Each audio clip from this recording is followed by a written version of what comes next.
Shalom Ubracha and welcome everybody to the Torah Anytime Chai campaign celebrating 18 years. 18 years of spreading Torah, the Torah Akdosha to millions and millions of people. So before we start, we have some chashuva guests. We have an amazing day scheduled, some beautiful prizes. We're joined by amazing people. But before we start, I just want to thank Hashem. I think we all want to thank Hashem for giving us the schus and allowing us to be here to represent Him. We are ambassadors of HaKadosh Baruch Hu, and that's what we are doing. We are here to help the Talmud Torah HaKadosha to be spread to the world, Amir Hashem, with Hashem's help.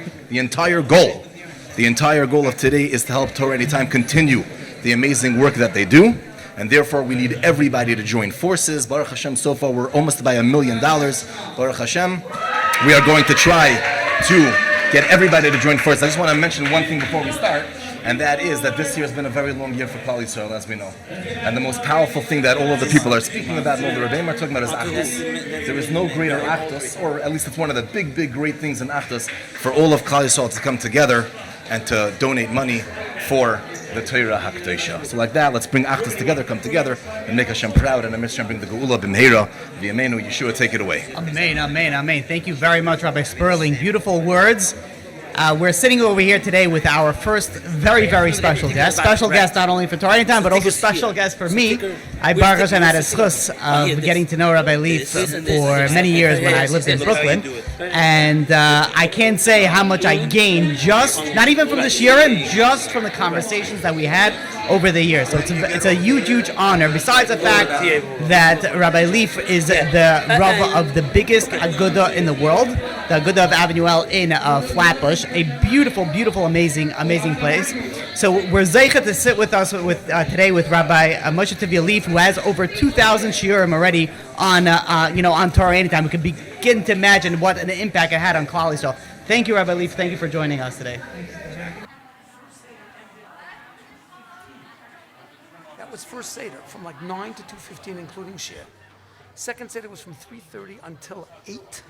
Night Seder was 9 to 11, and about 100 fellows learned from 11 to 1. Now, if you did not like to learn, the Mir is not the place for you. And there were hundreds of Talmidim.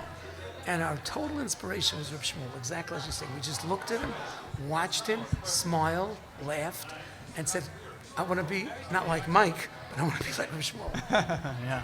This is a question I want to ask a lot of people, but if you could share a story or a mashal or anything like that, just to give people some chizuk.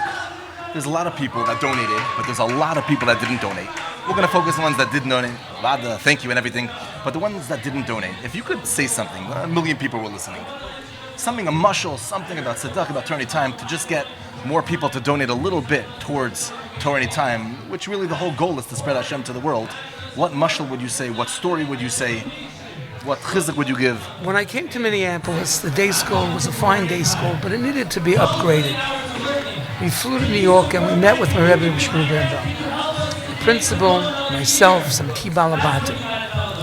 And the question was, if we'd make drastic changes to the school, they claimed we'd lose 100 Talmidim. There were 300 at the time. Rebbe Shmuel took out a Gemara in Shabbos. They stood underneath the mountain coming up to Shavuos.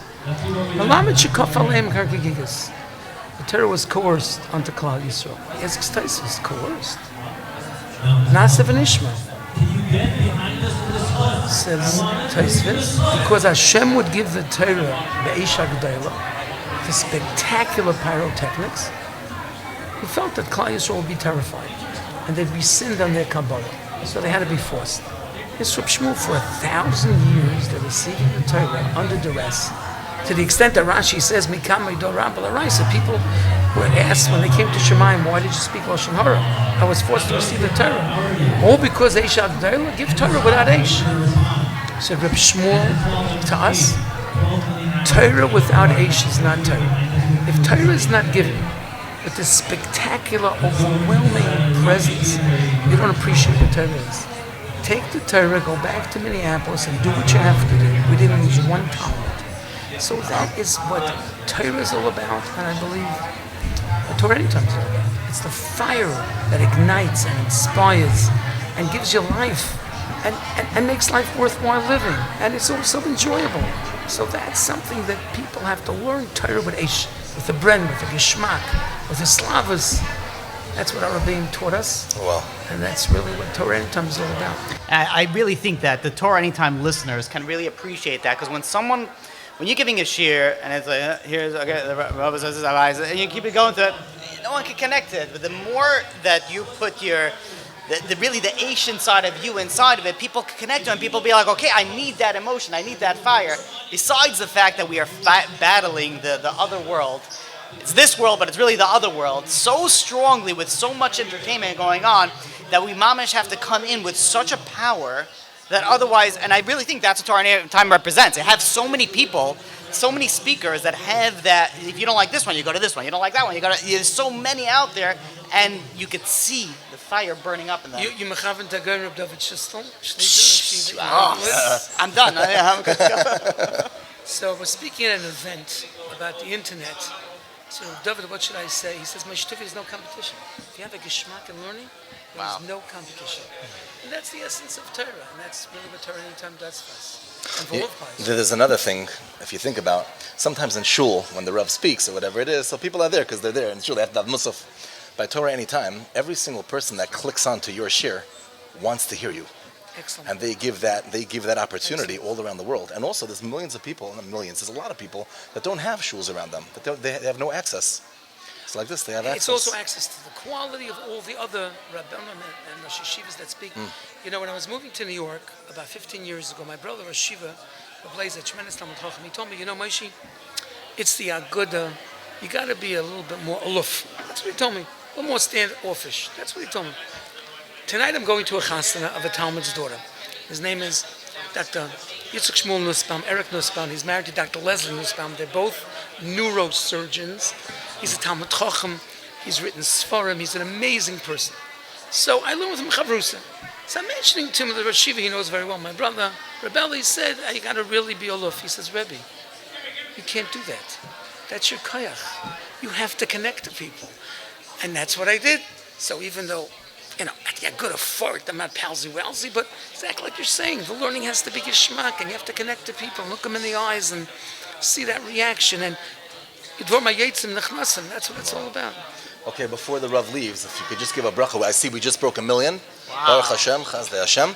Remember, Rabbi, this is only for HaKadosh Baruch Hu. This is for Hashem's Torah. If the Rav could give all of us a bracha, that Siyad Shmai should be zeichet to continue and to be successful. The Skolena Rebbe Zatzal told me, I was zeichet to know him, and I'd give him a bracha. He would say, there's no such thing as giving a bracha. You have to say, Yehi Rotzen, Be'ezus Hashem. It's all the Rebbe Shem gives a bracha. So, Yehi Rotzen. There's no greatest chutz in the world than the Koyach HaTorah. Yichan Sham Yisrael Neged Ahar. It keeps Klal Yisrael alive in the trenches, in the best of times, in the worst of times. They're all good times. The two of you, and all of those involved in Torah Anytime, and Shimon HaTzadik, and Meir Summers, and everybody that's involved, the Magidi Shiur, the tremendous Talmidei Chacham that are involved, the inspirational speakers, and especially the listeners, and especially those that are contributing today, should be zeichet to really meaningful lives, arichas yomim v'shonim, quality lives, every day filled with Torah, mitzvahs, and chesed. Siyata d'shmai nachas from their children, their shemiveirochim, shalom bayis, and basachayim, paras b'vacha, and especially those that contribute and have a chelik in disseminating so much Torah, should be zeichet to all the brachas haksuvas b'sefer Torah. We should all be zeichet to Kabbalas Torah Amitis, and the greatest bracha, Siyata d'shmai, with the coming of Mashiach Tzidkeinu Meir V'yameinu. Amen. Amen. Shkoyach. Thank you very much. Thank you. Okay. Good to go. All right, what a schus that we were able to... It's off. Oh, okay. Off here? Okay, yes, Rabbi. Thank you. Thank you very much. I hope I worked out okay with the time. Yeah? Okay, so now we know each other. Okay, I will. My name is Rabbi Chris, and I would like to inform all of you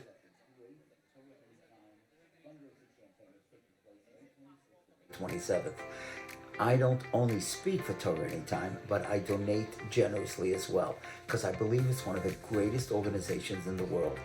Millions of hours a year are being spent learning Torah through this organization. Hundreds of thousands of people all over the world are watching it. Wherever I go, people tell me they're listening and being inspired. Please join us and help us. May 26th and May 27th.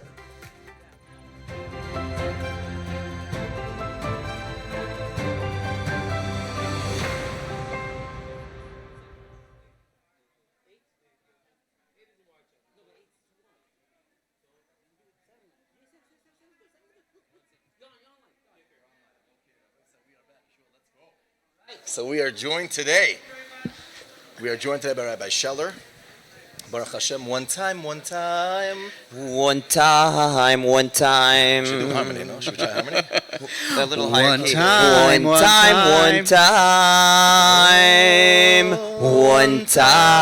One time. I think we have a new intro. Okay. So before we do any introductions or anything like that, I want to just jump right into the kishkas and the meat, or the meat and kishkas. I'm not sure how they say it. You are somebody who deals a lot with children and with people in your teaching, Rebbe Anytime, and the stories and the Naki Radio. There are so many things that you do, and you inspire literally thousands and thousands of people. Wow. There are a lot of people out there who struggle here and there with their children, and maybe Rebbeim not exactly sure what to do, this, that, whatever. Imagine right now you were speaking to 1 million people. Imagine, or 10 million people, or 100 million. Imagine, yeah? What would be a message to give them, or something in the world of chinuch, in the world of the things that you do? You have a lot of experience. So what would be something that you would say? And then we'll get to how do you get on TorahAnytime, what do you do, and all that stuff. What's the message? If right now this could be recorded everywhere, what message do you want teachers and Rebbeim and parents to hear? Wow. Okay. Thank you. Thank you, Fully Rabbi loaded. Sperling, Fully loaded for the, question. for the warm words. So I recently heard a story from a woman. Her name is Nika Maples. And when she was 20 years old, she was eating dinner one night. She was in college, 20 years old, and she fell down to the floor with a stroke. She had brain injuries. She got rushed to the ICU, and she was a quadriplegic. She couldn't move any body parts. She couldn't blink her eyes. She could barely breathe. But she could hear, and she overheard the doctor saying that she has 48 hours to live. Her best friend came to say goodbye to her, crying, and she was able to. She was just trying to scream out inside. Her mother asked the doctors, and she says, "Did anybody ever survive such a stroke?" And the doctor says, "Ma'am, that's not what you should be focusing on your daughter's last few minutes." She said, "Doctor, you're not answering my question. Did anybody ever survive such a stroke?" And the doctor said, "Ma'am, I can't give you words of positivity if there's very small chance of her surviving." And she said, "You're not answering my question. Did anybody ever survive?" And the doctor said, "Maybe one." She said, "That's all I need." She went to her daughter's ear and she whispered, "I see you inspiring thousands of people on stage. I believe in you. I believe in you." And inside, this lady, Nika Maples, she was crying out like, "Why are you telling me that? If I survive, I'm going to be quadriplegic my whole life. I'm not going to move." But her mother whispered in her ear, "I believe in you. I believe in you. I see you inspiring thousands of people." A year later, with the help of a physical therapist, she got out of bed, walked on her own 2 feet, and I saw her in a room of 1,000 people speaking. I was there. And she was telling everybody, you just got to believe. You got to believe in yourself. If there's one thing I believe that every parent and every teacher has to know, is that when you believe in your child, naturally they'll lead their life that way. It's all about believing in them. My son became 3 yesterday, and I became 39 today. And Mazel tov and mazel tov. when we Happy birthday. when we cut his hair, what occurred to me is that he's still the same. You know, he looks totally different. He's eating his cookie while I'm cutting his hair. Nothing changed. Nothing. But we look at him differently now. And because we look at him differently, he's going to act different. So when you believe in your student, you believe in your child, it becomes a self-fulfilling prophecy. See their future in the present. Show them what you could see, what they could become. They'll lead their life that way. I want to just add to that, because when you're saying this, it's amazing. It's 100% true. But there was a study that was done.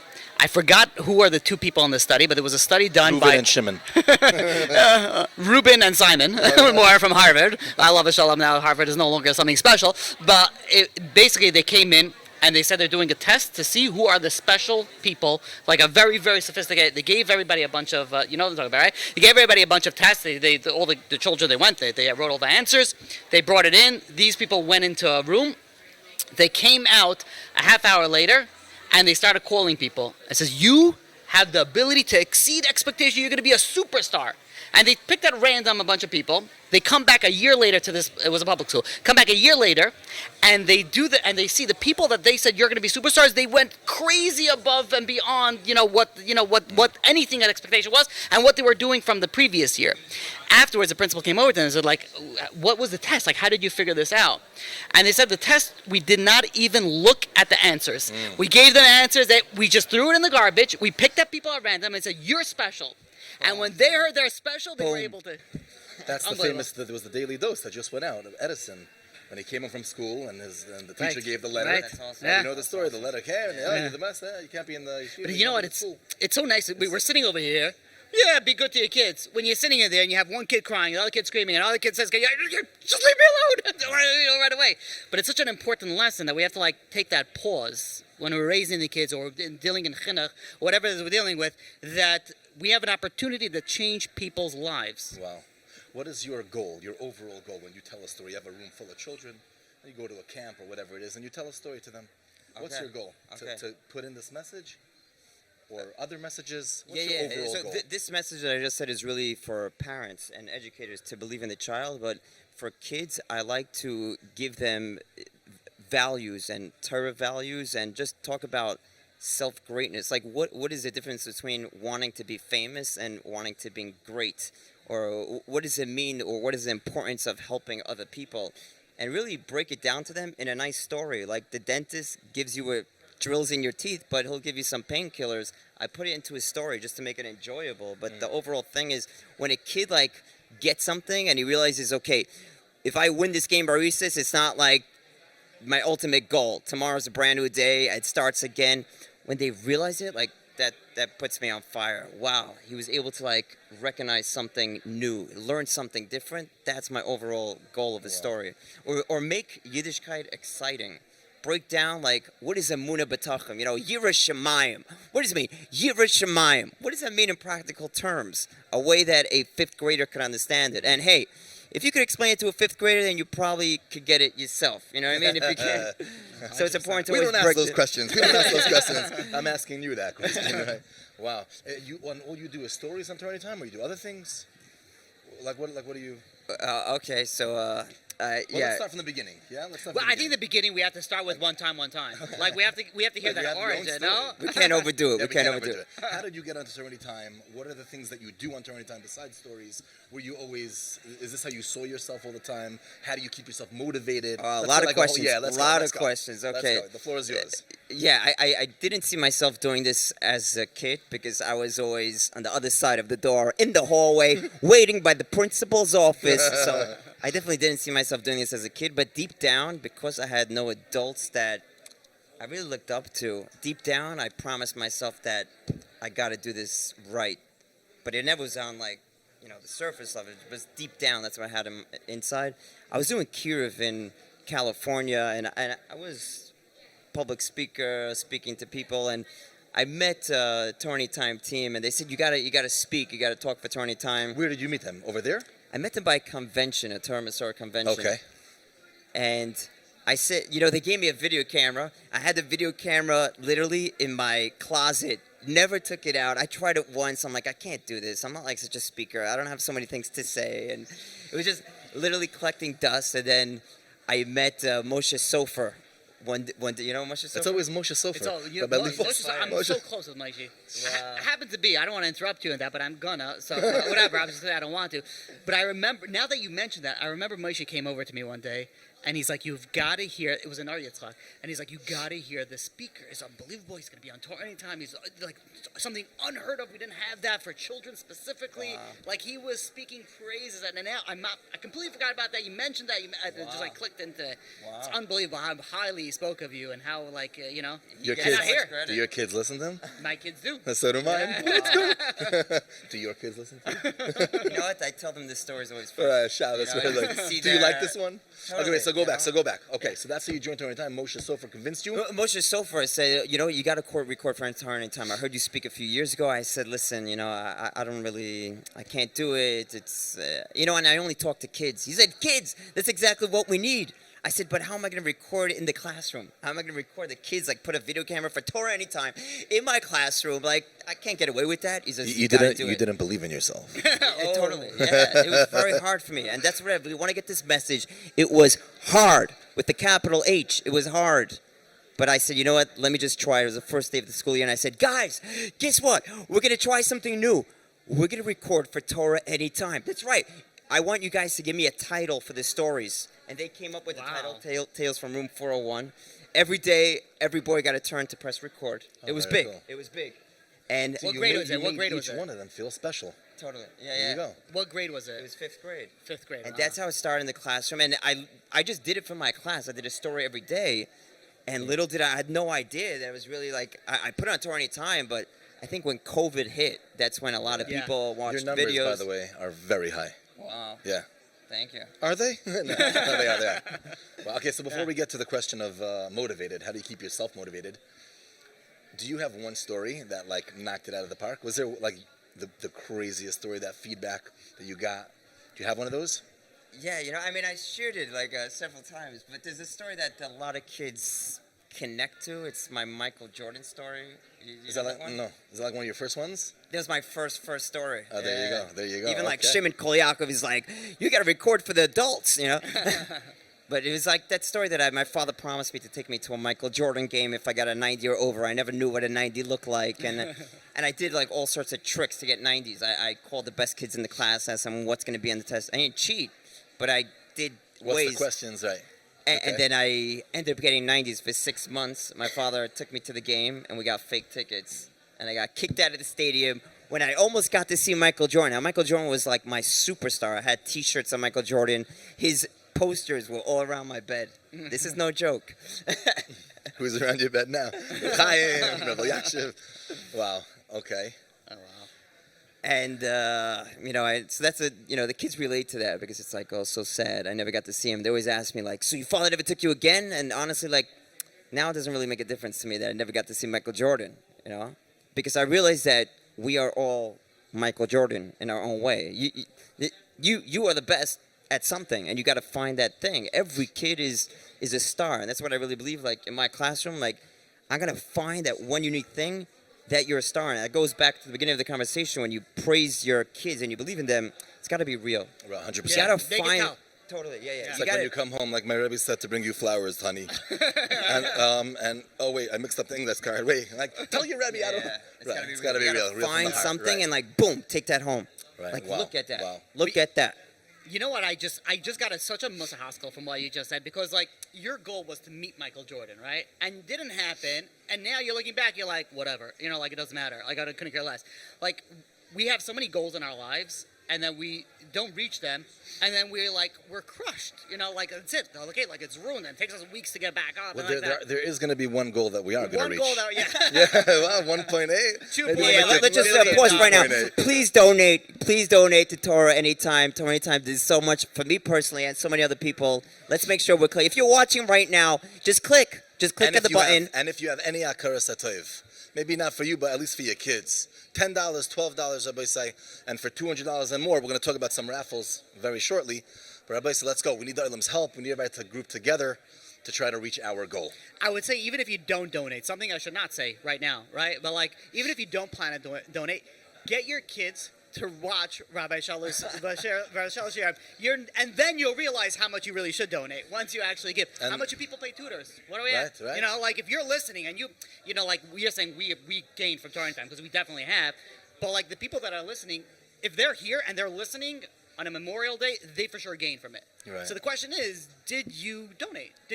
And maybe you can't donate, but maybe you could donate $5 or $8 or Just give up your coffee. Give up your coffee and latte $2 for million. one day. Everybody said $10. Yeah. Okay, talking about tutors. Oh yeah, go ahead. And just to put it out there, that Shimon Kolyakov from TorahAnytime, people hear my stories from all different sources. It really started from TorahAnytime. Oh, there you go. They gave it out to Naki Radio, and it spread from over there. So literally, it started from. Wow, Without so TorahAnytime, I versatile. wouldn't have to believe in myself, probably. Wow. Okay, so talking about tutors, I really want to get to what gets you motivated. Oh, okay. We're running short on time, but talking about tutors, how has Rebbe Anytime? That's what we spoke about last year, our conversation. What's going on with Rebbe Anytime? Just give a brief introduction of what it is and tell me what the feedback's been on that. Okay, Rebbe Anytime is a Gemara platform for the youth and for adults if they want it, but the idea is to make Gemara exciting. And Gemara as a kid for me was it got me into trouble. You know how many recesses I lost because of Gemara? Because I couldn't read the Gemara, and the Rebbe said, Scheller, you're going to sit in the classroom, you're going to write during recess. So it gave me so much pain, but when I started learning Gemara and I got it, it gave me the biggest joy of my life. When I started learning, seriously, at age 19, I would spend just hours and hours learning Gemara. It gave me my greatest gift. And I said, there's got to be a way we could teach this to kids and make it exciting. So that's what Rebbe Anytime is. It's just passionate Gemara learning with a lot of visuals behind it, making the Gemara very relatable and practical. That's what Rebbe Anytime is, and the feedback is phenomenal. Like a lot of kids all the Rebbeim are great, but a lot of kids necessarily can't get in the classroom just because maybe they're distracted by everything that's going on, or they didn't get it fully well. And at home, you sit down, it's quiet, you can press rewind and just go over the video, and you can really get it. And when you really get Gemara, that's when Torah becomes sweet. A lot of people say, yeah, I tried Gemara, I tried learning, it's not for me. I said that also for so many years, but that's because you probably never understood the question, or you never understood it. You get what I'm saying? I get exactly what you're saying. But when you really understand it, it's like... You believe in yourself. Yeah. It all comes down to that. You believe in yourself. That's what it is. That's a great question. I could take any kid, any kid that hates learning. He has 17 earrings. I'll sit down with him, just give him over a great question. I guarantee he'll enjoy it.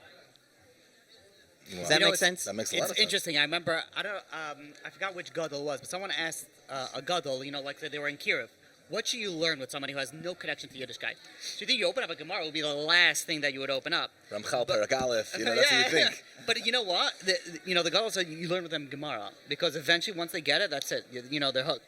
But I just wanted to double down on the Rebbe Anytime, because some people go to Rebbe Anytime and they'd be like, okay, well, my son's, that what he's learning, it's not on Rebbe Anytime. So just maybe you can let the people know that it is a growing process. It is something that we will in Meretz Hashem put at least what the children learn in elementary school and Meretz Hashem in high school. But it's something that you should constantly check the site, because it does come in. Right. And even if your son does go to a tutor, you can never chazer enough, and you can never learn it from a different angle. So Right. Okay, before we let you leave, what do you mean let me? I'm holding. If you could just read the first three prizes and who they are sponsored by. Rabbi Say, anybody who gives $200 or more, number one, you're donating to Torah HaKadosh, like we've said, and number two, you get put into a raffle. So we're going to start with this one over here. All right, we have a luxury family photo package sponsored by Newbie's Photo. $5,000 value. Wow! Thank you to them Imagine for their how many. sponsorship. Imagine how many photos could be hanging on your wall. $5,000 value. There is a phone number. Yes, and the phone number is 917-204-6901. And even if you cannot sponsor or donate the $200, maybe give them a call and say thank you for sponsoring $5,000. That's a good idea, no? Yeah. Shimon told it to me before. Okay, number two. And the next one, number two, is we have a gift card and styling session. The first online modest women's clothing store, sponsored by the-reflective.com. Beautiful. $5,000 value. I think every husband should buy one for his wife. Whoa, hey. Not us. Okay. Them. The others. The We're talking others, to yeah. Okay. And finally, we have a $5,000 gift card. This is personally one I would want to Feldheim Books, sponsored by Feldheim.com. I think every wife should give a husband, including. all right, Rabbi, so let's go. Let's get some donations. Rabbi Scheller, thank you so much. If you could just give us a quick divrei bracha that we should be successful. Yeah, quick divrei bracha on my birthday. That TorahAnytime should surpass its goal, because let's face it, there's something called proximity bias. When you're too close to good, you can't see the good. It happens to be that Shimon Kol Yaakov was in public school. He was the one that came out with the idea to spread Torah learning to the rest of the world. Why was it a frum Jew that decided to do it? It was somebody from public school? Yes, because many times it's easier to see what's good when you're on the outside. So okay, we didn't start it, but let's support him. He's taking all the rabbis, these master rabbis right here, and he's saying, I want to broadcast you to the world. You guys are gold. I want to show you guys to the world. Let's support him. He's doing such amazing work. He took his brother Ruben, who's a genius, and he said, let's do this together. And these guys are on this like all day long, and they have a massive team behind them. I'm in a room right now with 60 people on their 60 team. million people. Yeah, they're 400 just billion. making vocals. Come on, let's just show Shimon and Ruben Kol Yaakov the support. Thank you so much. Thank you so much. Obviously, they're working for Hashem. Shimon is Look sitting at over that. here He's behind humble. here, and we're Hashem. giving him compliments. No, Rabbi Shlomo is giving him compliments, and he's just pointing up, give Hashem the support. Lamaisa, that's the You truth. see that? This is what the organization That's the represents. truth. Rabbi It Isai, all is for thank Hashem's you so Torah. much. Shkoyach. Rabbi Shlomo Yashikayach, thank you so much. Alrighty, are we? I guess we'll spend time next year again. Until next time, right? We should text It's each other here and there. it's Okay, we're off. Good. Okay. Yo, we gotta get on that. We gotta get on that. all right. Yashikayach, thank you. Hello, Shkoyach. That was Judy. Bruchim aboim b'shem Hashem. It is my great schus and simcha to tell you about the annual campaign of Torah Anytime. We are all Maker Tov. We are all so full of gratitude to Torah Anytime for all that they do, for providing Torah classes 24/6, for giving us all special Rebbeim, Magidei Shir, great Rebbitzins that give us over the Masorah of Klal Yisrael, reaching Yidden in the most far-flung places in the globe. They are able to understand the needs of Klal Yisrael, provide a Rebbe for a child, special stories for children, all the things that they do. They raise the bar of Torah study in this world. I appeal to you, every one of us, Ilufinu Maleshura Kayom, we say in Nishmas, if our mouths were full of praise like the sea, we would never be able to thank Hashem. In particular, think about the things that we have to thank Torah Anytime for. It is a miracle in our days. It is especially a miracle that we have Torah Anytime during these tumultuous times in which we are living. I beg everyone, b'chol minim b'kosha, please support Torah Anytime. I have my own page. Please look it up. Donate. Give whatever you can. All my good friends, all my Talmidim and Talmidas, all my members in the shul, anybody, if you know me, please, in my schus, in your schus, give to Torah Anytime. Thank you.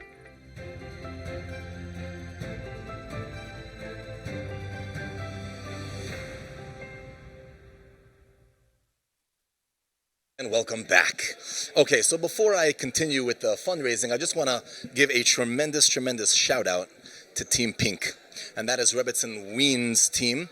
I just want to say that for the past 3 years, we've been in competition, blue team versus Team Pink versus Pink team. And Lamaisa this year, I think they crushed my team. And that's amazing. And it's a big shout out that they have a tremendous connection together. It's like a community almost. She gives her shiurim, unbelievable, and they all connect. And she asked them to donate. They got hundreds and hundreds and hundreds of donations. I said hundreds 3 times because over 300.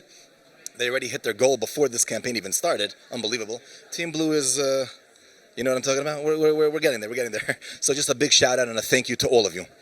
Now, before we continue with Rabbi Schachter, in not 2 minutes, 3 minutes, I just want to share one story about, listen to this, Yeshua, just about donating to Torah Anytime. So what happened was when I was getting my new camera, so they told me that, you know, everything has to be, sponsored or whatever. So Torah Anytime's going to sponsor it. They got two sponsors for this camera, for the new camera. Ira was one of them, a good friend of mine. Ira and David, another good friend. I'm just going to say their first names. Anyways, they sponsored the camera and we started the camera. Okay, we started using it. I started doing my Shmir Solution thing. And Baruch Hashem, we have over 100 different classes on Shmir Solution. What's the big deal? A few $100, sponsoring a camera. Okay, what did I do? I did such a big thing. I sponsored a few $100 during the time. Anyways, I get many emails, Baruch Hashem, from around the world. I just want to share one email that I got. So this is the email that I just want to share with the Ilam. So it says, my name is Planey. This guy's name was Planey. His name was Planey. First one. My name is Planey. I just want to thank you. I'm 19 years old, and this past year I went to a certain university. Okay. My uncle introduced me to Torah Anytime last year. I found your page and began to watch your Shmirat HaLashon classes. I love them, and now I have watched them all twice. what you should understand is the impact it's had on me and all the Jewish students at my university, whatever university it was. Once I started watching your classes, everything changed. I've become 1,000 times better at about speaking Lashon Hara and not speaking Lashon Hara. Not only has my life been uplifted, but the lives of so many more have been as well. From your class, I would say that just 20 people are better at not speaking Lashon Hara. I hope you understand the impact of your class and continue them until 120. We're working on that, by the way. We've been struggling with on behalf of all the Jewish students from this university, I want to thank you for what you do. If not for TorahAnytime, I would never have been able to turn my life around. Thank you, signed, Pliny. That's unbelievable. Now this is just one person listening to the classes, which was sponsored with this camera from these two people. You know what the crazy thing about it is? So you work very hard on your show. I mean, prepare, you have all the time. How do you know that? TorahAnytime has a two-way camera. So, you put so much effort into it. And the beauty of the people that are donors is this could be them. This could be their, right. They could take their this ticket to the next world. Exactly. So you put in all the effort, but then someone could go and donate to your page, Team Blue, right? That's right. And now they're connected to all the schusim that come out from you, which is something unbelievable. You think about that. Imagine you walk into Google's headquarters and be like, forget about what your stock options are worth. I want to get a chalik in this thing, and they just give some random money on the desk. What do you get? Right, think of any investment. Think of any investment, any major investment. Rabbi said this is an investment for eternity. We were talking before with Rabbi Scheller about believing in children, believing, and believing in ourselves. Rabbi said we have to also remember that for us, it's important to believe in ourselves, but we also have to remember eternity. The Trakman, Olam Haba, that's our goal. All of our goal is to get to Olam Haba. And these are the tickets. I want to thank a big thank you to Ira and David for sponsoring my camera, and for all the people who donate, Baruch Hashem. Okay, So without further ado, we are going to call Rabbi Schachter. Official Schachter, yes. Here we go. Okay. Alrighty.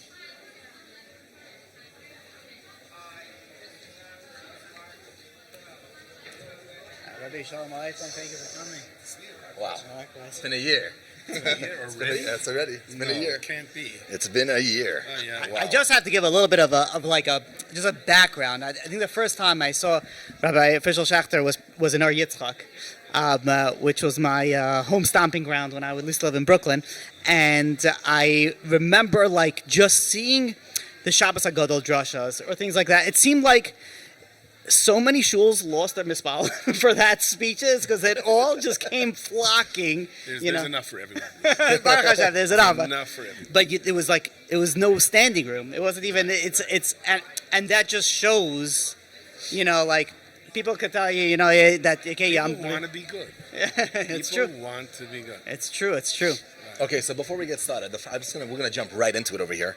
And I don't know if you know the answer to this. I may know the answer to this, but the question is like this: about how many people rely on TorahAnytime to hear? This isn't on a thing. This is for TorahAnytime. HaKadosh Baruch Hu.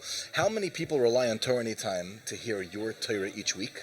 I know. We'll see if you. And how important is it that we continue this? Because Lamaisa, you can't have 9,843 million people come to your shul.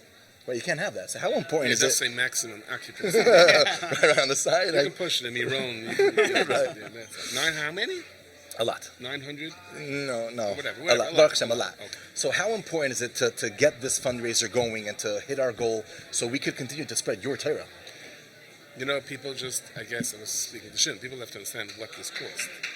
Right. There's a lot of fundraising out there. You have to realize every time you go onto a shir, there are a lot of people behind that. And there are a lot of technical things, right? Because if it was up to me when I was giving a shir to arrange all the technical things, you would be probably seeing the great Buddha in Thailand now, because I would no clue. The camera facing down. Down, upside down. There's not. The mic's not connected. I think really you should point the camera at everyone here. That's true. Right, that's true. Yeah, there is a lot going on here right now. Unbelievable, yeah. So this is fundraising and technical, but the amount of people that are involved that every single shir should get out there. And Kanai Nahara, the more and more people that are listening, the pressure, you need more and more people holding it up. Right. And that's what it is, and that's what it really, really has to be understood. And, the stockbrokers, they say you should diversify. Right? And is there any other tzedakah that you're diversifying amongst every single aspect of Klal Yisrael? And I can judge by the amount of people that talk to me, that will say they heard shiurim from me. Different kinds of people, different ranges of people. It's fascinating. I was in Florida. Closer to the mic. Okay. You see, if there wouldn't be people to say closer to the mic, then. So I was in Florida for a week. Okay. I mean, I went not on vacation. I was there. Shiurim. And the amount of people. Vacation will be fine also. It's kind of so. I wouldn't. What do you do on a vacation? You learn. Oh, you're right. So just the amount of people that are coming over to shiurim, and the different kinds of people. Diversity. The diversity. Chassidish to a guy that you're taking, step back, one long earring and one short earring on the other. I'm not sure what that signifies. The shiurim, you know what I mean? Wow. And then from there I went to Switzerland and I was on a plane and I met a group of people that were heading to Argentina and they surrounded me. I wasn't sure exactly what was going to happen that particular time, and they started saying, the shiurim.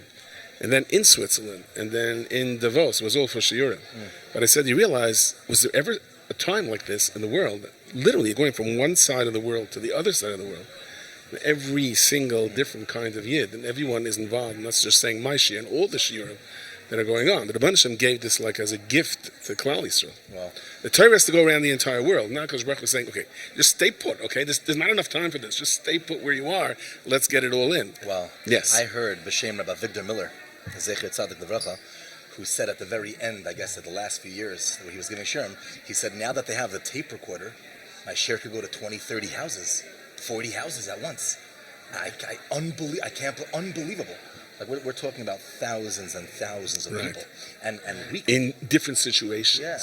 People at work, and people in hospital, and people on flights, and people waiting in airports, and people going on downs in life, and people going on ups, and you're just hitting everybody. I think there's something very special about Rebbe Shiurim that stands out above everybody else. No, not above everyone. Everyone has their different. thing. Maybe different is the right answer. Okay. But I think really the focus is that, and I remember I mentioned to Rebbe once also, no matter what day of type you're having, if you listen to Rabbi Fishel Schachter's Shiurim, there's something that you could connect to, because I believe that one of the underlining messages is Emunah, and I just want to focus a little bit on that. Obviously it's a foundation of everything, and Tzadik B'Emunah Sayichya, we know that. But is there a particular reason, or a little bit of a background of why that's a big part of the shiurim that you spread out and so many people can connect to? Because I think the answer to so many problems is to see the Rebbeinu Shem where you are. In my situation, there's no hope. No, your situation is the Rebbeinu Shem put you there. But I'm a big pachtin. I worry about everything. I mean, the check engine light goes on in my car. And I'm out of here. In my car, it's a near tumid. And... and I feel like if I don't work with Amunah, I can't survive from one day to the other. I could have never raised 14 children and married them off. I could have never dealt with the different curveballs that we all get in life. I still remember your dollar check, or what was that? Vayamayan? Vayamayan, yes. 30 cent check or something? 1 cent. 1 cent. 1 cent. I still have it on. You still have it on? on? I always walk around with that. You have it on you? Oh, wow. This is the famous story. The fact that I never lost it is that within itself. I know the camera can see it's right in there. I don't know. Can we zoom in on this check? Okay. Yeah, this is on Wait, yes, so we have to give a little bit of background. Got a bunch of people running here in different directions. We have to give a little bit of background to the people that didn't listen to the Vayman. I don't think anybody didn't listen. Yes. Yeah. So here I am. I am right before one of the weddings of my daughters, and I was about $15,000 short. Okay, and it was before Rosh Hashanah. And I got to tell you, I blew it. Like it says, Rosh Hashanah, you shouldn't daven so much for money. And I was like, money was Kia, money, true, money, Kia Gedola, money. I was like, money. I was like going out of my mind.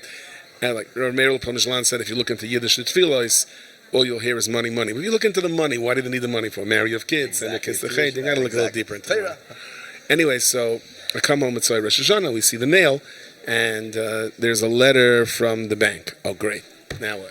I missed the mortgage payment, missed this, And I opened up the letter, and I can't believe what it says. It says that there was an accounting error in your favor, and that for security reasons, we're not giving you an amount, and the checks will be We mailed out, and I was like, and I grabbed my kids, and we started dancing around the table, and I said, "B'terem nikra lech," even before you call out, Hashem answers you, and it was like, and then my daughter said, "Here's the check." And you know how checks come from the bank. It's like you have to open up this side, open that side, because they want you to rip the check up before you get to it. I'm telling you. Open the back, open the front, open that side. And I said, look, it may not be the entire $15,000. 14 and a half. 14 and a half, you know what I mean? I'll give a little to Torah anytime. Also, maybe. A little Torah anytime. For sure. And even if it was 10, and even if it was something, I said, at least, it was the feeling. And I said to my daughter, the Kala, I said, how much was it? And she takes out the check, and she still has it, and it was 1 cent. 1 cent. It cost them more money than stamps and the 2 envelopes, and the person sitting in the Philippines, even if they're cheap, you know what I mean? And I'm like, 1 cent. Okay. So someone came into the room and told me, I'm not going to say who, someone has Bina Yisser or whatever, she told me whatever, that. So Hashem is saying, I hear you. Money, you want money? Here's money. Like, hello. You're going to marry your daughter. Don't worry about it. Things will. And I did. And how I got the other 14,900 in that, I don't know. You want to know why I still have the check in my pocket? Because I want to deposit it. The bank told me to deposit a 1 cent check. It costs 25 cents. So. You're saving them money. Saving them We're money. helping them. Right, okay. right. Wow. That's what it is. Wow. But I think that's what it is. We live in a time that, you pass by an Amazon truck, it says ETA right now. Right now generation. And if it's not right now, if we don't see our way out of things, we're lost. And I really think this is it. Just, we don't have to know everything.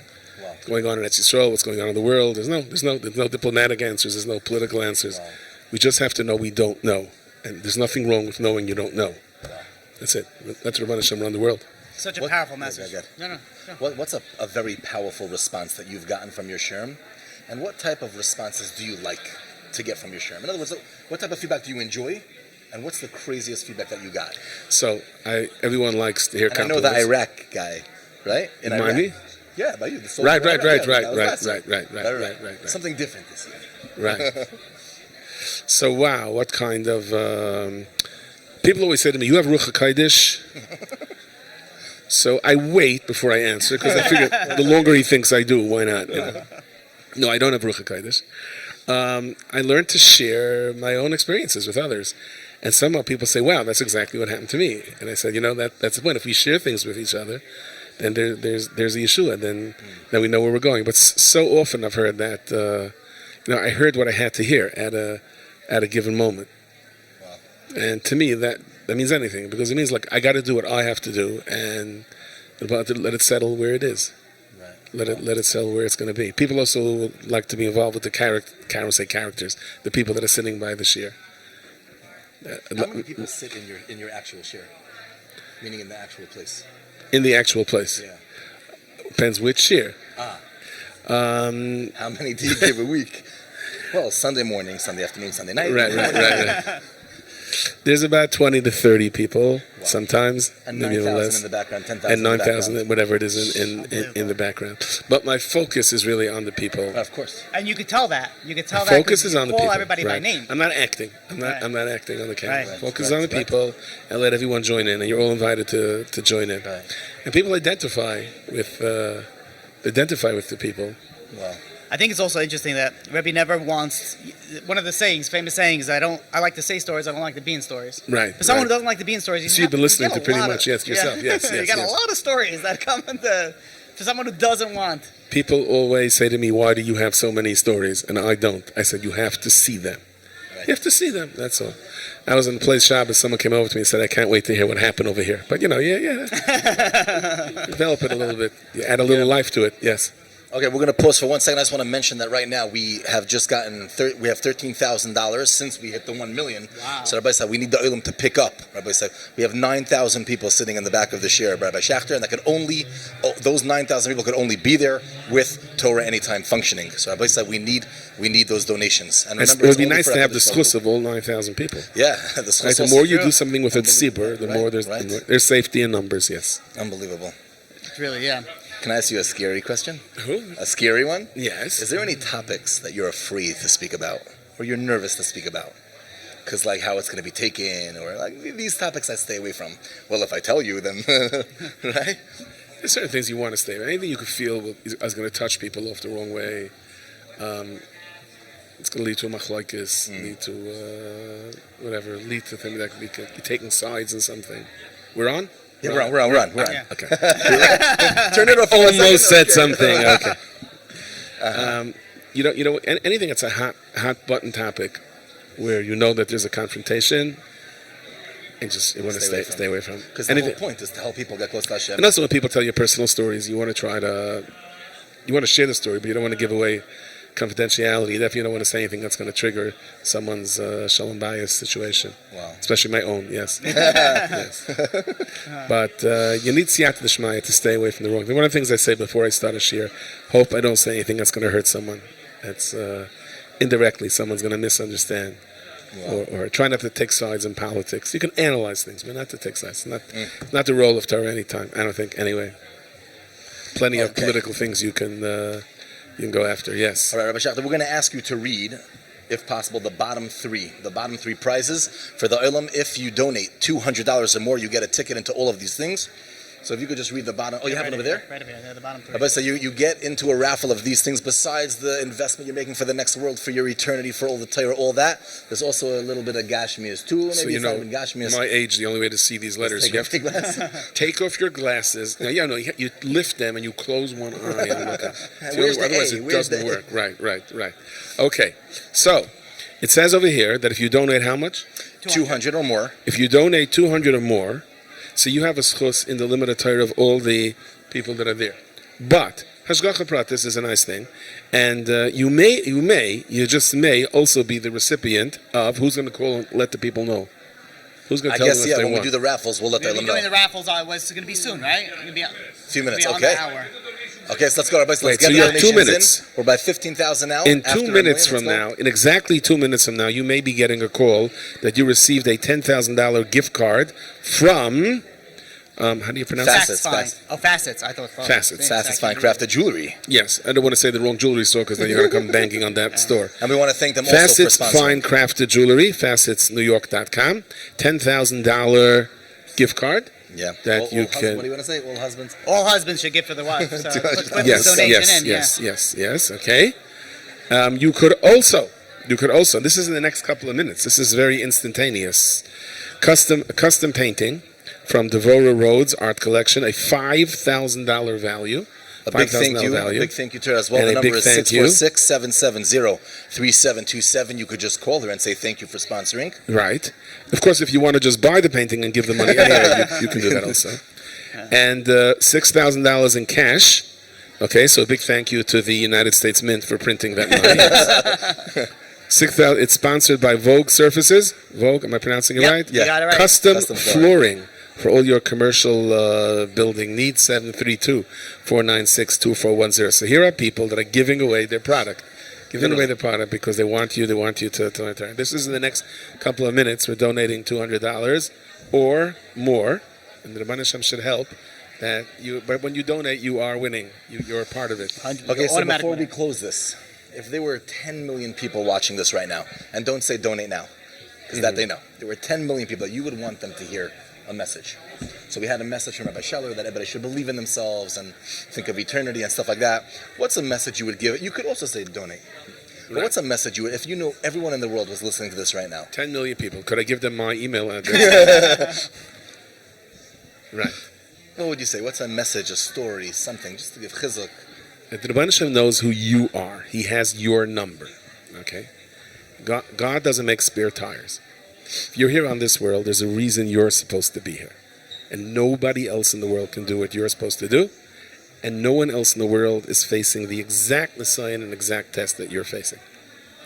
And no one else is in the position, and that's it. Before we come down to this world, the Rebbeinu Hashem puts us here, and he arranges the script, and he arranges all the people that we are with. And the Yisad Ovaida said before he was nifter that if people get together Friday night and they're mechazik themselves. So in Gan Eden, you may be in different places, but they let you get together with your friends. If you got together during your time period. And if they're real friends and someone's not happy with where he is, they can say, we don't want him to go back. He doesn't want to go back, let him stay with us. So just imagine you can get together with the best of 9,000 people. Literally. What they have to offer, right? And anyone can say you were part of this. Bez Hashem Yisbarach. We're not going to let you go back if you don't like where you want to go back to. Wow. Okay. Wow. Thank you so much. Amazing. My pleasure. Maybe should help that this schus. Look, all the people that are over here. We're talking about volunteers that are here to try to spread Torah in Klal Yisrael.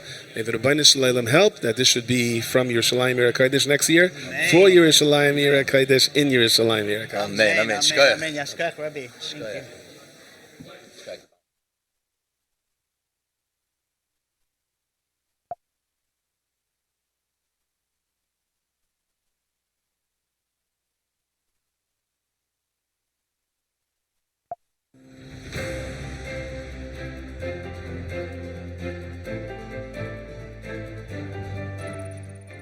Wow, it's 18 years that TorahAnytime has been around. I remember when it just started, and Baruch Hashem, thank God, it has grown tremendously all over the world.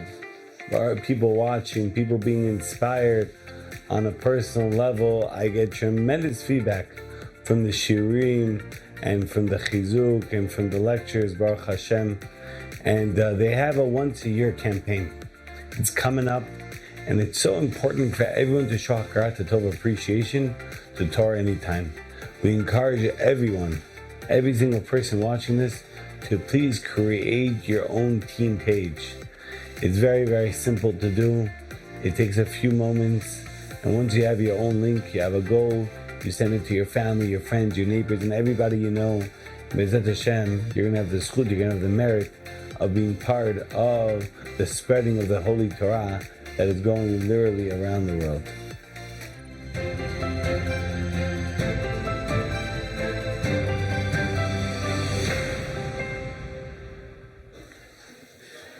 All right, welcome back, everyone. I want to share with you a thought that came into my mind when Rabbi Fishel Schachter was here, and he was speaking about Emunah and B'tachon and how Kadosh Baruch Hu knows you. He knows your address. You know that TorahAnytime is going to, Emeretz Hashem, going to continue doing what they're doing. You know, like we're going to keep on going strong. We're going to keep on plowing through whatever we need to. And we're asking everybody, can you donate? Can you give us money? Can you go and help us make sure that we're able to continue what we're doing? Are we able to expand what we're doing? But I want to put one area, one point out there that is probably the worst thing to say in a fundraiser. But Shimon just told me that I can say whatever I want. So here it is. And that is, the money's going to come in. TorahAnytime will continue. The question really is going to be are you going to be part of it? Are you going to have that schus? You know, and I remember when I was giving a shiurim in Brooklyn to people that were not really from yet, and we're sitting in you know, a shul, we're talking about Kadosh Baruch Hu, we're talking about Torah, and I was telling them, you know, like, you guys have the schus of being here. Like, there are people that are celebrating their grandmother's, aunt's, uncle's, dog's birthday party, and they're not here, but you're here. So, like, what differentiates it? Okay, so you say, I had a motivation, I was able to go, but at the end of the day, you had a schus. You had the merit to be able to be part of it. And over here also, there's so many people. How many donors were there to all these colleges that just backed out? What do you think they're going to be doing with the money? Are they let's call them up. Where's Ackerman? Let it come and put the money some over here. But you think about it, people have to have a merit to give. So you could be sitting and you could be listening to all of this and you're not wanting to donate, or you're not going to be motivated to donate. Know that that's a fault, unfortunately, in your end. If you have the schus, then you would have the ability to donate. People think, you know, and you give to an organization and be like, okay, now let me wait for their thank you. No, you should say thank you that you had the ability to go and donate for them. It's a schus that you have. It's a schus that every single one of us has. So you're sitting here right now, you're listening to the 10 billion people, right, that are listening right now. And really, it really is. Why is it 10 billion people? I remember that there was I forgot which it was a speaker that didn't get a lot of people coming into his classes, and he said, you know, like, but he spoke as if he was speaking to like thousands of people. And they're asking me, like, what's he at? So he said, you know, like, I see 6 people over here, but it's not just 6 people. I'm speaking to their children. I'm speaking to their grandchildren. I'm speaking to their great-grandchildren. So you sit over there, and I remember Rabbi Gamil Rabinovich, I'm a couple from Eretz Yisrael. He was telling me, I was by his house with my wife and my kids, and he was telling me, he's like, you don't understand, like his father left off when he was nifter about between, I don't remember the exact number, between 1,000 to 1,500 descendants while he was alive. That's a small country, you know what I mean? Like, so when you're speaking to like somebody who was like, you're not just talking to them. So really, there's whatever people. There's really 10 billion people speaking, because it goes to the direct. Also, more than the direct. If it changes them as a person, then all the people that they talk to, all the people Right. that they're around, their whole life, their whole sviva, everything changes. The person The that's ripple changed effect. through the Torah, yeah. Yeah, it's crazy, by the way. The ripple effect, like you don't chop, like wherever you live, you just affected all your neighbors. Wherever you sit in shul, you affect your Right. neighbors. And now it's exponential for TorahAnytime, right? Because like you affect one person, that person affects two people. Like it, the numbers are unbelievable. like it's such a schus to be able to donate it. Like it really is like something that like we don't think about it because we think, oh yeah, another organization. You give to there's so many amazing organizations out there, right? So like, what stands one over the other? Only HaKadosh Baruch Hu knows. But the effect that it has on people is that's undeniable. Also, by the way, TorahAnytime is an organization that everybody wants to use. Like Hatzalah is a great organization, and we have to We don't also... wanna use it, but we need them, and Right. Ilam should donate to them too. But over there, you don't want them to like it's scary. Or maybe Right. you do want them when you're in that time. Right. Over here, this is a time, everybody wants TorahAnytime, everybody wants to use it because Lamaisa, it helps. And if it doesn't help you, it probably helps your children, and if it's not your children, it's your children's friends who affect your children, and maybe they're a BAM who are saying something over. You have no idea how far it goes. It's unbelievable. Yeah, but It's mamish also unbelievable. there's another aspect that I want to point out that people are sitting and they donated already, which is amazing. Thank you so much for your donation. It's great that you donated already. And I want to share with you one little tidbit. There was a poor person that came over to Rav's house, knocked on the door. He says, "I'm collecting money," and the guy was ripped clothes, smelled like Like he had ripped clothes. yeah. And the Rav quickly gave him $1, whatever, $5, whatever it was, depending on your community, $101, whatever it is, and sent him over 101. there. Yeah. And the beggar walks. All of a sudden, the Rav starts running after him. And he says, wait. And the guy's thinking, okay, now he wants his money back. He starts going faster. And the Rav is chasing him. And you have this beggar is walking fast. Finally, he stops him. And he says, and he takes out his wallet. And the Rav gives him another, another donation. He says, what are you doing? So he says, when you came to my door, I had Rahmanis, I wanted to help you. So I gave you, because I had the Rahmanis and I wanted, gave you, wanted you to leave, whatever it is, he wanted to give it. He says, but that's not really the tzedakah. The tzedakah part is like, I need to give you because that's what I'm supposed to do. I had ulterior motives. I had other, I wanted you to go out, I wanted you to leave, now I want to give you because I want to give you. So, you have people that are going into shuls and they collect. Some shuls that you go to, there is like 30 people, 40 people that are coming and collecting. After a while, you see people avoiding eye contact. All of a sudden, people are starting Shemana Esrei again. Huh? Tell us over, there's no Tachanan today. But you think about it, because, I gave you, or even if you give somebody already and someone comes again, I gave you already. Well, I'm not going to give you again. But if we realize it's a schus, that you have the ability to give somebody again, that means that you'll chase the person and be like, I gave you $1, here's another $1. Right. So for all that gave donations already, I want to thank you. But go to causematch.com /TorahAnytime. Team Blue. Team Blue. Team Blue, Rabbi Say. Rabbi Sperling, please. Thank you. I want to do and I did this, by the way, last year, and we had, Shimon, what's the smallest donation that they could give? $10.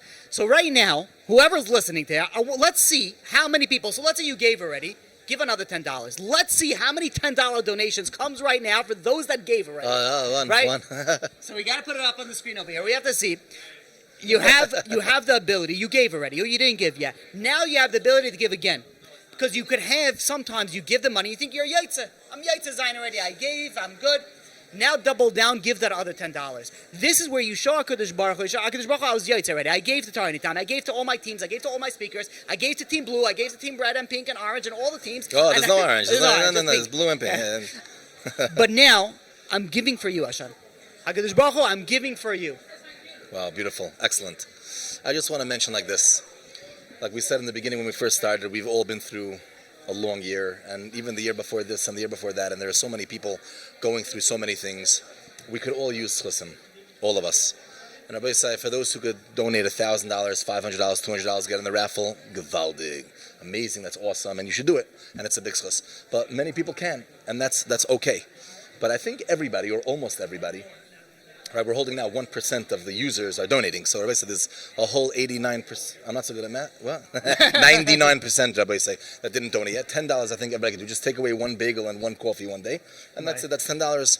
And we all need tzchussim. Rabbi said we all need tzchussim. We all are going through things. And even if we're not going through things, which you are, your friends going through, a family member's going through something, these are tzchussim that could really change. Tzedakah tatzil mimaves. And this is tzedakah for Talmud Torah. Torah HaKadosh, Talmud Torah Keneged Kulam.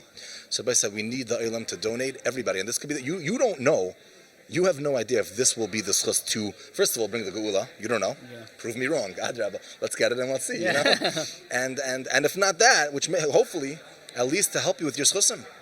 And those $10 go forever. That's it. You spend it on a coffee. The second you bench, don't forget to bench. Everybody say the second you bench, it's over. The $10 is gone. You donate it to TorahAnytime. You donate it to a good cause. That's it. It's there forever, for eternity. Okay, so Rabbi say, let's go. Let's get the donations in. We're holding 1,023,000. Let's go, Rabbi say. All right, I want to interview you now. Oh, okay. Oh, okay. Let's go. You ready? Yeah, let's do this. Okay, so how old were you when you? No. So how did 43. How did you get started with TorahAnytime? So, remember Moshe Sofer came up a bunch of times? Who? Okay, yeah.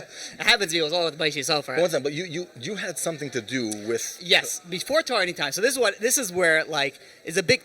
When TorahAnytime, the first website came on, I came across it. I don't even know how I stumbled across it, but Baruch Hashem, I stumbled across it. And I was talking to my wife about it. This is when you had Rabbi Fishel Schachter, Rabbi Zechariah Wallerstein. You had like a few. All the big guns. Yeah, you didn't have that many speakers on there, but you had a bunch of speakers. This is how long ago it was. This is when the original TorahAnytime website, and it still had the views because it went off and then went back on. It was the original. Because they didn't have enough money. Rabbi said we need donations. Let's go. Okay. So, anyways, I remember I was sitting there. I was talking to my wife. I'm like, this is brilliant. Like, this is how did nobody like? So I'm like, I wanted to get involved. I said, I don't know how. I don't know. I just wanted to get involved. So I reached out to TorahAnytime. I don't remember. I think it was through email. I thought because there was no phone call, and I was like, I want to be involved. I want to be involved. I just and this was. By the way, I was speaking at that point, but I didn't even mention that I was a speaker. Okay. I just wanted to be involved. I wanted to be part of that schus. And I started, Everybody said this is what he's doing here right now. Yeah, I wanted to like stamp to like be connected to it, and then like a year afterwards, like Moshe Sofer, whatever. I'm very close to Moshe, and he was like, like whatever. We're schmoozing a lot, and then all of a sudden, I think Shimon or somebody called me up, and they were like, wait, you speak? Like, how do we not know this about you anymore? And then Baruch Hashem, I was able to, get on, through that point. But that was not my intention. I just, and now this. So is, what did you do? You just helped out. Yeah, like I remember I was helping Rabbi Ethan. You saw an investment, and you're like, I'm getting involved. Let's go. Lesson in Rav life. is here. A lesson in life. I don't know if everybody can see that because I don't know. Soon you're going to come from the upside down from the bottom. All right, is he on? Are we on? Oh, we're doing the raffle. Okay. You're going to have to wait a few more minutes. Wait 1 second. Are we calling up the raffle, the person live? How do you do it? We have tickets? We have the first raffle is going to be for. Is it going to be the photo package? So we have the raffle that's coming up right now. Wow, look at that wheel. Oh my gosh, look at that. That's a lot of names out there. So whoever wants, you can still donate. Once you donate $200, $200 or more. You are getting into the raffle. Okay. It's going to be. It's going to be. You're going to go in and you're going to get into all the raffles. So the earlier that you donate the $200 and plus, the more chances that you're going to have to win. So if you give $200, you get 1 entry. $500, you give 3 entries. $1,000, you get 10 entries. $2,000, you get 25 entries, and $3,000, you get 50 entries. Can we add another one over here? 1.8 million. You get all of it. I think you get everything. 5,000. This is 5,000 art scroll. The first prize 5. I want that. Yeah, me too. Am I in it? I don't know. Let's can we pause it? Can I give a donation quickly? So you have the first one. Anonymous donor sponsor. Pliny sponsored it. So thank you, whoever you are. Thank you for that sponsorship. Is that your student? Pliny? $5,000. Okay, so we're about to spin. Ready to spin it? We're ready. We are ready. The question is if you're ready. Can we do a spin? How do you? Yeah. Let's go. 200, 199, and 5, 4, 3, 2, and 1. And here we go. Yoshua Zichron, the winner. Wow. Mayor Simchas. Let's go. That'll be pretty cool, though. It would be cool if I do. Let's go. If I do, it'll be pretty cool. It'll be pretty cool. Can you zoom in? And the winner? Let's see. The winner. Oh! Rabbi Schaefer. Rabbi Schaefer is the winner. All right, well, he's going to be coming on here soon. $5,000 Ashkol. Unbelievable. Wow, Rabbi say a speaker donates. That's unbelievable. A speaker, not only does he donate, he donated $200 or more. Wow, that's okay. Unbelievable. You know, Stick him out there. Yeah, all right. Baruch Hashem. We have a chance. Okay. All right. Alrighty, do we have Rav Gav on? Could you hear me? Schwer. I think I'm on mute. No, we could hear you. We could hear you. We could hear you. Could you hear me? Can you hear me now? You're coming in Shvachamaisas, which is why everybody say we need your money so the sound systems can get better. I could barely hear them, and I don't even know who's sitting next to Meir Simcha. He looks like a nice Jew. I have no idea who you are. Okay, so if you could hear me, let's get right to it. Let's get right to it. Do you hear us now? Could you hear? Okay, there we go. You have to give me some feedback because I can't see if you could hear. Is that mic connected to the thing? Could you hear me now? Press. Oh, I hear you from a distance. Like there's a computer to your side that they're using the Zoom with. You have to check. Is not right. You have to check your. Is there a Zoom? Is it maybe on that one? We're working on it. When you finish, we'll have it set up. Okay, so the first question is like this. You ready? First question from a distance. A trick question. How did I get on to Torah Anytime? Siyata the Shmai. Let's go. No, let's hear the story.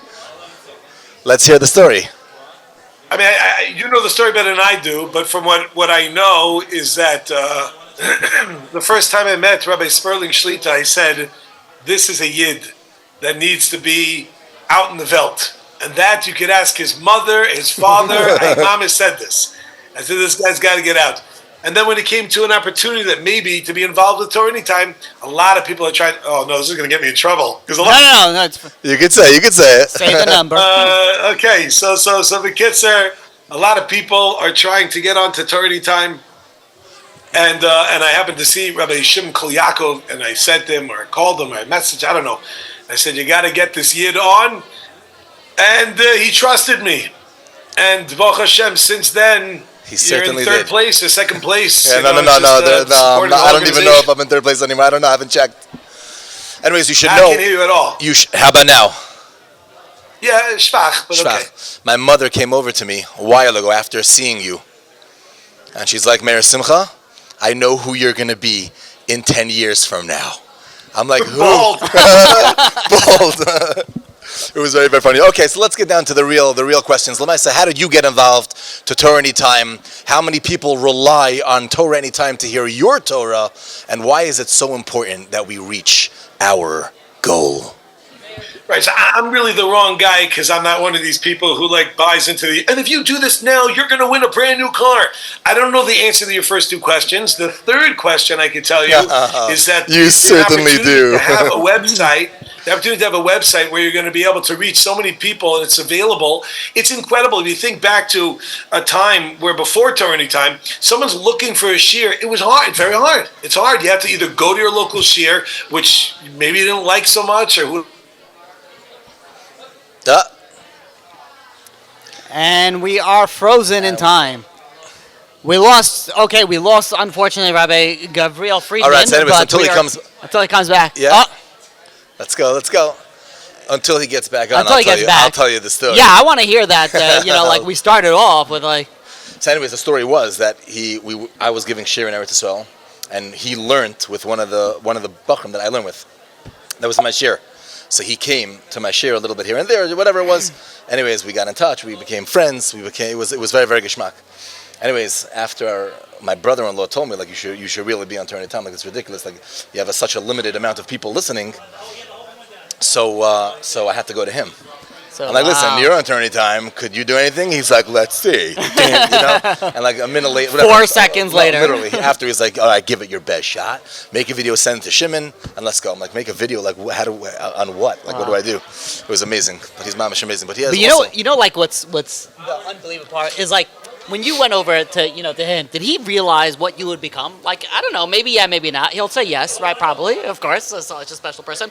But you don't chop, the conversation that we had when we were driving over here, like you don't chop what effect it has. What's going to be the outcome. And just like for the donors, they have no idea when they're donating what's going to come from that money. Like They have zero concept of like you have people that donate to whatever organization. You don't know what would come out of it. You have people that donate. You mamish have no idea, but the potential of it's incredible.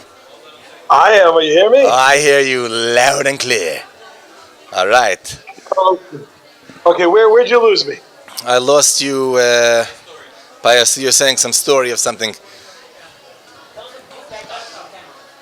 I love that story. Back up, Rivgav. Back up a little bit. A dot. Back up. More. Yeah. Can There you, you go. can you Little break more, down little the more. wall behind you? And Little more. Take a step back. Who are you? Who is that sitting there?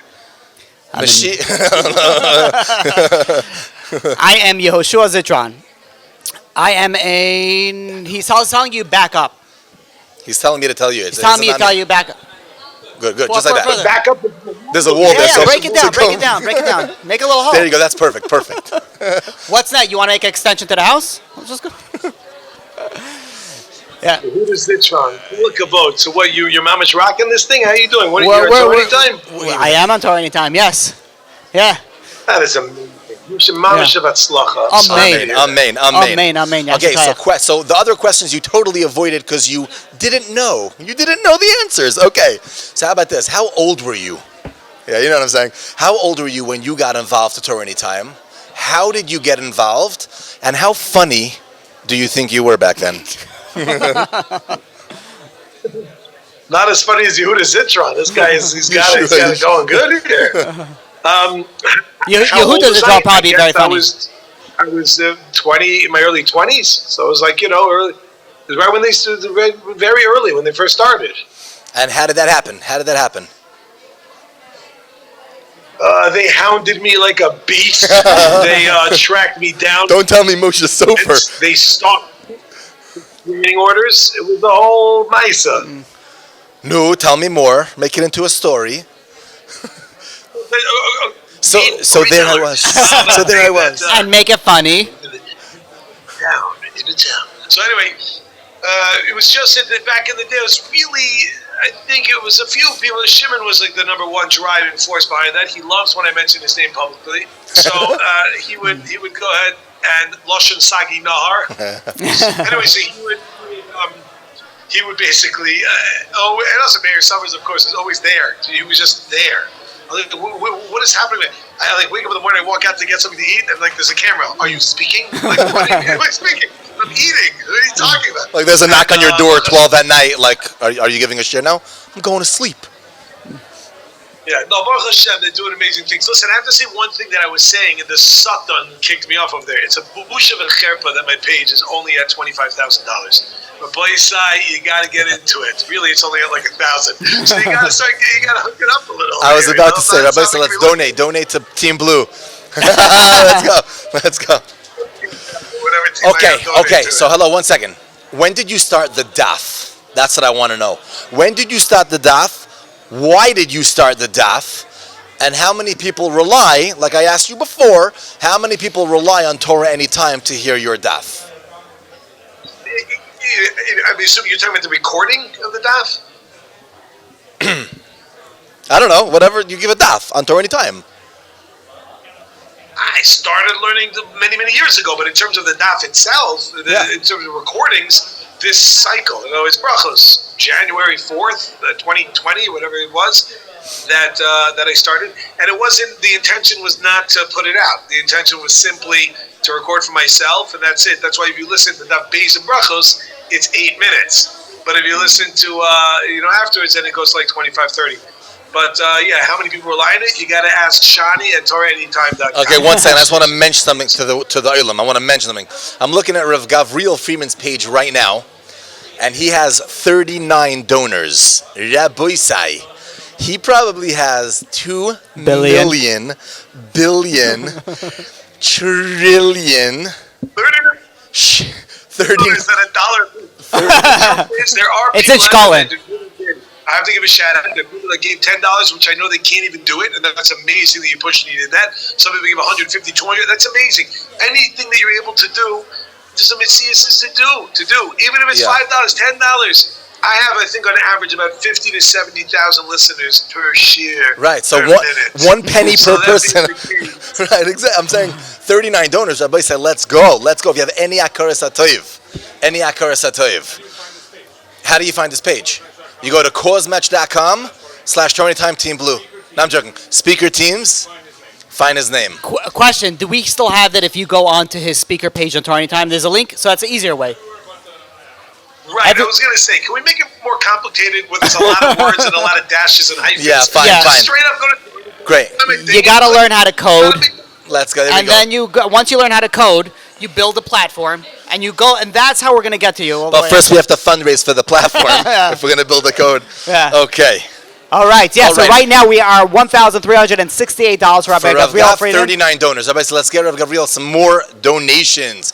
Anybody has any Akaras HaToiv? Okay, tell me a story. Tell me some type of story, some crazy feedback. Some crazy feedback you got from your shir. How far-reaching is it? What's the furthest that ever happened? Tell me. I'm telling you, I'm the wrong. I feel bad that I'm like the worst interviewee over here. Like I have no clue. The Matthias is. People watch it, they like it, they watch more. You know? Tell me one story. You have to have one story. Somebody came over to you in a restaurant and he bought the food for you. And you last night. I have no stories. Last night. I have no stories. Last night. So, okay. 4 Here we go. seconds ago. Yeah, right on my way to my house. Okay, let's hear. Last night. Nothing happened. Talking nothing happened. Oh, we just got a whole bunch of donations. 1 second. Oh no, that's from the page before. Okay, yeah, let me hear. Last night, go ahead. Last night I was giving a shir in Ramat Beit Shemesh, and a young lady came over and said that she just finished listening to a series. We did a series on Perkei Avos. It was via Hachzik, and also TorahAnytime. Put on both, and she said to me, "Do you mind signing my Perkei Avos?" And I said, "Are you kidding? I've been waiting my whole life for this." So, people listen. Baruch Hashem. I think it was something which was powerful and gives people an opportunity to learn. But it's amazing. The bottom line is amazing. The platform is here. It's kicking. You got to make sure it continues to kick. Like we said last year, the year before, and everybody probably comes on. Just imagine for a moment there was no TorahAnytime. You couldn't get to it. How much would that impact? That would impact people. Apparently, I see the clicker there. It's 1.7 trillion hours of Torah per minute. There's so many people that are staggering and learning from it. We gain so much. Let's give a little bit. Let's give a little bit. It's very hard. Statistically, they say 3 to 5% of people are going to give. 1%. Halavai, we should have 3 to 5% Right. giving. That's crazy. Yeah. I have a question though. If I could interject, I don't know what the right word is, but a lot of people are very attracted to your shirim because of the entertainment aspect, which I think is huge. Is that something that you prepare, or is that something that just comes out? The jokes, the funny, the entertainment aspect of the. A lot of people are. One word, they're attracted to the shir because what aspect? It's geschmack. It's very enjoyable. Enjoyable. No, I'm not putting a sticky room. I didn't hear the word. Enjoyable? Yeah. Enjoyable, yeah. So do I prepare for it to be enjoyable? I feel this is going in a beautiful way. Entertaining, funny, easy to listen to. Okay. Payment is not, that is the Eibishter gave me a gift. That is not preparation. That's just, Baruch Hashem, Hashem gave me something that has nothing to do with me. And you're using it for the right reasons. So you can get to see over here that the people the thing they're drawn towards is the Eibishter, because that's not me. So the part that notices is the token. That's me. Wow. Yeah. Wow. But the toichen, that's how it comes out, by the way. Because people could stick around, they could get the enjoyment, the funny, the entertainment aspect, and then they remember it because they were, connected. Hello, you're the one who told me. Just get them to open their mouths and then throw in the teichen in, right? You told me that. Yeah. Okay, so we have 1 minute. So in 1 minute, if there were 38 trillion people listening to one message, you would say in 1 minute, and don't say donate now. What would you say? What message would you share with the world? I mean, I to be redundant, repetitive, and perhaps this has come out extraneous because I think said it, but I'll say it again. And that is, this is an incredible platform that gives people the ability to be able to learn Torah whenever, however, whatever, with thousands of options of shiurim. Come on, people. Any Rebbe out there is preparing off Rebbe Meir Simcha's shiur. Speaks there. Like, oh no, what am I going to talk about? Let's look it up and then write it down and then give it over. That's a mistake. Just watch 5 Parsha Shiurim. You'll notice that only one of them is the original, the other 4 are the same. Right? This is what it is. Such a tool, such a powerful thing. And if you're not like that, this is taking you out of the schmutz. There's so much out there that's so bad. And if a person has something supplementing that to be able to, wrong word, not supplementing, instead of, I can't think of the word, in lieu of that, what an incredible opportunity. And I think that we do owe a little bit of a curse to such an idea. And if we can give, then to give. If you can't, again, like I said, $10 is a big deal. People don't realize it's a big deal. If you could be giving $1 million, you should do that too. Right. But the point is that if you can give 10, that's amazing. And I mean, By the way, donations, you can look at them. By the way, I'm just saying, if all your listeners would give $10, we'd probably be done this entire campaign right now. Right.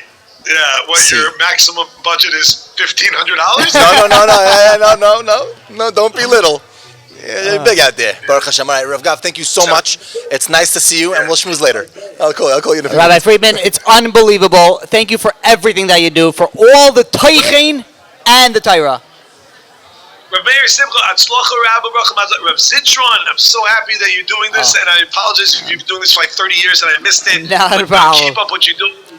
Atzlocha Baruch Hamazon, all that you're doing for Klai Yisrael. Amazing. Amen. Michael Amar, thank you. Call me later. Bye. Okay. All right. Thank you, Rabbi Friedman. Unbelievable. From Ir HaKodesh, Eretz Yisrael.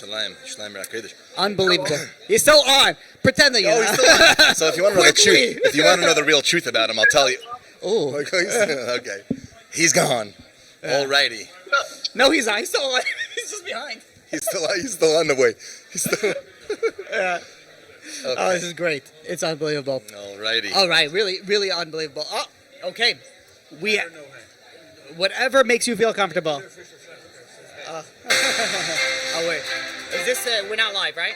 TorahAnytime is having its big annual campaign. I made an ambassador page, and I encourage you to make a page as well.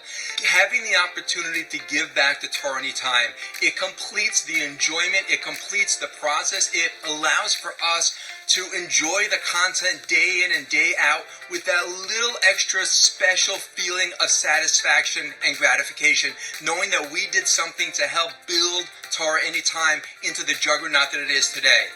I encourage you to make a page, to be a part of history. This campaign is going to happen, and I really hope that you can take part in it in a very significant, valuable way. Thank you so much.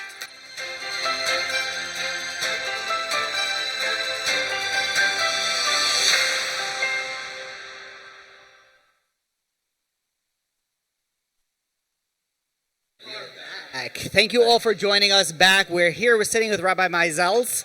I asked beforehand how to pronounce it, and I did it wrong, which is great. This is why we need donations. What? But yeah, we need. We can't even pronounce. Better talent. Yeah, we got a better host. Get my name. We got the best. If you are just joining right now, please go and donate to TorahAnytime.com. I gotta say that. Right before this previous speaker, I ran over there. We have a whole crew over here. I gave my credit card. I don't know where it is. It's not here anymore. I gave my credit card. I said, give another $200 donation. We gotta, for these raffles. We had over here. We have raffles over here going on. You have $200. You're able to join the raffle, and you're able to win so many amazing prizes. But without any further ado, we're sitting here with Rabbi Meisels. I want to, before I even ask any questions, there is a special devotion I know that the Rav has just by just pushing it out, and then we had meetings beforehand that the Rav was very instrumental in. What is the reason that's like everybody's obviously very motivated to give and everybody wants, but there's something extra. Can you? The driving force. What's that driving force that you have for TorahAnytime? I'm going to say something that is so unique. You've never heard it before, but this is really what does it for me. There are a million beautiful, amazing organizations, and every one of them needs help. But one organization that its entire mission is Harbatzas HaTorah. That's it.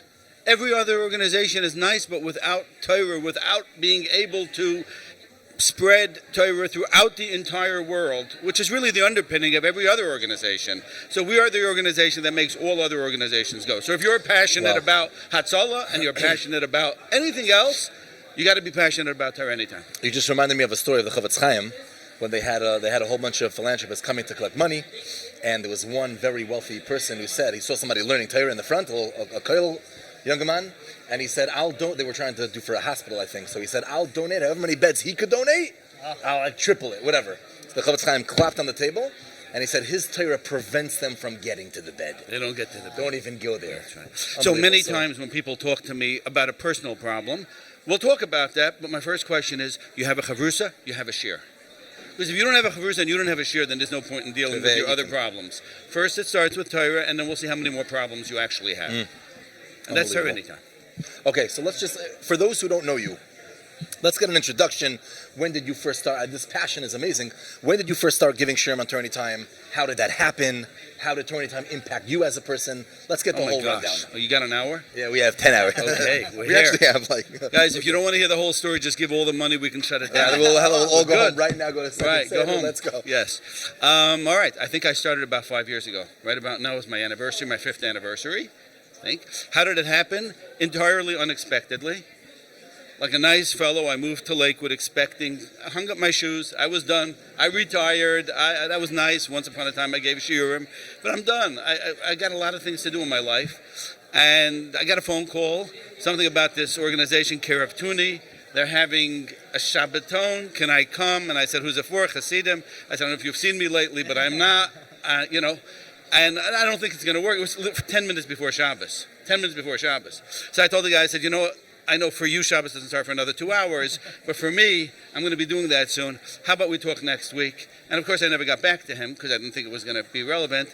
And then somebody calls me on Wednesday and he says, hey, you're going to Kerev Tuni? That's so cool. And I said, no. He says, well, your face is all over the posters. I said, so I guess I'm going to Kerev Tuni. I get to Kerev Tuni thinking it's a one-time gig. We're done. And I meet the TorahAnytime guys. Wow. And I was blown away. And I guess they thought I had something to offer. And Shimon said to me, we got to get you up on TorahAnytime. And I said, Shimon, I don't have time. And he said, so make time. I said, I don't even have recording equipment. We'll give it to you. I said, I don't know how to use it. He said, we'll teach you. Literally, this is how it went. I said, what should I give a shir on? Whatever you want. And today, Baruch Hashem, I think I give about 3-4 shirim a week. Wow. And I got a lot of friends who I don't know their names. I don't even know who they are, but they know me. Wow. You should know, it's funny, I spoke for Kerev Tuni last time, and it's just amazing to see the TorahAnytime team. Oh my they're gosh. there, they're doing, nobody gets paid. They capture everything. So I was there over the weekend with Shimon. The only difference between Shimon and I is I slept, he didn't. Poor guy can't sleep. He is so busy with this campaign. And I came back last night about 7 o'clock. I was wiped. I normally do a class, Ask the Rabbi, Sunday mornings. So last night at about 11 o'clock or 12 o'clock, I made a short clip. It's called Don't Ask the Rabbi will ask you. And basically what I said there is, I said, guys, I was just at the most inspirational weekend imaginable. People came over to me before we left, and they were like, this weekend changed my life. Now there were, which is true, by the way. In Kerev Tuni, it's true. Totally. I was there. It was the same thing. Not a question. Mamish, unbelievable. There were 700 people, I think 800 people who were there. And I said to myself, what a shame only 700 people can have this life-giving elixir. But it's not, because there were 12 TorahAnytime guys running around. And do you know that every single shir on Kerev Tuni that gets posted gets over 2,000 to 3,000 views, and when we talk about the big speakers, Rabbi Malach and those, 10, 15,000 views. So it's not 700 people. Because of TorahAnytime, the entire Kerev Tuni is now out to tens and hundreds of thousands of people. Wow. Okay, so this is normally the last question, but I want it to be right in the middle.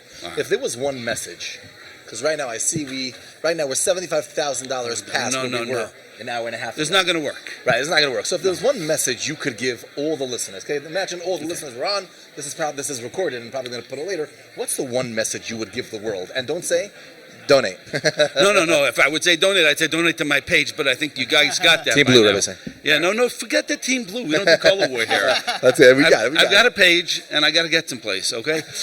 What would be the one? What would be the one message? All right, it's really very, very simple, okay? The way I look at it, there is only one reason why somebody has not yet given the TorahAnytime. There's only one reason. Actually, two. One is they haven't gotten to it yet. Two is because the Yetzer Hara got to them first. So you have to understand, the Yetzer Hara really has nothing to say. He's not out for your good. He's not here to help you. He doesn't care about you. He cares about him. And he's a success when you don't give. You are a success when you give. It's easy. It's simple. Giving takes a few seconds, but it lasts for an eternity. That's right. You just got to think to yourself, just give. I'm not saying just donate. I'm saying just give. Right? Well, because I want to be different. Well, okay, so you mentioned question answer, ask the rabbi. Yeah. What is that? Oh, that's cool. I'm curious. I have some good questions. Oh, I have some hard questions. So we can do it. Okay, Okay, so let me what I hear. do is every Sunday morning I take one question and I talk about it. Now, officially it's a half hour. It's on the spot or it's emailed first? No, it's emailed first. We What's don't the do email? I'm just curious. Ask the Rabbi at lidrosh.com. ASKTHERABBI at LIDROSH.com.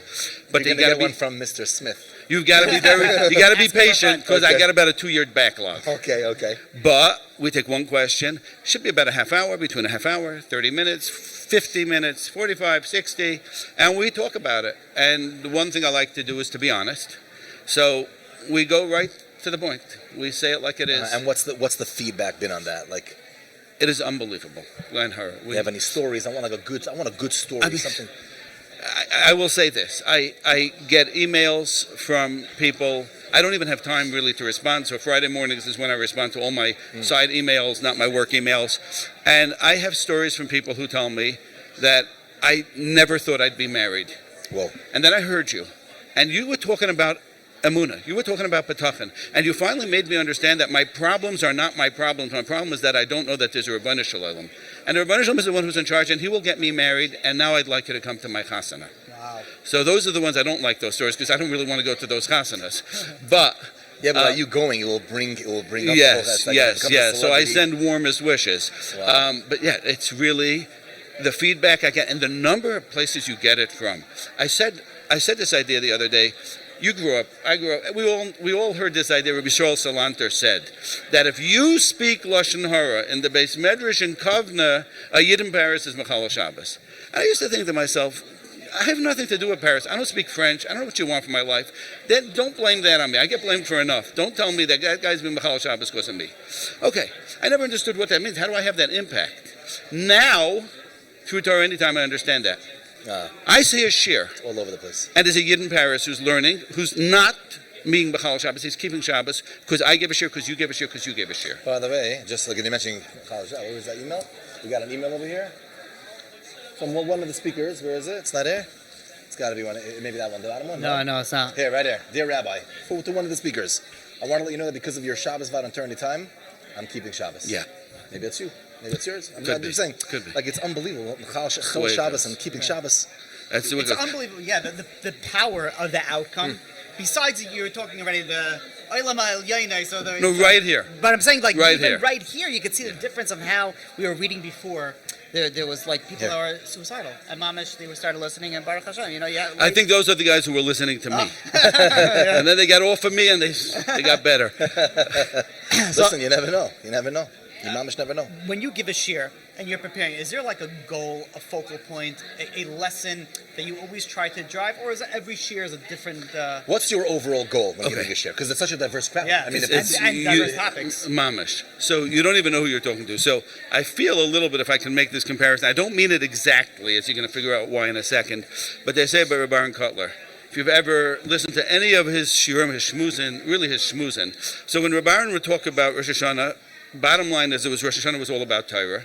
Yom Kippur was about Torah. Sukkot was about Torah. Hanukkah, Pesach, and then obviously Shavuos was about Torah, right? So everything ultimately boiled down to Torah. So even though I always try to spice it up and I try to make it different each time, it all comes back to Emunah and Betachin. I don't know why, but I don't see how we live without it. So it's like we don't go cordless. We're always plugged in. So every time I can't get past, like I can't go farther than the cord allows, and the cord is Emunah and Betachin. So you're just always stuck right back there. But that's a great place to get stuck. 100%. 100%. Can't agree with more. It's very interesting because the speakers that we had, this comes up very often, that the core aspect is Emunah and Bitachon. And that's really like the driving factor that's going to help you in your growth in your Shemayim. It's going to help you in your physical. It's going to help you with, depression or whatever it is. That is like such a driving force. And the last place that you think you need mental help, you're going to go to Torah. TorahAnytime is the place. TorahAnytime is the place. For mental I don't health. know how you live without it. Yeah. I don't know how a person lives without. Do you know the first time I ever heard about TorahAnytime? This is unbelievable. I didn't know anything exists. I don't know from technology. I went to go. A friend of mine made a shloshim. Nebuchadnezzar lost his wife 15 years ago, and he's talking, and I'm expecting him to talk about his wife. He doesn't want to really talk that much about his wife. He'd rather thank TorahAnytime. And I'm thinking, what's TorahAnytime? And he says he was in various hospitals, and in every hospital, he was with his wife for over a year and a half in hospitals and respite centers and that. And he said the only thing that kept me going was I was constantly plugged into TorahAnytime. And I thought to myself, wow, there's a way to do it that you can be going through the worst of the worst, but thanks to TorahAnytime, you are actually living. Maybe for the first time in your life. And Rabbi say, TorahAnytime right now needs your help with donations. Right now, we are holding 1,077,000. Let's go, Rabbi. So we got to get everybody on board. I'm not getting off till we get a million. No, we're not done. We'll stay here all day. But Rabbi said we need a little bit from everybody. If everybody comes together, the Achdus will be unbelievable, and also will hit our goals. And if you want to be on a good team, so get onto my campaign page. No, we have a good team. Okay, we got stars. What is the most powerful feedback? The most powerful feedback that you've ever got from a share, personally? You could think for a minute, because what's the you got an email, something it was crazy, you were blown away, and it could be that one, the one. It's too many to say. Every share when you hear from somebody, Rabbi, I'm writing you from Neve Yaakov and Eretz Yisrael. I'm writing from South Africa. I'm writing from Chile. I'm reading, and I'm thinking to myself, there are Yidden everywhere. And we're all plugged in. We all agree on one point. Can I share with you a great vart on this coming Shavuos? Vayichan Sham Yisrael neged Ahar. So what does Rashi say? Ke'ish echad b'lev echad. That we were all united when we came to Har Sinai, right? Rashi says over there that all other times that they encamped, they were b'machloikis, and then they came to Har Sinai. Now we're not b'machloikis, right? Everyone knows that Rashi. Right. So we learn from here, this is very important to get Torah. I have a question for you, Rabbi Zitron. You're a huge Talmud Chacham. Your name, Shmai Hoylech Lefanov. Why over here did they not have machlekes? Rashi didn't bother to tell us that. Reb Meir, why don't they have machlekes? No, so it must be something Torah related. What was it? You know why? Because Jews will never agree on anything. There is one thing we can all agree on, Torah. It's not like when you meet a Jew, Shalom Aleichem. What does he say back? Aleichem Shalom. Right. It's not Shalom, it's Aleichem Shalom. Yeah. Right. It's the one thing we can agree on. We will all agree on the Rambam. We'll fight, but the Rambam is a Rambam. Right. And not only agree, it's for everybody. Right. Also, you know, it was given in a desert. Why a desert? I'd rather give it in a base medrash somewhere. A desert. A desert is for everybody. A desert. No, you didn't need a ticket to get into Noch a desert. besser. Vayichan Sham Yisrael neged Hahar. Guys, we have 2 million people here we got to find lodging for. You don't do that around a mountain. It's not where you camp. You find a nice straight place, you get some watering holes, you do it right. Why did they encamp around a mountain? You know what the Ramban says? I'm not saying over here something fancy. So the Ramban says, because they were waiting for Torah. And they said, I don't care about lodging. I don't care where I'm going to go, how I'm going to sleep. I don't need a bed. You told me, you're taking me out of Mitzrayim, you're bringing me for Torah, so for goodness sakes, give me the Torah. Just give it to me, says the Ramban. Well, look how and you can see that nowadays also. People are thirsty for Torah. They just want to go. All they want is the Dvar Hashem, and TorahAnytime is giving it. If you tell me that it is a coincidence that the name of the people of the two tzaddikim who started it is called Yaakov. Coincidence, my friends? All right. Yeah. Come on. It's true. It's unfathomable. You think about also, you have people that they need inspiration. They want to learn. They go to one location always. You go, if you go to a therapist, right? No, not taboo. You go to a therapist, you pay $250, $300. Yeah, no, I'm saying, like for people, $200-$300 for it. How many people pay $200-$300 for TorahAnytime? And how much therapy has it provided throughout the entire year? Let's put it this way. Really, Rabbi said, listen to this. Really, all year round, we're not asking for anything. We're asking once a year for $10. No, I disagree. You're saying $100. I disagree. No, all year round we are asking for something. What are we asking for? I'll tell you a Maisa. I was at a Kiruv Tuna with Shimon, and I said to him, Shimon, so-and-so wants to put up a share, but he's not going to have that many listeners. He says, I don't care. We want every listener. So you put up a share of 5 people, 10 people listen. We want that. We want. TorahAnytime wants. They want people listening. We're asking you get on, learn to listen, Torah. Right? Get on and learn Torah. Right. And now we're not even asking. We're offering. Right. We're offering. Right. You can buy in. This is a stock. This is a hot stock tip. This is a once in a year opportunity, Rabbi said, to get involved. This is a tremendous stock over here. Okay, this is your retirement plan. How many people you have a 501k? I'm talking about real retirement. You got a 501k? You got a 501k? No. Right, this is your 501k, my boys. You're going to get up there in Shemayim. And if we're going to be lucky, we're going to get visitation passes to go see Shimon Kol Yaakov. Right. That's it. Wow, Simple. okay. If you could leave us off with a bracha and maybe some powerful words. Just Abba before said we the go. biggest bracha is the Torah. You buy into Torah, you will have the shefa of bracha. All the brachas in the world are piecemeal compared to the Torah. Torah is the bracha. And when we take hold of it, you can take hold of it by learning it, and you can take hold of it by being machzik it. That is the bracha. Rabbi said, there's opportunities on the table. It's not going to be here for long. We're going to shut down tonight, and you're going to kick yourself and say, why didn't I give? I'm not trying to do a hard sell, honestly. Right. Soft. Yeah. Right? You're just going to be mad at yourself, why didn't I give? Rabbi say, now is the time. That's it. You don't have to give. How much do we need to get to 1.8? We need about now we're almost 7. by 1.1. So you don't have to give 700,000. We'll take 100,000, and we're going to be happy. Yeah. I'm going for the 10,000. Rabbi say, get out there, donate. TorahAnytime.com. You could click on any of the speakers that you want to go to. I would prefer if you click on mine. My campaign page actually is a very accessible link. Yeah, mamish. The handicap accessible. Right at the top. Okay, it's okay. Rabbi say, Wherever you go, as long as you donate. That's right. We're happy. Thank you very much. All right. Nice to meet Thank you. That's Lachamai. Thank you. Thank you for all the motivation and all the devotion. All right. Okay. We want to... Are we not on anymore?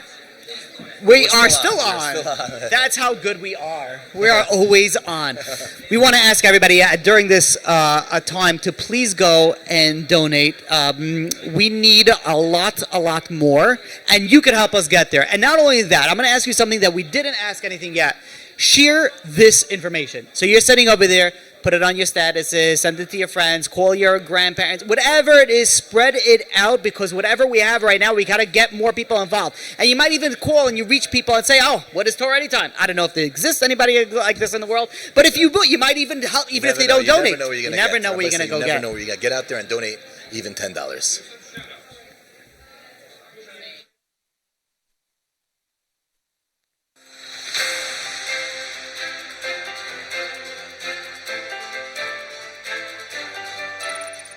TorahAnytime, everybody knows, it's having their annual campaign. Rabotai, this organization, TorahAnytime, it's not an organization. It's like a movement. It's a movement that you know the impact that it had around the world. You know, wherever you go, everybody's talking, and it helps a person because I'll tell you what it is. It gives you ability to learn in any subject that you can possibly think of. And you have the ability to grow from there. You know, they have everything on it. Daf Yomi, they have the Parashat Shavua, they have Navi, they have Musar, they have series of different sefarim. And therefore, a person has to understand, well, we need really, if it wasn't for the listeners, right? Everybody's a team. The rabbis, the people behind TorahAnytime, and the listeners. Without all this partnership, it can't grow properly. So we need your help in continuing going forward. As well, I myself donating nicely, and everybody else. The more money that's in the pot, the more we can expand. They can expand, and guess what? It's a zchut that will stand for you forever.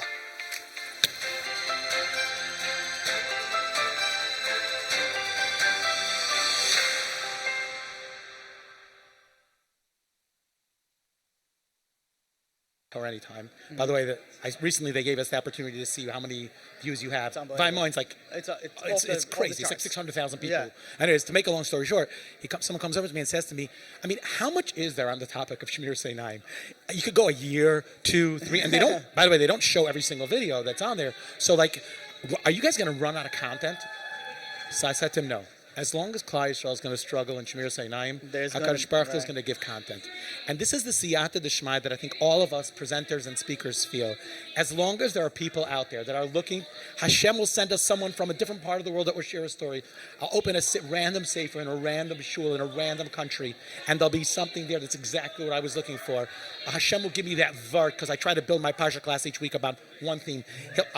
He'll give me that vart. Someone will share it with me. I'll read it. I'll see it somewhere. I'll hear it somewhere in Hebrew so that no one... lots of stuff from Israel. I know. Everything amazing is from Israel. Really, yeah. And then all of a sudden, HaKadosh Baruch Hu just gives you siyata d'shmaya, and it all comes together. Like, I can't begin to tell you, like, my bandwidth is worse than the bandwidth here. Like, I'm Baruch Hashem, I work and I teach and I stretch so thin in so many different ways. And I have this pressure that I know that I should be doing a shir. I probably should do it Wednesday night so people in Australia could have it by Thursday night, whatever.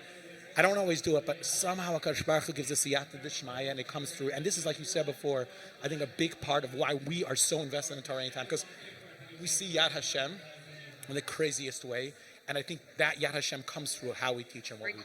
It's really, yeah. Amazing. You want to hear something also crazy, like, Torah has meant, Yidden, but also Goyim join Torah Anytime. I've gotten emails from Muslim countries where the person, he wanted to be Megayer.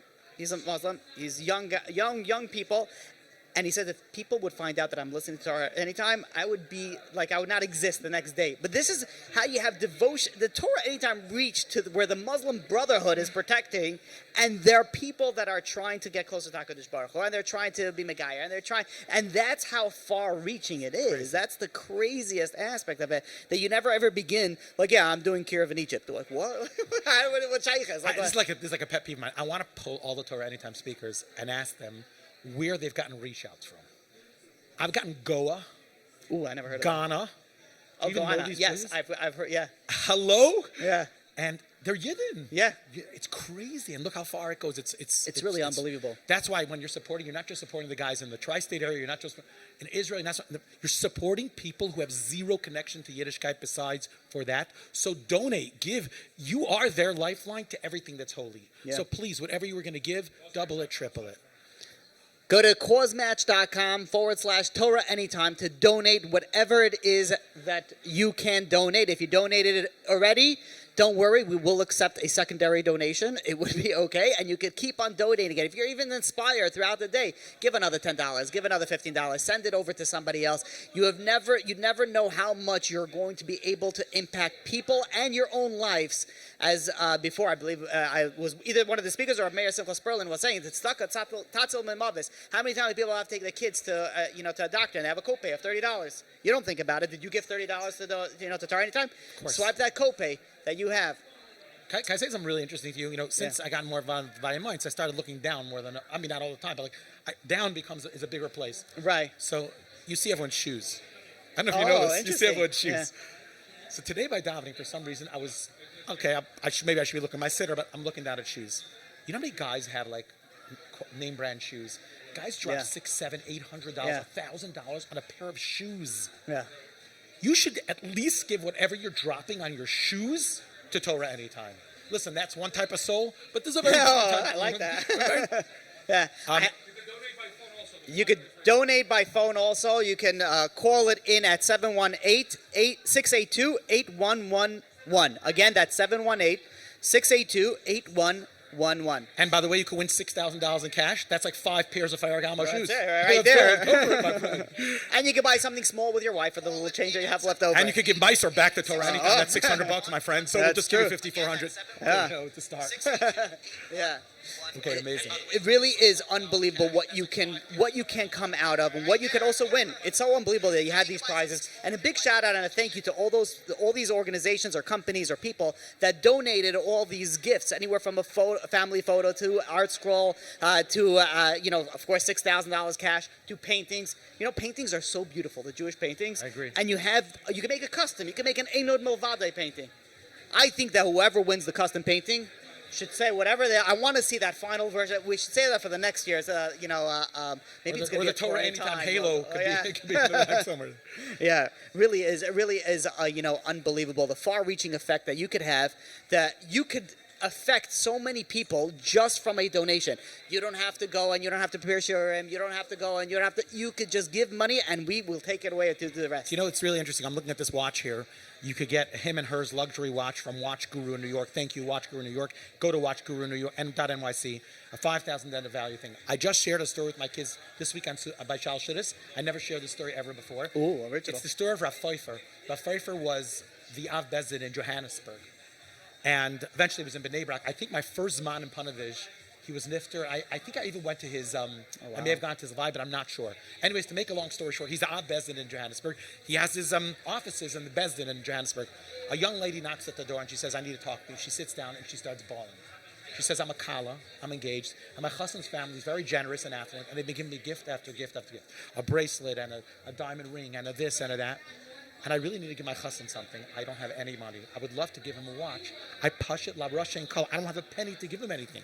What should I do? And Rav Pfeiffer, who was, besides just his tremendous Torah knowledge, had a heart that was wider than wide. So he says, "Oh, of course." And he just takes his watch right off his hand. He has an Omega gold watch that his wife gave him. He takes it, he pulls out a handkerchief, and he polishes it. He goes into the Bezdin's offices, and he finds a little box. He gets wrapping paper from somewhere else in Bezdin. I guess Bezdin has boxes and wrapping paper. He gives it to her. He says, "Take this to your chassan. It's a gold Omega watch." Wow. And she can't breathe. And she says, "Do I owe you anything?" He goes, "Yeah, no." Unbelievable. He says, "For your cousin." And he's thinking to himself, listen, this is a great investment. Okay, the day's over. He's going home. And all of a sudden, he's like, I'm going to come home, and my wife's going to say, Tzaddik, did you lose your watch? What do you do? He says, listen, I'll stop at a watch store on the way home and see how much it's going to put me back. So he stops at this big massive jewelry store, which sells watches and diamond bracelets and everything. And he looks for a watch that looks similar to his, and he finds a gold Omega watch, $2,000. And by the way, South African, the rand is very low compared to the dollar. So $2,000 is a really lot of money. And he's like, okay, I don't have a choice. I'm going to do it. I'll put on my credit card if I have to. He's waiting online. He gets to the cashier. Before he has a chance to pay, there's an announcement on the PA system.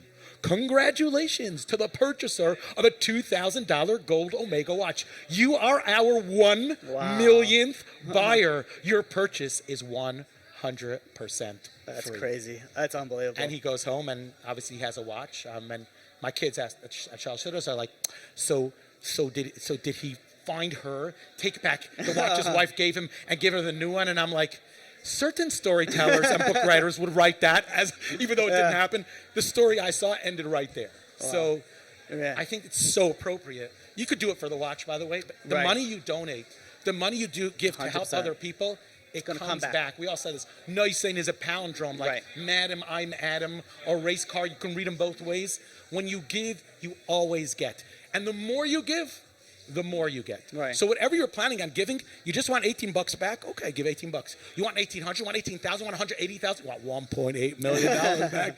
Donate to Torah anytime, it's going to come right back to you. Right. It's unbelievable when you see the Yad Hashem in stories. You know what's, it's always nice. People are always easier to read the stories, but we never look at it in our own lives and see, if we look at it, we had Rabbi Fischel Schachter before, and one of the questions I was asking him is like, one of the things that Rabbi Schachter always says, I like to say stories, I don't like to be in stories. But I said, at the end of the day, you're in a lot of stories. He is in way more stories than anyone else. So he said, what's the difference? He says, I look for it. I see it. I open my eyes. I see it. So we all have that hashgacha in our eyes. We all have that hashgacha. And this where, so do we. We all have it. We're going to give and we're going to see what we're going to get. Okay. 100%. Looks like we have Rabbi Ari Ben Shushan joining us. You want to give an introduction? I don't know if you could. Rabbi Ari, are you with us? Yep. Yeah. How you doing? Amazing. Oh, Givaldi. That's Torah Anytime. They could get a guy from California in the middle of the day to come and participate. Givaldi. It's amazing. And 3 hours behind. Thank you. One second. Oh my gosh, he's larger than life. Jim was asking me to go vertical on this one. You're good. You're looking great. You're looking amazing, by the way. All right. Here we go. Can you guys hear me? We're also enjoying the Sphera beard. It's prestigious. Yeah. So over here it's 10:30 in the morning, so I didn't get a chance. It's but I didn't wait Till Lag BaOmer. Yeah. So it's definitely pretty heavy on the face. Now you guys couldn't shave on Friday, right? You couldn't shave on Friday, right? We got this heter of shaving on Friday because of Sunday. Right. No such thing.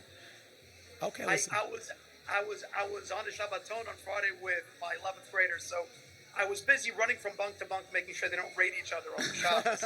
So again, I was looking up inside this firm to find out what to do. Pikuach Nebesh of shaving cream on people's beds in the morning versus that. And outside. Been there, done that. So I didn't have the Shaila. Ashrecha. So Rabari, we've been chatting about the incredible impact of Torah Anytime. And both of us, we both present on Torah Anytime. But we also listen. We're consumers as well. And I will tell you myself that on many occasions when I was falling asleep on the road, I put on Reb Ari. I needed something to pick me up, and great stuff, amazing stories, inspiring. I've been moved to tears by some of the Zachen that you said and some of the Torah that you share, and it's such a schus to have you with us here today. And more importantly, I think to hear what what's your pitch here? So someone's contemplating how much they should give, or if they should give again. Well, tell them what they should do. Bring them around. Good. So number one, it's a big schos. To hear that such gedolim are listening. It's Listen, I drive. I'm not such a gadol. I don't have a driver. I'm just a regular guy. There you go. So number one, I'm very, very. I mean, we all use TorahAnytime as our lifeline. So I wanted to think along the lines of something. First of all, for all the rabbis out there who are doing the fundraising, we don't like it. It's not something that we ever signed up to do in life. Not TorahAnytime, something to do in life itself. And I had a thought. I didn't see this in any farm. This thought hit me. I was making eggs about 10 minutes ago, and the thought hit me. It always bothered me by the Nesiim. We know very famously that the Nesiim showed up last to give money to the Mishkan. And where were they? There wasn't much going on. It's not like they were just at home and they went down some rabbit hole on YouTube or something, and they're like, oh no, I completely forgot. We're all giving money to the Mishkan. There was nothing else going on in the Midbar. And they were the ones in charge. How is it that everybody else got the memo to go and give money, and then to see him, the ones that, how did that? They come running up. They're just like trying to get on their time, like, oh my gosh, am I too late to get? Are you insane? You're the ones in charge. And I didn't stop. And this really bothered me, this thought for years. And this morning, as I was making my eggs and trying to think what to say over TorahAnytime, it hit me like a ton of bricks. The Nesiim were probably fundraising from everybody else to give. They had pages, right? They were so busy knocking on everybody else's doors and telling everybody else, did you go give yet? Did you go give yet? Come on, guys, give a little bit more. You sure? Really? I mean, it's the Mishkan. You realize that, look, we all know that you are crowd surfing by the You got to talk a little louder or move in a drop. Just a drop. Perfect. Okay. Yeah, I just, all right. Or AirPods. Good. I just want to, yeah, let me up the volume then 1 second. There we go. Better? Okay, good. Excellent. Yeah. No, tell me. If not, we can try We're good. It's good? Listen,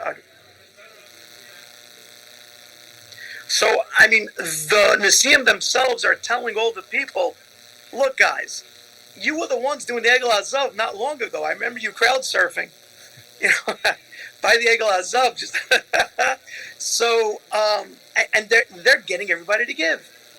And because they're getting everybody... Now, again, I didn't see this anywhere. People are going to ask afterwards. I made this up. I completely made this up. Hashem gave you the thought. Don't undersell yourself. He gave it to you. No, but I'm just saying, but if not, I dare anybody else to come up with a better shot. And we're in the world where they're Nesiim at the time. So I just think that they were trying to fundraise out of everyone else. And then, after all of a sudden, boom, it hit. They came running up to say, okay, we're here. And we always looked at it as a negativity. Oh, they had to give the stones for the choshen, for the breastplate of the... I don't know, but in my religion, that doesn't sound like a punishment. To me, that sounds like Hashem was saying, guys, you're not late. You've always been there all along. By the fact that you were trying to push everybody else, you've had that place all along. I reserved it for you. You were right next to the Kohen Gadol's heart, right next to the closest place next to me. So to all the rabbis out there who are pushing everybody else, just know in Shemayim, there's a choshen that you get to have your names on. That's very big. It's very difficult. Why are the rabbis doing this, It's not like anybody's getting paid for this. And now we're even the ones going to push to give money for it, like to go into... So really, what's the drive? Because honestly, it kind of shouldn't be this way. It shouldn't be that the ones who are teaching are also the ones trying to... But it is. It's the reality. Shimon, when he came on with that video, when he said, hey, everybody, guess how many people are giving? And right away I said less than 1%. I'm telling you, I promise you. And the reason why I knew that is because I have a wealthy guy here in the community who explained me statistics just 2 weeks before that about fundraising different things, and he said you should know that it's known. Wikipedia, 1% of people. Wikipedia is free, and they have over there. There are, I don't know, millions and millions of people. Less than 1% ever give a donation of like $1 or two. And he was explaining to me that the reality is, in humanity, that only 1% feel the responsibility and try to fund and fuel everything else.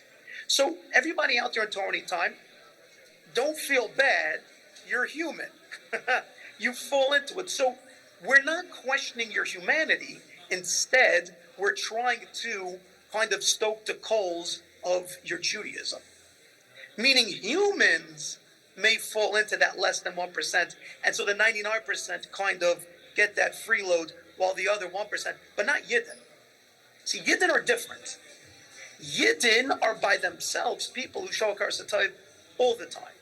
Very famously, Gidon in the 8th parak over there, Shaftim, Gidon went and did a lot of murdering. He murdered a lot of people. And it's a long story short. It's because they lacked a karsatayv. He questioned their Judaism. And he rode them over brambles and over thorns. Incredible beast over there. And he said, if they didn't come to like give him bread and water to his men, he said, I don't know if you have Yiddish and Neshama inside. So this whole 1% theory, that's for the rest of the world. But for Yidden, especially right now, I mean, in the week of Hoy, in the week in Svira of saying thank you, in the week where we show this kind of obligation, because we all know, I mean, Hoy is Maidim. Maidim is admitting, Maidim b'kanas. It's us admitting to TorahAnytime. You know, the thanks you're giving is an admission to say, I'd be nowhere without you. I mean, think about it. When we grew up, we didn't have much Rebbeim to connect to. We didn't. If you asked me when I was a teenager, well, maybe my Rebbe. Here you ask teenagers, who's your Rebbe? They have a whole list of everybody on TorahAnytime.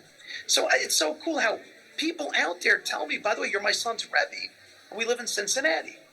Like, that's pretty crazy, but we get that. So the reason why we're doing this is because we get to have that. And the reason why we want to go on fundraising is because we get to have that. But for everybody else, understand what they're getting. But I want to go one last step, and then maybe we can schmooze for a few minutes. So because, like, before Rabbi Landau, you reached out, and I always said, like, there was one point that I really, really wanted to get out. This is the point that I really want to get out.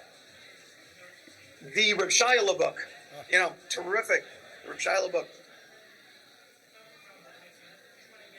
Listen to this. Quick story. A wealthy Liska Chassid once arrived with a box of candles, a gift for his Rebbe. He gave the gift to the Rebbe of Reb Shiloh.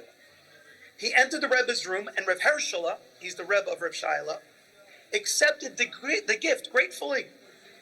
Baruch Hashem, Reb Hershela said. We'll have lech for Shabbos, we'll have candles for Shabbos. The chassid looked at the carefully arranged piles of money on the table in surprise. Rav Hershela had stacks and stacks of $100 bills behind him. Stacks and stacks. Tens of thousands of dollars all around him. And he said to him, oh, Baruch Hashem, I have candles for Shabbos. The chassid looked at the carefully arranged piles of money. The Rebbe noticed the chassid's bafflement. You're certainly wondering, how come I have no candles for Shabbos if there's so much money sitting on my table? It's because Hashem made me a Gabbai Tzedakah, and I'll have to provide an exact reckoning for every penny I receive. There are piles here meant for Pidyon Shvuim, and piles for Bikur Chaylim. There's a particular peddler who needs a new horse, a farmer whose milk cow just died. Each bill has its purpose, so I was left without candles until you came along. Right now, people are looking at TorahAnytime's ticker going up. It's going up. And like all these rabbis, they got piles of money stacked all around them. And look, and they're like, more, no, we need more. We need more of your money. I need to put more. All these rabbis, they want so much of it. Are you insane? Are you insane? I'm not getting a dot. I don't get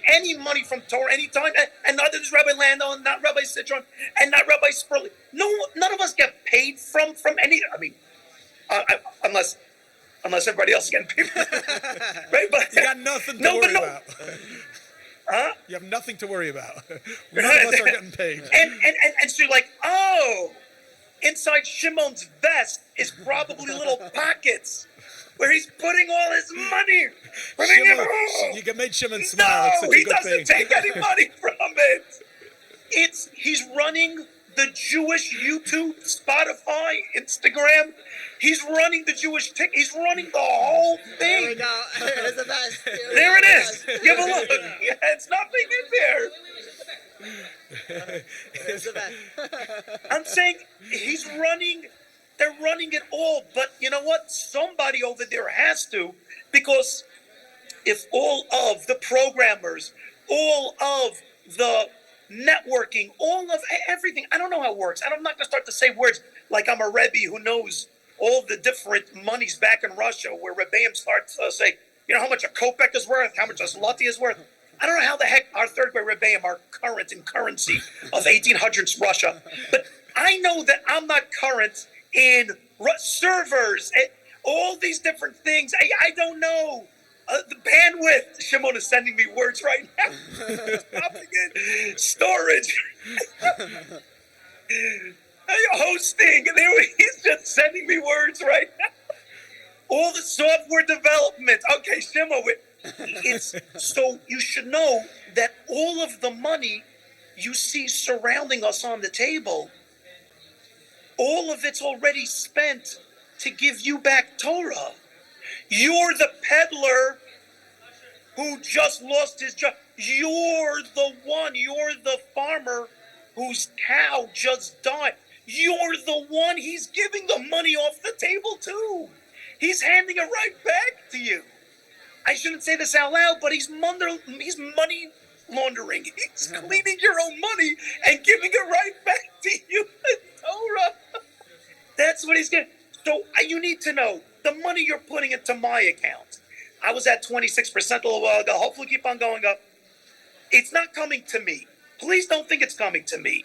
And if it came to me, Lo Yitzhar, I would just turn around and give it back to TorahAnytime either way. Because I'm looking at that money on the table and saying it has to go to servers and to software developers, etc., etc. Rabbi Yisai, if you want the Torah that you're learning from TorahAnytime to have its place and affect you. One last story. I apologize. I'm just reading here. I always love to show books. Rabbi Nissel knocked it out of the park. I'm so jealous. What a flex that his whole life that he got to spend next to Reb Moshe. He said a story about Reb Moshe's father.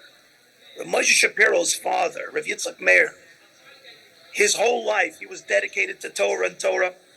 And he pushed himself that from the youngest of ages, his father, when he would wake up, no matter what time of the night, he'd jump out of bed to decide whether he still needs to sleep, until the point that he would get up at 2 o'clock in the morning. He'd get up at 2 o'clock in the morning every day for decades and decades to start learning. When his father was sick at the end of his life, his father was in a coma in the hospital. A coma. At 2 o'clock in the morning, every morning, the nurse told Reb Moshe, your father's body would start to tremor and shake. At 2 o'clock every single morning. The neshama was pushing the body, saying, hello, it's our time. And the body couldn't respond. But the neshama pushed. It didn't push him at 4 o'clock in the afternoon. Trust me, he was learning at 4 o'clock in the afternoon. Why to push at 2 o'clock in the morning? It's because that's where he sacrificed for Torah, and that's where it connected to him. All the money that's coming through now, you sacrifice for it. It's hard. Rav Gav was saying before, $10 is hard for people. Ashreichem if you gave you $10. Ashreichem if you gave $180. Ashreichem if you gave something. But just know that that's where the Torah sinks in, and that's where it connects. That's where Neshama feels it and pushes the goof further. That's where it goes to. So Rabbi Yisai, B'ezrat Hashem, will knock this out of the park. TorahAnytime will grow into such a massive beyond what it is now, and that everybody over there can go back to do what they're doing. All the rabbis who are now trying to help keep this amazing worldwide yeshiva going will go back to their recordings, to their doing. God knows between just the three of us sitting over here, how many hours of prep. You guys, you know how much Rabbi Land, I don't know how you put out so much content. Rabbi Sitchel, so much content. Rabbi Lando, I got to get your editor. I don't know what it is. Everything looks so professional, so precise, so good. Smiling, you get like, I got to get my teeth whitened. I don't know where you go, but tell me who you get it by. It's a Like, filter Mom, that it's whitens your teeth. You know what I'm saying? It's a filter that whitens your teeth. It's a filter. It's a filter on the thing. I got to get your editor then. Somebody, but just, we're all going to go back to doing what we do. And thank you all. It's the day of Hoda'ah. So I want to say personally, to everybody who's given to my page and to everybody else's pages, my greatest joy, I'm watching people put on my page and they split $200 between 15 speakers. That's amazing. That's so beautiful. You know, I get to see who you like to, you know. Thank you all. Thank you all on behalf of myself, on behalf of Torah Anytime. I want to say it's not lost on us. I get every email of every person sent to me whenever I see it. I see a quick hirotzen for that person. Thank you all. All right. That was mamish la'ela ula'ela. And if everyone takes your words to heart, the campaign will be over in about a half hour. So you should continue doing your Rebbe Shalom should give you kayach to keep being mefarsim the Torah. We could tell that you share what's meaningful to you. It comes across. And that's so chashuv. I think that's where your hatzlacha comes from. And hopefully what you just shared now, which were devarim yotzim and alev, will be nichanasim el alev. And people in Mitzvah Hashem will continue to support Torah, and together we'll bring the Geula. These are Hashem. Thank you, Rabbi. Tiskel Mitzvahs. Thank you very much. We really appreciate having you on. Thank you, guys. Bye. Amazing. All right. Thank you, Rabbi Ari Ben Shushan, for those inspiring words. Really takes it away every year. The emotional connection, besides the Torah, but also Torah Anytime. Yeah. You really, it's an inspiration. It should be inspiration for everybody. Whoever listens, do something with that inspiration. Put it down into a dollar thing. And a quick shout out we're going to be doing to all our sponsors. We're going to thank everybody for the gifts. We're doing it right now. We're spinning it for the next winner. Again, you have the luxury family photo package by newbiesphotography@gmail.com. Thank you for it's a $5,000 value. You also have another $5,000 value at the-reflective.com for a styling session. We also have him and hers luxury watches, which we did speak about that. So thank you at WatchGuru New York City, NYC. NYC, yep. NYC. Give a call and say thank you and maybe purchase something. 646 at the Watch Gurus, 250-9861. We are sorry, but the Art Scroll gift has already been won by Rabbi Schaefer. Well, but we do have a Feldheim one, which we do have that's coming up also. You have a $5,000 gift card at Feldheim.com. Thank you to the Feldheim family. The thing is still spinning. We have a bunch of prizes coming up, anywhere ranging from a custom painting to jewelry to cash to tours to go on vacation in Iceland, which sounds amazing. And the photo package is happening right now. There are $200 to get a 1 entry in, $500 to get 3 entries, $1,000 to get 10 entries, $2,000 will give you 25 entries, and $3,000 will give you 50 entries. Can we have double winners? Can one person win more than one prize? If you have more than one ticket, you can win more than one prize. So keep on donating. Maybe you'll take away all the prizes. We're going to count it down to 5, 4, 3, 2, 1. And the winner is... Bum, bum, bum, bum. Dun, dun, dun, dun, dun, dun. And here we go. The winner for the photo package is Rebbitzin Tamar Tabak. Ooh. Mazel tov on the photo package. Yeah. Oh, wow. You see, HaKadosh Baruch Hu is showing. He's showing it, Shimon. But you also see the speakers are donating. The speakers are donating. It happens to be before I came on over here, I ran to give another $200 donation. Now I have to give more. I see, like, the speakers are actually winning. So Yasher Koyach to all those donors. Stay tuned. There's going to be more prizes coming on. And Yasher Koyach to you, Rabbi Zitron, because I know you put a lot of effort into putting this all together. Hashem should reward you. Kefo Keflaim, Lenetzach Netzachim, not just Feldheim books and stuff like that. Amen. Amen.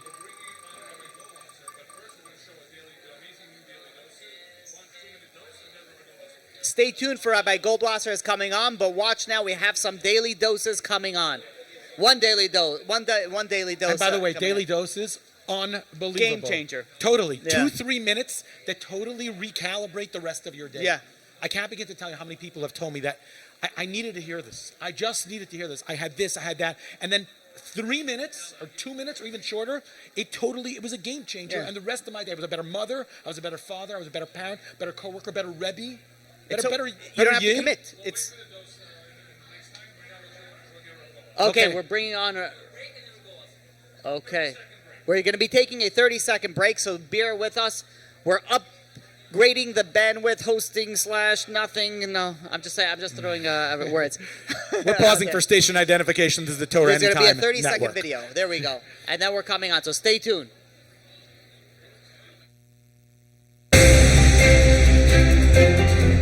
Shalom Aleichem, everybody. Torah Anytime is having their incredible fundraiser to keep their Torah going strong. And now's the time. Now's the time to go and to show our Hakrat Tov. Now's the time to go and to show an appreciation that for our generation, we were Zeicha. In our generation, we merited the opportunity to have something this vast, something this incredibly technical and difficult and expensive and nearly impossible to run, and something that we could not live without. A Torah that is so personalized to all of the needs that we want. A Torah that I've gotten thousands of emails, and Baruch Hashem getting hundreds more, of all of them saying, thank you for giving over your Torah on Torah Anytime. I can only imagine from the hundreds of rabbis, thousands of rabbis that you have over there now. I mean, how much growth is coming from that? And how much all of us can partake in that schus. Partner up. Partner up with Torah Anytime. Lama Nigara, why should we lose out? They said of Pesach Sheni, which is coming up now, a recognition of the Jew. When he sees a good deal, when he sees something that he doesn't want to be left out on, jump in, give, and say when you give, I'm not giving it for Torah Anytime, I'm giving to partner with Torah Anytime, to have that incredible Torah in my schus as well. Now's the time, go ahead and give.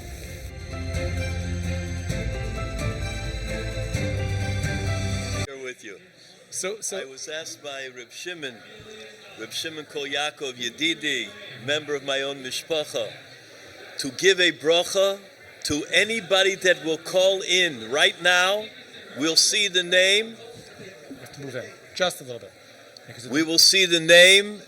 We're going to see what the need is. It doesn't matter. Shidduchim, Shalom Bayis, children going to Derech HaTorah, good health, Arichas Yomim, whatever an individual needs, Parnas Mitzuya Berevach, livelihood. If you call now, you'll make a donation, whatever you can do. Try to do your best. We will give you a bracha right now, on air, live. You'll get it, and everybody will say Amen. Okay, so how are we, Rabbi Gola, how are we going to do this? Rabbi Gola, say. We will invite everybody. Huh? It has to, there's a little caveat here. Yes. Tonight la'achar maisa. We're doing it tonight right now. Tonight couple. It's got to be $500 or more to be zoicha to Rabbi Goldwasser's choshev bracha. How does that sound? Whatever the rule is, we're going to do it. Or if a person can make a smaller donation and work up to $500 this year is also good. Okay, so the first person who calls and texts in a $500 donation with what they are looking for, what they could get a bracha for, the Rav will give a bracha live in real time. Okay, Gavaldik. While we wait for that, perhaps the Rav could give 2 or 3 minutes of chizuk that should really motivate a person to dig deeper, to give more. We're at $1.1 million, which is an amazing accomplishment. But we have 5 hours and 59 minutes to hit our goal of Chai, 1.8 million. What could the Rav tell somebody that will really push them, be mechazik them, to dig deep, and to really show Hakaras HaTov and to give in a way that they never gave before? There are 2 inyanim that I'd like to mention that will be a chizuk for everyone to give. One, whatever brachos a person wants in this world. The Chavetz Chaim said a lot of times we wait until somebody who has great mystical power comes to town and everybody lines up. The Chavetz Chaim says, Avol shochachim heim. They forget. Habracha Yoseh Gadol, the greatest blessing in the world, is rak ba'arach zokas Torah, for supporting Torah.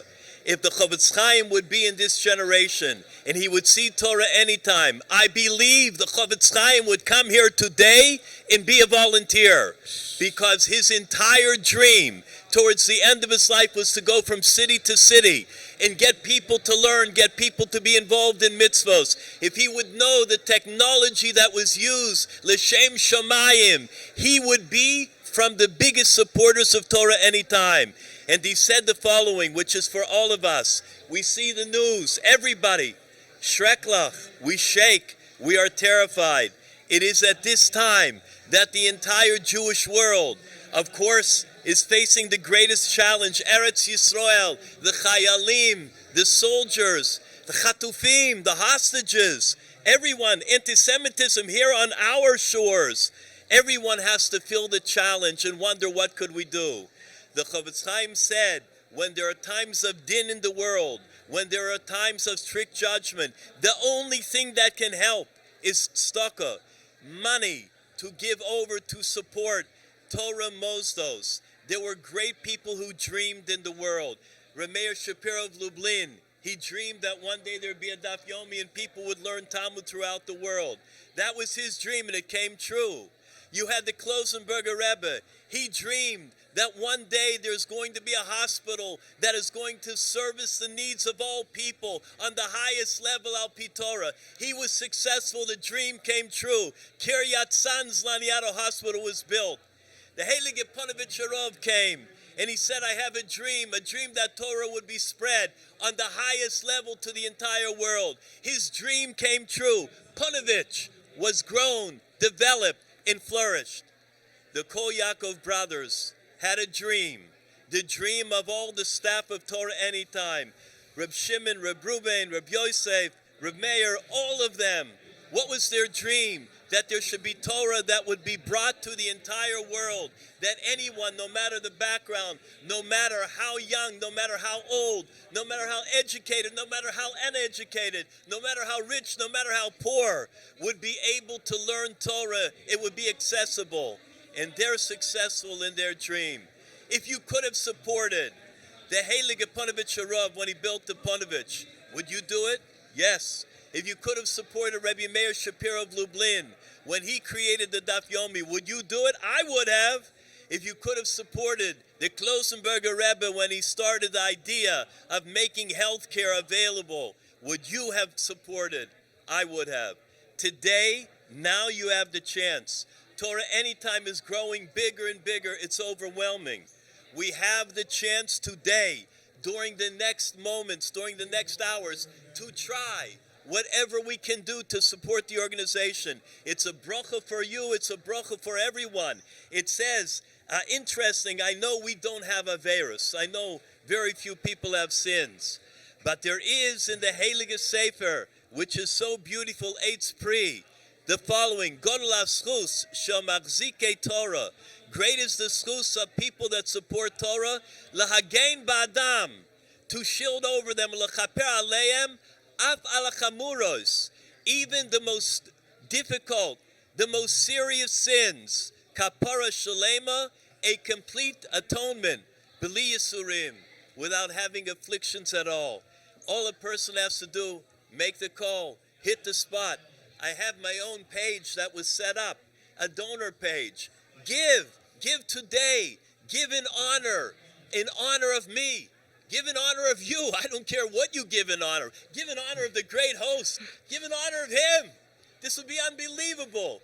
Give in honor of all the chayalim. Help them. Help them by giving tzedakah. It is the Torah that's magnum matzla. It is the Torah that provides and shields. It's the Torah that protects us.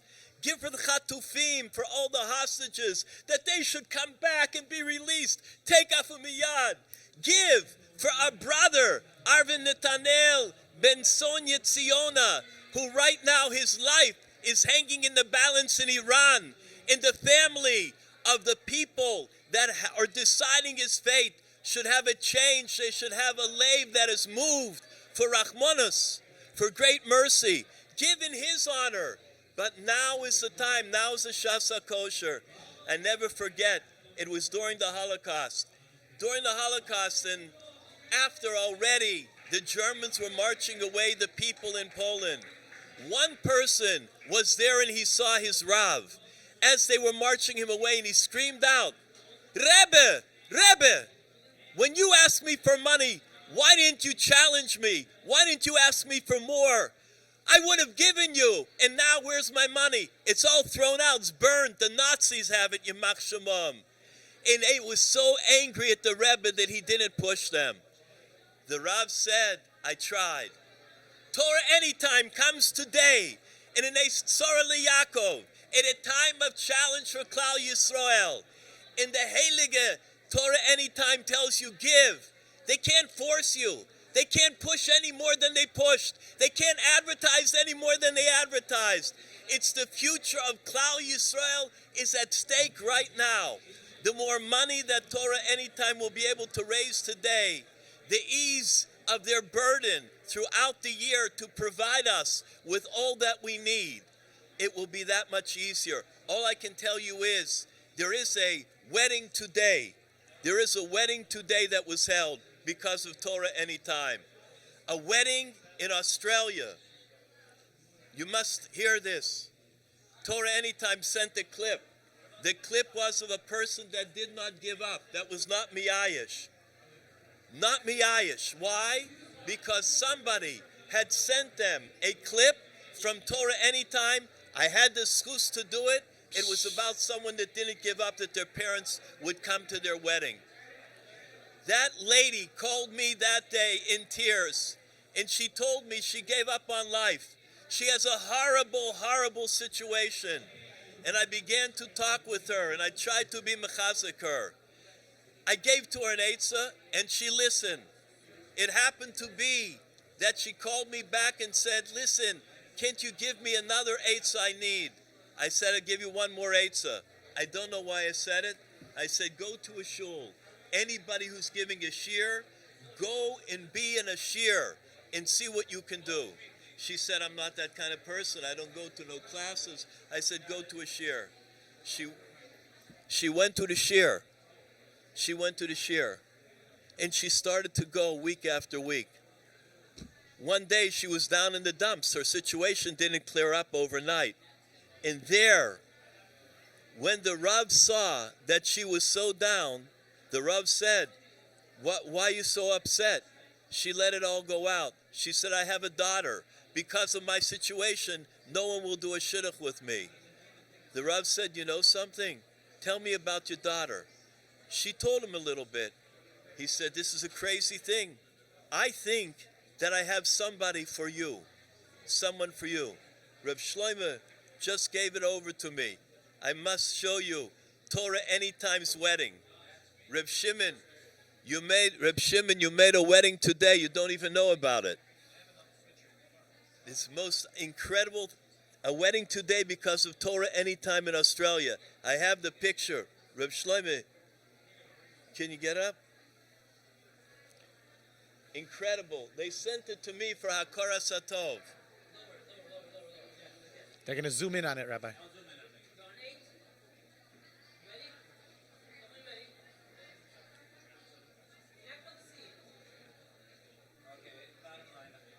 Okay. TorahAnytime, just because it exists, is the reason for today's wedding. The true Shadchanim are TorahAnytime. Many times there are calls that we don't even realize because of TorahAnytime. Just one more. Sure. It's an incredible thing. I have a telephone call that came in from a boy, a young boy, and he begins to ask me questions. And I answered the question, and I said to him, how did you come to me? He said, TorahAnytime. He says, I tell you the truth. I don't know much, but I wanted to see what you did on the hostages because I saw the pictures behind you. So I wanted to log on and to see it. He said, but it wasn't so easy for me. I said, what do you mean it wasn't so easy? He said, I come from an irreligious home. They're not yet religious. And I wanted to go because they were having some kind of a Torah class in the neighborhood. So I went to the Torah class, and I liked it, and I went back, and they were talking about keeping kosher. So I went back a few times, and I learned about kosher. And I came home, and my parents told me, it's Thanksgiving dinner, you have to come to Thanksgiving dinner in the restaurant with me. The son said, I can't go. The young boy, he said, what do you mean you can't go? It's Thanksgiving. I can't go, it's not kosher. What do you mean kosher? Grandma's going to be there. We do this every year. This is chok v'lo yavar. We do it. He said, I can't, it's not kosher. Who told you it wasn't kosher? I go to a class in Torah. You're not going there anymore. Forget it. Sad thing. Sad. The boy went to the restaurant. He had the Thanksgiving dinner. All the tarfus and everything else. He cried through it. He couldn't come to himself afterwards, and the parents saw that he was very sad. A few days later, they decided to try to cheer him up, give him a little prize instead. So they bought him a laptop. He opened up that laptop, and the first thing that he typed in was Torah. And what came up? TorahAnytime. Now started a new career of Limud HaTorah, of shiurim, of drashos, of everything. And his connection got deeper. He lost that battle that one night, but he won the war. Because of TorahAnytime, a child from a house completely disenfranchised, a child from a house where there was a war already over kashrus, and he was able to win because he typed in TorahAnytime. Are we aware of the incidents that happen all over the world? Are we aware what goes on? People that are isolated. A woman wrote, a husband wrote from Malaysia. Another man is in constant touch from China and asked for a bracha. He says, how can I come to get a bracha in person? I said, it's okay. We can give you a bracha through the internet. We give you a bracha in the mail, however you want to get it. All he wanted was a bracha for his son. He said it's difficult to bring him up in China. But maybe with a bracha always helps. Everybody, you got to come now. You want the bracha? I'm here only a few more minutes. You want a bracha personally? I am ready to give it to anybody. Anyone at all that will give the donation that is required. I'm here right now. I take your name. I'll be mispalo for you. I'll give it on air. But everybody, take advantage. It's the Shas HaKosher. It's the time. One more. We never know how it impacts. Yosum v'almona yoded v'derech hushoyim yaves. Hashem says, support the almona. Support the yosum. There's an almona that lived in Brooklyn. She was a great Rebbitzin, lost her family in the Holocaust, remarried. And this woman was elderly. She had a little necklace around her neck because of her health. And she used to, whenever she would be in trouble, whenever she'd feel bad, she would push the button and summon for help. One night late, she pushes the button on the emergency. Her son gets the alarm, calls Hatzalah. They all rush to her house. They come in, and she's sitting there by the computer. They said, what's the matter? Mama, something bad. Yeah, go in the ambulance. She said, no. Something happened to the computer, and the TorahAnytime went off. I didn't have any other way of reaching you. They plugged it in. They were able to get her back onto the shear. This woman, Moras Chava, she was nifteres just about 4 months ago. I can tell you one thing, TorahAnytime made her life, her last days in this world, days of sweetness and days of joy. If it can do that for an almana, if it can do that for a boy from an irreligious family, if it can be mechazek Torah all over, if it can be the reason for a wedding today in Australia, it deserves our money. It deserves our support. Echad amar v'echad amar, whether it's a little bit, whether it's a lot, everybody, give whatever you can. The difference that you'll make today will be the difference in the world. We'll hear Besuros Tavos, we'll hear great news from Eretz Yisrael. They will find those hostages. Hashem already gave us a little siman tov. In the live hostages will be found. Our lives will improve, whatever we want, whatever we're in need of bracha, of atzlacha, of great success, of money, of parnasa, of children going in the derech ha'emes, of good health. Anybody in need of a refuah should have a refuah shalema. All the things that a person needs, shalom bayis in our world, all the things that we're waiting for, all we have to do is to give a little bit of money. Very interesting. Chesed that a person does, if a person is a matan b'seiser, yichpe af. Even it's a time of charonaf, of anger in Shemayim. Hashem says, I'm going to forgive it. Even it's a time when Hashem is angry, chas v'shalom. Tzedakah money will relieve it. Tzedakah money will bring us all home, back to Yerushalayim, that we should all have Torah anytime. The next fundraiser, no doubt, is going to be in Yerushalayim. Amen. It will be right by the Kosel Amaravi, will be by the Kotel, and we'll be able to say, it was Torah Anytime that brought us here. It was Torah Anytime that will bring Mashiach Tzidkenu. Bimheira v'yameinu.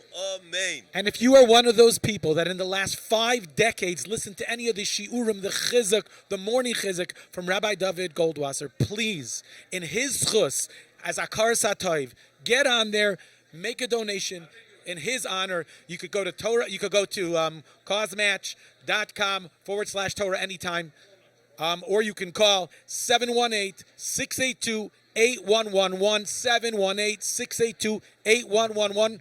Overwhelm our servers with Hakaras HaTov for the Chashav Rav, and HaKadosh Baruch Hu should give him continued Atzlacha and Siyata D'Shmaya to continue to go Mechayel El Chayel in Gesundte Heit and Mitzvah Shem Abiyas Goyel. Amen. Yashar Koyach, Rabbi. Thank you so much for coming. Just go Mitzvah Shkoyach. Coming next is Reb Noach Isaac Olbaum, the famous Rav here in Queens, the founder of Irais and so many other amazing projects. Be'ezer Hashem, momentarily we'll be back. Right now we have an incredible video for you to watch from the Daily Dose. Please take a moment, sit back, be inspired, and jump right on when we have our next guest, Mitzvah Hashem. Again, I was in LaGuardia. I'm about to get on the plane, and 3 security guys come over to me. Now, it is so embarrassing when 3 security people are looking just for you among 150 people. Like, what are you, like a hidden terrorist or something? And everybody's looking, and this guy, one of the security guys, takes out a phone, and he says to me, "Is this your phone?" I said, "Officer, I've got my phone right." I always have it on my waist. It wasn't there. Was it in my left pocket, right pocket, vest pocket? I looked, he's got my phone. I said, "Officer, how'd you get my phone?" He said, "I don't know where you're traveling to, but you had so much stuff. You had 2 bins, and in the second bin you put your phone. You just took the stuff from the first bin. You forgot your second bin, and you left it there, and your phone is there." I said, "Officer, I cannot thank you. I've got 600 numbers programmed in that phone. I can't. How did you find me? There's 2,000 people in this terminal." Listen to what he said. He said, "You know, there are 20,000 people that go through security every day. No one says thank you. Do you know what you said to us when you walked through? You said, 'Thank you, gentlemen, for being here. I feel safer that you're here.' You're the only guy who thanked us. We were going to find you if you were the last guy in the terminal." Wow, that's beautiful, right? I was wearing a black hat and a jacket. Now listen to this, you won't believe it. So wherever I went, I was telling this story. 3 weeks later, I'm giving a speech someplace. A guy comes over to me, says, "Rabbi Krohn, you're not going to believe this." I said, "What happened?" The guy says, "You know, I've been listening to your speech. So every security officer, I always say thank you." So I was going in Air Canada in Kennedy Airport. And I said to the guy, "Thank you for being here." He said, "Oh, you heard the rabbi tell the story?" So, but just being a decent human being and saying thank you to a bus driver or a cab driver, you could make a tremendous Kiddush Shem Shemayim.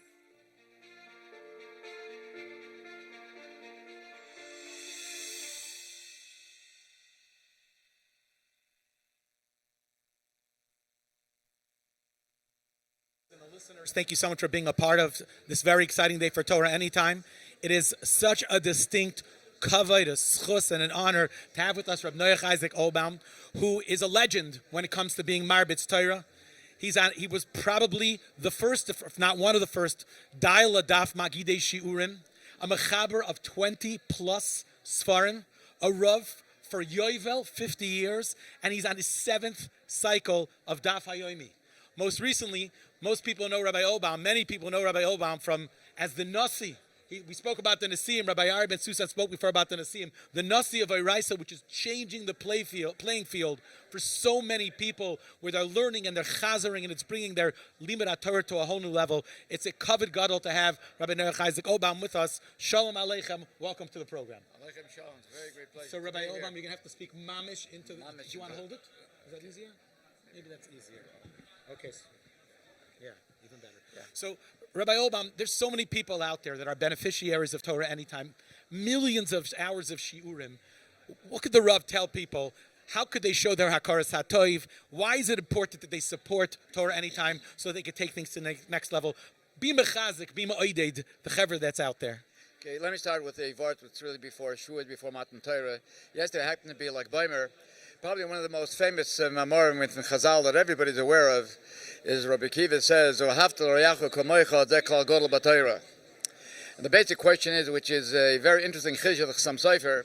Here we have Rabbi Kiva saying that which means that you love your friend, your fellow as yourself, and everybody's equal. And yet that same Rabbi Kiva, right in the beginning of Perek Gezer Neshech, regarding Shneim Holchu Baderech, you have two people walking on the road, Bi'arechot Kitin Shomayim, only one of them had a jug of water, there's not enough for both of them, and so Ben Petura said you should share it with the other person. Rabbi Kiva said, no, Chayecha Koidem, your life comes first. So some Sofer says, how does that fit in with the other Rabbi Kiva that says, V'hafta l'recha kamoicha zeh klal gol b'Torah? It doesn't say Chayecha Koidem. V'hafta l'recha kamoicha, which means your fellow, your friend is equal to yourself. And here, that same Rabbi Kiva says, Chayecha Koidem, your life comes first. So Sofer says that amazing chiddush, which really has a big shaykh, is what we're here today. Chayecha Koidem, it says when you're dealing with your gashmitic life, with physical life. Question, whose life is to say first? Chayecha Koidem. That's what the Torah says, your life comes first. You will not endanger your life in order to save somebody else. Chayecha Koidem. However, when it comes to Torah, a person cannot say that my tachlis and my tafik in this world is I have to complete shas and therefore I have to keep studying. But rather, when it comes to sharing Torah, when it comes in your spiritual life, then a person is not a bailam on his time. To say that all he's going to be doing is working on himself, and yes, he'll be able to reach Gevaldig and Madregas, but that's not what a Kodesh Baruch Hu wants. When it comes to Torah, Kodesh Baruch Hu has a chiyuv, and there's an obligation of every yid that v'hafta l'reacha kamoicha, just like of course you want to learn Torah, but v'hafta l'reacha kamoicha, when it comes to Torah, that you have to share. And I think with this philosophy, with this understanding, with this hashkafa, a yid understands what is the best way, first of all, that a person actually can share Torah. Well, there's a number of ways. The person, first of all, is a Magid Shir, so he has the opportunity, of course, to share Torah. He says Shiurim. But even when he says Shiurim in the regular, normal fashion, in the way it used to be, it's also very limited. Because how many people are you going to be able to have to be able to share Torah? You have 25 people, you have 50 people, even let it be 100 people. Here it came this amazing came Chiddush, which Kodesh Baruch Hu brought down in our door, in our generation, TorahAnytime, that you were able actually to reach people all over the world. There's no greater opportunity where a person is able to be Mekayim, the Haftar Yacha Kamoicha, to really to share your Torah with the Klal Yisrael, not just with a few individuals, which is really Zeh Klal Godel B'Torah. That is in one area. Teaching Torah to the masses, teaching Torah to Klal Yisrael, taking the opportunity what Kodesh Baruch Hu has given us, the ability in such a form, which we call TorahAnytime, to be able to teach Torah. But when you are in a position where you're not in a position dafka to give a shir, but you have the ability to be machzik Torah, you have to support Torah. Where in the world would a person have the opportunity, no matter which institution, and there are a lot of Choshi Yeshivas, there are a lot of B'nai Torah, there are a lot of Koilim, there are Beis Yaakos, and so on and so forth. Of course, every pruta that a person gets to tzedakah is a valde gezach, it's a tremendous thing. There's an obligation to give wherever you can. But when it comes in your life, a person tries to invest in a way that was going to gain, is going to yield the maximum profit of an investment. And you say to someone, when it comes to tzedakah also, where can I invest my tzedakah to be able to yield the maximum that I'm able to get out of my tzedakah? When it comes in the area of Rabbatas Sataya, when you give to an individual institution, which is important, we don't want any institution to fall apart. But think about the opportunity, the tremendous opportunity, tremendous chutz siyata d'shmaya. You're being marzik Torah to TorahAnytime. There's no other opportunity where you're able to have your dollar go so far to be able to reach literally klalish or something which was unimaginable. And clearly, HaKadosh Baruch Hu b'chazdoi, truthfully, the great Rachmon HaKadosh Baruch Hu had, because according to the Shvachkeit of the Dor, HaKadosh Baruch Hu creates oifanim, new opportunities. I remember once a Godel B'Yisrael, actually once at my Bismedrash, he related the following. He said, years ago, even my father, by the way, had farms still from the old country. For example, you open up a Vilna Shas, then you have the Marsha in the back, you have the Rishonim, you have the Ran, you have the Rif. My father still brought from Europe a set of Rif, which is separate from the Gemara. Ultimately, later on, the Rif was put into the Gemara. When the Marsha was published, the first time, the Marsha was a separate sefer. Because Baruch Hu gave into the minds of the printers, the Shas, the Vilna Shas, to put, and so on, the Rashab. Why? Because Baruch Hu saw, imagine, this is what this Godel said, if the Rif or the Ran would not be in the Gemara, which means is that if you want to learn a shtickle Ran, you'd have to get up, the tirch of getting up, have to climb up to the Tzvarim. She says, I'll do it later. Because Baruch Hu said, no. We have to make Torah more available. We're going to give the idea, it's going to be right in the back of the Gemara. You want to learn a Marsha, you don't have to get up and try to find it somewhere or to borrow it. It's going to be right here. So according to the Shvachkeit of the door, according to the needs of the door, because Baruch Hu therefore gave into the mind, creative minds, to be able to be Mechadish Chidushim. It's not just being Mechadish Chidushim in Torah, Mechadish Chidushim in Harbotas HaTorah. Because Baruch Hu gave the idea to be able to be Naya Chidushim, and all for the purpose of making Torah more available, more accessible. Here we have this tremendous opportunity where Torah has had the opportunity. I can imagine the simcha that we have, but imagine the Torah itself. Talk about simchas Torah. Simchas Torah is not just we dance with the Torah. The Torah itself, I can imagine, is mamish in this generation, has such tremendous simcha, seeing that the Torah now has become available in so many ways. There's so many topics, by the way. Gemara Shurim, not everybody's for Gemara. Then you have Ashkofa. In Ashkofa itself, there's a whole line of different svarim you can learn in Ashkofa. For example, Chaim Volozhin once pointed out, if a person wants to learn Musar, so here right away you're being challenged. Which sefer? Should I learn Chovos Halvavos? Should I learn Shar Tshuva Ben Yoyne? Should I learn Orches Tzadikim? Should I learn Pele Yoyetz? So right away you are to confront which sefer is suited to me. So Chaim Volozhin Moshe said, Shar Tshuva Ben Yoyne, that's a dover hashovel l'chol nefesh. TorahAnytime is a dover hashovel l'chol nefesh. Whatever a person needs, whatever, and the time is as well. I just had a new young man that moved into the neighborhood, came to the shul this morning. He said, I came back from Eretz Yisrael, I was doing a lot of learning. Now I'm working. I'm trying to find time to learn. Chavrusa, this and that. So imagine, now you have a TorahAnytime. The Torah actually is coming to you. It's not that you have to try to fit in, find where am I going to have a chavrusa, which is also important, of course. But the kuda is, no matter when you have the time, all you have with a push of a button, you can dial a telephone, you don't have to listen to look at a screen. Whatever a person's standards are in his life, that's a gavaldi thing itself. A person is not forced. Not to do it this way. Whatever Seder Hanhoga a person has into Kedushas Habayis, you have that availability. So I think, again, so if we're talking about Nan the Yimei Asfira, which the Chinuch says is a hachona for Kabbalas HaTorah. Rabbi Yisai, what better and greater hachona to Kabbalas HaTorah is when making Torah available, doing whatever you can in Achzokas HaTorah. It's an amazing thing, because Baruch Hu will see that you are making the proper hachona. You have to realize, Shavuos comes, Sasemes tells us an amazing thing. Everybody knows Rosh Hashanah is a Yom Adin. Sasemes says Shavuos is also a Yom Adin. What's the Yom Adin? Shavuos are going to determine how many chidushim are you going to be able to be mechadish in Torah this year? It's a frightening thing. Shavuos are going to determine. So you say to yourself, so what chusim does a person need to be able to be zoiche badin? That Shavuos should give us as much Torah throughout the year. The more hachona, the more you show to HaKadosh Baruch Hu, the cheshivas HaTorah that you have, the more that you're showing that you're going the extra mile, you're giving the extra $1. You're being moser nefesh. The more hachona, the more cheshivas HaKadosh Baruch Hu says, oh, this ye deserve that I should be mashpia Torah to him. So here is Rabbi Yisai, here you have the opportunity. The Achona for Kabbalas HaTorah will give you the opportunity to be Zoiche Badin Bez Hashem when Shavuos comes. And they're going to determine how much Torah should you be Zoiche the following year, the coming year after Shavuos. Depends how much you're putting in, how much you're investing. This is a tremendous, gewaldige investment. Let me just say one more nekuda. Sure. And the Chofetz Chaim was my idea and said to the Welt, he said, the Ashirim who supposedly they have the ability to support Torah and tzedakah. HaKadosh Baruch Hu said the Chavetz Chaim was not megala to the Ashirim the great schus of Zokas HaTorah. As much as they think they know, HaKadosh Baruch Hu was not megala to them, did not reveal to them the great schus. Why? Because if Ashirim would know the great schus of Zokas Torah, they would do it all by themselves, and the Anim would not have the opportunity to be Machzik Torah. The Ashirim would take care of it. HaKadosh Baruch Hu wanted that even Anim, everybody should have the ability. It should not be taken away from them. HaKadosh Baruch Hu B'davke did not reveal. So the Ashirim, okay, I'll only give a certain amount, allowing other people also to have the schus, otherwise they wouldn't have to. HaKadosh Baruch Hu understood that it's so important that every Yid, whatever matzav he's in, should have the ability to be Machzik Torah. HaKadosh Baruch Hu did not reveal to the Chavetz Chaim.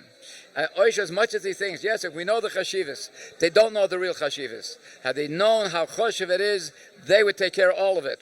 Because Baruch Hu Dafke allowed, and Baruch Hashem, so here, Rabbi Yisai, here you have this tremendous, tremendous opportunity to be able to show HaKadosh Baruch Hu what Torah means to you. And the schus of being able to be a Marbetz Torah, Bez Hashem, should be zoicha to be mekabel the Torah to nachas v'simcha, and to be zoicha to all the brachas, amuras, b'Torah, as we say in the Hadron, or Yom B'Yimino, b'Smoy Lo Oshev V'Kovim, to simcha v'nachas, abiyas agoyel, Metz Hashem. Yasher Koyach, Elder Rabbi Olbaum. If now would be the perfect time after hearing those incredible, lofty words of chizuk to go to causematch.com/TorahAnytime and make a substantial donation. Like the Rav said, people have no idea what the schus of achzakas HaTorah, and HaKadosh Baruch Hu doesn't even tell us, because if we knew, there'd be no room for anyone else. You can donate by phone, like the Rav said before, if you're screen free, 718-682-8111, 718-682-8111. And if your Yetzirah is giving you any type of agita, tell them that there's amazing prizes that you could win. There's fantastic, wonderful prizes that you could win watches and cash and jewelry and a ticket for a mini Iceland tour. Who even knows what an Iceland tour is like? So get on the website, get on the phone, make a donation, and join the 9,883 people in Klal Yisrael that have already, 9,884 people that have already donated. Join the 266 user teams, 5 school teams, 80 sub teams, 28 organization teams, 288 speaker teams, the people who know the chashivos of TorahAnytime.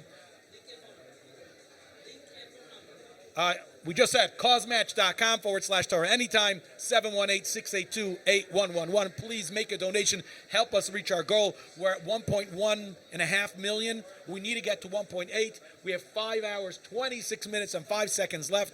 Get on there, make a donation, help Klal Yisrael, help yourself, help bring the rest of the world closer to the Torah.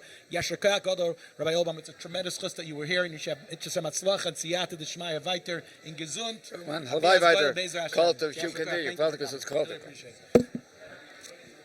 So,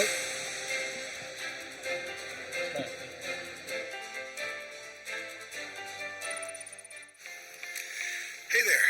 TorahAnytime is having their annual campaign the 26th and the 27th of this month. That would be May 26th, May 27th. Let's show a little Lakar Satov and maybe try to help them a little bit. Give back. We've taken. Let's try to give back a little. Make a team page. Try to help them continue their amazing work.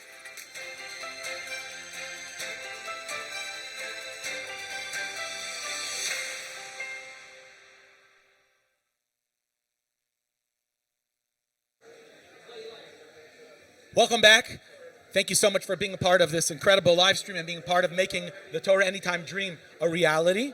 Just while we're here for a moment, I want to share something absolutely fantastic and amazing. There was a Rosh Kollel that was trying to raise funds for his Kollel, and he went knocking door to door, house to house. As Rosh Kollel do, they have tremendous dedication to the Torah that their Kollel learns. And they come to a particular house, a nice house. The fellow invites them in, and he gives them a drink, and he shows them some kavod, he shows them some respect, some haracha. And he says to them, how can I help you? And they say, listen, we have this kollel, and it's people learning, and it's gewaldig, and it's amazing. Maybe you could be a substantial partner. So the guy says, I'm going to tell you the truth. Me and my wife, we have children. We've only had girls so far, and we haven't had any children in 5 years. We really, really want a ben zachar. We really, really want a boy. Is there a way that somehow, if we donate to your kollel, we could have a son? So the Rosh Kollel says, listen, tzedakah is an incredible game changer, but I wonder if you donated 52 shekel, the story happened in Eretz Yisrael, 52 shekel a month for the next year. So 52, he says, is gematria ben, a son. If you do that, you never know. It could be a schus. I don't want to promise. It's not a guarantee, but maybe it could help. So the guy thinks for a moment, and he says, I think I would do that, but he calls his wife over. He says, I don't really just want one son. I want shte banim zcharim. I want two boys. How do I get that? So in a moment of levity, the Barshkel says, I don't know, that maybe you have to give 104 shekel, which is ben, the gematria of son twice. And then you never know, maybe HaKadosh Baruch Hu will come through. Guy says, I'm in. He gets very serious, and he takes out his Horat Keva. He takes that page that has all his bank details, and he puts it in there, and he gives 104 shekel for the next 12 months. He's going to have his son. And the Rosh Kollel walks out thinking, like, listen, I hope I didn't dupe him, but I never guaranteed anything. My friends, less than a year later, he gets an invitation to a double bris. This fellow had two boys. He had twin boys in the schus of ben, of giving $54 times 2. If you need sons, you want children, you want nachas from your children, $54. If you want to have nachas from your children twice as much, 52, give $104. Whatever it is, you give, HaKadosh Baruch Hu gives you. Rabbi said, let's strengthen ourselves and let's donate at causematch.com/Torah anytime. Let's donate by phone, 718-682-8111. Baruch Hashem, we have almost 10,000 donors that have donated so far. We're at 1.18 million. Let's bring this thing home, Emetz Hashem. Let's get our goal of 1.8 million. Let's do it quickly. Let's do it soon, and the schus will stand by each and every one of you. We are incredibly lucky and fortunate today to be joined by a fellow who is more than chazak, more than strong. Harav Ilan Meirav, who I've met, I think, by the Aguda convention and other places. My brother. That was your brother? Oh, even better. Shalom Bracha, thank you so much for joining us. It's a great schus to have you here. It's good for me to be here as well. And the Olam is open. It's a Eis Ratzon, or it's a Et Ratzon. Everyone's open. They want to give. They want to support. They're sending this to their friends. They're putting it on their statuses. Give the Olam some bechizuk. Give them something to motivate them. They were going to give $18. They should give 54. They should give 154. We're at 1.18. 1.18. Yes. Another 700 to finish. Yeah, Baruch. 5 minutes we'll get there, Bezrat. Okay, fine. Let's do this in 5 minutes. Then we can send Rabbi Mizrahi home and everybody else. Amazing. You said it's an Et Ratzon. You got to speak really close into the phone. Yeah. You said it's an Et Ratzon. Yeah. It's a time of Ratzon. I'll share with you a phenomenal vart, which I want everyone to hear this. It says, Et Lasod LaHashem, Tefer Toratecha. It's a time to do for Hashem where you have to abolish, quote unquote, the Torah. That's how we have the Mishnayot. It shouldn't have been written down, Torah Shabbat Peh. But Rabbi Yehuda Nasi saw that Am Yisrael might forget the Torah, and there's so much persecution and so much pogrom. I got to write it down. I'm going to violate the Torah in order to sustain the Torah. Says the Ben Ish Chai differently. He says, Et Lasod LaHashem. If you say, I have time to do for Hashem, I'll give the charity another hour or two. I'll start learning next year. You're going to destroy the Torah. So we have 5-6 hours left, Rabotai. Don't say, Ed Lasod, I have time. If you say you have time, I'm telling you, you're not going to be part of this revolution. We're going to reach your goal, B'ezrat Hashem. The question is if you're going to have the zechut for it or not. So I urge everyone, do not come along and say, I have time. Right now, please put your donation in, whether it's $10, $1,000, $10,000, whatever you could afford, it all adds up. And B'ezrat Hashem, we're going to send everyone home early, B'ezrat Hashem. That's fantastic. I think the Khatam Sofer writes somewhere, he says that we create the value of our Torah. And he gives an example. He says, that guy hears about some suit sale in someone's basement somewhere. Travels 2 hours there, 2 hours back, and he saves $100. Now, he missed his chavruta that he learns with every night. He doesn't go to his shir kavua to save $200. HaKadosh Baruch Hu says to the fellow, you know what? 4 hours to save $200. Your limud Torah is worth $50 an hour. He comes up to HaKadosh Baruch Hu. HaKadosh Baruch Hu starts giving, okay, let's make a cheshbon. You learned this and this many hours, $50 an hour. Wow. And he's looking at the guy next to him, and that guy's hour is worth $1,000 an hour. He goes, does he have a PhD? He sat in the same yeshiva that I did. Says the Khatam Sofer that the value you give to limud Torah, that's the value HaKadosh Baruch Hu pays you back with. So mamish, what you're saying, you give $36, that's great, but you want to show HaKadosh Baruch Hu how much you value his harbatzat Torah, this that he's spreading Torah to every single type of Jew in every corner of the world. Give a larger donation, and then when you do that, after 120, they could break it up in months. They could donate it however they want. Just make sure you give. You're going to have an opportunity to be part of the greatest yeshiva in the world, really. A yeshiva without walls where you're spreading Torah. Forget about what you're doing here in America. So many people outside of America that have no access to Torah, or people in random cities or states here in the United States, they don't have shul, they don't have yeshivas. We don't realize it's mamash hatzalat nefashot gamur. You mamish don't know. I was just in Brazil a few months ago. What are you doing in Brazil? Harbatzat Torah. Nice. And, vacation or Harbatzat Torah? No, Nice. not vacation. It's the most amazing community there, by the way. Okay, maybe by I'll the go way, there too. Chevra in Sao Paulo, I know you watch Torah Anytime because you told me, and I know some of you watch my shiur. Give a donation. You guys have one of the most generous and philanthropic communities in the world. Help Torah Anytime. 2 or 3 of you guys could put Torah Anytime on the map for a decade. Wow. Do it. So I'm in the airport. I'm by customs there. I'm traumatized. Like, I don't know what to say, what not to say. Brazil's not safe. You got to keep your watch off, your phone in your pocket. I keep my watch off all the time. so a random guy all of a sudden comes over to me and goes, "Oh, Rabbi Shlomo Landau." I'm like, "What?" He's a Yid. He's a guy. He says, "Vayamoin."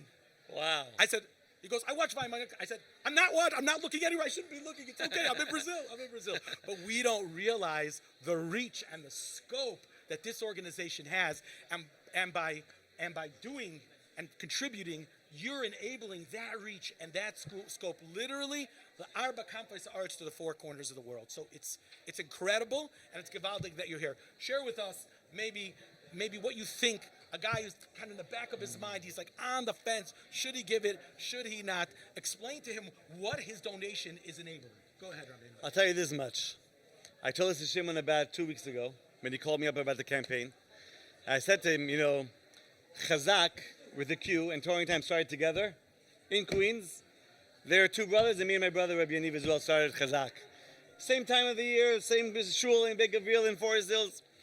And I remember 2007-ish, we invited Rabbi Zachari Walson Zitzal to come speak for Chazak. And TorahAnytime was only beginning at that time. And Rabbi Walson, I said, "Rabbi, do you mind being recorded?" Internet, no, I don't know about this. I'm like, "Rabbi, let's just record you. And then you discuss with them afterwards. Is it right? Is it not right?" And Rabotai, we all know his Torah, I think millions of hours, Shimon told me, of hours. Millions. Whoever it is has been supporting TorahAnytime over the past few years, they don't realize the dividends they're getting from Rabbi Walson, just his shiurim. Unbelievable. Could you imagine how many speakers do they have on TorahAnytime? 200, 300, 400, I'm not sure Way what more. it is, right?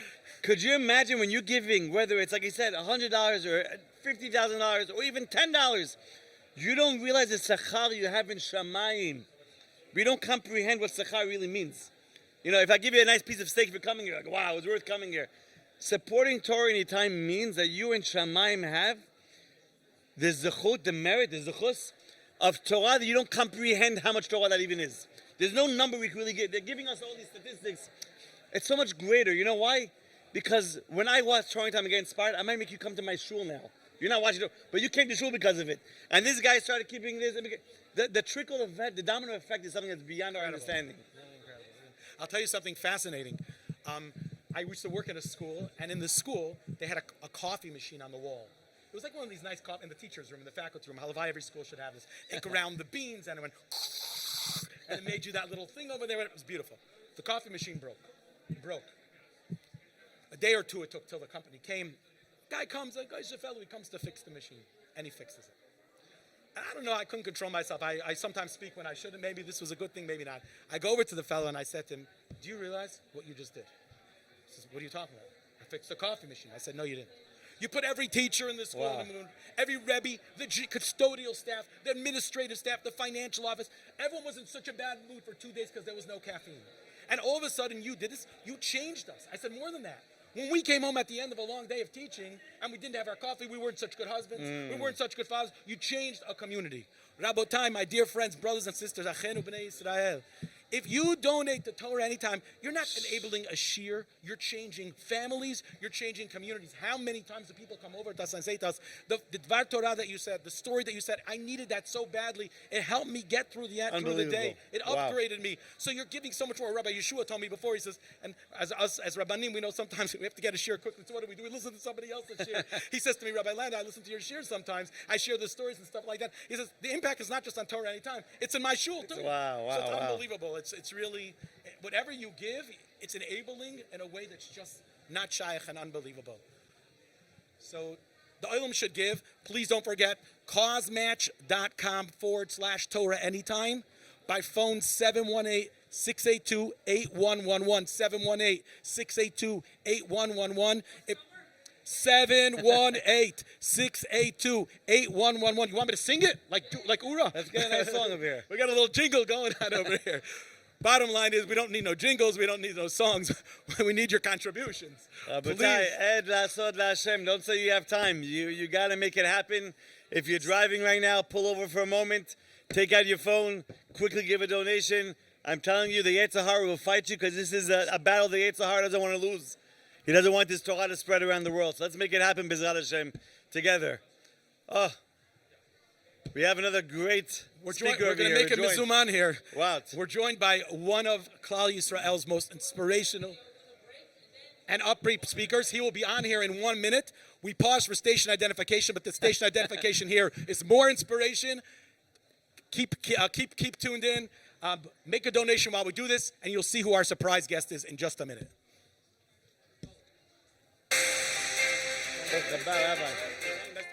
Friends, TorahAnytime is having their 18th anniversary campaign. Chai. Chai means life. And that's what TorahAnytime means to Klal Yisrael and to the entire world.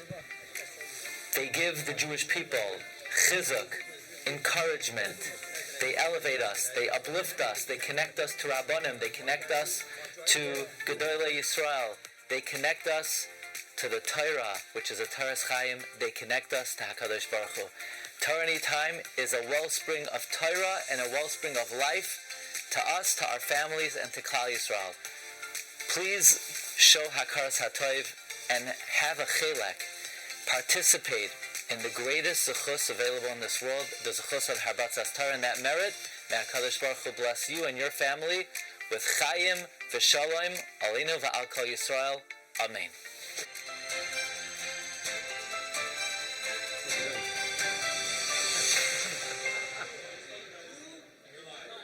And what a schus. I know this is a monumental moment to TorahAnytime history. To welcome Rabbi Yaakov Mizrahi, whose shiurim, his stories, Vayima'en, are unbelievable. Can I tell you something crazy about Vayima'en? Sure. So I teach 12th grade a few times a week. Great boys, high energy boys, and everyone's into Vayima'en, obviously. Who in Klal Yisrael is not? So in Lakewood, they have these massive, digital billboards all over town. On Shabbos, they actually turn off and they have Daf Yomi on it and times, etc. So my boys, they had a big thing for Vayima'en. And I don't get it. My mind is saying, don't look up, and they do look up. So this is what I said back to them. I said, yeah, I was in a car. The guy next to me, I don't know why I was looking at him, he looks up, and all of a sudden he sees the Vayima'en, and he goes, he comes back down.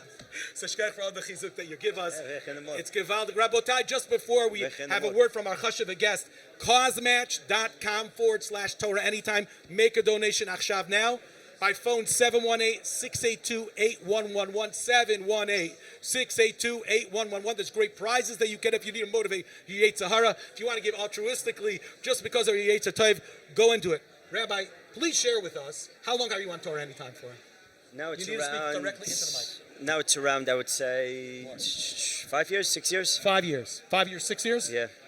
Share with us the impact. Has your life changed at all since you got into TorahAnytime? Definitely. First of all, very big chazak u'baruch to Yedidai Haikarim, Shimon and Reuven Kol Yaakov. I remember when I first got the zechut to become part of TorahAnytime, and I remember that conversation with Shimon on the phone when I was in Israel. He was telling me about setting up the shiurim, cameras, and it was unbelievable just to hear what they're doing.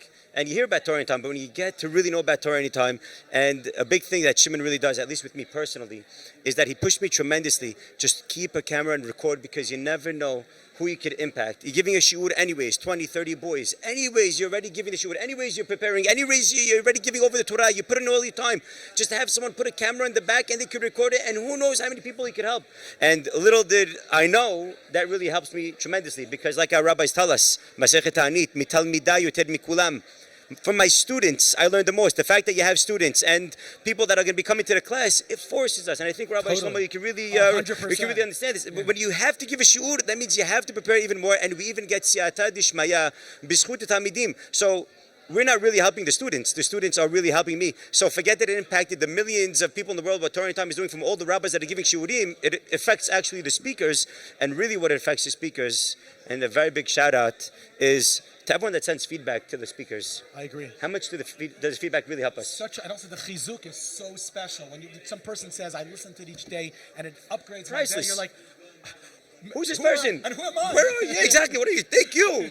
Like right away, I feel like, wow, thank you so much for the chizuk that you're telling me that actually affected you. You heard the story. Like there's so many thank you to scare the mitzvot, and I'm actually humbled from all the students. So forget that TorahAnytime is helping countless. It's really helping the speakers, and all the feedback that we're getting from the students and listeners, it really helps us tremendously know that people are out there, they're listening, they're getting inspired, they're getting chizuk, and it makes us know that we're not just speaking to a blank screen, that there's actually someone that could be listening, and really it's helping tremendously. So it's really a team effort over here. They're helping us, we're helping them. Maybe it's all Borei Olam at the end of the day. He's helping everybody. We said this earlier on in the show.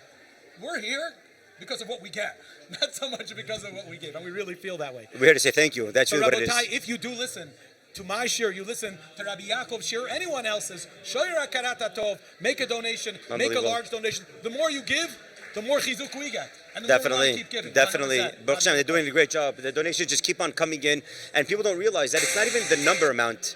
Everything that they give really helps tremendously. Whether it's a $10 donation, a $20 donation, $100, it doesn't make a difference. The fact that they're showing that they're behind TorahAnytime, they're behind the entire team, that's really priceless. That's really something great. 10,000 plus people that have already contributed. No way. 10,000 people. 10,000? 10,000 people.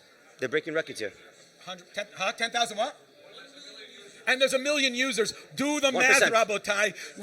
We still got 990,000 people that can make a donation in the next 5 And they're going to do it, Be'ezrat Hashem. 7 minutes and 23 They're still learning. seconds. They're still learning what's going on. Not everybody knows exactly what's happening They're right still now. listening to the shiurim. They have to get off the Exactly. shiurim. They're going to find out. They're going to hear. Their friends are going to send the links, Be'ezrat Hashem, and we're going to hit the goal that we need to hit to continue spreading Torah, Be'ezrat Hashem. And B'nai Yisrael, look at these wonderful donations that are coming in. This is really amazing. Really, chazak u'bruch everybody that has donated. Do you know where they could go to make a donation? Right here. Causematch.com, CAUSEMATCH.com/TorahAnytime, or you can call it 718-682-8111, 718-682-8111 to make a donation. And that's something amazing that TorahAnytime really does, is that in as much as they want to spread Torah and they want to use technology to spread Torah, but they're always conscious about the people that don't have technology, that don't have iPads, that don't have smartphones, which is not something that they are endorsing in any way. And they always make everything accessible through the phone system as well. Whether it's the shiurim, you can get every shiur, I believe, on the phone just like you could online. So you don't even need the internet. And so too, they made sure that people that want to give a donation, you don't have to have internet at all. Just call 718-682-8111, and you're able to also 718-682-8111, and you're able to make a donation just like that. That's something amazing, and that's something that they really just shows that they're not only into spreading Torah, spread Torah the right way. If you have the internet, then you could use their site. If you don't, then don't get the internet, just use their site, but learn Torah anyways through a different way, through calling the phone system that they have, which, by the way, they spend a tremendous and a wealth amount of money just on their phone system. Because that's really what they want people to know. We're here for you to have Torah. And that shows that they care. If they didn't care about the listener, they'd say, listen, this is how we're giving Torah. It is what it is. Get internet. We can help you. No, you don't have the internet? Great. We can give you a phone system. They can call in and make it so easy. And they're always working on the phone system, updating it, making it better, making it more improved, just to make sure. And the website too, even that as well. Unbelievable. Great. Really. Great. If they have it and people can have the kosher way of going on, they can have the phone way of going on, both great. To each their own. People that have the kosher internet, they're able to log on. People that have the phone system. And that's something amazing that the team is really behind. They're really behind spreading Torah with Da'at Torah, with the right hashkafa, making sure they're not going to give an endorsement to something that we don't want people to have. 100%. That's something amazing. And I find this, like, even where I travel and even locally, kids come over. And they're like, when I come home from yeshiva, I listen to a story. There's also Rebbe Anytime, where they could do Chazara of the Gemara that they learned. There's a ton of Mishnayos. Kids learn Mishnayos all the time. None of them have computers. They have a phone. Wow. And they could listen. Shimu techin nafshechem. That's literally what it is. And the Hayam Shamoah, you listen once, Tishmeu. You keep listening, Chazara. you get addicted. Chazara. Especially one thing about those children, by the way, when they come home 4 o'clock, 5 o'clock from school, what are they doing till they go to bed at 10 o'clock? The Yetzer Hara is fighting so hard to make sure that they're not going to do what they need to do. Right. And Torah Time is fighting to make sure that they're going to have the access to Torah, to learn Torah, to have their shiurim, the rabbis that they connect to, and they could hear all different types of shiurim from all different types of rabbis. The shiurim for kids, and the jokes that they have, and the entertainment, and the stories that they give. And like you said, the Mishnayot and the Rabbi Anytime, that's really something fabulous that we really have to think about the children. The children really enjoy from what Torah Time is doing. It's not only the adults, the children. And if it keeps them out of trouble, and if that's all it does, it's priceless. Just to keep them away from the streets, away from the wrong things out there, to give them something that they can enjoy, our holy Torah, that's really something unbelievable, and that's really a very big chazak baruch to Torah Anytime that we can't overlook. Could I put you on the spot? Sure. You have any stories in your back pocket about Hachzakat Torah, about giving tzedakah to really anything? Something inspiring. I find that people, they learn better through stories than they do through words. Direct messages. Sometimes through a story just gets right into the inner recesses of our neshama. Wow. Anything that jumps out at you. I'm not. If I'm putting you on the spot, say, no. I need to see out the shema of the listeners, and if I can't think of something, then I don't have that. Wow. Something that does come to mind, I don't remember the pratim of the story, but the way it goes is there was once one of the Gdolim, I believe maybe it was even in the Khatam Sofer's time, that there was a big she'elah that one of the poskim got, and he couldn't get an answer. And in a dream, one of the simple men of the town that passed away came to him and told him where to look for the teshuvah. And when he woke up, he was confused. How did the simple man know exactly why I should look for the teshuvah?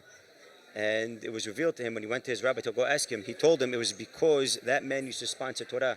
And when he supports Torah, after he passed away, he was brought to a very high place in Olam Haba, that he's given the Torah that was learned also. He's given Torah on a silver platter, on a gold platter, because he supported Torah. When someone supports Torah, they're not only helping others, they're really helping themselves. And they're showing Borei Olam, Hashem, this is what I could do. To each their own. It doesn't make a difference, but they're showing, I'm behind Torah. I want to support Torah. I love what Torah Anytime and the spreaders of Torah are doing. I want to be behind them, to each on their own capacity, and that's something unbelievable.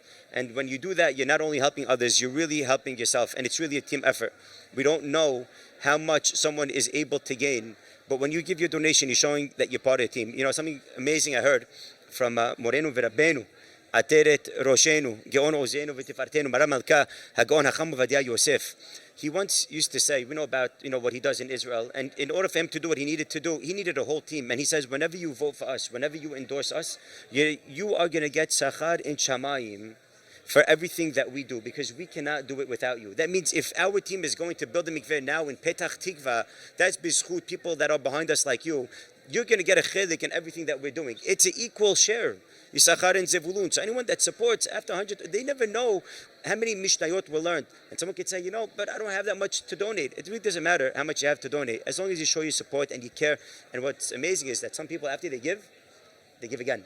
And they hear the shiurim, they hear what's happening, and they give again. And that's what the Torah says. Exactly. Patoach tiftach yiter v'yachzor v'yiter. And what's going to happen b'zchut that Be'ezrat Hashem is they're going to have a beracha. V'yiten lecha ha'elohim mital ha'shamayim u'mishmanei ha'aretz v'rov dagan v'tirosh. What's v'yiten lecha? Hashem yiten v'yachzor v'yiten. He'll give them more beracha Be'ezrat Hashem. And everyone that gives, we're doing great things. Hazak baruch everybody. Tiskol mitzvot. What do we have over here? We have a moment to this room has been full of energy. Girls, of high school girls from Shevach High School, Hadar Bet Yaakov, Shiva Sharet Zion, Or Chana, Be'er Agola. They're sitting at tables, literally non-stop, calling people and asking them to support Torah Anytime. Unbelievable. And I could tell you this because I speak in a lot of the Bet Yaakovs and in the seminaries and all these places.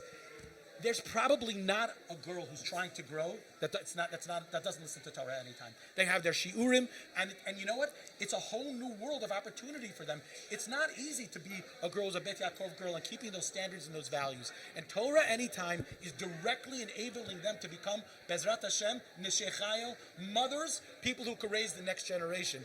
My friends, right now, causematch.com/Torah Anytime, causematch.com /Torah Anytime. On the phone, 718-682-8111, 718-682-8111. And by the way, all those Bet Yaakov girls and the seminary girls, they should donate too.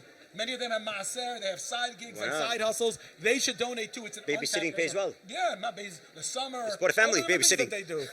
So, Bezrat Hashem, we should just see those numbers go soaring through the roof, and we should reach our goals, Bezrat Hashem, very soon. I'm going to sign off here. Wow. because it's Memorial Day, and I still got to get back to this small town in Jersey called Lakewood. You ever hear of it? I think so. Sure, we saw each other in Knesset there. That's it. And that's the only time we saw each other. Exactly. Anyways, you should continue to have Hatzlach and Siyata Deshmaya, and HaKadosh Baruch Hu should shower Birachan anyone that's involved in Torah Anytime. Amen. The listeners, the donors, and most importantly, Yad Shimon and Reuven Kol Yaakov, and the entire dedicated staff of Torah Anytime. Rabotai, you have no idea how many people it takes to support an organization. The tech people, the Yossi people that make the Davis, Meir shiurim, Summers, the Rachamim editors, Segev, Asher. all the chaver that's here Forget today. about it. And all the rabbanim. Let's not minimize that. The people who Sure. take the time to record, to And inspire. they to understand uplift. that, exactly. And Shimon understands that. He keeps on telling the speakers what they're doing. Chazak Baruch. If it's without them, then where's Torah Anytime? 100%. So, Rabbi Yaakov, is a schus to be here. I'm Likewise, leaving thank the you. mic to you. Wow. Mitzvah Shem, you'll take it to the next level. I think we have a guest who's waiting in the wings. Great. And another host that's going to come on soon. Okay. We're going to take a 60-second break. Perfect. And we're going to come back just in time for you to make another donation. Chazaku Baruch. Check out this video. It is off the charts. Chazak Baruch Rabbi. Wonderful. Big zechut. Thank you so much. Friends, Torah Anytime is having their 18th anniversary campaign. Chai. Chai means life. And that's what Torah Anytime means to Klal Yisrael and to the entire world. They give the Jewish people chizuk, encouragement.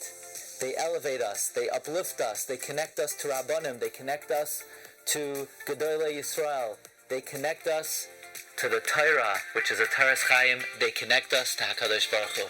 Torah Anytime is a wellspring of Torah and a wellspring of life to us, to our families, and to Klal Yisrael.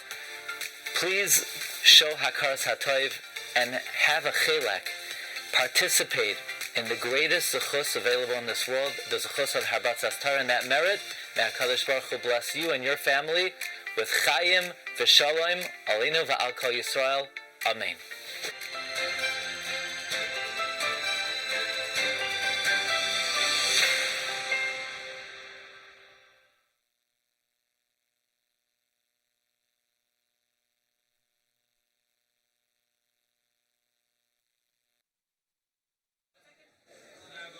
Welcome back, everybody, and here we are with Torah Anytime. And anyone that would like to donate in this unbelievable event that we're having over here, with just a few hours left to hit our goal of $1.8 million, you can go to causematch.com/Torah Anytime, causematch.com/Torah Anytime, or you can call 718-682-8111, 718-682-8111, 718-682-8111. And Moray Rabotai, Beruchim Habaim, we have a tremendous zechut right now, because I'm sure many of us in our own Batei Knesiot, Batei Midrashot, wherever we are, and many places even in the world, we see pamphlets that are given out on Erev Shabbat that people are enjoying, they take home, they're able to read with their families, and of them, many of them, one of them is called Torah's Avigdor. That's the Torah of the great Rabbi Avigdor Miller, Zecher Sadiq Livracha, who has changed our community and all the Jewish communities across the globe. And you ever wonder, this Torah's Avigdor pamphlet, who's behind it? Who's printing it? Who's writing it? What's happening over here? Well, today we have the zechut to have with us the one that has started the Torah's Avigdor, Rav Pinchas Walhender, and it's going to be a tremendous zechut to have the rabbi with us today, right now, at this event, and he's going to be telling us much more about this. Rabbi, Baruch haba, welcome to today's event. How's everything? Good to be here. I have to say, I have to make a little bit of a correction to what you said. You said that you could go to causematch.com/Torah Anytime. You should, not you Definitely. could. You should go, and you should make as big of a donation as possible. Because what's Torah's Avigdor? You said we started with the goal, with the ideal that we want to just spread the Torah of Rav Miller. But the Torah Anytime brothers had a much bigger vision. They said they want to spread Torah. No, doesn't matter. It doesn't matter Rabbi Miller, Rabbi Goldberg, Friedman, Eisberg. It's all the same thing. As long as we're spreading Torah, that's what they're here for. And if anybody could put in a donation today, they're making all the difference, and they're getting this chus from everything. So I'm very happy to be here. It's a great chus. Unbelievable. How many years ago did you start Torah's Avigdor? I think it's 7 years. 7 years. How many languages do you put it out in? He says 15. I think it's 5, but if Shimon says it's 15 languages? 15 languages, and this is printed every single week. TorahAnytime is in 15 languages. You see, they surpassed us. Unbelievable. Yeah. So that newsletter that TorahAnytime has by Ilan Perchik. Yeah. I have a zechut actually to have not met him personally yet, but at least over the phone to speak to Ilan, and he works tremendously on those newsletters every single week. 15 different languages. Oh, of course. That's amazing. That's unbelievable. That's unbelievable. Wonderful, wonderful. So tell us a little bit about the Torah Savigdar. So it basically, like I said, it started with that desire to spread the Torah of Rav Miller, and that's really what it's about. Now we're in the matzah of Kabbalah Satorah, right? We're getting ready for Kabbalah Satorah. So Rabbi Miller always said that there's two things that happen on that day that we don't always realize. We don't always see the two things. There's Matan Torah, that Hashem gave us a Torah, but then there's the Kabbalah, that we are Makabal on ourselves the Torah, and that's really what it's all about. That's the standing here and saying, we're here, we want to be Makabal the Torah. Hashem, you have a Torah to give us, we want to be Makabal it, and we want to spread it to your people. Hashem is a Noisna Torah, we also want to be a Noisna Torah. We want to participate with TorahAnytime. We see Torah Savigdar is doing a great job, we see TorahAnytime is doing a great job, we want to participate as well. So that's what we're here for today. That's unbelievable. That's unbelievable. Do you give shiurim also on TorahAnytime? Yeah. You're one of the rabbis that give shiurim. That's, Unbelievable. How many years have you been giving shiurim? I think it's 2 years now. 2 years. And you give on the Torah Savigdar, or you And give something else? Yeah, so we started out with one series of Rabbi Miller's Musar Shmuzin, and then we went to a different series. Wow. And Baruch Hashem, it's... So, you're not per se a Talmid of Rabbi Victor Miller. It looks like there's a little gap in the ages. Right, generation gap. Big time. But how did you learn from Rabbi Miller? Which books are you exposed to So- that you really look into when you give a class? It's his books are really, it's not so much books of knowledge as books that change you. It's like the Torah, right? The Torah is not a book where you read it up, okay, Hashem created the world and he's going to start telling you evolutionary biology there. It's Das Hashem. It's telling you about Hashem, what's your hashkafa, what's your life? Your life is Hashem created the world, Hashem is in charge of the world, Hashem is in charge of me, Hashem, right? That's what the Torah is. So when it comes to books, I have to tell you, asked me about Rabbi Miller books. So there's like 15, 20 books that Rabbi Miller wrote himself, and I went through all of them in a short period of time. Wow. And From the beginning, literally. Yeah. And then on. Yeah. So he has a book called The Beginning. Is that what you mean? Yes. Yeah. No, but I started with Rejoice, O Youth. That's a great one. That's what I started with. That was his first book. And you read the Shalom Bayit one also, I'm sure. Of course. Career of Happiness. Of course. Definitely Of course. recommended. Yeah. Unbelievable. So when I read that, it was mamish a paradigm shift. It was a perspective shift. It was completely changed my whole perspective, and that's what brought me here today. That's unbelievable. Do you know what age Rabbi Miller started giving shiurim primarily in Torah? I read recently it was in his 60s. Those are the famous classes. Yes. That started when That's when he really 60s. started, Yeah, showing yeah. all of us that it's never too late. Sometimes someone thinks, it's too late, they're already over the hill. Rabbi Miller, of course, he was learning Torah for decades before, filling himself up. Right. But he primarily, the big shurim that he really started spreading was later in his years. And when he was around, they didn't have TorahAnytime. You understand? He had the same vision as TorahAnytime to spread Torah. That's what he was here for. That's what he was doing, and that's why I feel such a connection to TorahAnytime, because that's all Shimon and Reuben, the whole team that's here. All they care about is just spreading the Torah and bringing the Torah to more people, and they're wildly successful at it. They're very successful at it, Baruch Hashem. It's unbelievable. Really a big zechut that they have. And we have a chance to take part in the success. People who log on to causmatch.com/TorahAnytime. TorahAnytime. /TorahAnytime, yeah. But that's it. You want to be connected with it. Causematch.com/TorahAnytime. Causematch.com/TorahAnytime. Baruch Hashem, the numbers are going up. People are donating. They're really showing their hakarat hatov one by one. Really amazing. And it's true. Till even a few years ago, no one even knew who is behind TorahAnytime. Till they started telling people, people started learning who they are. Otherwise, people have no clue. Like, is this self-operated, this shiur? You just post and it just goes on its own. Well, now we're learning a lot more about it. That's tremendous, by the way. I wanted to say, running Torah Savigdar, one of the things that I started was running the website, setting up the website.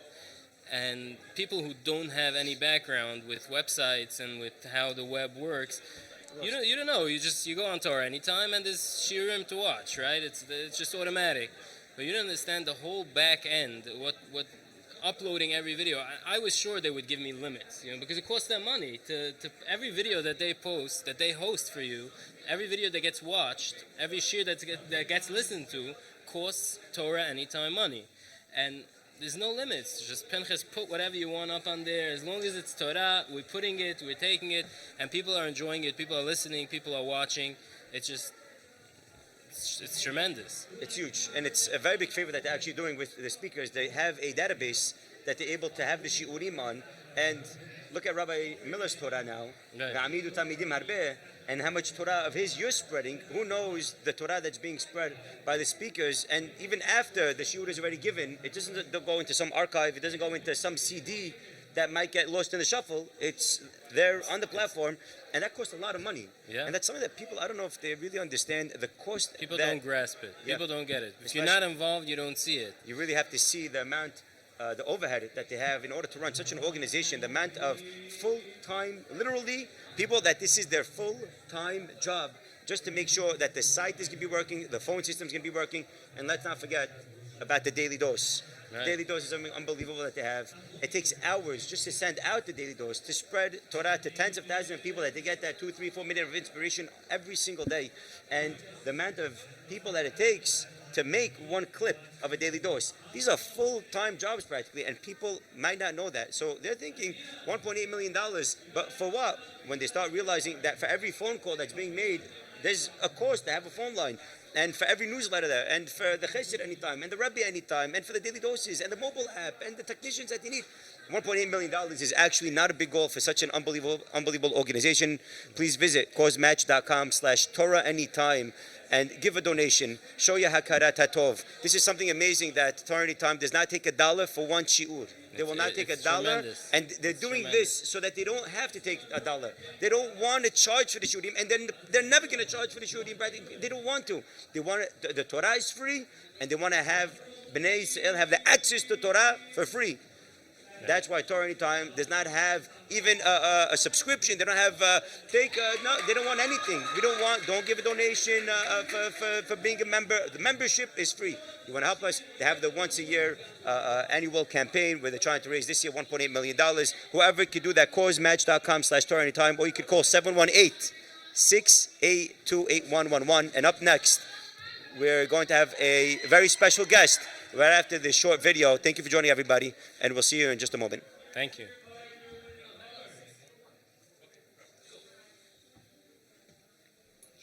Nice to meet you. You know, so much of the happiness that we have in our life comes from hakaras hatov, comes from gratitude. When a person is grateful, they live a much happier life. And every once in a while, we have to take a moment and step back, see the things that we owe hakaras hatov to, and express that gratitude. It's who we are. We're called Yehudim, the people that are thankful to Hashem and thankful to those around us. I personally want to take a moment to express my infinite hakaras hatov to Torah Anytime for the incredible platform that they are, and enabling millions of hours of Torah to be learned around the world, and enabling me to share that Torah. I am making a page to make sure that they could take things to the next level to support them. So should you.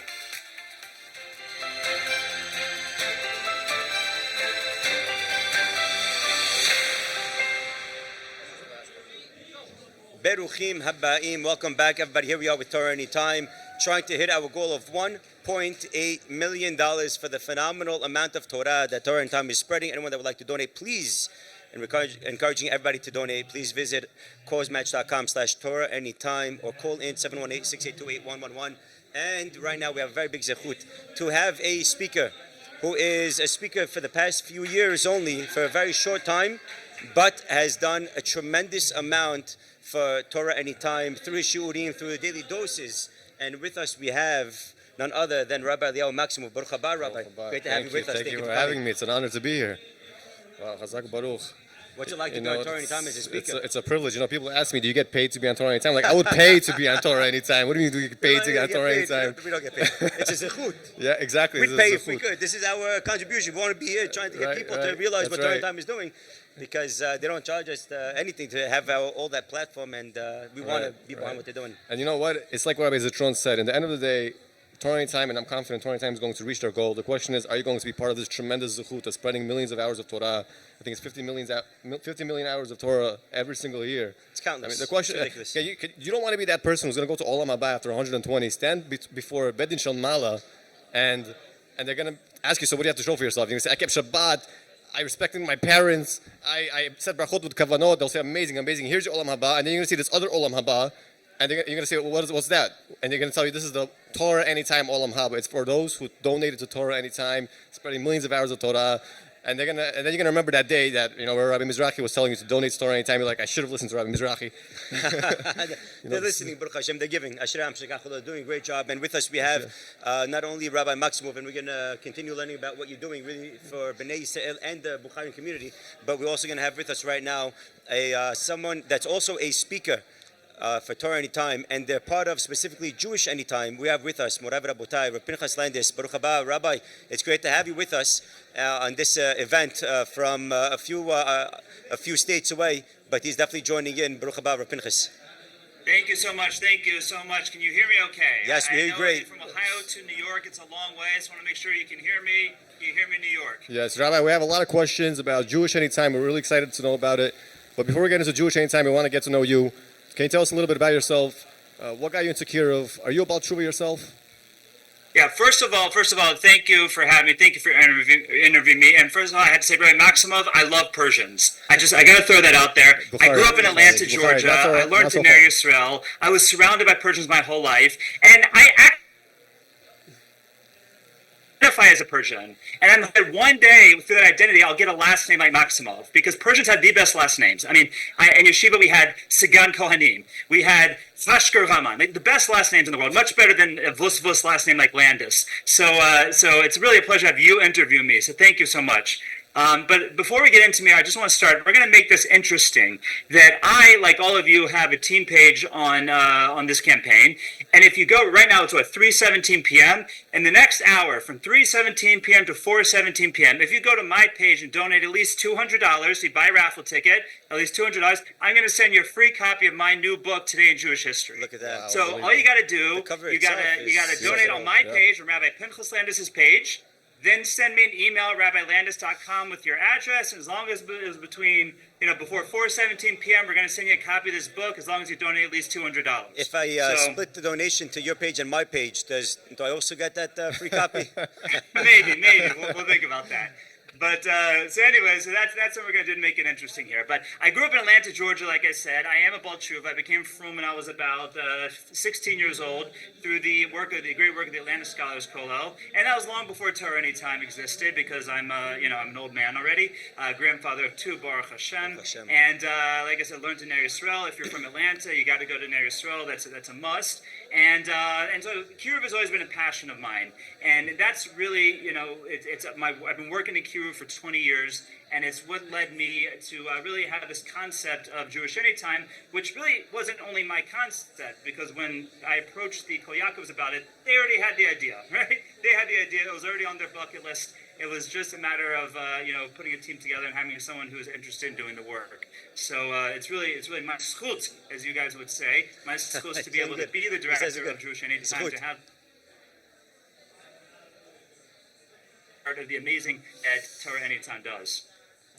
Unbelievable. Tell us a little bit about Jewish Anytime, which is a new project that started with Torah Anytime. You're heavily behind it. I don't know if it was your idea or if you're just running it now. Tell us a little bit about this unbelievable program that you have.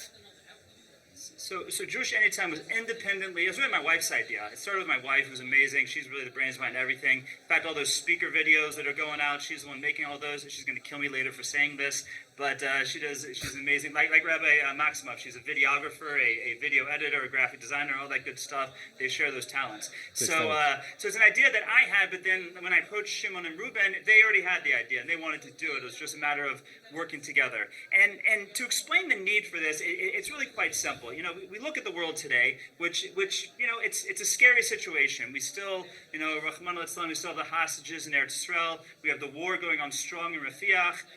By the way, that's why the IDF went into Rafiach, because Biden said don't go into Rafah, and the city's called Rafiach. So that's really what the problem was over there. But you know, they're not finding hostages. They're finding hostages' bodies, and it's a terrible situation. But you know, almost what's worse than that is you have all this garbage going on the college campuses with you know, the Tentifada going on, and these students yelling "Free, free Palestine" and from the river to the sea, and you know, that's really upsetting. But what's far more upsetting than that is the Jewish students who are participating in these Tentifadas and encampments and all this garbage. You know, the Jewish Voice for Palestine and these Jewish college kids who are being swept up into this garbage. And you know why they're swept up in this garbage?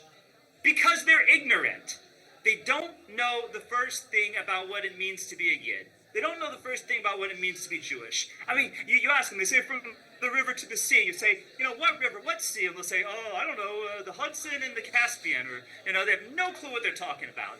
And that is, you know, their whole education on Jewish history, on Eretz Yisrael, on Judaism comes from like 2 TikTok videos that they saw. And we have to get in their faces in the same way. They're looking at this garbage on TikTok or whatever it is. We've got to be there also. And that's really what Jewish Anytime is all about. We're collecting from the best Kiruv speakers out there, like Rabbi Maximov is one of our wonderful Jewish Anytime speakers. We have a great strategic relationship that's just starting up with Esha Torah, and we're reaching out to other Kiruv organizations. We're pulling from the TorahAnytime speakers that already work in Kiruv, and we're trying to get that out there. So instead of seeing this garbage that tells them to get out there and scream Free Palestine, they'll see what Judaism is all about, and we'll be able to reach those 10 million Jews out there. You know, there's 1 million Jews who use TorahAnytime, but there's, you know, 10 to 12 million Jews who don't. And those are the ones who we want to reach with Jewish Anytime. Wow. Unbelievable. Where do you see this website, Jewish Anytime, continuing over time? How do you see it progressing? How is it going? How did you start off? How many viewers? Where are you holding now? Do you have results of people that are watching Jewish Anytime? What kind do of you get feedback from them? What kind of feedback do you get from the viewers? Are you seeing any so perot? we're still in the very initial stages. We officially launched it in June. And, you know, like any minimum viable product that's launched, it's been taking a lot of tweaking in the first few months to get the right content. We started content-wise just with the TorahAnytime speakers that were already on TorahAnytime that appealed to a Kiruv audience, like Rabbi Maximov, like Rabbi Levi Burnham, like Harry Rothenberg, Charlie Harari, Pinchas Landis, you know, etc. And that's really made the content to start with. And now we've reached out to, we're starting to add, we have cameras now at Esha Torah and Eretz Yisrael, both at their men's yeshiva and their women's yeshiva, their women's seminary, and we're recording all the great Aish speakers who are really speaking to the people fresh off the wall. And so for the first, you know, year, which we're not even quite at our first anniversary, it's really been about getting the content right. And that's really what we've been focusing on. We're now producing a lot of high quality content, like a lot of the stuff you used to see like in discovery seminars and that type of stuff. We're getting that in high quality videos, asking questions, answering the questions, wow. and that's where we're at. So right now we haven't done the biggest marketing blitz yet because we're really trying to get the content to where we want it. That being said, it's still getting out there. And we're still getting the feedback. We still get we get you know, we have an Ask the Rabbi section where we get all kinds of crazy questions, which are always a lot of fun because I'm the one who gets to answer them. And you know, so I always, when I get those questions, I either answer them to the best of my ability or do what rabbis usually do when they don't know the answer, and that is just start a great story that has nothing to do with anything and you know, distract the question. What were we talking about? Oh yeah, and we have an opportunity for we set up a strategic relationship with Olami. So we have one of the calls to action on the site sends people to the Olami, the different Olami programs. Olami is, you know, a wonderful Kiruv empire, really, sponsor many great kiruv things in the world, and we have that relationship. So we have those handoffs going on. So we have a lot of things happening. And to Rabbi Mizrahi's question, where we see it going is now that we've got it, we got it in a good place, a good foundation. It's a matter of just pouring fuel on the fire. And I'll really approach the Olam here. I'll approach everyone watching. Like has been addressed many times. This $1.8 million that we're raising today for TorahAnytime, it's not lining Shimon's vest, as we said before. It's not making anyone rich, and it's already spent because it's going to the servers and the hosting and the bandwidth and the programmers and the staff and the rest of us are volunteers. All the speakers are volunteers. I'm a volunteer because we believe in what we're doing, and there's only so much money just to keep the engine going. So we want to literally change the Jewish world with TorahAnytime. We want to reach out to all those 10 to 12 million Jews who don't know what TorahAnytime is and give them something that speaks to them. But we need help. We need a lot of help. So I'm going to just throw out the things we need besides getting to $1.8 million, which I know we're going to do. But we need interns. We need a social media intern. If anyone out there knows social media well and can help us with social media, rabbilandis@gmail.com. Send me an email, call me up. If you are just tech savvy, can help with the distribution of content, the posting content. As Rabbi Maximov knows, I'm always behind with the thumbnails and things like this. If you can help us out, rabbilandis@gmail.com. Help us out, or rabbi@jewishanytime.com. We want to make this a revolution. That's really the goal of Jewish Anytime. TorahAnytime was a revolution. As many of us saw the Beyond Walls documentary, it was a revolution. Our school was a revolution. TorahAnytime was a revolution. Now we have Jewish Anytime, which is going to be YouTube for the Jews. It's going to reach out to the 10 to 12 million Yidden out there that say free Palestine, right? That don't know any better, that don't know why it's important to be a Yid. Right, we're catering to a crowd that's just, beginning, and they're exposed. So we have to make the website as presentable as possible. They're exposed to Netflix, they're exposed to YouTube, and I realized that one of the first things you notice when you go on Jewish Anytime that differentiates between Jewish Anytime and TorahAnytime is that it has thumbnails, it has to be presentable. So I'm sure that has we need a budget for that as well. Wow. And then when they donate to TorahAnytime, they don't even know what they're being part of, probably. Whether someone got chizuk from the TorahAnytime newsletter, a daily dose, Chesed Anytime, or now we're learning more about Jewish Anytime. Imagine someone becomes religious from this organization that is under the wings of TorahAnytime. That's a chiddush, and people that are donating, and they don't even know where the donation is going. And now we're learning from our Landis, just another division completely of TorahAnytime and really what they're doing, which is amazing to see that a few brothers that had an idea just to spread Torah by having a video, little did we know that it would end up with a mobile app and a daily dose and a hotline with a newsletter and the Chesed Anytime and the publication and a Roku channel, whatever that is, and Jewish Anytime and Rebbe Anytime. Baruch Hashem, they're doing great things. So that's an unbelievable thing to hear what TorahAnytime is doing. And I think really, if you remember in the previous years, how Ruben and Shimon Kol Yaakov, they were telling us every time they had an event, we have more news for you. We have new things that are getting started. And they always kept it a secret. And you always wonder in the back of your mind, what was that thing? When are they going to start? Are they going to do it anytime soon? And now we're seeing, yes, they said they're going to do something new. They said they have a surprise. And true to their word, they already started and they're already a year in almost of Jewish Anytime.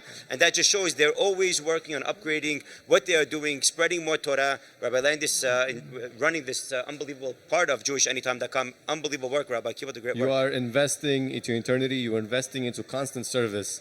I mean, how much would you pay to help a Jew, who's not affiliated just yet, to be exposed to Torah in a way that's on his level? How much would you pay to help a Jew, grow and able to understand? And maybe B'ezrat Hashem is going to move on to TorahAnytime, where there are Rosh Yeshivas and other speakers, and B'ezrat Hashem will be on the level as well. It's priceless. It's really priceless. It's really amazing. Really, really amazing. Did you get any feedback, Rabbi Landis, from any of the users yet? Do you know if there's any totzaot results? I know it's still early to tell, and even what we'll never be able to know the full scope. Like they say, you can count the seeds in one apple, really, but you can't count the apples that come from one seed. But did you see any totzaot yet from all your hard work? Yeah, so Baruch Hashem, we get emails every day. Wow. Just this morning, I got an email from Columbus, Ohio. Now, Columbus is a small community to the south. That's of not far Cleveland, from you, I'm guessing. About an hour and a half, 2 hours south of Cleveland. Nice Jewish community, about 3 shuls, a community kollel. There's a Torah presence there. But this was a lady who said, she sent me an email. She said, Rabbi Landis, I'm very into your history classes on Jewish Anytime. And this is a lady actually who's visually impaired. So she said, I have a hard time learning because I can't read. It's hard for me to go to a lecture, but I've been listening to your history classes, and it's really amazing. This is something I've always wanted to do. I've always wanted to learn Jewish history, and again, it's something that you don't even know. Did the Kol Yaakov brothers sit there and say, oh, you know what, all those visually impaired people out there, we're going to be able to help them too? No, but again, it's something that the results of it are absolutely amazing. And not a day goes by that I don't get an email like this. Someone says, I'm in the craziest of places, and we found Jewish Anytime, and this video was great, this was interesting, this guy on the parsha was great, whatever it is. And it's just inspirational. It's inspirational to watch the inbox and to see those emails go in. And this is, like I said, before we poured any gas in the fire. We haven't even done a marketing blitz yet. Wow. Again, if anyone wants to help us with the marketing, email me now. But What's that email, Rabbi, if you want someone to reach out to you? RabbiLandis@gmail.com. How do you spell Landis? Landis. @gmail.com. It's spelled kind of like Masimov, but different, Wonderful. Landis, RabbiLandis@gmail.com. Wonderful. And like I said, I'll list it one more time because we need the $1.8 million. That's the first goal today. But we need people who can help us with graphic design. We need people who can help us with social media. We need people who can help us with just the administrative end of Jewish Anytime. And we would love to have your help. I'd like to say one day we'll be able to pay you. The next year we'll raise $3 or $4 million, and then we'll be able to pay you. But in the meantime, we can use the volunteers. And like I said, the main focus is get to that $1.8 million today to keep everything going, to keep everything running smoothly, and then we'll continue to build these amazing things. Because like you were saying before, Rabbi Mizrahi, that the Kol Yaakov brothers don't have an off switch. Right? They just keep going and going. They're like the Energizer Bunny. And this is just one offshoot of the amazing work that they've been doing now for 18 years. And it should only continue to happen. Kain Yirbu. Amen. We should continue to, next year we should have to raise $3 million to be able to keep things going. And just imagine the effect that would have on Klal Yisrael.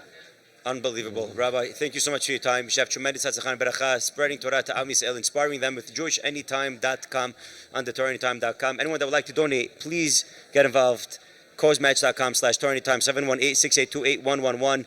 And Rabbi, you should have all the berachot. Thanks again Rabbi, for coming. Baruch. Thank you for coming on with us. $200 before 4/17 on my page. We'll send you a copy of this book. Yeah, send me an email also. We'll send you a copy of the book. Unbelievable. Thank you, Rabbi. Thank you so much. Up next, we Thank have you a very raffle much. drawing to Scale Mitzvot, an amazing daily dose video, and then a special guest on Zoom. Beruchim habayim, everybody. That's going to be right after the short break.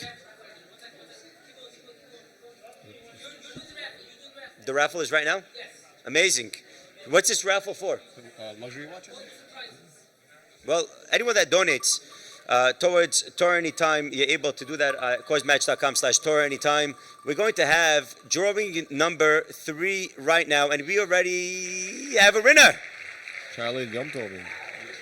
Charlene Yom Tovin. And that is for the modest clothing. Unbelievable. So this winner is going to win the modest clothing package, and that's going to be the gift card and styling session, $5,000 value, thereflective.com, women's clothing, and they're going to be zocheh to such an amazing gift that's going to Charlene Yom Tovin, to Skila Mitzvot, and she should be zocheh to spend the money wisely. And all Benot Yisrael should always continue dressing b'tzniut. Look at that. Turning time, even being conscious about the winner, what they're going to get. And here they have now another wonderful gift. And right after this, we're going to have a daily dose that's going to be followed by a special guest on the Zoom as well. Please draw your attention to Rav Meir Simcha Sperling. One day, as a small child, Thomas Edison came home from school and he gave a paper to his mother. And he said, my teacher gave me this paper, and she said that this is only for my mother to read. So he gave the paper to the mother, and the mother read it. Her eyes welled up with tears as she read the letter out loud to her child. And she wrote, your son is a genius. This school is too small for him, and it does not have good enough teachers to train him. Please teach him yourself. That's what the mother read. She read the letter to Thomas Edison. That's what it said. Anyways, many years after Edison's mother died, he became one of the greatest inventors of the century. One of the greatest of the century. And one day he was going through one of his closets, and he found the folded paper from all of those years ago that his teacher gave to his mother. And he opened it to read it. And the message written in the letter was, your son is mentally deficient. We cannot let him attend our school anymore. He is expelled. Edison became emotional, let's just say, reading the letter, and he wrote in his diary, Thomas A. Edison was a mentally deficient child whose mother turned him into the genius of the century. A positive word of encouragement can help change anyone's destiny. With one small action of reading a letter, you would think like, no big deal, so I won't make him cry, and I'll teach him some math, whatever. But that was the letter that changed his life and made him who he became, a tremendous person. She is the biggest inventor of the century, I'm saying. And what happens if she would have read the letter the other way? She would have crushed him to pieces. How often do we say, like, I only say the truth, so I want to say, But sometimes you could really, really crush your child, or crush yourself, or crush your friends from one little small thing. And you could have just changed it. You could have just forgave. You could have just smiled. You could have just not said it. You didn't have to say it. I found nothing stronger than silence. Not always do you have to say things. Just because it comes to your mind does not mean you need to say it.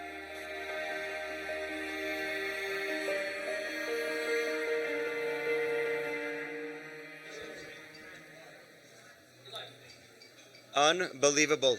Your words can build somebody. Imagine the amount of words that come from TorahAnytime.com, from the rabbis that are building Am Yisrael. This is something really amazing. And anyone that would like and is able to, please help us with our campaign today of $1.8 million. CauseMatch.com/TorahAnytime, 718-682-8111. Next with us, we have a special guest on Zoom, but we're going to have with us Rabbi Maximov. Introduce that guest. Rabbi Maximov, I'm sure many of you have known, he has been changing lives through his shiurim and the daily dose that he's a big part of on TorahAnytime. Rabbi, great to have you again. Thank you for coming. Of course, it's my pleasure to be here as always. Tell us, what do you feel about TorahAnytime? There's nothing like it, and there's nowhere better. I'm a big believer in investing your maaser as effectively as possible. There's no better place to invest into than a place that's spreading millions of hours of Torah. And Chazak Baruch to all the speakers out there who come out of their houses, and big Chazak Baruch to their families who are letting them go. A special thank you to my family. I speak at least sometimes 2 to 3 times. I leave the house a day. I think I'll be a week, not a day, but a week, and it takes a lot of Mesiras Nefesh. And so I'm very grateful to all of the speakers out there, and the reason we do this is all because we love you. We want to spread as much Torah as we can. A big shout out to my kids. A big shout out to my son Yosef Maximov, to my daughter Esther Maximov. A big shout out to you, the children. They don't get to see the father as much. Yeah, and a special thank you to my wife, of course. Because and she's a speaker on TorahAnytime as well. Check out Mrs. Leah Maximov if you're a woman. Make sure to follow Miss Leah Maximov on TorahAnytime. Rabbi, how did you get on TorahAnytime? When did you start? Tell you the truth, it was Chesed Hashem, first of all. It was actually through a dear Talmud. I want to give him a shout out, Jonathan Aminov. And he connected me to Shimon from TorahAnytime, and he's the one that made that connect. He's like, one of my rabbis in yeshiva, maybe you want to put him on TorahAnytime. And it was a 3-way conversation on the phone. The next thing we know, it was okay to be part of TorahAnytime. And this is in Migdash Melech, right? Yeah, wow, Migdash and Lev Aharon. Lev Aharon in Yerushalayim, 2 phenomenal yeshivas, and he was actually a Talmud in Lev Aharon. Speaking about Migdash Melech, Rabbi Yaakov Mizrahi is actually was a chavrusa with my cousin Rabbi Eliyahu Chaimov. Wow. He's now a Rav of a shul in Borough Park. It's phenomenal. Going back 20 years, maybe. Yeah. I was just speaking to him. He was telling me how, he came into your dorm room one time in Migdash Melech, and he saw all your notes on the wall. Wow. People put up, different, things that they aspire to be, Gedolim, and Mizrahi puts up his shiurim on the wall because, this is something that is special to him. And means a lot. So You're Zocher to have a phenomenal cousin. Thank you. Rabbi Chamo, very special. He's Zocher to have a cousin like you. Thank you. Rabbi, who's the next speaker for us today? We have Rabbi Majeski coming on. Is he on with us yet? He's coming on. He's having trouble in traffic. coming on. He's in traffic. Unbelievable. Please join us. Causematch.com/TorahAnytime. Causematch.com/TorahAnytime. 718-682-8111. Rabbi, tell us, what has been, do you think, the biggest change that you've made to any speaker in their life? Any feedback that you got from a student, from someone that heard a shiur, that you feel like you really made an impact on their life? Because through the daily doses and Yeshurim, I'm sure you have many of these experiences. I always look forward to going back to my shiurim and checking out what feedback I got from this, from the listeners. I actually take a look at them On the page you're talking I about. don't know how to, reply back to them. Tell them now. They're listening. I love your feedback. It gives me a lot of chizuk. It keeps me going, and I'm sure it keeps everyone going who's on Torah Anytime. We need the chizuk, and a big thank you to all of you. It's unbelievable what you guys. The fact that you're getting involved with Torah Anytime, the fact that you are here shows you want to support us, and everything that we are doing. Even at the end of a shiur, where they leave a great class exclamation point just that, or thank you. Thumbs up, thumbs even up. a thumbs to go up. a long People way. don't even realize the speakers really appreciate it. Here we Power go. of word. You don't know the repercussions, the effect that you have. Does it give you chizuk to give a class next time again out of the park? Absolutely, absolutely.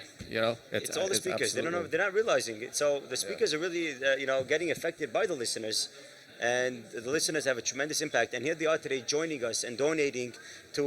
Really, they're giving, verbally by telling the speakers how much they're enjoying. And here they are giving wonderful donations, really to school and mitzvot. Everybody, 63% on the way home to $1.8 million. We're holding by 1.146. Anyone that's able to donate, causematch.com/TorahAnytime. And here we are. He's about to join us, Rabbi Majeski. Yeah, all the way from LA. Is that the West Coast? Is he on the West Coast in LA? Is that where he's joining us from? On the Zoom. His Mesirut Nefesh and how he spreads Torah is unbelievable. We're about to join with Rabbi Majeski on the phone a little bit through the Zoom. Do you hear us? If you can hear us, please just flip your camera. There you go. 90 degrees.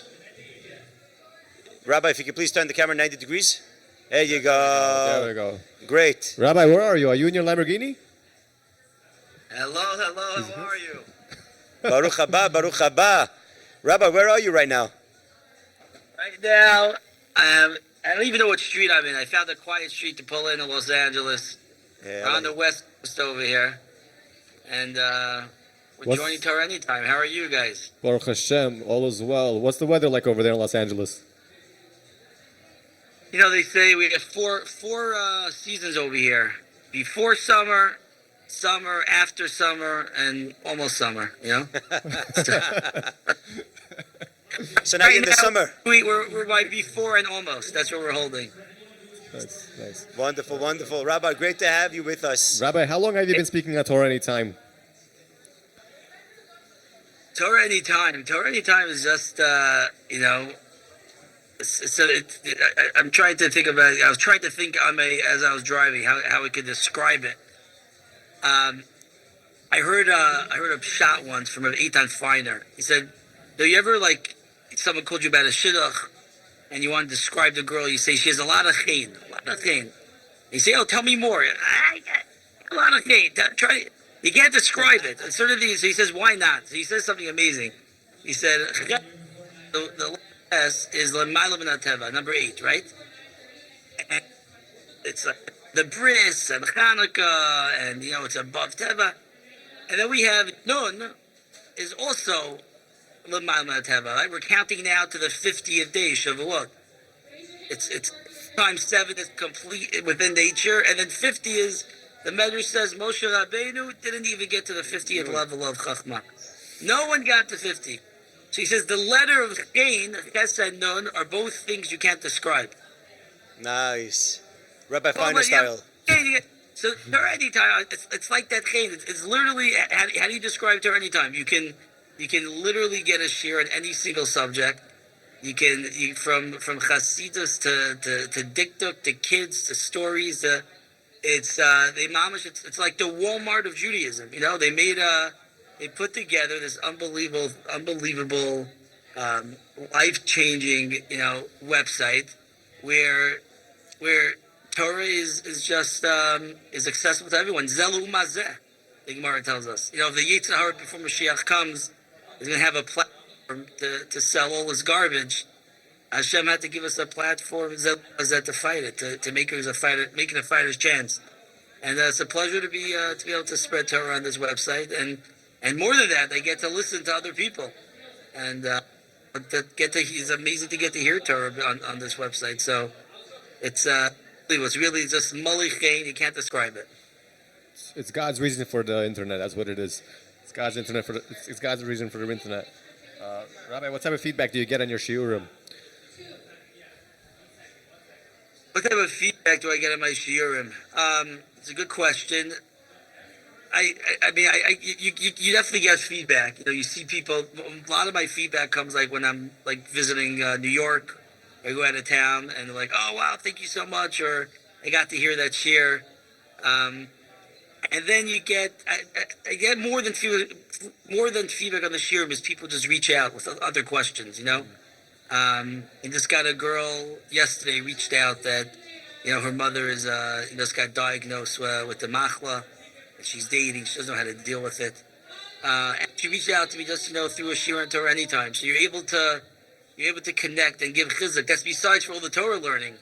I hear this from a lot of my friends, the Rabbi Ben Shushan, and you're able to connect to people besides the shiurim through that. One of my favorite stories is I was once in Krakow. I was leading a trip to Poland, and I walk into shul, and this Hasidic guy comes over to me, 60-year-old man. And he says, "Rebbe." I'm like looking behind me, looking up high and low. I'm like, "Rebbe." He starts talking Yiddish. I'm like, English. And he's like, "Oh, du bist mein Rebbe. So it's very nice. You do get to see the feedback. But more than that, I was speaking to someone yesterday who's a Rebbe in TorahAnytime, and he said, "Oh, it's Tzlacha tomorrow in your interview." He's like, "They didn't ask me, to go on." I said, "Listen, they barely asked me. I asked them. you gotta push sometimes."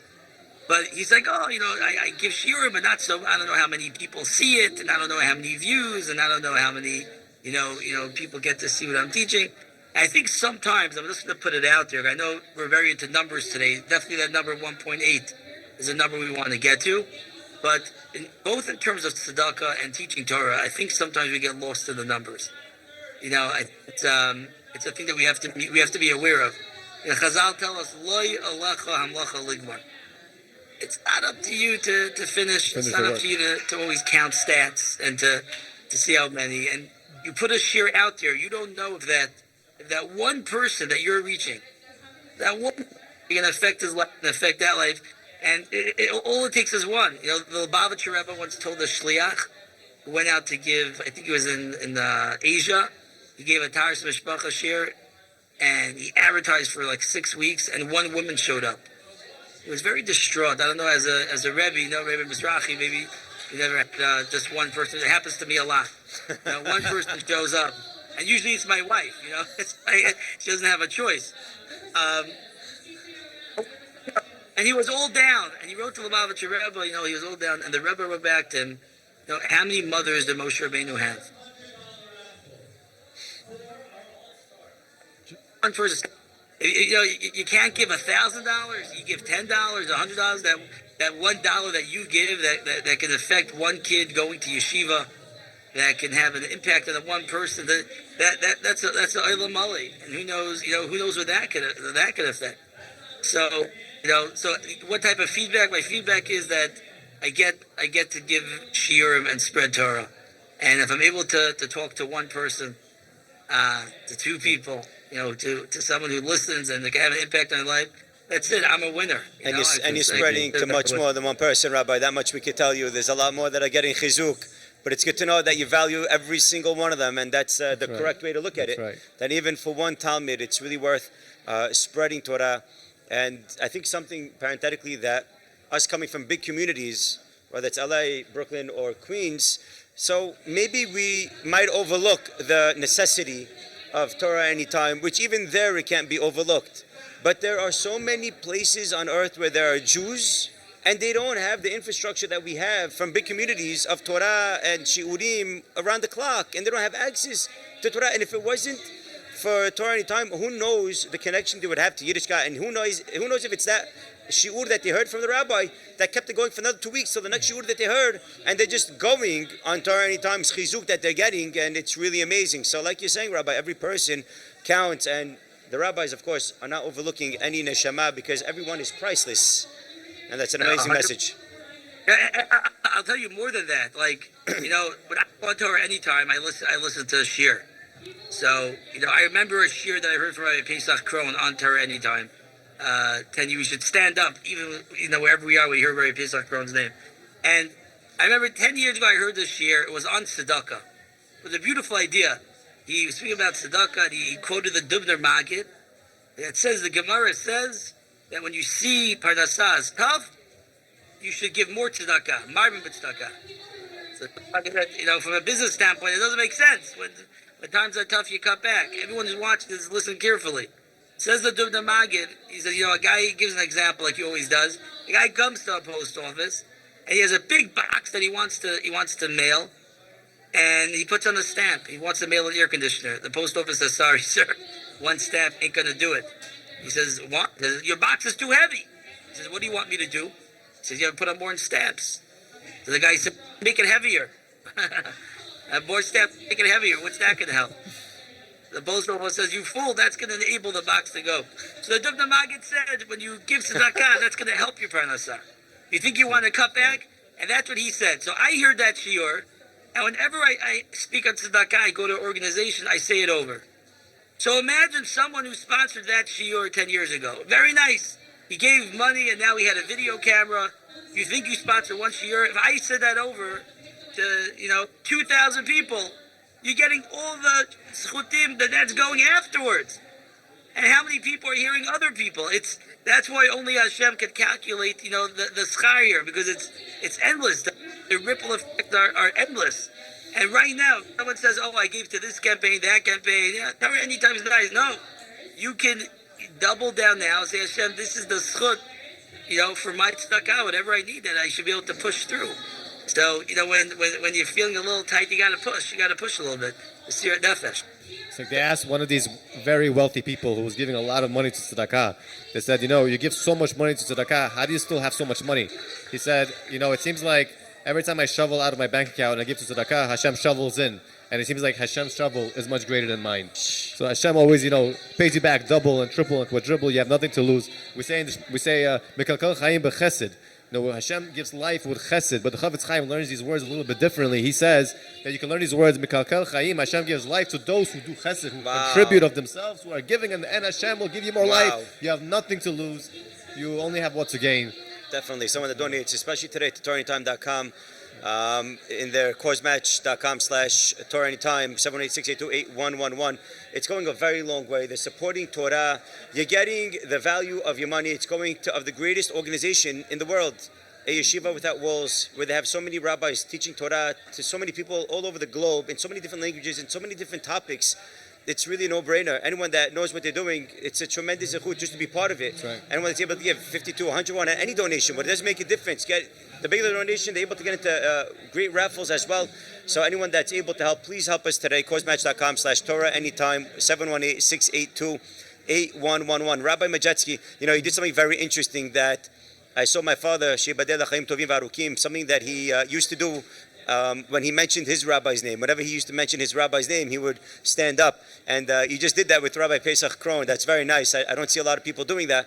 Definitely Rabbi Pesach Krohn is he's a legend. He's a huge legend. He's very behind Torah Anytime. Every shiur on Torah Anytime, you hear the rabbi's voice. What's your connection to Rabbi Pesach Krohn? Do you have any connection with him other than the shiurim that you hear from him? So I have a little connection. I brought him out for my kehila out here in LA. That was one of my big. I got to spend a lot of time with him when he came out here. The humility, the humility that he has is unbelievable. He can sit there speaking in front of 500 people, and then be sitting by a table just like schmoozing with everyone. And you know that's just something special. And he's mission oriented. You know, his mission or people are mission oriented. I connect to that. Life's not about you. Adam never la'atzma.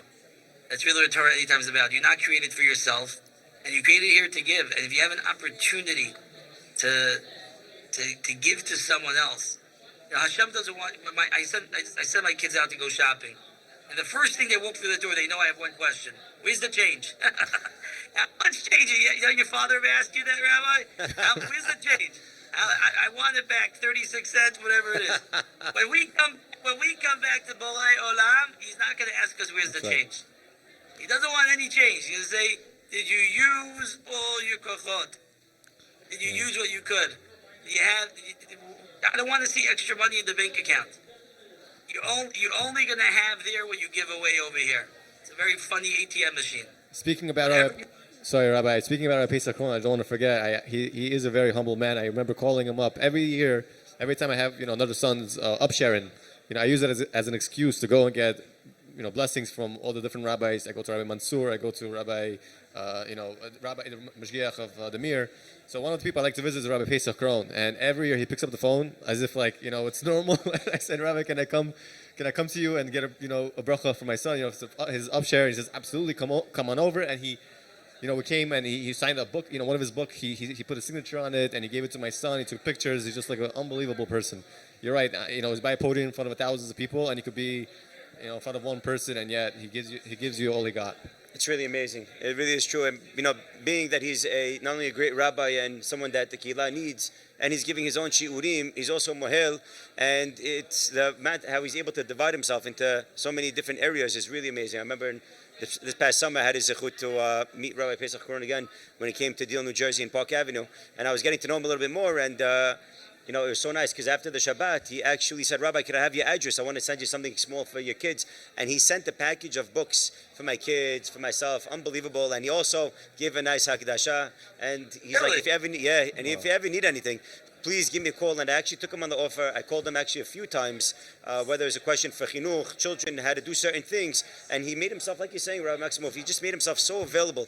And it's really so great to have rabbis like that, part of Am Yisrael, which is something that the rabbis are really doing. They're there for Am Yisrael. They're taking and they're devoting their time. And I think that's something that Rabbi Bajeski, you understand what that is. You're taking from your precious time to be with us today as well. It's really amazing, the amount of Torah that you're spreading. And it's international. You should know that what you're doing is phenomenal. And you're impacting many, many people. Ashrecha v'ashrech chelkecha. Any last words, Rabbi, that you want to share with the TorahAnytime listeners? I'll leave the ilam that, we're finding now between Pesach and Shavuos, we're getting ready for Kabbalah Satorah. We just finished Lag BaOmer, and it's a time where we met some level of bod bein adam lechavero, and you have to have that unity. You have to have unity. One of the ways that you have unity is when you join together for one cause. The Mishkan. We all came together to build the Mishkan. It was Chatzi Shekel, Machzeh Shekel. We came together because that's how we can unify behind something. How do we get unified? We're all right. The Republicans get unified behind Trump, right? Hopefully, the people get unified behind something. What do we get unified with? We get unified behind the Torah. So this is the time to unify, and TorahAnytime is a unifier, right? Again, go through, look at the different types of people you'll see in the rabbis over there. They even take redheads. Can you imagine? They take everyone. They don't discriminate, and your mamish could get all to see every type of Jew coming together. Torah is a unified Torah. Yisrael kushabrichu chadu. So what better way to unify and to support this amazing organization? It's a pleasure to be part of this organization. The Kol Yaakovs are people who are just inspiration for us all. But one more time, it's not about $1 million. I'm sure Shimon would love if someone give $1 million. But in Hashem's eyes, when you give that $10, that $100, that $18, and seer in Hashem's books, you're going to be very surprised as accounting. He's gonna look at you and you gave $100,000, but I only gave 100. Echad b'tzar kimei shelo b'tzar. Chazal say $1 that it hurts a little bit that you weren't gonna give. You're about to go, buy a lottery ticket. Give It's again. like 100 b'tzar. So give what you could. Be part of this amazing unified project. And through that schod, we shall be zocha to Yeshuot Nechamot. Amen. I don't know Amen. whenever I talk to Sephardim, I start saying Yeshuot. Zechuyot also, you said before, Rabbi. Yeah. You get someone Ashkenaz over there, I could feel like I'm a little. But that's what you said. It's unifying also the speakers. Now we're all Sfaradim over here, so we're all speaking the same language. It's really a big zechut. It doesn't only unify Am Yisrael, it unifies the rabbis that are behind TorahAnytime, that are with them. That how would I ever have a zechut to meet you, Rabbi Majetsky, if it wasn't for TorahAnytime, Rabbi Maximov? We have a zechut now to see each other, to speak to each other. Otherwise, I don't know when I go to LA. When am I on the West Coast? So it's definitely. I want to get some free stuff for Rabbi Krohn. Let me know when he's there. By the way, after this talk, I think Rabbi Cohen's going to have like 100 people waiting outside of his door afterwards. Probably. You should know, I insisted on paying. He didn't want to take. I insisted. He did not want to take. He's very, really? Yeah. He's very special, of course, to Am Yisrael. Hashem yarich yamav batov u'shnotav b'neimim amen and amen. Yishav Shemar Tzadzacha. You too, Rabbi Majetsky. Rabbi, thank you for joining us today. It's been a pleasure. Hazak Baruch. Keep spreading Torah to Am Yisrael in the West Coast, all over the world. Yishav continuous siyata dishmaya amen v'amen. Last words, Rabbi Majetsky. Rabbi, thank you again for coming on. It's a pleasure to have you on. I just have one question for you before we leave off. Rabbi, if you could give one piece of advice, if you had one slot on Pirkei Avot, what advice would that be? If you give one piece of advice. One piece of advice? Yeah. Aselach harav. Wow. That's right. That's a good one. Asked when his tummy, what's the main thing I look for? He said the main thing, make sure that the boy is a Rebbe. That's right. And to add in, it's not a Rebbe that he calls to see if it's kosher or not. A Rebbe willing to be machnia to, make a Rebbe willing to listen to. Because it's such a crazy world out there, we don't even realize how much we need our Rebbeim. And make yourself that you connect to, reach, and if you don't have someone, reach out to someone. Tell them, I want you. I'll leave with one thing. I know you got to go. I had a Rebbe once that I wanted to get a connection to, and it was very hard. He was very busy. So I wrote him a letter. I said, it says Aselach harav knei lecha chaver. How come by chaver it says buy, and I say it says you should make? So the Farshim say knei means even if you have to buy your friend, buy them things, and give them presents. It's worth it to buy yourself a present, to buy yourself a friend. That's what he says. So I'm always available. Anyone wants to buy me things, I'll be a good friend. But why I wrote to this rabbi as follows.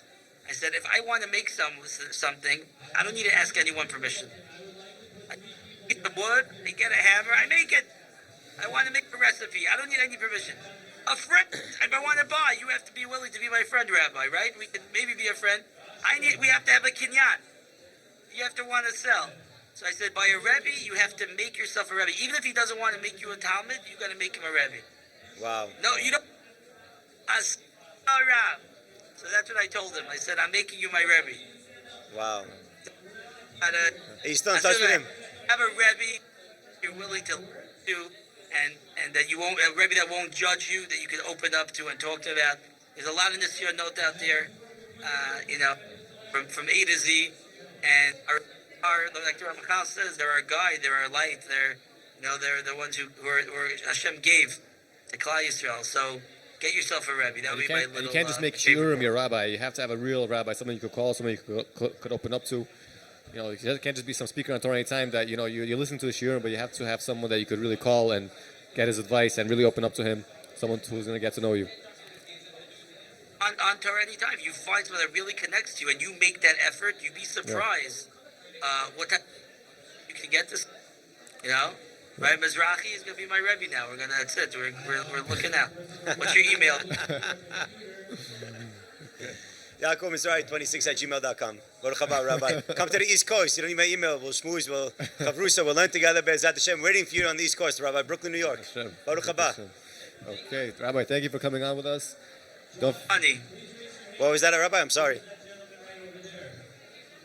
I missed what the rabbi is saying. One more time, we're missing what the rabbi is saying. I says Rabbi Krohn, I take payment. Okay. Rabbi, Shem Shmerecha, Shem Verecha, we'll keep in touch right after. Tiskim Mitzvot, thank you for joining us. And harbe hatzacha in spreading Torah, Tiskim Mitzvot. Please join us, causematch.com/TorahAnytime or donate by phone. 718-682-8111. 718-682-8111. Please, Morai Verabotai, join us in this unbelievable, beautiful, phenomenal campaign. This really tremendous campaign, phenomenal campaign, spreading Torah. We're going to take a 1-minute break, and then we'll have a new co-host joining us, Tisku Lemitzvot.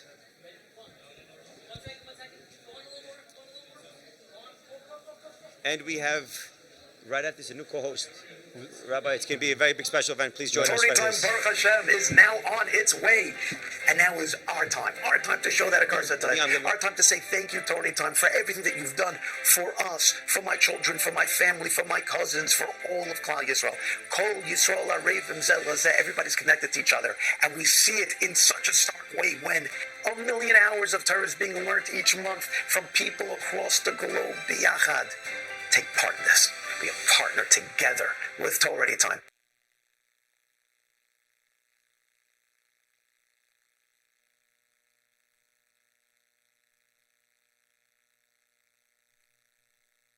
Okay, and we're back. I'm in the presence of a very great man right now. He's a great thinker, a great orator. He has written 9 books, I believe, translated into 27 languages or more, and sold millions of copies. You might have heard of him. You might have heard of his books. Never Been Lied to Again, Never Be Angry Again, Mind Reader, Free Will Works. He's not just a rabbi, he's a doctor as well. If you didn't figure out who he is, it's Dr. Rabbi, Dr. No rabbi. Okay, Lieberman. Good. How are you? Great Baruch to see Hashem, you. Rabbi, how is it going? Baruch Hashem, amazing. It is going great. Rabbi, tell us a little bit about yourself. I heard you're in government law enforcement, is that right? Interesting. Wow, nice starter. So some of the work that I do is I train law enforcement and some folks in tactics of interview and interrogation, how to read people. A lot of my books, like Mind Reader, focuses on how to tell what somebody's really thinking based on the language that they use and in some parts body language also. Unbelievable. So you could tell what a person is feeling just by the way they're sitting and the way they're... Yeah, there's a lot. A lot of our communication happens non-verbally, so when you're able to sort of glean what that person is really thinking in spite of what he says, then you get a much better picture of whether or not he's being honest. And you could pick up whether he's lying or not. So yeah, I mean, and nothing is infallible. I've certainly, made my mistakes. I want to try this out. Rabbi, tell me if I'm telling the truth. I love vanilla ice cream. I'm going to say yes. That is true. That is crazy. Okay. But what's interesting is that, by the way, vanilla is the most popular ice cream over chocolate than strawberry. Okay. But people who like chocolate will eat vanilla. People who like vanilla, they won't eat chocolate. You know what I'm saying? It's a real b'diavad for them. Yeah, that is a good point. That is true. All right. That's educating everyone out there. Rabbi, is it true that you have a twin? Yes. I heard that you have a twin. Yeah. Great guy. Handsome, intelligent. Wow. Great guy. How do we know this is you and not your twin right now? Because we're fraternal and he's 6'2". Okay. Yeah. Okay. Wow. What made you decide to learn about human nature, Rabbi, the doctor? Learn about human nature. Always fascinated by people. I always had an interest in understanding what people are thinking, how they're thinking, why they're thinking, what they're doing. Right, and you were about tshuva yourself, and at some point you started. You're not to supposed use to your talents. remind me. No, I'm kidding. Yes. Proud about tshuva. Yes. Wow. Yeah. At what point did you start to learn about Torah, and how did that whole? So I'm going to give you the short version. The short version is I was about 28, 29 at the time. Wasn't an incredible youngster. And my twin brother actually had gone to a discovery class, Eshet Torah, the Code's discovery. So he was blown away by it. And he says, you got to check this out. It was taught by a great guy by the name of Steve Eisenberg. Does a lot of Kiruv, Upper West Side, Eshet Torah. And I went to class after class after class. And then next thing you know, I'm ripping toilet paper 10 minutes before Shkia. That's how it works. Wow. Unbelievable. Yeah. And wow, that's amazing. And Baruch Hashem, now you came a long way using your talent to spread more Torah. Rabbi, you could be using your talent to be a good salesman, and instead you're using it to mechanech, teach people about chinuch and about marriage. And what else? What are some of the more things that you do? So I speak in the areas of human nature, like interpersonal relationships, on chinuch, shalom bayis, personal development. And then I also speak more hashkafic areas in terms of Bechira. I have a book on how free will works. I have a book on actually in B'tachon coming out. So, more in that area. And then I also teach in the other stuff that you mentioned in terms of interview, interrogation, and lie detection. Okay, unbelievable. Wow. One of my favorite jokes that you ever said was 3 psychiatric patients who wanted a weekend to pass. Yeah. I'm not going to be able to say it as good as you are, but one of the things you said how there was three psychiatric patients. They come to the psychologist or whatever, and they tell them they want a weekend pass, and he says, "Listen, I'm not going to let you out. Are you crazy? We're not going to let you out. You guys are nuts." So he says, "Listen, we could prove to you that we're normal." He says, "Okay, if you could answer one cognitive question, one rational, logical question, we'll let you out for the weekend." He says, "Okay, what's that question?" He says, "What's 6 times 6?" And they're thinking, and when the first guy steps up and he says 136, which is not the answer. And then he's like, "Okay, get out of here. Never mind. You're not going out." The next guy steps up. He says, "I figured it out." He says, "What is it?" He says, "It's Wednesday." He says, "It's not Wednesday either." He says, "Never mind. Forget it. You're not going out." The third guy's sitting over there. He has papers flying all over the room. He's thinking and he's writing all these formulas. I don't know, E equals MC squared, whatever it is. And then finally he says, "Okay, I figured it out. What is it? 6 times 6? 36. He says, "I can't believe it." "Okay, fine, you're going." He says, everyone's shaking his hands. "Congratulations." He packs up his stuff. He's going to the elevator. He presses on the button. And as he's waiting for the elevator, the psychiatrist says, "1 second. How did you figure it out?" He says, "It was very simple. I took 136 and I divided it by Wednesday." So sometimes things just don't add up in life.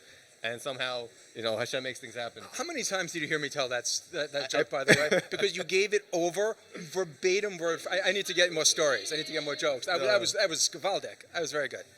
Okay, we are having Rabbi Josh Melman, chairman of FJCC, Flatbush Jewish Community Collision, and board member of TorahAnytime, is coming on with us right now.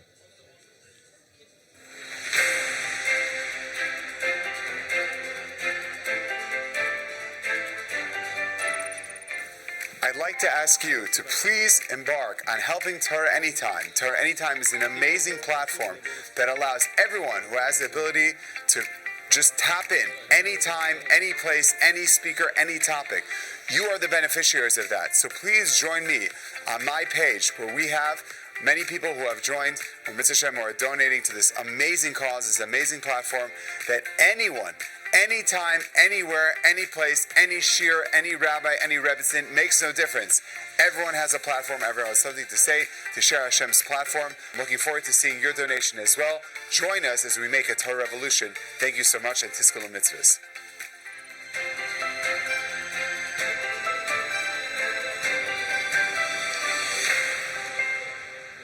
Hello and welcome back. Here we are with Rabbi Josh Melman. Rabbi, thank you for joining us. How are you today?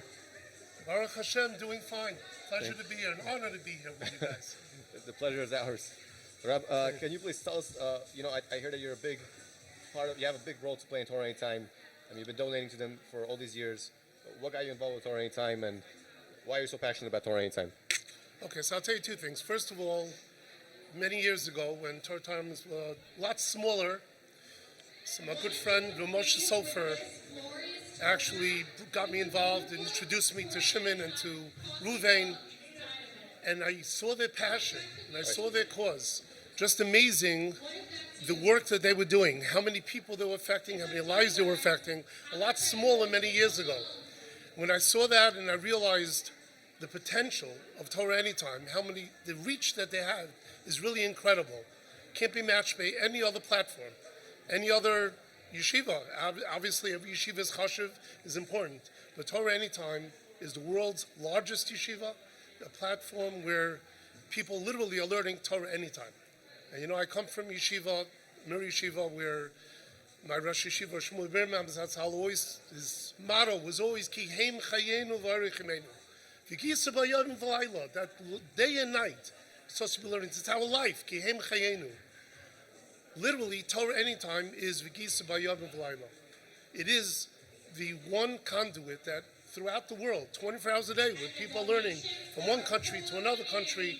When we close down at night, there's South America, there's there's Europe, there's Eretz Yisrael. Everyone benefits from Torah Anytime. When I got involved and I invited Shimon and Ruvain to my home, we met with a lot of donors, people in the community who were interested in helping them. Everyone was inspired by their tremendous dedication to spreading Torah. Unbelievable, wow. And you're also giving shiurim on Shabbos, is that right? You're giving shiurim on Shabbos, is that right? I give shiurim on Shabbos, Baruch Hashem. Past 12 years, is it? Almost 20 years now, 20 years, Baruch Hashem, wow. giving shiurim on Shabbos, but we don't tape it. It's Shabbos.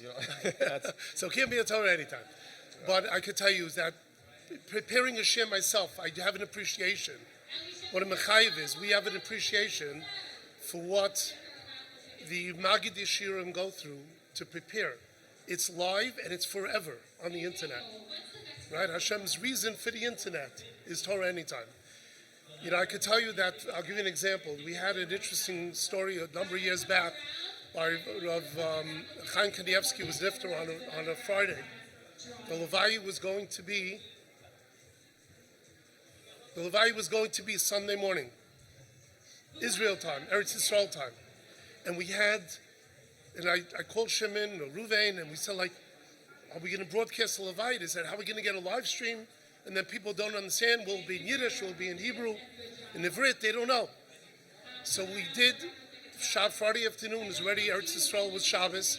We put together an incredible thing. We put together simultaneous translators, both in Ivrit and in Yiddish, depending on what languages it ended up being. We set it up and we broadcast it to all the live stream outlets. And we had 6 o'clock in the morning in the shul in Flatbush, Rabbi Cherber's shul in Flatbush in East 7th Street. We did a live broadcast. The TorahAnytime team came down and set it up. It was incredible. Guess how many people were watching it live? Over 70,000 people were watching it live at 6 o'clock in the morning. Levi Reb Chaim Kanievsky. Just an incredible thing. Shows you the power of Torah Anytime. The reach. People we could inspire. And we had simultaneous, it ended up being, it was in Ivrit. Bnei Brak, they speak Ivrit, not Yiddish. So the Levi was in Ivrit. We had Baruch Shem people ready to do it. Live translation. It was just incredible. It just shows you the powerful outreach. You know, if someone has a business to invest in, and this business producing, you know, small income, and you have another business that's the, you know, Fortune 500 company, and they're turning over, and they're worldwide. Which company do you invest in will get the more of a return, the greater return? Obviously, the company that has the reach worldwide, that is selling product all over the world. And you're diversified That's also. Torah Anytime. You're diversified, right? Because whoever learns, they're going to take it into their world, into their space, and they're going to go ahead and do great things. Exactly. You're right.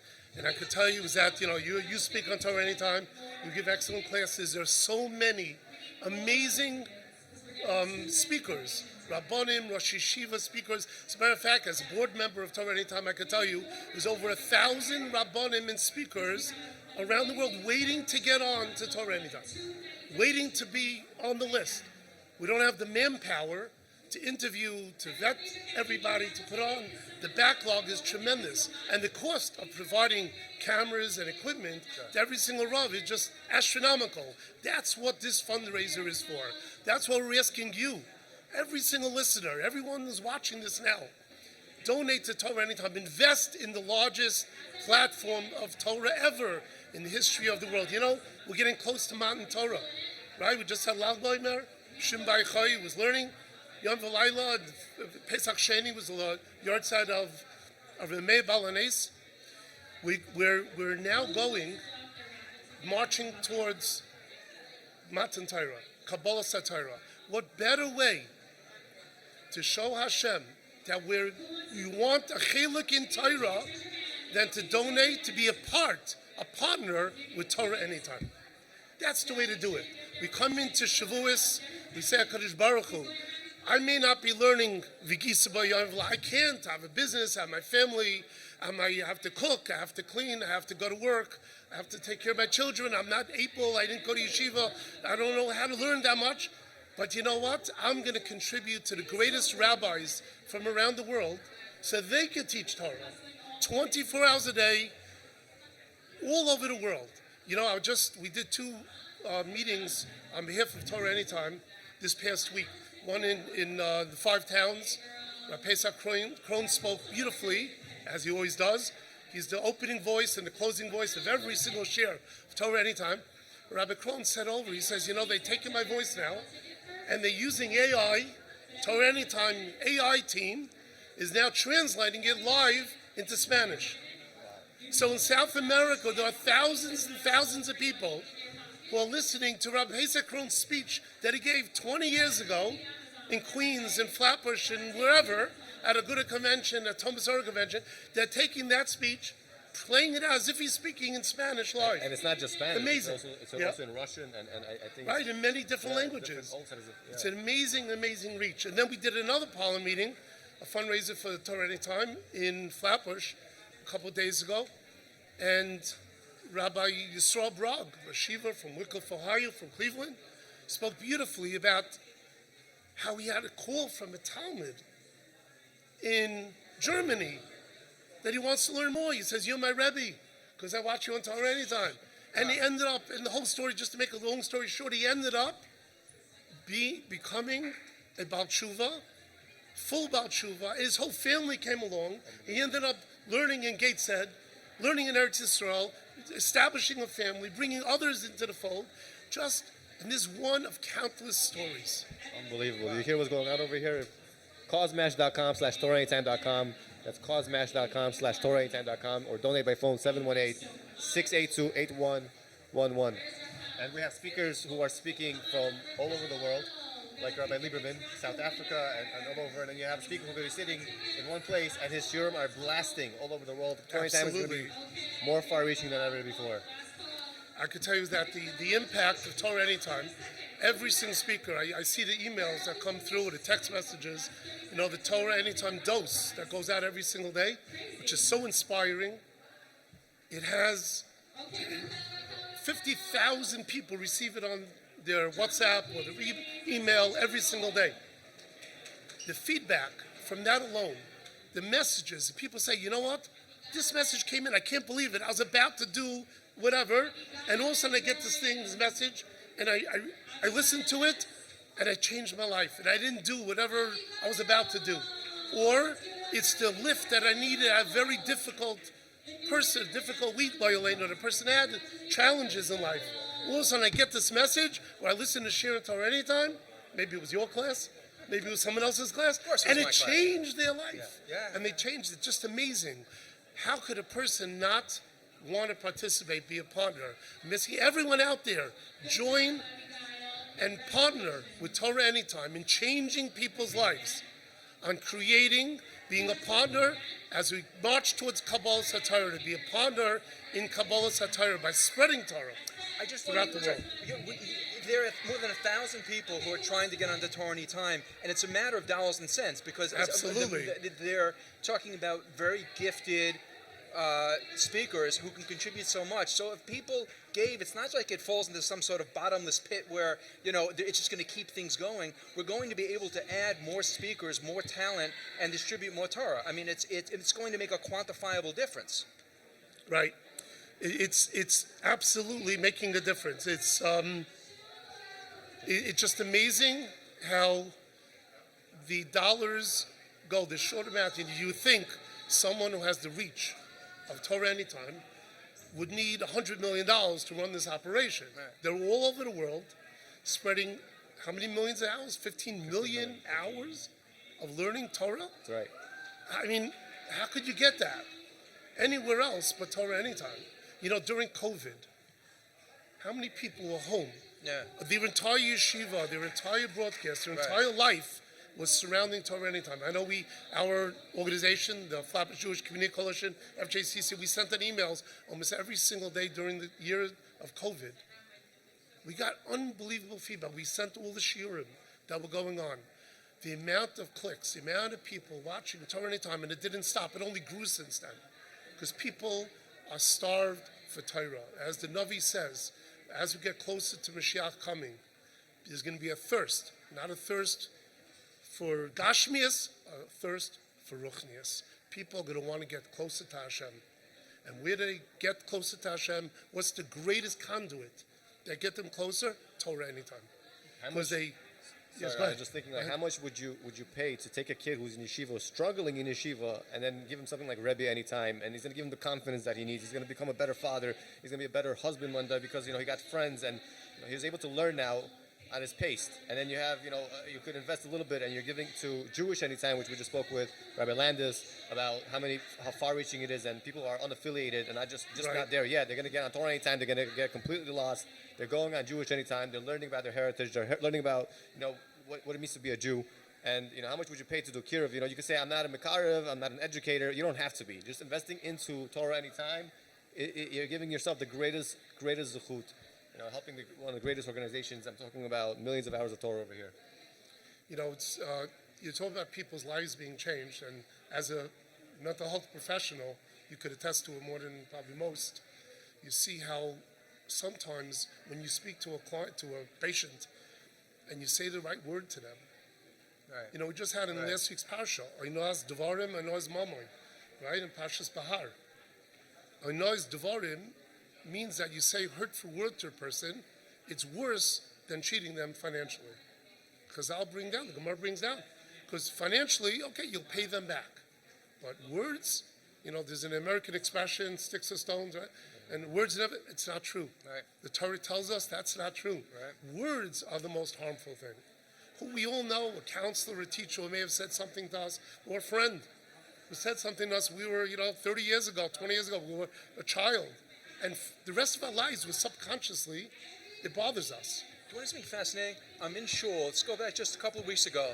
This guy's davening for the Amid. He said he's now 57 years old, 58, something like that. And he said he had to daven because his father was nifter. He said, but he didn't daven for the past 40 years because once when he got up to daven, somebody made a remark, and it was fairly benign. It said something, you daven too slowly. 40 years, and he davens beautifully. 40 years he didn't daven because somebody made just an offhand remark. Who probably doesn't even remember that he said it 10 minutes after he said it, and this guy wouldn't daven for 40 years afterwards. They say if you want mazal, get a muzzle on your mouth. If you want mazal, get a muzzle. So I'm going to take it to a different direction. We know the damage that Oinoaz Devarim, hurtful words, could cause. Imagine the positive effect of positive words, of chizuk.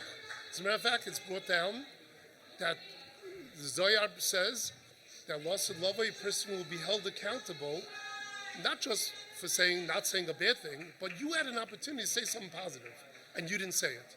Then in that case, I like your tie very much. Take advantage of those opportunities. I like yours too. Thank you. Okay. That a person has an opportunity. We should really say something. That's beautiful. Yeah, Great. Okay. The best. Now, really, seriously, that Torah Anytime is all about words, visuals and words. Those words are the opposite of Oinoaz Devarim. It's giving over Torah. It's Kabbalah Torah. It's shiurim. It's words of Torah, nonstop. 24 hours a day, all over the world, in every language possible where Jewish communities are. Extraordinary. So every single one of the people listening or watching now and later could contribute. Go click the link right now. You could become a partner in this historic effort. You imagine we come to Kabbalah Torah, we say that the 33rd word, Lag BaOmer, is the 33rd day.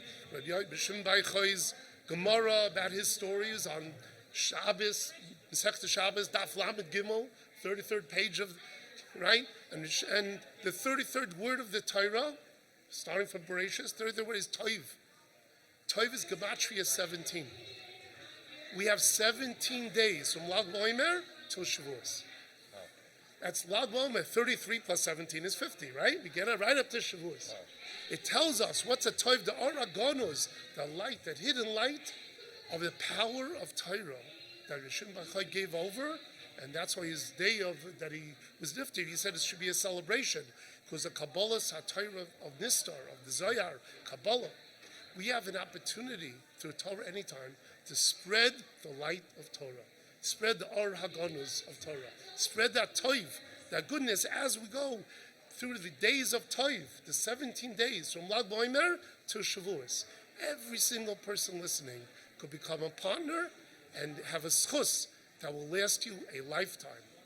That's causemash.com/TorahAnytime. I corrected. It's causemash.com/TorahAnytime. Or donate by phone 718-682-8111. We have 7 raffles left. Extraordinary. Extraordinary. Beautiful. Okay, so I could just add on that, in the many years that I'm working with Shimon and Reuven Kol Yaakov, the two brothers who went to public school and were pulled out of public school and ended up not just becoming from and B'nai Torah themselves, raising Torah families, but becoming technically the largest Rosh Yeshiva ever. Because they're enabling, Rosh Yeshiva may have 100 students, 5,000 students, 10,000 students, the largest yeshiva in the world. But when you're enabling hundreds, they have maybe a few Magid Yeshirim this year, or 10 Magid Yeshirim, or 30 Magid Yeshirim, a large yeshiva, and a Mashkiach, and this. When you have a yeshiva called TorahAnytime that has hundreds of Magid Yeshirim, and like I said, there's over 1,000 waiting to join. We just need the funds from your donation. Will enable 10, 20, 30, 40, 50, 100, hopefully 1,000 more Magid Yeshia to join. We're waiting online to get in. We need the manpower, the programmers, the cameras to buy them the cameras, the equipment that they could film, they could upload. There's so much involved in the cost. Full-time programmers, just to put together all the beautiful content that you see on TorahAnytime. You have an opportunity to join with us today in making this successful, in making the passion that Reuven and Shimon, HaKadosh Baruch Hu sent them in the right place at the right time with the right idea, like everything else in life.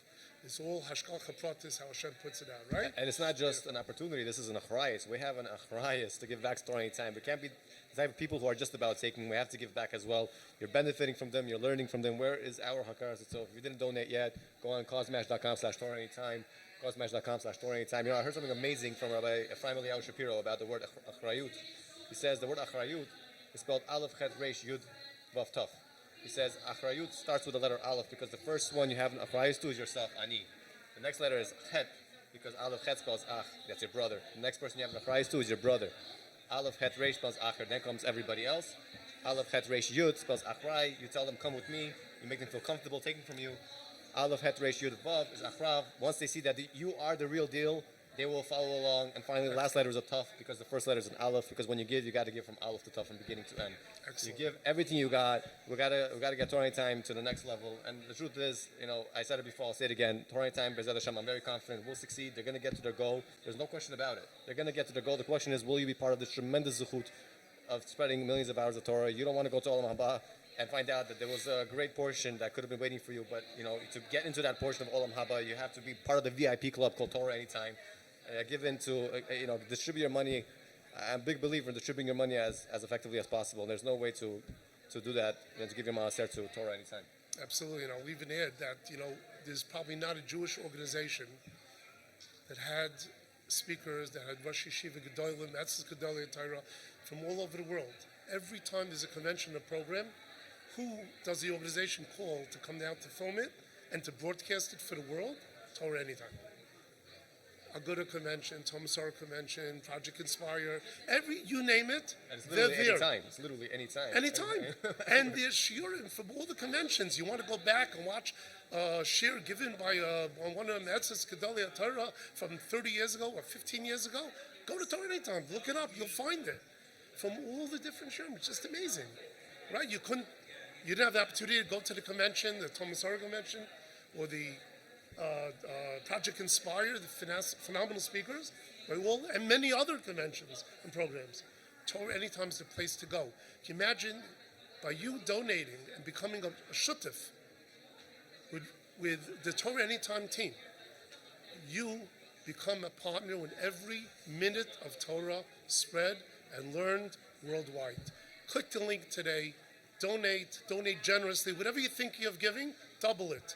You want to come into Kabbalah Satira in a week and a half, we're going to Shavuos. You want to HaKadosh Baruch Hu, daven, I want the schus of all the people learning Torah. Wow, beautiful. All right, I'm inspired. I mean, I gave, There but you go. maybe I should give some more. All right. Credit card, please. Yeah. Okay. Is there anyone that inspires you on Torah Anytime? Is there any particular speaker that you listen to that you get a lot of chizik from? Well, now you're just going to embarrass me. He gave me $5 and said I should sit. I should sit. No, I was kidding. No, there are many things. It's cheap. That's the going rate for bribes. Now, seriously, it's amazing how much opportunity there is to give. There are so many phenomenal speakers, you included. So many phenomenal speakers on Torah Anytime, from whatever interests you, Agarata, Iyun, Musar, Halacha, you name it, it's there. And different flavors, some people like some style more than others. Yeah. People like stories, people like long drushes. I never knew how much I enjoy psychology until I started listening to Dr. Lieberman. That's very sweet. I didn't have $5 for you, but maybe you could split it with him. There's no shortage of opportunities. There's no shortage Okay, of I'm in the speakers. Zoom, so let me know when you're on, all right? All right, speaking of great speakers, We have Rabbi Ben-Zion Schaefer with us. How are you, Rabbi? All right. He's practicing his pantomime. Okay. Can you hear me now? We hear you. Hi, Shalom Aleichem. How are we doing? Baruch Hashem, how are you doing, Rabbi? Good. Nice to see such a nice panel.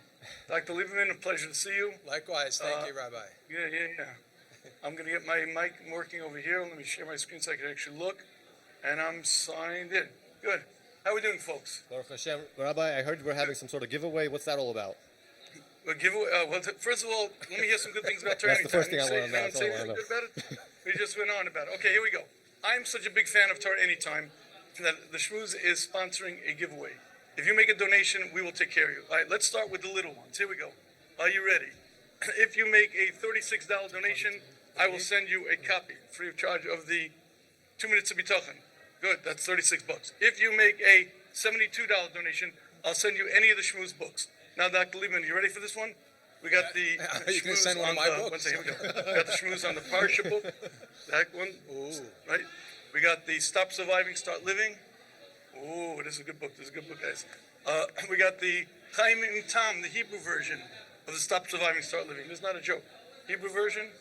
By the way, any book, any Shmooze book, you go to the Shmooze site, I'll gladly send it out to you. We got the 2 Worlds, 1 Chance. I'm not an author, but Dr. Lieberman, I'm doing all right. You good? So all you got to do is make a donation, send me an email, I'll gladly send it out to you. Or we got one better. Are you ready for this? I'm ready. I have been doing battle with the under 30-year-old. Anyone on the panel under 30? On this panel? No. On this panel. No, so you guys don't we know. can't hear you. So I've been. I'm sorry. I said we can't even hear you. You can't hear me? I'm sorry. What? No, I was making an old person joke. Got it. I got it. Okay. Anyway, I have been doing battle with the under 30 generation now for a good number of years, and I finally have taken control. Are you ready for this? I came out with the 10 really dumb mistakes that very smart couples make. So I decided that people under 30 they're illiterate, right? Hopefully no one's under 30, so I won't insult you. So I came out with the 10 really dumb mistakes video book. Dr. Liebman, you ready for this one? What's a video book? Okay, it's the book, but in video content. Basically, you open it up and it plays. Check this out. That is too cool. That's amazing. And you pick the different chapters. It's animated. It's cool. Anyway, this is also one of the gifts the Shmooze is sponsoring. You donate $100 to Torah Anytime, I'll gladly send you a video book. But I got one better. This is the best one I got. If you believe in Torah Anytime and you would like to become an educated Jew, here we go. I have a fully loaded Shmooze pod. 16 gigabyte of audio data, 20 years of schmoozing. All the schmoozing, all the series. You just plug in the headsets and it loads and it just goes. You donate $280. Send me an email with your address. I'll gladly send it to you. Any of these gifts. The $36, you get the Bitachon book. $72, go to site, pick any book. Just send me your address. The with video book or the fully loaded. Here we go.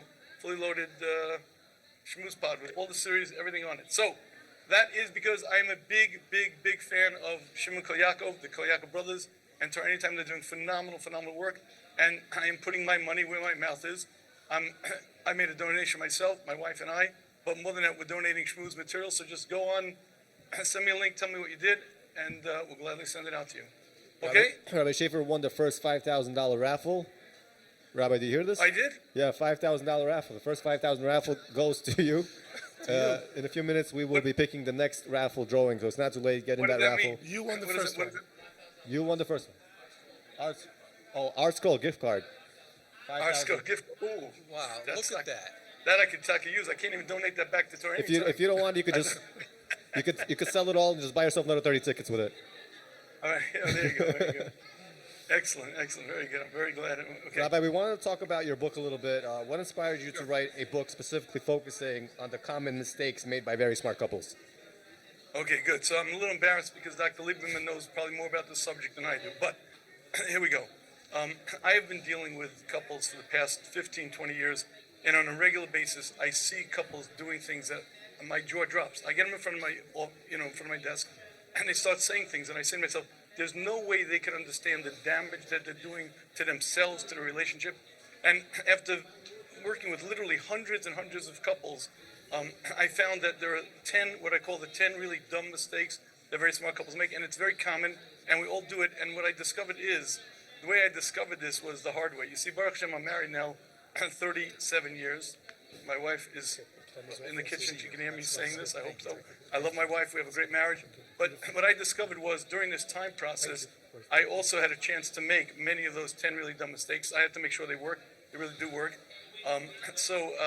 What I did was what I wrote for the book was basically detailing the common mistakes and more importantly, how to avoid them, because ultimately that's the key. And some of them are clear and obvious, but until you read it, until you see it, you don't realize it, you don't understand it. So that's, that was the reason for writing the book. And Baruch Hashem, it's been very successful. By the way, it's now in Hebrew. You can get the Israeli in Israel. It's published in Hebrew. So if anyone's a Hebrew speaker, and I can get you a copy of that also. Donate $72 and I'll get you a copy of the Hebrew, a copy of the Hebrew Stop Surviving, Did you change any of? I'm sorry. Spanish. Ooh. Spanish. You know the story with this one? No. I'll tell you the story. I wrote a book called Stop Surviving, Start Living. We had a woman who helped clean the house, and she would see me every day. I would sit by the computer. She was, first language Spanish, and she didn't speak any English. And after a while, I realized she probably thinks, what am I doing? Fooling around online, who knows, whatever. So anyway, when the book was translated into Spanish, I proudly held it up and said, book translated into Spanish. I wrote the book, and it was translated into Spanish. No reaction. So no, I wrote the book and translated into Spanish. No reaction. I did a third time. I found out she's illiterate. She can't read Spanish. So if you're illiterate, this book is not for you. But or you get the video book. That's it. You get the video book if you're illiterate. What can I tell you? But that's Could you share a story or an example from the book that illustrates one of these dumb mistakes and its consequences? One of these dumb mistakes. So I'm not going to illustrate with a story, but this I'll tell you. On a regular basis, I see the most common mistake that couples make. Good couples, fully aligned in hashkafa, they both love their family, love their kids, and they make one fatal error, and that is forgetting to work on the relationship. You have to work on the relationship. You have to go out regularly. Love notes, gifts, cards. You have to be doing all the things that a couple in love should be doing. And unfortunately, it's probably the easiest to solve and the biggest mistake that couples make. But here's really the punchline. I don't have women in front of me, so I don't know if I'm laying this in the proper guilt where it should be. But this is the husband's responsibility. It is a husband's responsibility to romance his wife. He's responsible to plan the dates. He's responsible for the gifts, for the cards, for the notes. Because a woman needs to know that she's cherished. She needs to know that she's loved. If she knows that, she'll be happy. And if not, she'll be miserable. On a regular basis, I get couples in front of me. I'll say to them, how's the marriage? Good, Baruch Hashem. I say to her, how's the marriage? It's terrible, it's horrible. Wait, you guys married to each other? Why is that? Because most guys I know are happily married. They're fine. It's the women that aren't. Why? Because the guy's happily married. Listen, we do things together. We spend time. It's great. It's fine. But if she doesn't feel that they're connecting, she doesn't feel that they're speaking, she doesn't feel that she's cherished in his eyes, she is going to be miserable. And hence he's going to be miserable. So the moral of the story is you got to spend time together as a couple. You have to go out regularly. You have to do all the things a couple in love have to be doing, but it's the husband's responsibility. It's his responsibility to romance a wife. That's not a story, but that's a reality. Beautiful, beautiful. Let me just remind everyone about how to give a donation because of the great work that people like Rabbi Schaefer and everyone here does. You can go to the internet. I sound like I'm 90 years old. Go to that internet and punch in those words, causematch.com/TorahAnytime, or donate by phone, 718-682-8111. Rabbi, of TorahAnytime, the questions that you get, what's the system? But I have to do, Rabbi, Dr. Lieberman, I got to interrupt for a minute, though. Okay. If you go to Dr. Lieberman's page, he's going to send you a gift. If you go to Rabbi Ben Zion Schaefer's page and make the donation, he will send you the gift. So just keep that in mind, okay, guys? I'm sorry. No, if you're going to interrupt, that's what to interrupt for. What percentage of the questions, comments, concerns come from men versus women on TorahAnytime, the inquiries that you get? Right, okay, it's a fair question. So, again, I would say the And vast remember, you're under oath. majority of problems, meaning people who contact the Rav, people who go to marriage therapy, or people, I get emails all the time, are from women. And I'll tell you the reason, because unless something is dysfunctional in the marriage, most guys are happily married because they're good, they're okay. Now, again, if there's something dysfunctional, then they'll complain and there'll be problems. But generally speaking, most of the time it's the women, because women, again, as I mentioned a moment ago, women need to know that they're cherished, need to know that they're number one in the husband's eyes. If a woman knows that she's cherished and loved, 90% of the shalom bias problems disappear. Now, I'm not blaming this all on the guys, because there are many things that women do that make it difficult for their husbands to like them, let alone love them. But the bottom line is, if a woman knows that she's cherished, if she feels that she's loved, she will be happy. So, the vast majority of the problems I get, emails, phone calls, people who want to speak to me are women, and the husbands, as a result, are miserable because she's miserable, but usually it's the woman. Have you found the same? Probably. Okay, and just in your opinion, why should somebody donate to TorahAnytime? I mean, why TorahAnytime? There are a lot of great causes out there. I know it sounds like a loaded question, but TorahAnytime, the Yeshiva Without Walls, what would be the biggest reason why someone should go ahead, pick up the phone, and make that call right now? Biggest reason is selfish, self-centered. I'm a big believer in accomplishing with your mice money as much as you can. Listen, for many of us, that's our ticket to Olam Haba. I can't say I'm a great tzaddik. I can't say I learned that much, I down that much. But at least let me use my mice money effectively. I can think of very few situations where the mice money is used so effectively. Watch this. 12 million hours a year of Torah learning. Every dimension, every flavor, every nuance, whatever type you like, it's there. And the amount of Torah that's being spread, the amount of influence is just incredible. So I say for strictly self-serving, self-centered reasons. You want to buy your Olam Haba, make a donation. What you're doing is you're furthering Torah knowledge. That credit, that helps the person who learns the Torah. It helps you because you're the catalyst. So for that reason alone, but on a serious level, it's a great organization. I've been a fan of the TorahAnytime since their onset. I think it was 2000. Shimon Koyakov and I have an argument about it. I think it was 2004. He says it was a little later, but I remember giving the shmooze in Queens, and Shimon Koyakov shows up with this video camera and says, "Do you mind if I video it?" I said, "What are you going to do that for?" Maybe people are going to want to watch it. Who's going to want to watch it? Okay, fine, knock yourself out. He videotapes it for a few weeks, and then he says, I want to put up a website so people can watch the videos. I said, come on, who's going to watch videos on web? Knock yourself out. Anyway, bottom line is, fast forward, TorahAnytime is the most incredible organization. The amount of Torah that's spread, the amount of availability anywhere you are. That's right. It's a tremendous force. Go for it. Donate. That's right. And you get all the shmooze gifts. Unless you go to Dr. Lieberman's page, in which case you only get Dr. Lieberman's gifts. But if you go to Ben Zion Schaefer page, you get any of the shmooze gifts, including, again, guys, I got to show you this, the video book. Come on. Does it get better than this? Isn't this cool? You open it, and it plays. It's so entertaining. It's so engaging. Oh, there's Rabbi Schaefer. It's extraordinary. Rabbi, how many hours of total videos on there? So it's 53 to 4 minute videos. It's about 2.5 hours of content, but it's the essence of the book. Meaning, I took the essence of the book and I distilled it into 50 short videos. And the vort, the basic concept, and it's animated. It's cute. There's music behind it. And what couples do is they watch it together, and you see, no one's pointing fingers, and hopefully not when you're reading a book, or not when you're reading, but when you see other couples making mistakes. And then it's so much easier to accept it. It's so much easier because it's them, those people, and then suddenly oh, maybe I as well. And suddenly it's a lot easier to accept it and to incorporate it. So I think it's a great tool. It's also a lot of fun. My grandkids love it. Good, and I should say, in the interest of fair disclosure, you had sent me a copy of the book, and I thought it was just fantastic, very practical. You know, a lot of books you read on, Shalom Bayis, they're like nice ideas, but no one would ever actually use them. These are very tachlis, practical, very, very effective. So it certainly, if you donate, you'll be able to pick up a copy of that, either the book or the video, and something very much worth reading and enjoying. Next raffle is $5,000 luxury watches. Who doesn't want a luxury watch? I think it's ironic that TorahAnytime is giving away watches. So if you want to get onto that, you want to get yourself. This is the luxury watches. We have him and hers luxury watches from Watch Guru, New York. $5,000 value.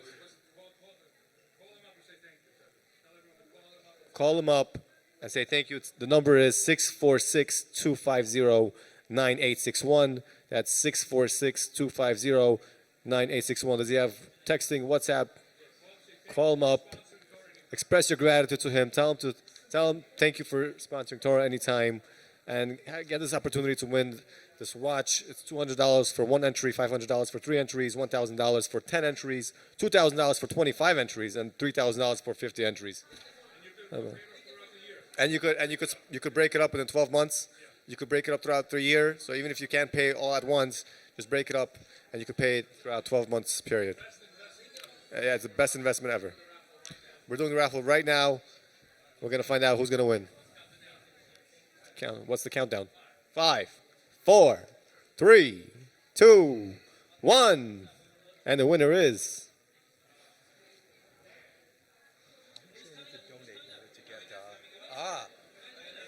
Liel Kaufman, congratulations on winning this watch. It's Leila, am I pronouncing it right? I think Leila Kaufman. Leila Kaufman. Leila Kaufman. What's that? We're having a very special guest coming up, but just first, check out this incredible Daily Dose, don't miss it, by Rabbi Joey Haber, the final vote. At some point, I think it was in the 1970s, there was a vote in the Knesset about putting yeshiva bachurim into the war, into the army or not. And the vote came down to one Knesset member. And this one Knesset member was not from, and he voted in favor of the yeshiva bachurim. And because of that, they were saved. That Knesset member, irreligious Knesset member, came to America a few months later, and Rav Moshe Feinstein made a party, a Suda, for this Knesset member. Said this man saved the yeshiva light in Eretz Yisrael, and making a party for him. At the party, someone asked him, what possessed you to support the yeshiva bachurim? You're not from, you don't get it at all. Why would you support them? He says, I'll tell you why. He says, when I was a kid, I read a poem. And the poem was called Hamasmid. And it described the yeshiva bachur learning with Hasmada. He said the words of that poem was so beautiful. In my mind, as we were doing the vote, I said to myself, if I vote on the other side, I'm going to push someone who that picture I pictured from that poem, I'm going to be pushing that person out of yeshiva. I can't do it. End of story. Let me tell you another story. Another story is Reb Chaim Brisker was once the Rosh Yeshiva of Alazhin. And he had a bacher. The bacher was going off the derech and not on the right path. And so, the Menalim of the yeshiva came to Reb Chaim and they said he can't stay here anymore. Reb Chaim said, I agree. He says, but I just have one thing I want to do. I want to take him to the train station. So the bacher was asked to leave, and Reb Chaim took this bacher going off the derech and sat with him in the horse and buggy to go to the train station for him to go home. The Menalim afterwards asked him, why'd you do that? Like, the kid's off the derech, he's being kicked out, why are you doing that? He says, I'll tell you why. This boy has unique talent. This boy's an incredible boy, he's very talented. He knows how to write. One day, when he writes, I want to make sure that he writes positively about B'nai Torah. And so therefore I took him to the train. That boy is the one who wrote the article Hamasmid. that the Knesset member read that saved our people. Reb Chaim taking the time, the Gadol Hadar, taking the time to show a student, I'm with you, even while you're struggling.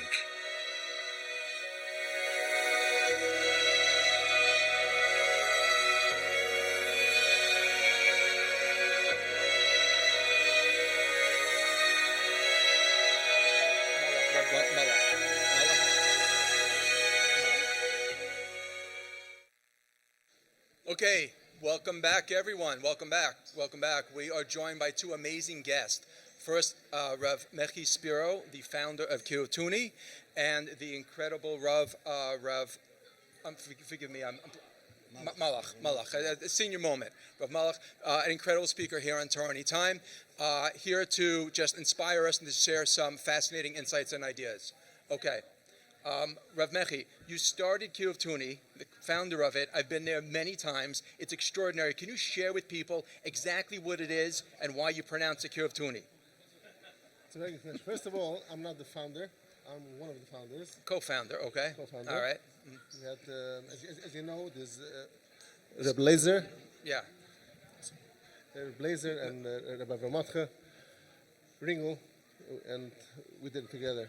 And we decided together to do this change. I think Rabbi Malach knows, will tell the full story, how it started, how we started. So I think I'll give over the message to... How Kiotuni started? Yeah. I think I remember. Okay, so I want to ask. I know that Kiotuni. I'll share with you what I know about my experience there, and that is that it is one of the most inspiring, just gewaldic, uplifting Shabbatons that I've ever gone on. I've probably been on 6 or 7. They're held maybe 3-4 times a year, and you guys will just get in your head to go ahead and do one, and then 10 minutes later you're sold out. So it's extraordinary. It's like 1,000 people there.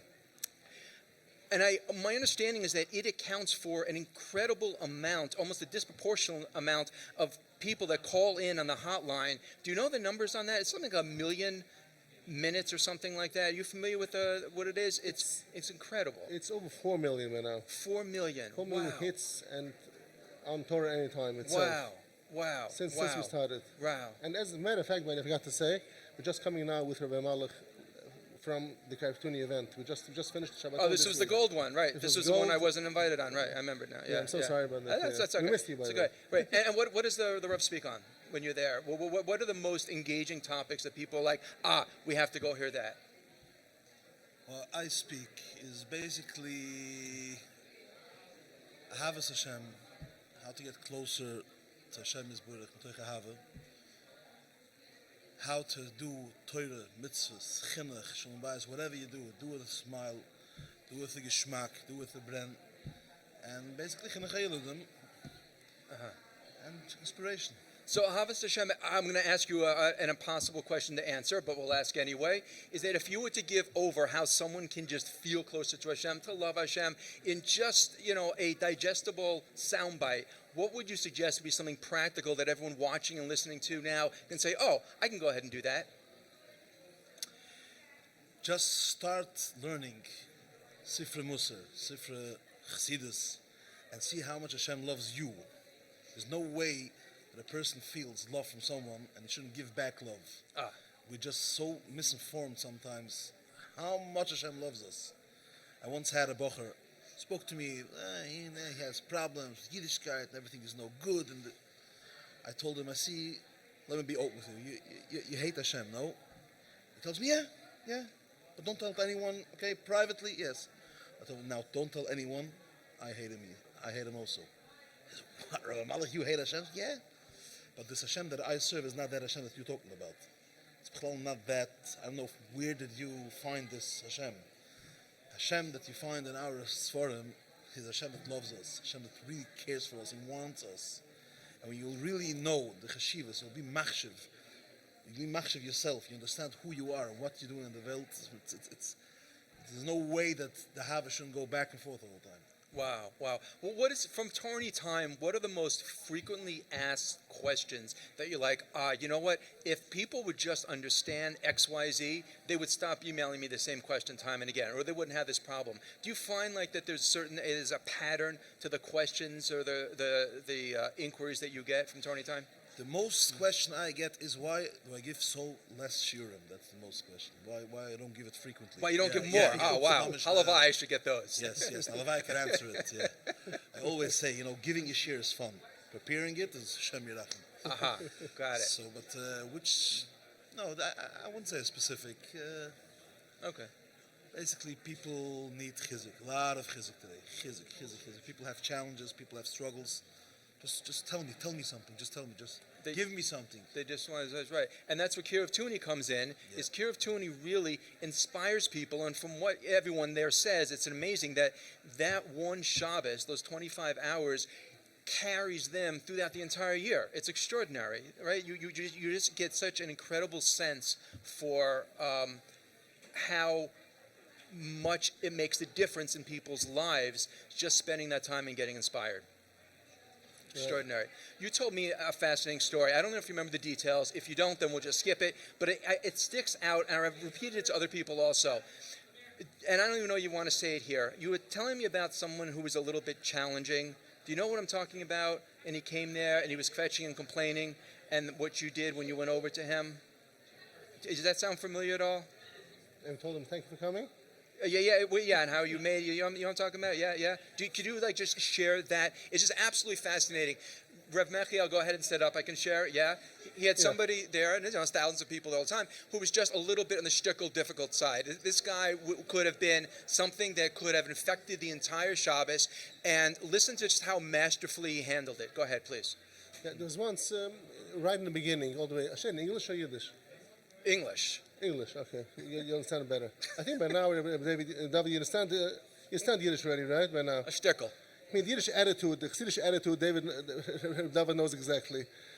Being up until 3 a.m., waking up 6. Different, Yeah. It's everything is very punctual. Yeah. You know that, right? Punctual, timing, no sleep. Okay, anyway, we'll go straight to the point. First of all, I would like to say thank you for TorahAnytime. I still want welcome to this. I don't know why we're doing the show now. It's the middle of a campaign. Why are you making a show now, David?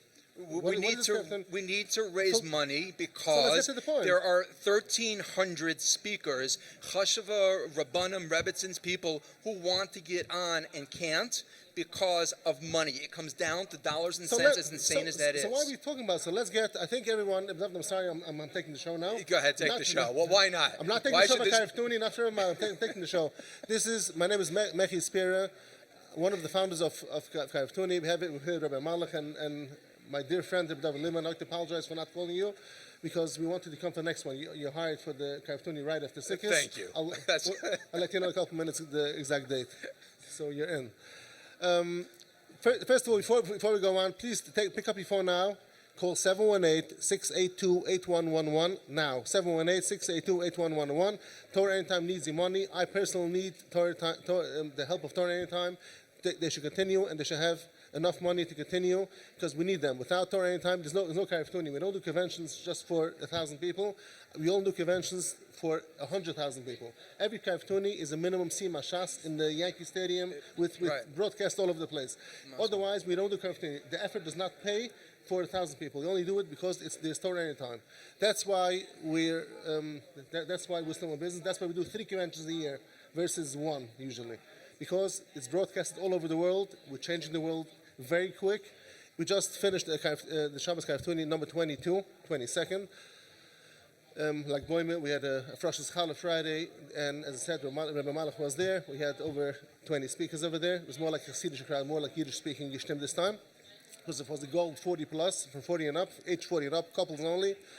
Tremendous Asheros Ashkena what he had. We had a Matzah Shabbos Quran. It was amazing. And I'm sorry, you know what's fascinating is that when it comes to Meiser, Rabbi Schaefer speaking about this, in other words, you have to be careful about where you give your money to. Sometimes people will spend more time picking out a Danish, asking questions, is it fresh? Where was it cooked? Is it this filling? When it comes to tzedakah, like, okay, I'll give to here or there, whatever. TorahAnytime is a solid, vetted, investment that we make in our Meiser money. In other words, you have to do your due diligence. You're giving money that Hashem gave you to give at tzedakah. So you can't just, give it anywhere that you feel makes sense. Certainly, we all have our passionate causes, but the end of the day is you have to look at where your investment is going. In other words, like any investment, you're making an investment. And you have an achrayas to find out, am I investing in something that is changing, transforming the world, or am I simply giving money, to a cause that doesn't really need it? Right. Anyway, okay. So I'm sorry. Yeah. Okay, so I know what we have been talking now. 718-682-8111, causematch.com/TorahAnytime. Go now on. Donate, raffle, forget about the raffle. Wait, give. No, but now give a pitch in Yiddish for everyone listening and watching. There's for alle in the heimische chasidische Yiddish speaking Menschen, some of Hashem, es weiß mir hunderte tausende Jiden, was reden so, was reden Yiddish. Rieft jetzt heran, 718-718-682-8111 oder causematch.com. Ich meine, das Dollar, ich weiß nicht, so man spellt ist, /TorahAnytime. Gets Geld für TorahAnytime. TorahAnytime darf jedem einem $. $500, $1,000, $10,000, $5,000, 360, 180. Wie viel man kann nicht, geht's noch, da habe ich jetzt ein mehr. Man darf Geld, warte uns geben, da finishen the campaign. Die campaign is 1.8 million, hat jetzt 119. Wer kann auffüllen, die übrige Loch zu, kommt sie 1.2, it's going before the water. We're going to make it on time. I would like to welcome Shimon Koyanka, the founder of TorahAnytime, with Ruben Zando, with uns. And man darf sich helfen, man lassen seine Schlossen fallen, seit ihnen ist es schon Mitzvahs, aber alle haben andere Businesses, andere Panusses. If David does something else for a living, if Madel something, I do something else for a living. Ganz TorahAnytime is run by volunteers only. There was ein Dufer in Klal, jetzt ist Zeit Payback Time. We need them to continue, sie dürfen weiter umgehen. Lassen wir jetzt heran, von 718-682-8111, stirbt es in Schub. Nehmt es aus der Kreditkarte, rief es heran, ich bin in der TorahAnytime's headquarters, wir waren du, bei 150 secretaries, die gerade aufzahlen mit dem Telefon und nehmen Donation. Da wartet sie, jetzt kommt zu der Goal. Oh, sie ist richtig, sei fein, dort wird es fein. The numbers are going good, Baruch Hashem, very good. By the way, what happened now here reminds me from a story. Could it be in Yiddish or it must be in English? Whatever you're comfortable I told Mechi I'm coming today for one reason, for Mechilas Avonos. Mechilat Avonot. Why? Because my English is not the best. So, yeah, it is good. To be mevazah myself berabim for such a crowd is a real Mechilas Avonos situation. Anyway, the story was that Reb Meir Shapiro, the Rosh Hashiva of Lublin, the Rav of Lublin, once came to America to collect money for the yeshiva. And he spoke in Manhattan in a big shul, like for an hour and a half, a real good drasha with nice stories and mishalim, like Reb Meir Shapiro. And when he ended his drasha, everybody went through, everybody took him a dorchgein to give him the shkoyach. And everybody tells him, for the Rav, it was amazing drasha. By the way, this Ryan that you said, I once heard a pshat in it, and everybody told him something, everybody was being moist of something, and someone asked questions. It was amazing. Then there was a father with a little boy, went over, and then, thank you. And also the boy, the little yingel of 3 years old, 4 years old, tells him, Rebbe, shkoyach for the drusha. And Meir Shapiro looks at his boy, and he asks him, "Hast verstanden? You understood something?" He said, I didn't understand nothing. I just heard something geld the whole time. He told him, Yingele, you're the only one you understand the drusha. We're sitting here a whole day, and we're saying another thing about TorahAnytime. Mechi, you're the only one to really understand the drusha. Geld. Beautiful. We need money. Speaking of which, the raffle is coming up. If you enter right now, just $200 will get you a ticket into the raffle. You can enter right now, and you can be a part of the raffle. And it is is this the mini Iceland tour? Yeah, is this the mini Iceland tour with Libort's.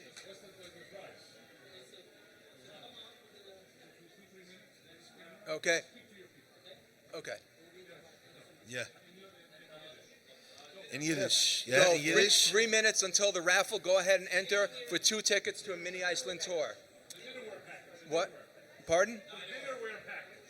Dinnerware package. Okay, I'm sorry. The dinnerware, even better than Iceland. Iceland is cold or hot. I forget where they keep on changing it. But anyway, the dinnerware package. So you don't have to use plastic and save the environment. Okay. Go. Yeah, Reb Shimon is asking me to speak in Yiddish to all my Yiddish-speaking brothers. Meine Teile, Brüder, lass mich sagen etwas, was nur interchsidische Jiden echt verstehen. Ich meine, Hand bis Manayni, wenn man sucht die Werte, Reb Shai, Reb Moshe, versteht jeder einer, was man redet. Stimmt? Ich bin jetzt gewähnt, letzte Woche, Lass mal singen, das kommt. Hoi Reb Shaye Bereb Moshe, Reb Shaye Bereb Moshe. Anyway, wie kommt du an Reb Shaye le Kerestiere jetzt? Ich will sagen, ich bin gewähnt in Kerestier, ich war dort in die Gassen dort, ich habe mich ein bisschen connected mit der 100 Jahre zurück Feeling, was du gewähnt. Du sich gedreht die Uhren mit Laat, mich gerade zu essen, dann kommt zu Reb Shaye in daheim, und hat sie gegeben dort, ein gitten Zip, mit alle guten Sachen. Und ich stehe eigentlich tracht, Hand, und sie müssen 100 Jahre später.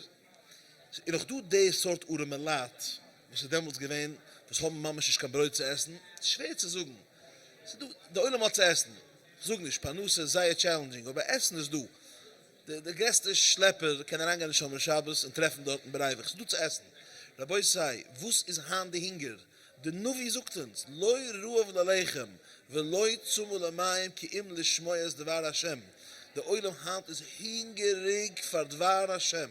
Der Oilem ist in Hand nicht, der Nuvi sucht, des geht sein, fahren Mashiach kommen. Es hat nicht an der Ruav lalechem. Es hat nicht an der Zumul amayim. Es hat sein, der Shmoya Dvar Hashem. Kennt sein, als der Nuvi will uns so öffnen die Augen. Und so mal alle sich mit Rabbi gesagt, zu Rebschai, das Middes. Der Nuvi sucht uns, dass wir wissen, dass jetzt, wo die darfst, die Lehren nicht bei Rebschai, bei der Moshe, ist geben, dort wie man sättigt, hingerege Jiden von Dvar Hashem. TorahAnytime hat es hier nicht zu sättigen und zu stoppen. Weißt du, mal geht man weg noch als Shabbos, die Geside, oh, ich kann mich nicht lieren, gegeben gibt zu essen. TorahAnytime, tit es Tug an, Tug aus, 24 Schuhe verkleidet zu. Wir getten es zu essen, non-stop, teure, Misser, Chsides, was man darf. Jederlich, lassen wir öffnen die Taschen, lassen wir es an warm zu nehmen, lassen wir gießen Geld für TorahAnytime. Es ist klar, es ist Bruder, Kashemisch, Bezerayim. Also, wir geht für TorahAnytime, der Eibischte wird dich zurückgeben, anytime, alles, was du darfst. Bechol Eis, bechol Schuh. Alle gute Sachen. Das noch einmal, the number is 718-682-8111, 718-682-8111, oder kann man donaten bei causematch.com/TorahAnytime. Dafür aussuchen die Oisius von Causematch, causematch.com/TorahAnytime. Der Boy sei, mit alle geholfen werden mit Bruches, als Sluches, handlich die Jutz, als ein Heiliger, bei der Mendele, von Rimmenev, das Giller, der Parnusse. Lassen wir sich unsatt mit der Spur des Teufels. Was? Ja, das ist Pushta so. Weißt du, jetzt hat TorahAnytime, Isa gewinnt schon, mit dem Buhne, Chaim, mit Säune, Wiches, Simches, mit Naches, mit allem Gitten. Oh, mein. Amen. Wow. I'm not sure I got all of it, but what I got, I loved. Yeah. Love the enthusiasm. The brachas you got for sure. The brachas, Baruch Hashem. Right. Regarding TorahAnytime, how many people stop you and tell you, I saw you on TorahAnytime. I saw you on TorahAnytime. Me? Yeah. Anytime, every time. Every time, all the time. Very nice. I want to tell you one thing. I really owe a curse for a Mechi. For a Mechi spirit sits next to me. I'll tell you the story shortly. It happened like this. I wasn't so much a public speaker. I was only a speaker for children. Yeah, I used to say stories in Chol Hamoed, and then I used to do Batchanos. I still do. Batchanos, Sheva Brachas, that's it. Mechi was one of my good friends that he saw in me that no, I could do drushes, I could really inspire people, and through the humor, through the jokes, we could really get to people. And he took me to Karaftuni. It was Karaftuni 1, Karaftuni 2, and Karaftuni 3. But I was still not famous. People didn't know who I am. Whoever came to Karaftuni knew. It happened by Karaftuni 3. I said a drush in Chinuch, and there was a joke that I said by that drusha. The joke was basically about a chassan. You know, we have, when the chassan goes in the morning to the begleiten, you begleit the chassan to the shul. Shabbos Ofri, there's a bekannte song, the known song. So I said that why do we sing the chassan this thing? Because that's basically the 3 steps after the marriage, the years of the marriage. Right after the chassan, it's like everything's good. A few years later, it's like about 20 years later, it's So that was the joke.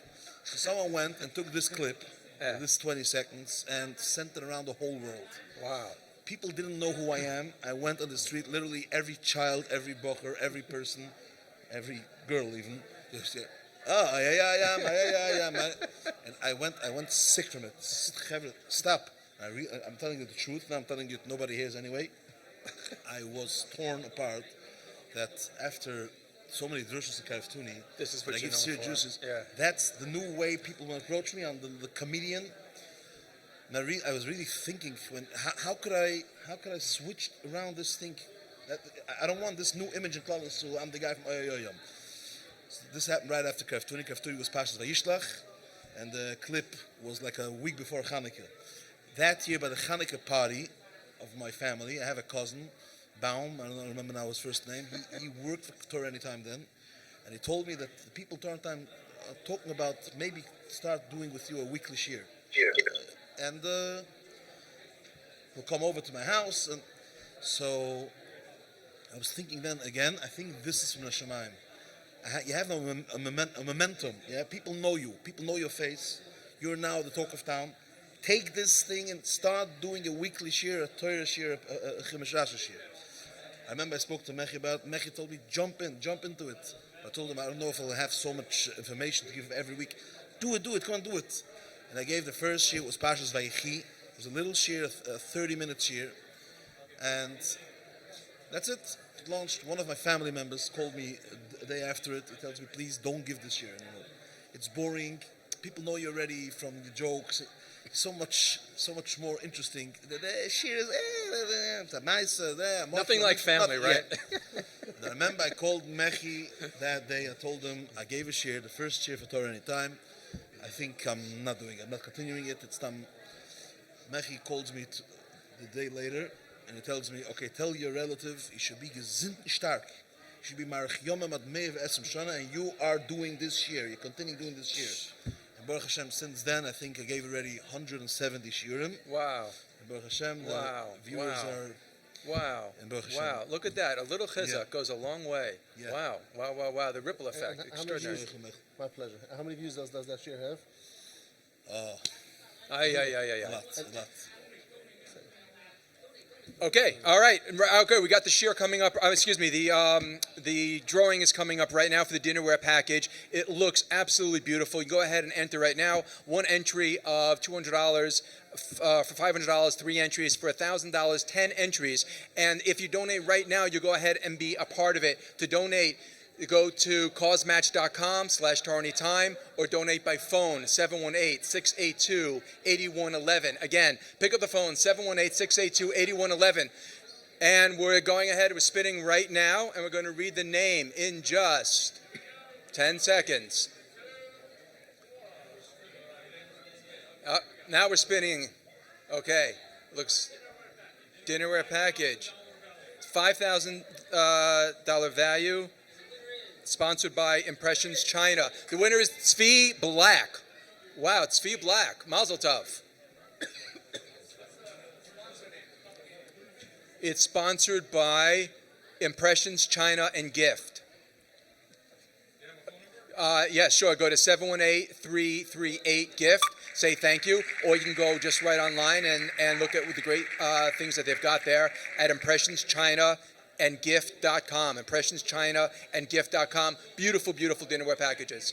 Yes, okay, fine. I'd like to thank our beautiful Chashuv guests for joining us. Thank you very much. It's so extraordinary, so inspiring. Continue to inspire everyone on TorahAnytime. Thank you so much. Thank you, Rabbi. Thank you. Thank you. Okay, up next we have... I'm sorry, we have up next...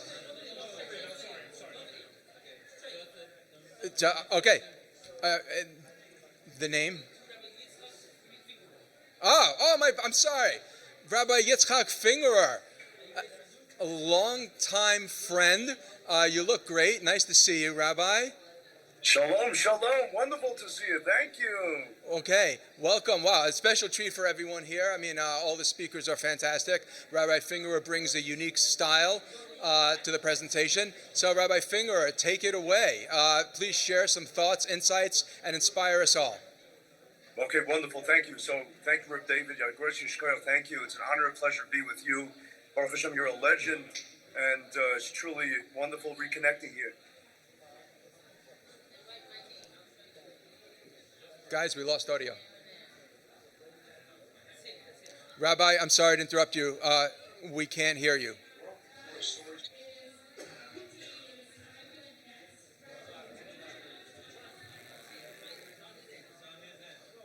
Okay, while we fix our audio problem, Rabbi, we can't hear you. I don't hear you, I'm sorry. Oh, now we can hear you.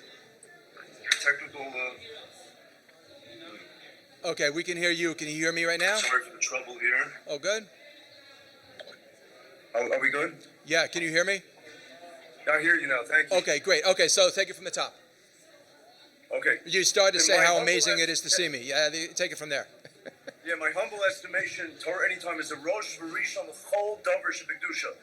You got to think about a world before stories to inspire, a world before all da, a world before meaningful minute. The trendsetter, the pioneer, the predecessor for all these fantastic Torah resources is one address, is Torah Anytime. Torah Anytime was there before anyone else and laid the map to bring Torah to the world at large, reaching every corner on earth. Now today, Baruch Hashem, most of these organizations are consolidated under the roof of Torah Anytime. And therefore, the Torah world at large has to be indebted to Torah Anytime for making Torah front and center in the universe. Do you agree with that? I do. Rabbi Finger, can I ask you if there's one bit of advice that that people constantly ask you about how to solve a certain problem, what's going on Torah Anytime? In other words, what do you see a pattern or do you see a familiarity with certain questions that people have that you say, you know what, if they just understood this one idea, it would be transformative? That's an excellent question. So allow me please to preface that with a pasuk from the Torah.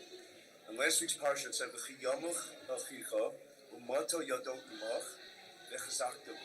Which means that basically if your brother's impoverished, your brother gets destitute, and his hand starts faltering, it means he starts slipping and sliding, imach, with you, you should strengthen him. Ask the Sefer Medarchi Moshe, he says, what does it mean, that he falters with you? You should say that he falters next to you, that you're there for him. He says something astounding.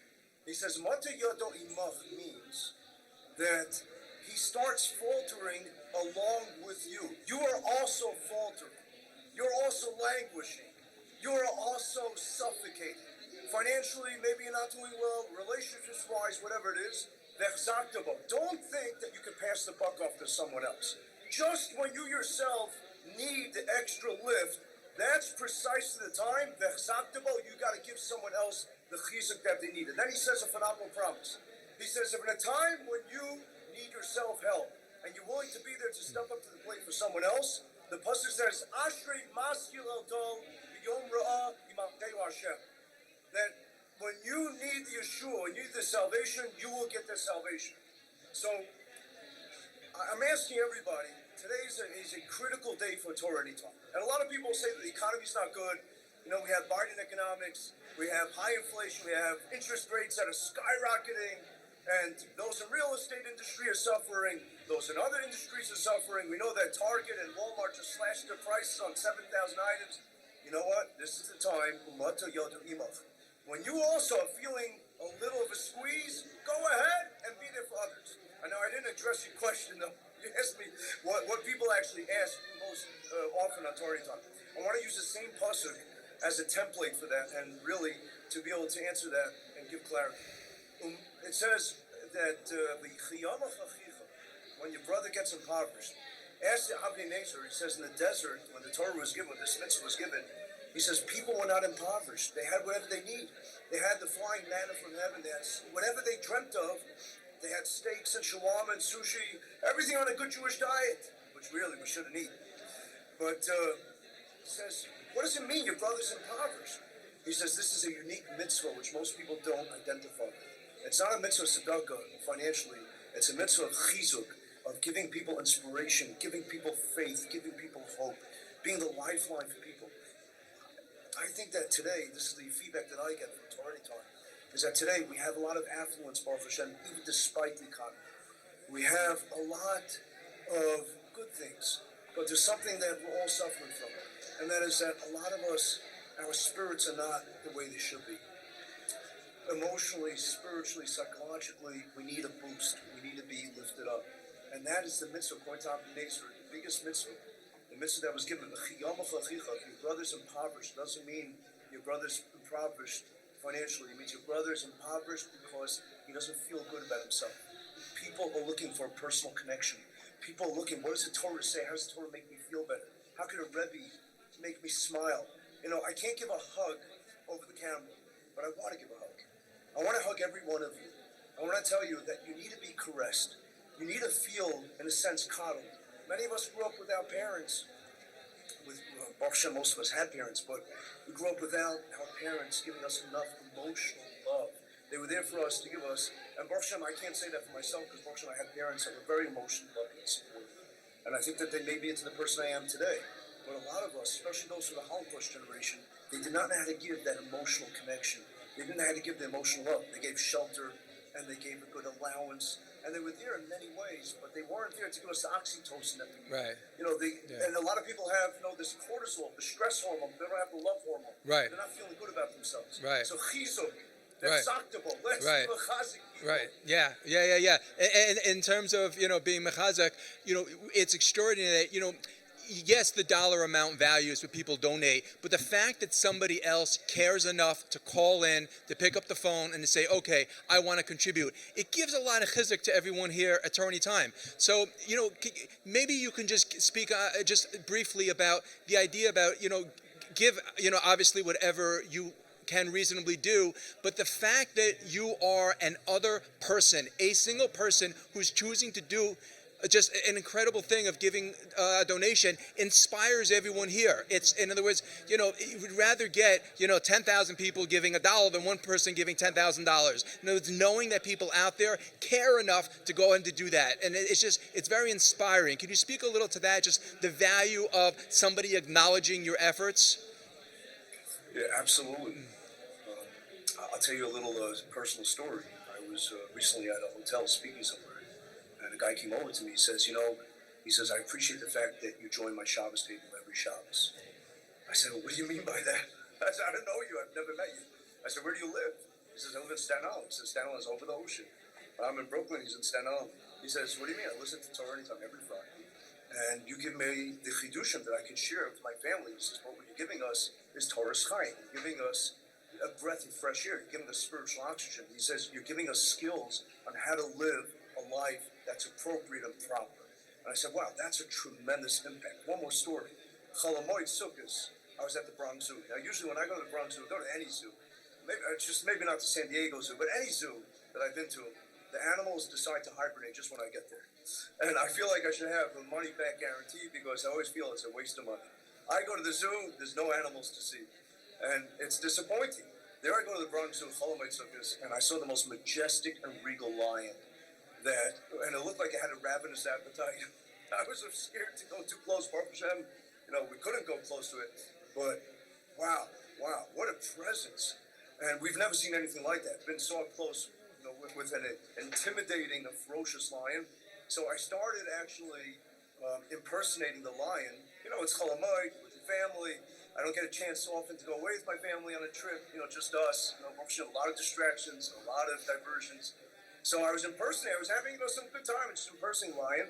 And a Hasidic family from Williamsburg was standing right next to us.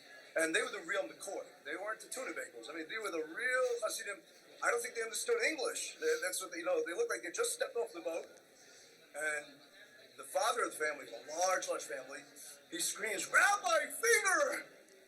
I said, what? I said, excuse me? He says, I can tell that voice from anywhere. I was just impressed. I was doing roaring like the lion. Wow. I said, that's some introduction. I said, how do you know me? Yeah. He says, what do you mean? Our entire family, we watch you on TorahAnytime. Wow. Because our chizuk. I said, you mean you speak English? I said, at Baruch Hashem, I speak a passable Yiddish, but never on Torah. I don't think I've ever spoken Yiddish on TorahAnytime. He says, absolutely. Wow. And I realized that it's tremendous. There's a divide, there's a gap, there's a chasm, sometimes amongst Yidden, which is tragic and unfortunate. Sure. TorahAnytime brings together Jews of every persuasion. It does. Every single time. It does. It's a yeshiva, right? Doesn't it? Yeah. And I'm just thinking, by the way, the reason the animals were hiding is they saw you were a rabbi and were worried a speech was coming. So they just want... Go ahead. Let me go ahead and remind everyone that they can... Can we put that up on the screen? Oh, okay, here. Donate at causematch.com/TorahAnytime. If you've already done it, then you can just listen to this, this pitch time and again without feeling guilty. And if you want to stop feeling guilty, go ahead and just pick up the phone. The number is 718- 718-682-8111. Again, 718-682-8111. Just make the call. It takes 2 seconds. And if you enter the raffle coming up right now, $200 for 1 entry, $500 for 3 entries, $1,000 for 10 entries. And the next raffle is going to be for that, Reb Shimon, is it that beautiful Iceland tour? Okay, we're going to find out what it is, but I mean, that's true. That's right. If you've already donated, certainly no reason why you can't donate again. Okay, so Rabbi Fingerer, you always, I see a subtle message here. Strengthen your emunah. Great. Okay, fine. Okay, an added incentive. Go ahead. Fire away. Okay, there are very, very few books like this left in the world. I only have basically a handful. I'm willing to give away the handful that I have for any viewer today that makes a donation. If you haven't made a donation yet, you make a donation now. It's $200. Is that a fair number, David? Do you think it's okay? $200, you get entered into the raffle and guaranteed to get a copy of Strengthen Your Emunah by the good Rabbi Fingerer. Yes. Okay, so whoever donates $200 now and emails me, Beshem, I will make sure to get them a copy of Strengthen Your Emunah. I think that will be very helpful to everybody in their search. Good. Beautiful. That's great. And also let me remind everyone that on TorahAnytime, there's a follow button. You can go ahead and click follow for the rabbi or any speaker and get notified when they release a new speech, so you don't have to go looking for it. It's a great feature. Just hit follow, and then you can go ahead and be the first to listen to any great shiurim that come up. Okay, great. So, Rabbi Fingerer, how personally has TorahAnytime changed your life in terms of, I know you get noticed at the Bronx Zoo, but what other ways do you personally get a lot of chizuk when people come over to you and say, you know, Rabbi, I heard one of your shiurim and it just really just transformed my day, transformed my marriage, it transformed my thinking. Does that give you a lot of chizuk? Well, I'll tell you the truth, I almost got committed to an insane asylum because of TorahAnytime, because when I was in the Bronx when the elephant told me that he listens to me, then I got scared. Wow, I think you spend too much time at the zoo. Okay. Did you really? It's transformative. I've been with TorahAnytime for many, many years, maybe from the beginning. And as I told Shimon Kol Yaakov years ago, I said that if there's anybody that's going to win the Nobel Prize for Yiddishkeit, I believe it's Shimon and Reuven Kol Yaakov, because they have revolutionized Torah in the world. They've taken Torah to the next level, to a new frontier. They are outstanding. People have told me that instead of listening to talk radio and idling away, right? And to me, I don't mean to sound like an extremist or fanatic, but you go in the car, you can be mitzvah, lech decha derech. You know, you could prevent another, perhaps, suicide attack or another terrorist incident because you're listening to Torah. So instead of listening to sports radio, instead of listening to, talk radio. That's right. People have told me that now they listen to shiurim, and these are people that used to be totally secular. Wow. From the full spectrum. Right.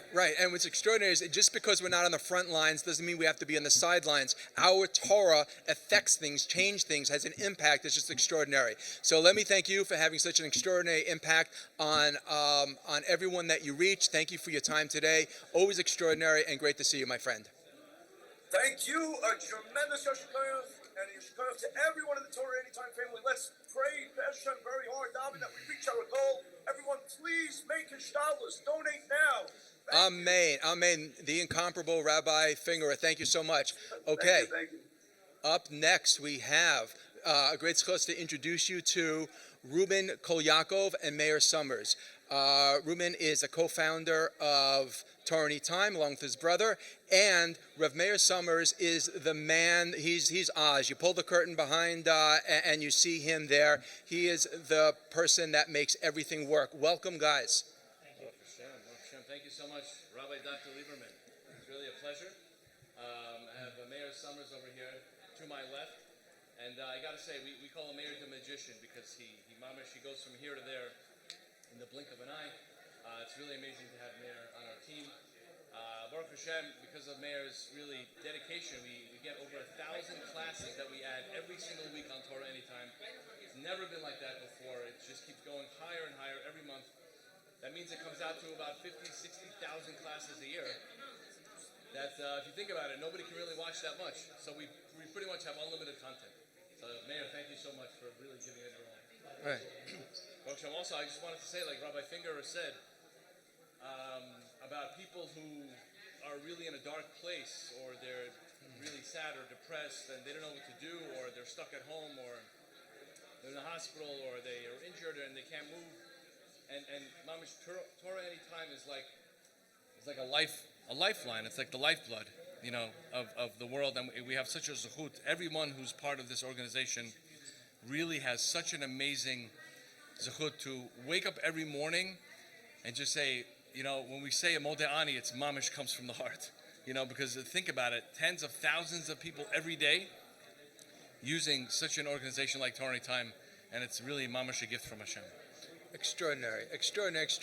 And Rav Meir, I know that, people think that it's just, I know like when I send my talks in, it's time consuming, maybe it's just time consuming because I'm technologically challenged, but I mean, it's not just you just push a button and it's done. It takes manpower, and that's just mine.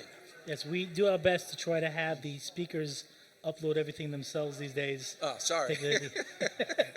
we try to, but it's not only the luxury. So. Got it. Okay, I just got warm in here.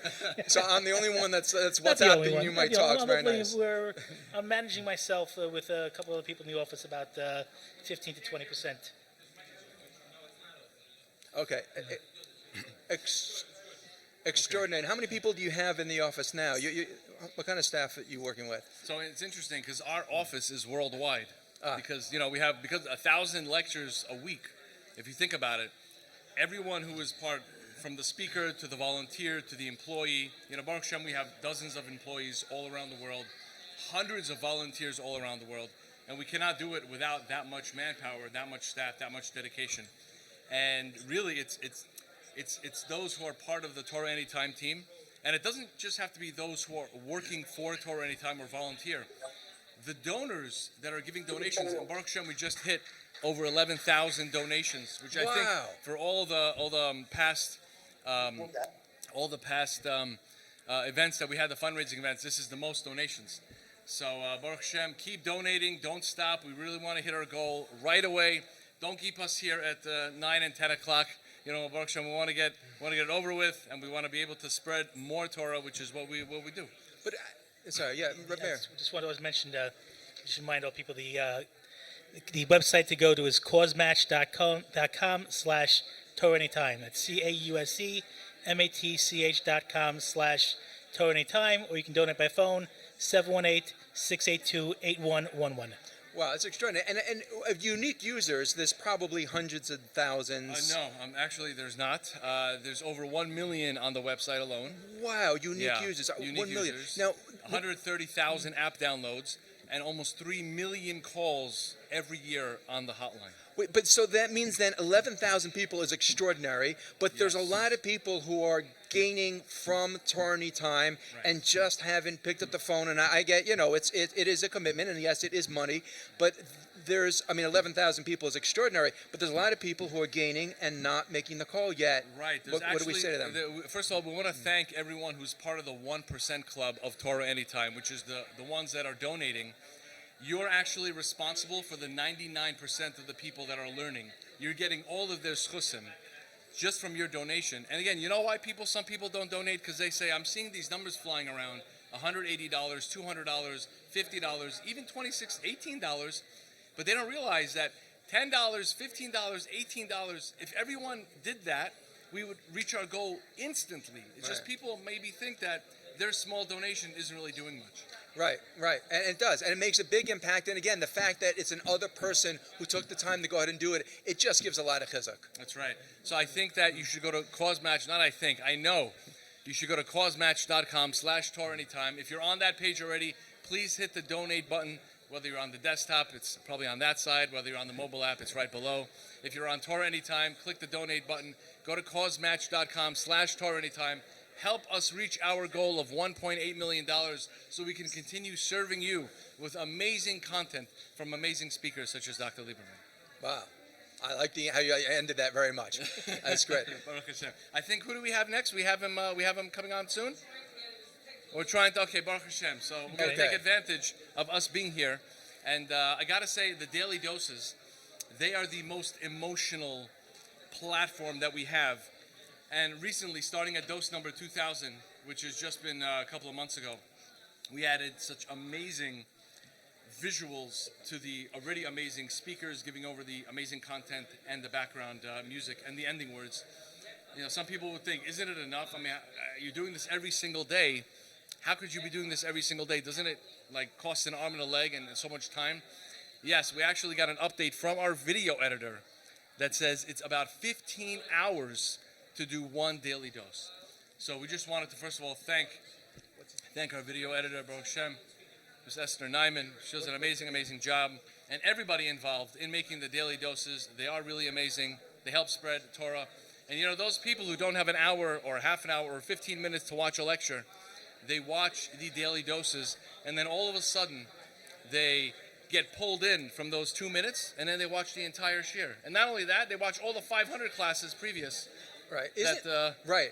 But isn't it extraordinary just how just 2 minutes can be I mean, I know myself. You listen to something and it just clicks, and then those 2 minutes transform the entirety of your day and your entire mindset. Absolutely. Especially many people tell us how they really needed to hear that message today. I mean, it's no coincidence that Hashem is sprinkling these little, just messages of inspiration exactly when they need it. If they don't hear it today, they're going to somehow hear it tomorrow, exactly when they needed to hear it. Right, and you don't stop there. You also have Chesed Anytime, which has 5,000 plus members. That's right. Can you talk a little bit about what Chesed Anytime does? Chesed Anytime, God bless Ben Sion Kamenetsky. He's managing Chesed Anytime right now.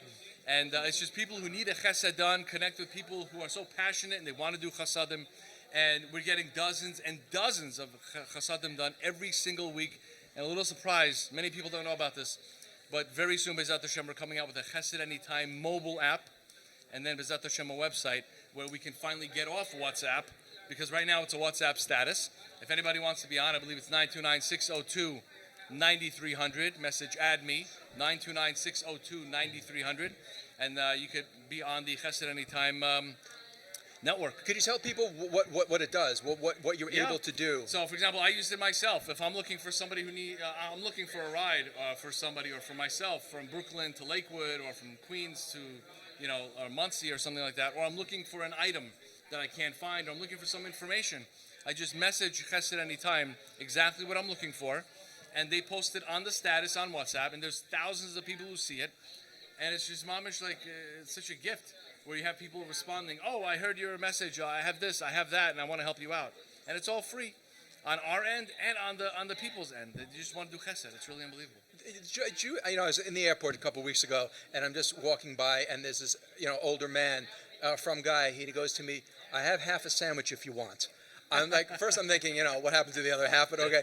But I mean, it's just extraordinary that just the innate chesed just to go ahead and to want to help, to reach out. So Chesed Anytime, another great organization, and also recently launched on the Roku channel. Yes, for those who have a Roku device at home, you can watch it. Again, it's absolutely free. You can just download the channel. Those who know what Roku is, some people do, some people don't. Let's keep it that way.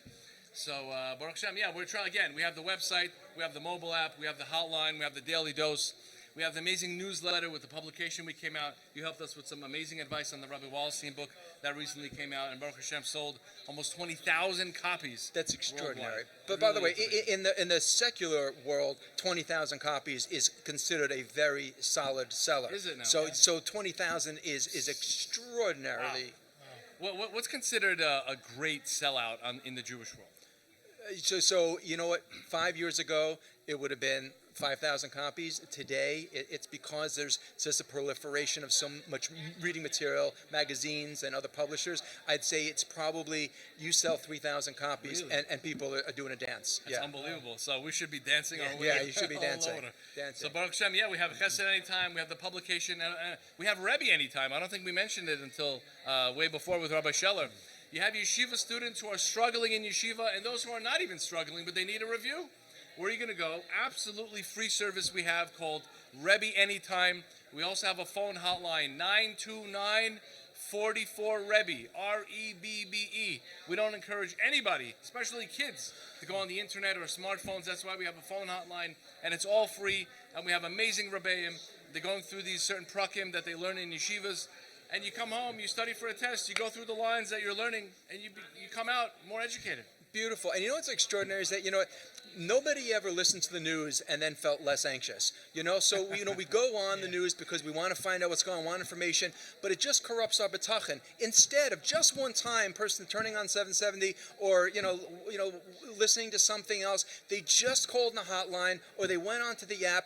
Those 20 minutes do more, not just for that person, but do more for the soldiers on the front line than obviously anything else. So it is a chesed that we give to ourselves. You bring that up, by the way.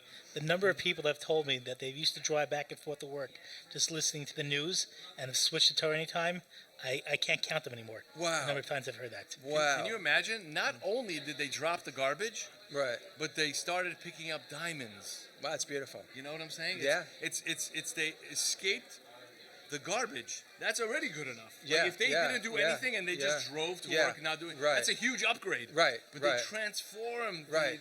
It's mind-boggling. Right. And people don't realize constantly ensconcing yourself in the negativity and, like you say, the garbage and it is traumatic because it's processed as it's happening real time in space. It affects the central nervous system. We don't realize just how injurious it is to constantly be bombarded by the negative. You sound like a psychologist. Yeah, exactly. And people get stressed out. They have no idea why. Right. They don't realize that all these things, they're so used to it, and they think that's life. That's right. And then they're like, why am I in pain? Why is my head hurt? Why am I so stressed out? That's right. They're so into the rote of life every single day. Yeah. They can't put their finger on it. Right. Right. Uh-huh. And so true. That's what it is. So I'm telling you, it's anybody out there also, if you're part of the die-hard Torah Anytime fan, you're amazing. But please, you probably know 10 people who really need Torah Anytime as well and the daily doses. So don't keep it to yourself. Spread it around there. And again, if you're not on it already, go to causematch.com/Torah Anytime. And by you sharing the link that other people donate, Rambam actually says that it's bigger than you donating yourself by sharing the link.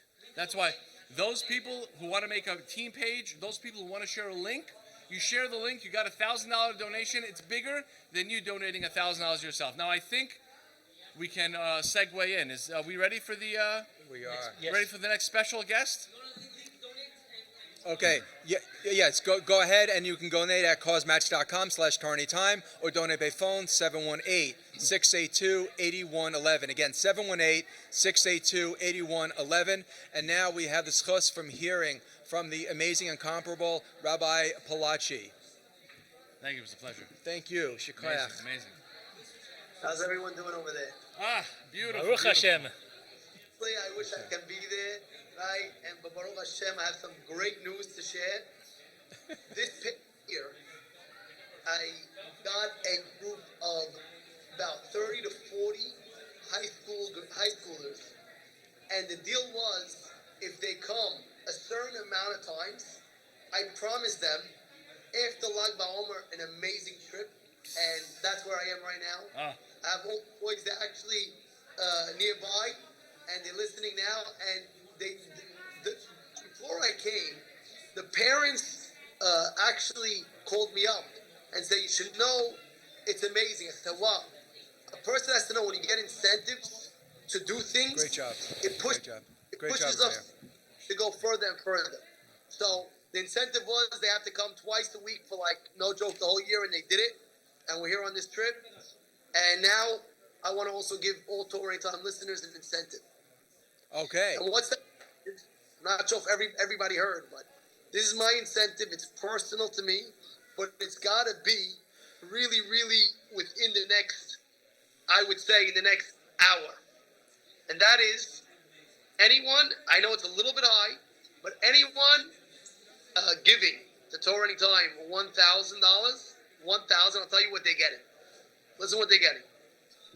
B'ezrat Hashem b'li neder, we'll take upon ourselves, myself personally, with a video, one of the guys actually is next to me now, about the video me, a daf, a Gemara that I will learn from, and you'll hear it from the beginning till the end. I'll say your name, Hatzlacha. You just have to put it in the cause match notes under Rabbi Yosef Palachi. Just write it $1,000. I would like that daf, and I wouldn't need your number, so I would need that also, or a text or an email or something like that, so I can actually get you the video saying this is going Latzlacha. You. or whoever wants, whatever you want. I think that's a great incentive, and it'll cause people to donate more. And I think Torah Anytime, we all know, is it's not a cause. It's like a movement. It changed the whole globe of the Jewish world.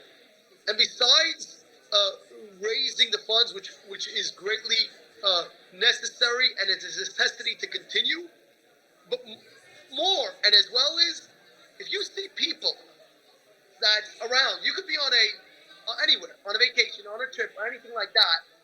You see people, they might not be affiliated, and they say, listen, take my phone, give me your phone 1 second, I'm going to give you the best app in the world. And you download that app, Torah Anytime, beautiful app.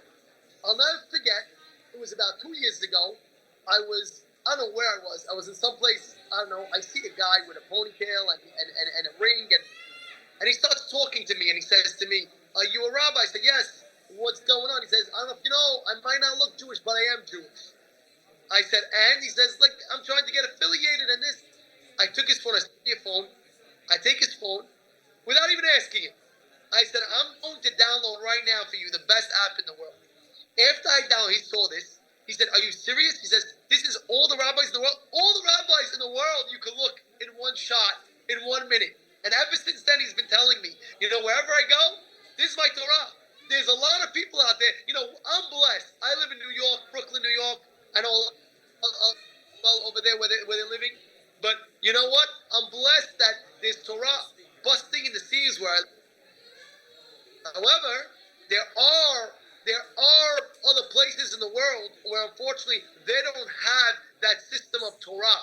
And Torah Anytime is there to provide that system. And everybody knows what to say. Everybody knows it's on every single person. You could look up every single person's level that you are at. You have children, you have kids, you have ladies' classes, you have Shiurim Be'iyun, you have the Gemara, you have Mishnayot, you have Parshat Shavua, you have Musar. Every sefer in the world is on one platform. And that's Torah Anytime. This is what so grateful that we're living in this era where we don't have to look at any shtuyot. You have some people, they might say, "Oh, I need Torah, so I have to look at other shtuyot." No, nothing like that. There's a platform made specifically, and even better, a person doesn't have I would say, not a smartphone. You can call in. An amazing thing.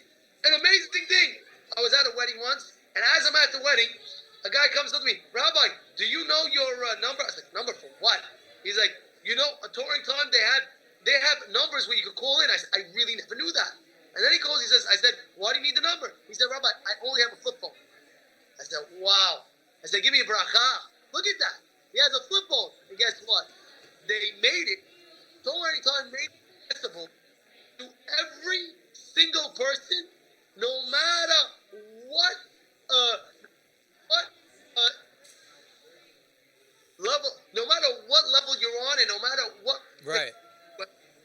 They have that. Amazing. They have amazing. And they get millions and millions of people. So what would you tell somebody who's still deciding to... No, okay. Okay. What would you tell somebody who's still on the fence about donating? They're like, okay, well, my $18 really make that much of a difference. My $36 make a difference. Okay, there are a lot of good causes out there. What's the single message to them that will just get them over that hump? Okay, I'm not sure if anybody said this yet, and it's a famous story. I'll say it, but if you heard it again, I hope somebody said it. There's a famous story. You hear me? Yeah, you're good. Give me 1 more second. Okay. So there's a famous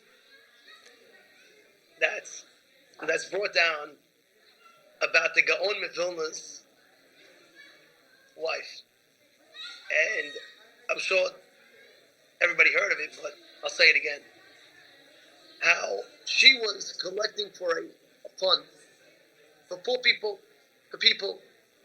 and one of the things was that she had a friend, and that friend said, whoever passes away first, comes to them in a dream and tells them what's going on in Shemayim.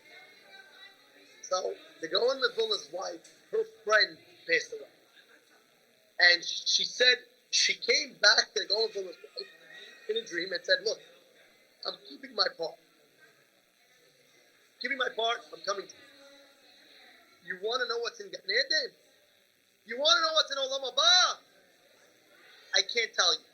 It's one of those things that is not told.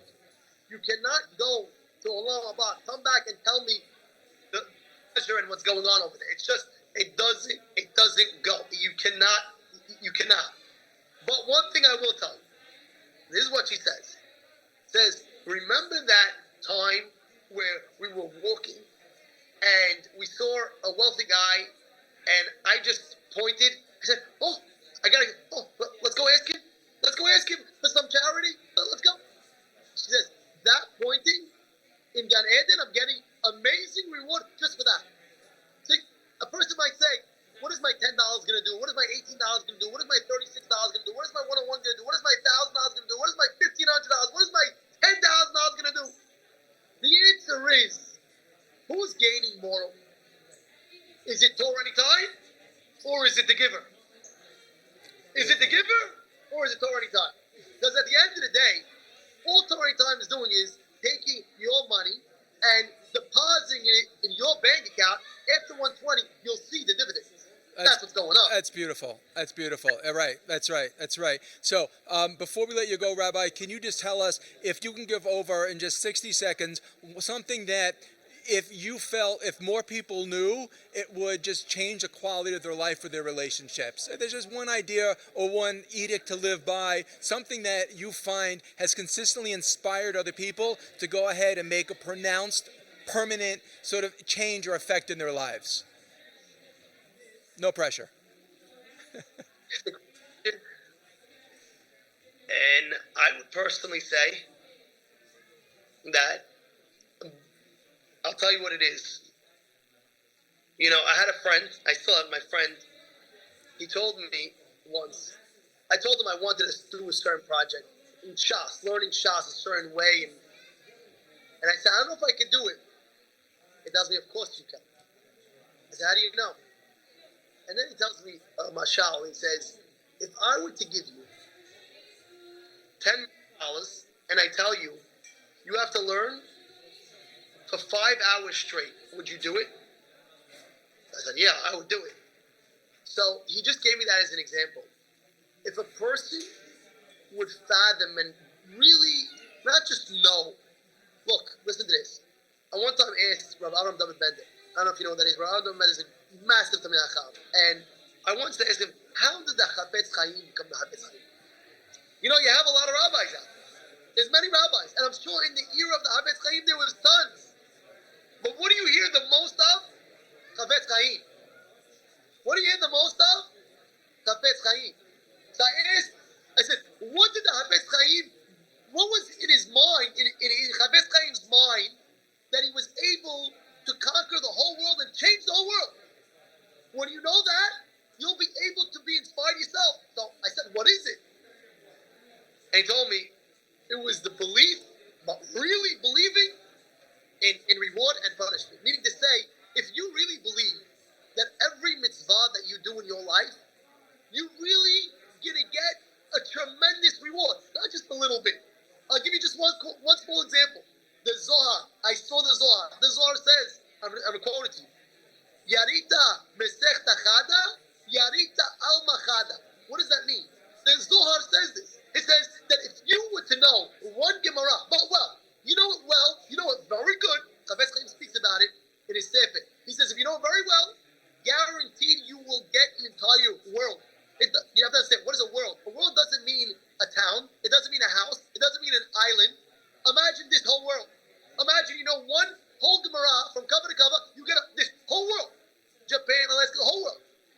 So if you really have belief in it, in the reward of every single mitzvah that we do, if a lady becomes tzniut, wow, that struggle a little bit, and she becomes tzniut, she says, oh yeah, it's 95 degrees and I'm wearing tzniut. Yes, Do you realize the reward that's worth it? Imagine I tell you one day with you, you'll get $100 million. You'll do it. Beautiful. So I think that's a life changer in a way. If people realize and understood the reward of every good deed they do, Right. they'll already, you know what, Right. let me make that happen. And top of the list is learning Torah, and TorahAnytime is the number one way to facilitate that. So we'll bring it home with that.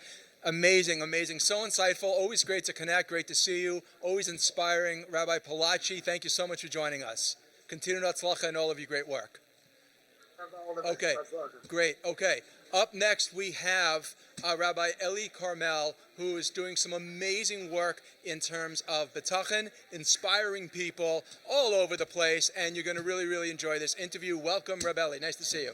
Thank you so much. Sure. Dr. Lieberman, honestly, it's an honor and a pleasure to be talking to you. You're very sweet. You're a legend, so thank you so much for having me on. Thank you. That's very nice to hear. How did you get involved in TorahAnytime? It's a good question, and a lot of people are probably thinking, what am I doing here? But the truth is that I'm really just a regular guy who happened to have a bit of a plot twist that happened in my life. And I was really just, going through life, the ups and the downs, the good times, not as good times, like we all do. And which is fine. There was nothing bad about my life or anything. And then one day I happened to pick up a sefer about bitachon. And I was like, wow, what is going on here? I started looking into it much more. All the foundations of bitachon. Hashem is all powerful. Hashem is directly in control of every single thing that happens to us. Hashem loves me more than I love myself. And Hashem only allows something to happen to me if he knows that that is the best possible thing that can happen to me. And I realized, I literally just won the lottery. I just discovered the cheat code to a happy life. Like Rav Dessler said, fascinating. He says, why do we all want to win the lottery and become billionaires? Everybody's chasing money in the world, in the non-Jewish world, of course. He says it's simply because we all think that money will solve all of our problems, right? Every single time we have any sort of problem that comes up in our life, money will fix it, at least most problems. So he says, you know what bitachon does? It makes it that no matter what problem comes up, you don't even have to lift a finger. The problem's gone, because I know that Hashem put this here for me, because it's the best possible thing that can happen to me. And even if I can't understand why, but I trust that if I could see Hashem's plan, I would be happier with this than anything else. So you get more with bitachon than any money in the world could possibly give you. Beautiful. What flipped the switch for you? You went from a guy who was, you saying, sort of just plodding along to living on this, a different plane. I mean, I could see just the energy. You're exuding like a simcha. What was there one pivotal thing where you finally got something and it went into you like your kishkas? Or was it sort of a gradual where one day you didn't even realize it, but you're like, oh wow, I'm just living differently now? So I think I had always known about the basic idea of bitachon, that Hashem runs the world, ishtalus and all that. But it's very hard to go from having that in your head to living that in day-to-day life. Like on the way here, stuck in traffic for 3 hours in the rain, to be able to not feel worried or angry or like that, like I probably would have used to before I discovered bitachon, to be able to just remember it's from Hashem who loves you. The disconnect that clicked was just to start putting it into practice. I think that is the hardest part people have doing. So let me ask you just very quickly, there's so much good things to cover. What, practically speaking, how would a person put just something into practice in terms of getting it from here to here? So the way to put it into practice, I would say, is, first of all, to realize, and this is really what I do with my clips this year I put out, is I give examples of things that happen every single day in your life. Stressful things that, we all go through them, ups and downs every day, you know how it goes, right? So I just show you exactly the thought process that you should have in your mind when those things happen. And once you know that, and once you do it enough, right, it's about consistency. It's about doing it every single day. Reb Chatzkel Levenstein, who is famous for being all about bitachon, he said about himself that any one day that he did not work on his bitachon, he felt his whole day was different. So the key is really consistency. So I try to put out once a week. I'm human. I can't really put out more than that. You know, the content and that. Sure, it's high quality. It takes a lot to put But together. what I tell people always is put a system in place, whatever it may be. You want to buy yourself a chayv salvavis, buy yourself a Beis Halevi Maimer Batachim, and they have these in English also. All of these. The Alter Navardik has a Madregas Adam Darek and Batachim. Also, all of them they're in English. You get Living Amuna Barabai Ashir is beautiful. If that talks to you, everyone has different things that different either books or shiurim or TorahAnytime has tons of people that talk about and focus just on betachon. I could give you names: Rabbi Mandel, Rabbi Bragg, Rabbi on and on. Yeah. You yourself, I've heard you talk about betachon. Everybody, go check out Rabbi Lieberman right now. What has been your feedback? What has been your feedback from the shiurim that you put out? So the feedback has been incredible, and I really think that people are craving betachon. Most people, when they hear that click, when they see it, right away they realize what Radastler says. You know, you won the lottery. They realize that this is the cheat code to life. There's nothing to hate about betachon, right?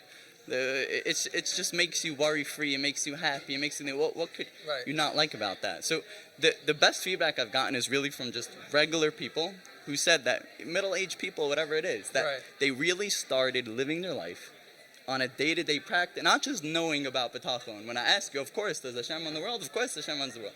But actually living it where it makes a difference and you stop feeling stress in your day-to-day life. That is the best feedback I could get, because that's what all I want is for people to be able to feel what I feel now and what I went through and be able to just live a happy, incredible life. I see that because, you know, it's someone I was speaking about when I first came out here, it seems like 5 years ago, that, you know, I do a lot of work in reading people. You are so authentic in what you're saying. I'm not that, you know, other people aren't. Well, maybe they are.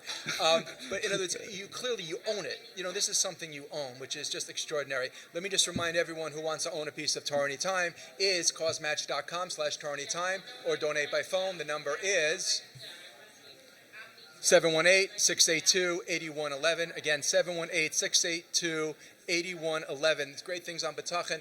What would you say to somebody who is just sort of on the fence or thinking, okay, I should donate, I don't know, maybe yes, maybe no. What would you tell them? So, first of all, I would say that I totally understand if there are people that did not give yet. I know Shimon put out a video that only 1% of people actually give. And I think that the reason why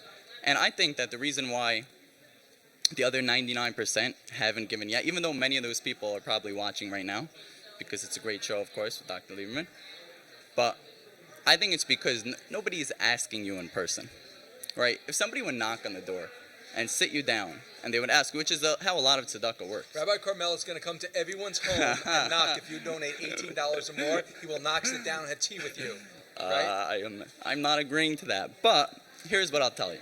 I'll tell you better. I don't need to come knock on your door, because you'll get more schar if you give without someone knocking on your door. Because really, giving tzedakah should not be done based on a social pressure, based on if somebody happens to come knock on your door and you don't feel comfortable saying no to him, so you'll give. Your tzedakah should always be given based on what logically makes the most sense, right? Just like any other financial investment that you're going to get. Very nice. Where should you give your money? And I want to tell you a couple of things why I think that this is the best possible financial investment you can possibly do. So even if there's no pressure whatsoever and nobody's going to know if you don't give, still, and even if I totally understand if the whole process of giving, I understand, you got to go find my credit card, I got to go type in the thing. It's a process. I understand people are enjoying themselves, they're watching now, they don't want to do that. But if I could tell you why it makes enough sense, then there's no reason why anyone shouldn't get up right now and go give. So the reason I think that it's the most logical financial investment is, first of all, if I would ask you, tell me one thing that is the purpose of creation, what would you tell me? To experience pleasure, according to the Ramchal. According to the Ramchal. So I'll tell you another thing. That's a good one. This is a nice way of saying, wrong, Lieberman. No. Go ahead. So the Ramchal, to experience pleasure, which could be that when you get deeper into that, and the Rambam and Moira. Now you're going to tell me what I meant to say. Go ahead. Go ahead. I can't. You know, I'll just No, move on. go. He has a PhD. I don't. I can't win. Next. Go. Go ahead. Anyways, I'll just say What's the purpose of creation? Tell me. I'll tell you a medrash. There's a medrash that says that the purpose of creation, the tachlis of bria, was for Torah. Oh, okay. Hashem created the world for Torah. TorahAnytime. Now it's very interesting. There's a Vilna Gaon that writes that really the purpose of creation was for bitachon, and he says, even more interesting, that the whole reason Hashem gave the Torah to us was for bitachon. So it seems like a contradiction. Was it Torah or bitachon? And Rav Aaron Kotler, he writes that really the purpose of creation was for both of them together, Torah and bitachon. And I think that that's something that's very special about TorahAnytime, is that there are maybe other platforms that spread Torah also.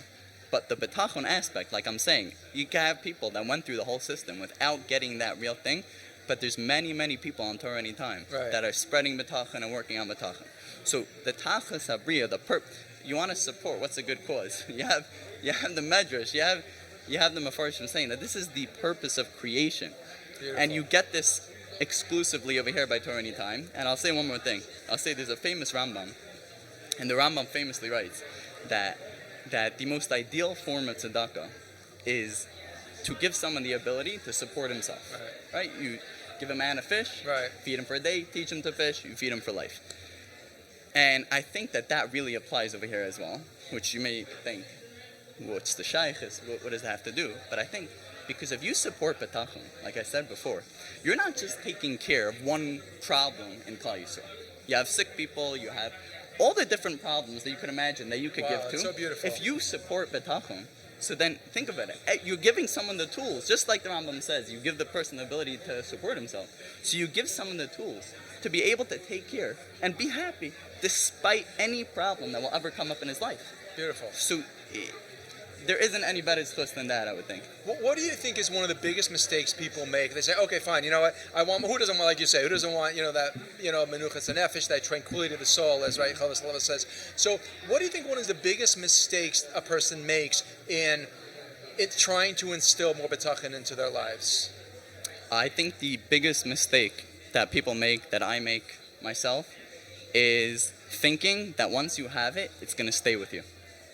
That means you'll have it for a day, you'll feel it once, really, you'll be on your game. You'll have this terrible thing happen to you. I don't hope that on anyone, but let's say, like, stuck in traffic and everything that could go wrong, and you have your cranky kids on your head and this and that, and you're able to have that bitachon, and you feel like $1 million, and you're like, I conquered bitachon. I got it.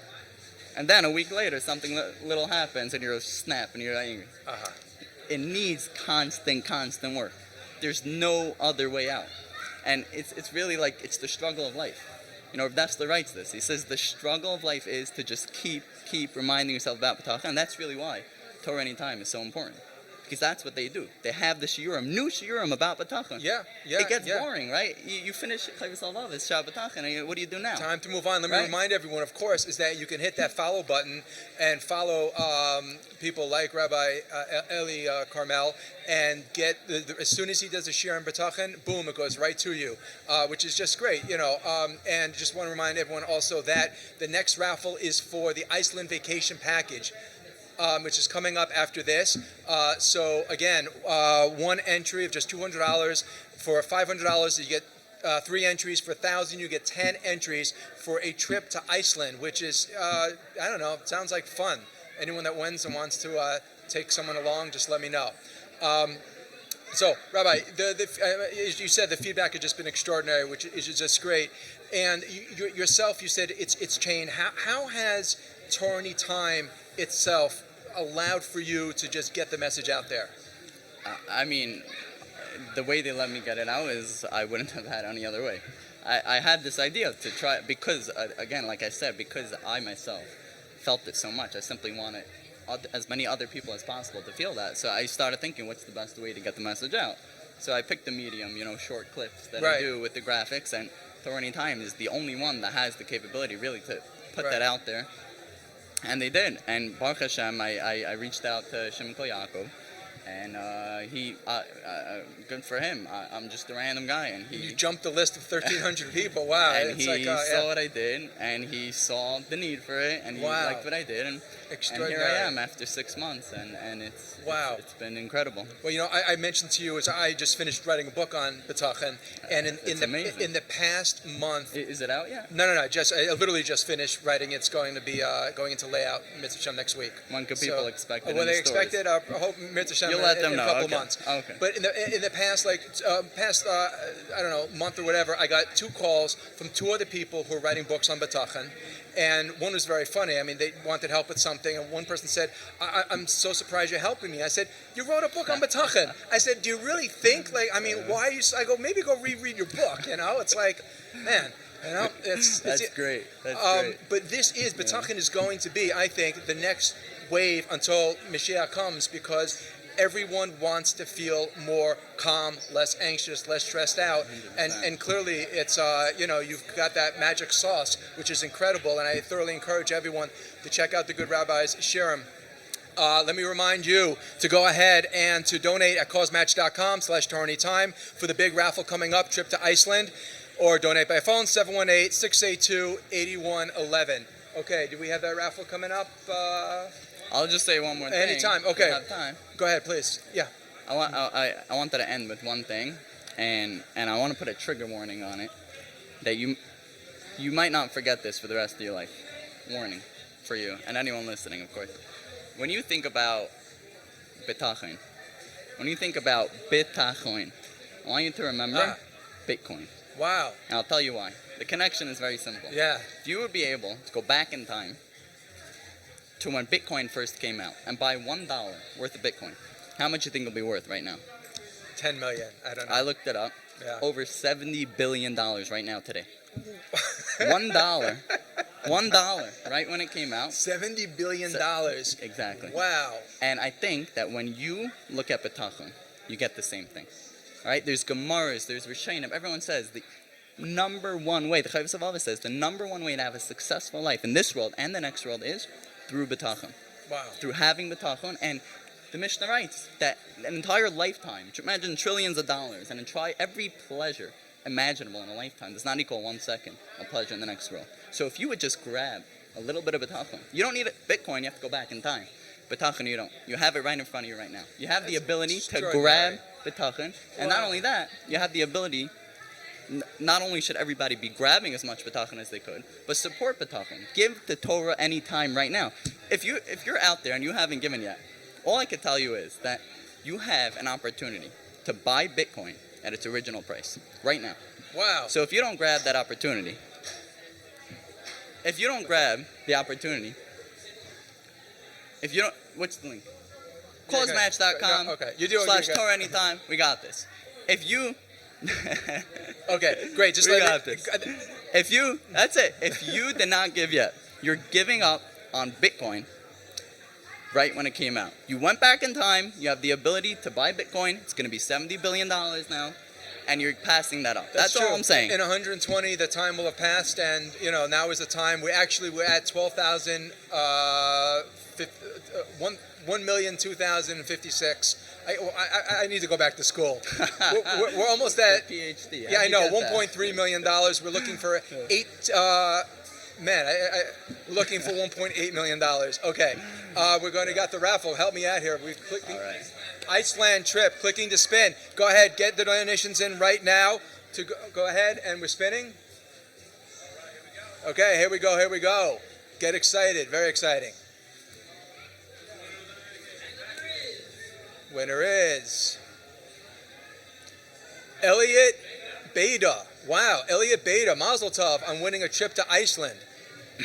Okay. I know that's what they say. Is that true though?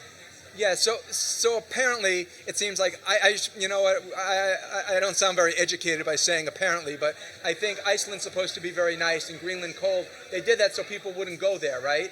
So Iceland is actually supposed to be very beautiful. And again, anyone can Google this in 2 seconds and realize Lieberman is not so bright anymore. Okay, fine. So, Rabbi Carmel, such a pleasure. Thank you so much. Continued Hatzlacha and all of your amazing work. Great job. Great job. Thank you for everything. Thank you. Hatzlacha. Okay, we have.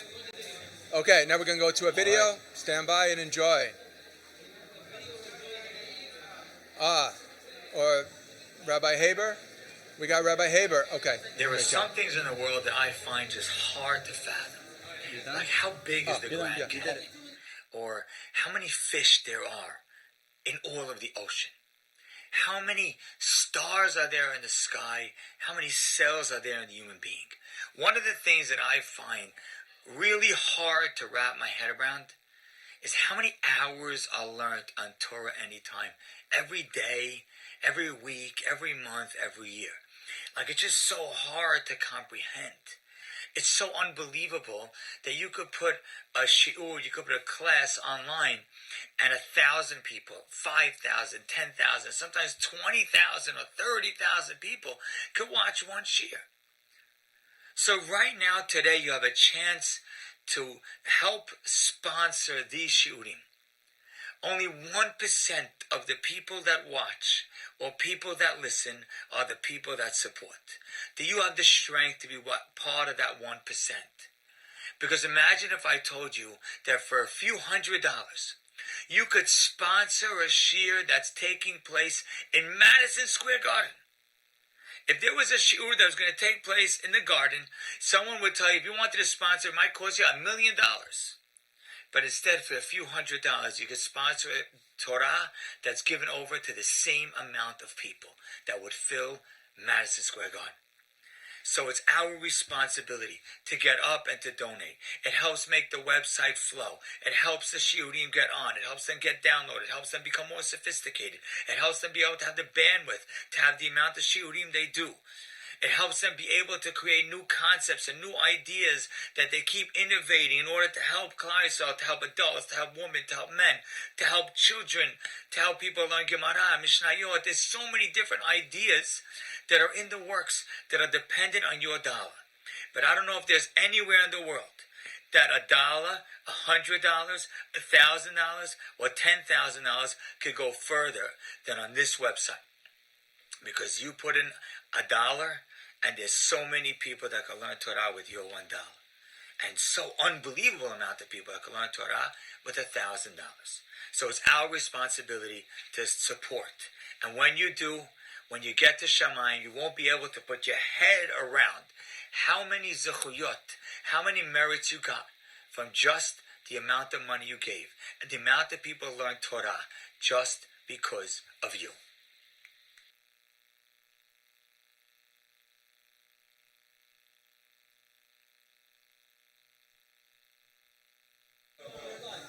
All right, great stuff from Rabbi Haber there. If that inspired you, as it should, go to causematch.com/TorahAnytime. There's only a few minutes left, so please give right now. Our next guest is somebody that I am very excited to find out more about.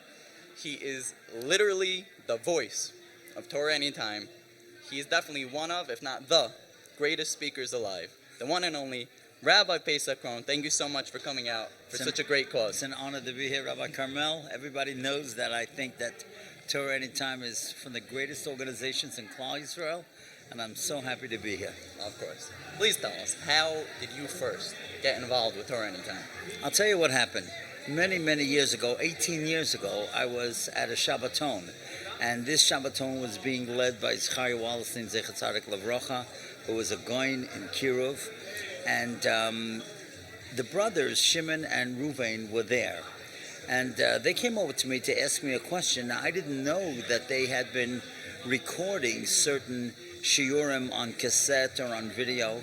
And they came over to me and they said, Rabbi Cohen, we know that you do a lot of speaking. Would you mind if we videoed you and then we would send it out?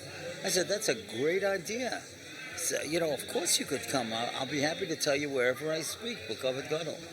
And then they said, we really want to send out to a lot of people. We want to start an organization. You think we could do it? I said, of course you could do it. And they said, well, a lot of people don't think we can manage it. I said, listen, Michael Rothschild from Chavetz Chaim Heritage Foundation, every Tisha B'Av, he had tens of thousands of people listening. So why can't you do it throughout the year? And that's how it started.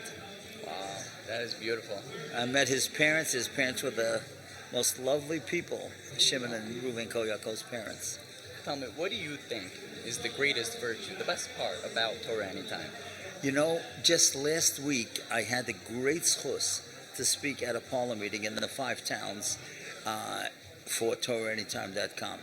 And you know, when you prepare a talk, some Baruch Hashem, Hashem puts certain thoughts in your mind that never occurred before. Now you know that by Kol Nidre, the Chazan gets up and he says very moving words.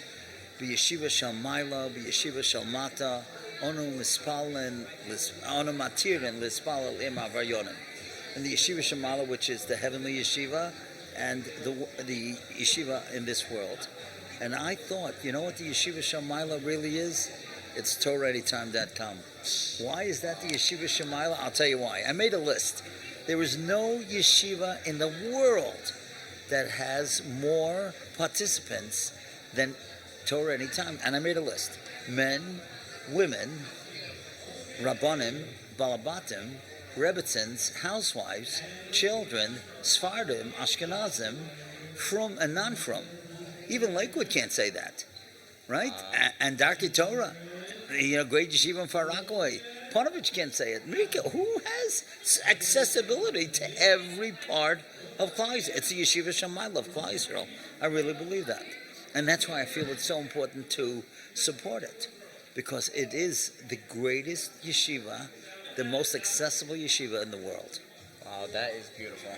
And like you're saying, of course, they should donate because it's so important to That's right. causematch.com/Torah. And I think you said a great thing. I was listening to you, Rabbi Kovner. Because Shimon was telling everybody only 1% give, and you said a great word. I never thought of it. Because, nobody goes to their houses to go ask them. If you would go to these houses, of course everybody would give. Right? And that was a very good point. I got to put it on my next speech.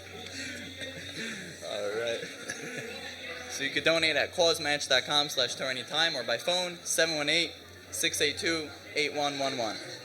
Next question for you is that you're not just an amazing speaker in most people's opinions. Thank you. But you're also an incredible author and writer too. Thank you. Is there anything that you're working on right now? As a matter of fact, I just came from Art Scroll. Wow. And Be'ezus Hashem, in a few weeks, a new book is going to come out.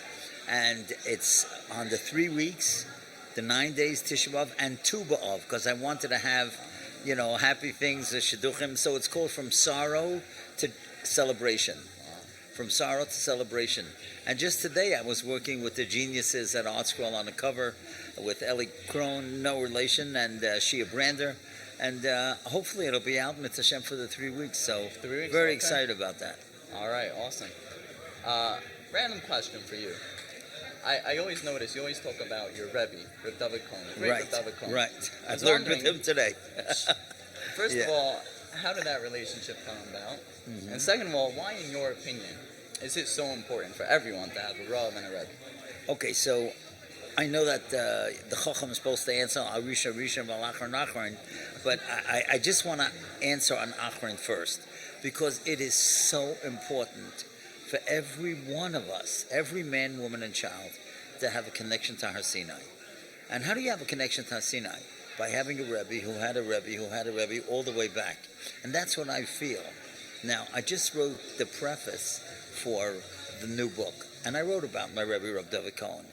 And when you see and you're sitting in front of a person who knows Kol HaTorah Kula, that you could ask anything in any part of Torah, so you feel a connection to the previous door all the way to Har Sinai. And that's why every person has to have a Rav, a Rebbe, or Rosh Yeshiva who they feel that they are closer. Now, it's not good enough that the person, is in Eretz Yisrael and you go to the Gadol once in a while. That's not it. You have to have somebody that you feel you have a connection. I wouldn't say a daily contact, but a weekly contact. Or all your children know that you can ask this person or they can ask this person. So it's a very important thing that people don't make decisions themselves in halacha and musar and hashkafa, and they have somebody to go to. That's the first thing. But the second thing is how I got to him. I have a cousin, Shmuel Baruch Bagri, and he was telling me that. I'll tell you how it started. Actually, I was a color war general many years ago in in Camp Aguda. I was Yisachar, Interesting. and the other team was Vulin. It was the only time I ever won. Hashem ad Rachmanas. I lost every year Kol War, but when I was general, I won. And I remember somebody telling me in Camp Aguda, it was the first time I heard of Rab David. They said, if you go to Camp Monk, there's a fellow there. Now, I realized now that he must have been in his 20s. And they said, any chazal you want to know on any topic, just go to Camp Monk and ask Rab David. He'll give it to you. That was the first time I heard the name. In his 20s, obviously, I realized. That's great. And so I didn't go then. I was just too busy, preparing. But the point was, then later on, a cousin of mine told me that he learned with Rab David, and my father had Nebuch already passed away, and I couldn't be in the yeshiva because I was doing bris milah, and I was looking for a Rebbe, and then I called Rab David, and he said that he had a slot open. He was learning in Chaim Berlin, but a certain medical resident had been transferred to Los Angeles, so he had a slot from 2 to 3 o'clock in the afternoon, certain days of the week, and I took that slot.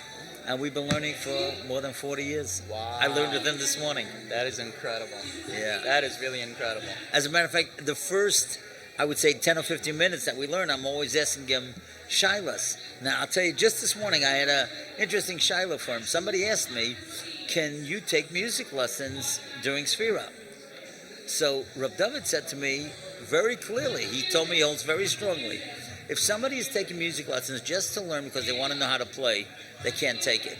But if they're learning because they want to become a professional and make a panos out of it, then they can. That's a great answer. All right, very nice. That's a good fun fact. Right. Very good. Another question for you. You have been doing this for so long. What is the secret to your continued success as a speaker? First of all, you have to have siyata d'shmaya. And I'll tell you a little secret. Even today, when I daven, and I say, V'chonenu me'yitcha, Hashem, I'm thinking, please give me the right wisdom that I should say the right things. You always daven, V'chonenu me'yitcha, because we have to make decisions all the time. This Shabbos, mit Hashem, I have to give a big speech for women, Nebuch, Rachmana Litzlan, Almanas, over 300 Almanas. And the topic is Ubacharta B'chaim, decisions for life. So when you have to make a decision, you should ask Hashem that He should give you wisdom. That's the first thing, siyata d'shmaya, and ask and daven. And the second thing, I never, ever speak without preparing. Always with notes. Always preparing, looking up sources, checking sources, and coming to wherever I go with notes. I would hardly ever, ever agree to speak just on the spot. In other words, if I'm sitting at Shebra, somebody say, Rabbi Cohen, come on, you could just shake it out of your sleeve, right? Or bar mitzvah. I wouldn't do it. I'll always prepare. Find out something about the boy, find out about the family, find out who the other speakers are, how many people are going to be there. Are they from, non-from, or whatever? You must know all this stuff before. So there's no easy way out. You got to put in the hard work. But I do love it. Now, people ask me, do you get nervous when you speak? And the answer is never. I'm nervous when I prepare. But once I'm prepared, I can't wait to get up there. All right. That's amazing. All right. Awesome. One more question for you. You could have 10. We'll keep going as long as you're willing to I'm stay. here. Is there any one story or feedback that you've gotten from TorahAnytime specifically? Because that's who we want everybody to donate again. CauseMatch.com right now. Don't wait. Do it for Rabbi Krohn. Do it for yourself. Do it for the Eibishter. CauseMatch.com/TorahAnytime. You can donate by phone, 718-682-8111. Is there any one story about TorahAnytime that really, really meant a lot to you? I'll tell you something very interesting. When I was preparing for this parliament meeting that I was speaking at in the 5 towns, there was a young man, his name was Aaron Ozeri, wonderful, capable guy. I think he's going to join eventually the TorahAnytime.com team. And he got me certain letters or certain notes that people had sent TorahAnytime.com to thank them for what they were. Now, some of them really broke my heart. One guy wrote that he said he lost his spouse, and Nebuch, he was engulfed in grief. And then he said, a friend of mine introduced me to TorahAnytime, and it became my sanctuary. The words of comfort and wisdom I found there helped me navigate through my sorrow and find peace. Wow. So here's a guy who's so tzabrochen, He lost a wife. Another guy said that he lived in a rural part of Australia, no shaykhs to Frumkeit. And somebody told him about Torah Anytime, and slowly but surely he came back to Yiddishkeit. Wow. And another one said he was going through a serious illness. And that could be very, very frightening. And he said he heard different speakers, people like you, who speak about B'tochen and Amunah. And that gives people strength. And that's so wonderful, because it's not only knowledge. You could get knowledge from a lot of places and facts and figures. But when you see how these people, who they are, like there's certain people that I follow, and you could follow anybody that you want, but one of the people that I love to follow... Who does Rabbi Pesach Kron follow? Rab Noach Isaac Goldbaum. Wow. He is here in Kew Garden Hills. His stock just went way up. What? His stock just went way up. Well, I mean, listen. Rabbi Kron. Please. The guy knows Kol HaTorah Kul. What should I say? And he's very eloquent in Yiddish, in English, and he knows history, he knows halacha, he knows Shas. He's been giving a daf yomi. He must have gone through Shas numerous times. But still, he's somebody that you could talk to about anything. He's really wonderful. That's amazing. When you listen to Torah Anytime, when you're going through there, is there any one topic that you like to listen to? And more, I'll put it this way also. If you get a chance to speak about one topic, sometimes they tell you the topic. Yeah, right, exactly. But when you get to choose the topic about anything, what's your go-to? What are you passionate about? Okay, so there's three things. Tefillah, chesed, and filling your potential and becoming great. Because I really believe that every person could be great. But a lot of people don't believe in themselves, and that's terrible. We all have talent. Hashem gives everybody a certain talent. And they have to tap into that talent and not believe anybody that says they can't do it. I had a teacher, and I always tell the story, that told my mother I would never write a book in the 9th grade. And my mother said, why do you say that he won't write a book? I mean, first of all, not my mother was thinking that I would be writing books. He said, nah, he's too religious. Nobody will ever read what he writes. Wow. So, who's laughing now? That's right. And then when my first Maggid book came out, I went looking for him, and I brought it to him as a gift. Wow, that's amazing. And I even brought a book for you. Yeah, for sure. I have it right there. Rabbi Kron is just amazing. Can I just want to tell the listeners, just don't listen for a second. Rabbi Kron, you want to know why he's so popular? He's so real, and he practices what he preaches. I was on the phone with him this week arranging the interview, and he finds out that I'm going to be down here. You know what he tells me? I want to invite you for supper. You're coming from Lakewood. Come rest up by my house. Who does that? Who even thinks of that? Only Rabbi Kron. Only Rabbi Kron. You're incredible. Okay. Thank you so much. All right. Last question here before we wrap it up. There's a lot of people, a lot of speakers are going to be listening to this, and a lot of people always have to speak. Shavar brachos and this and that. You are considered one of the greatest, like I said, if not the greatest. Yes.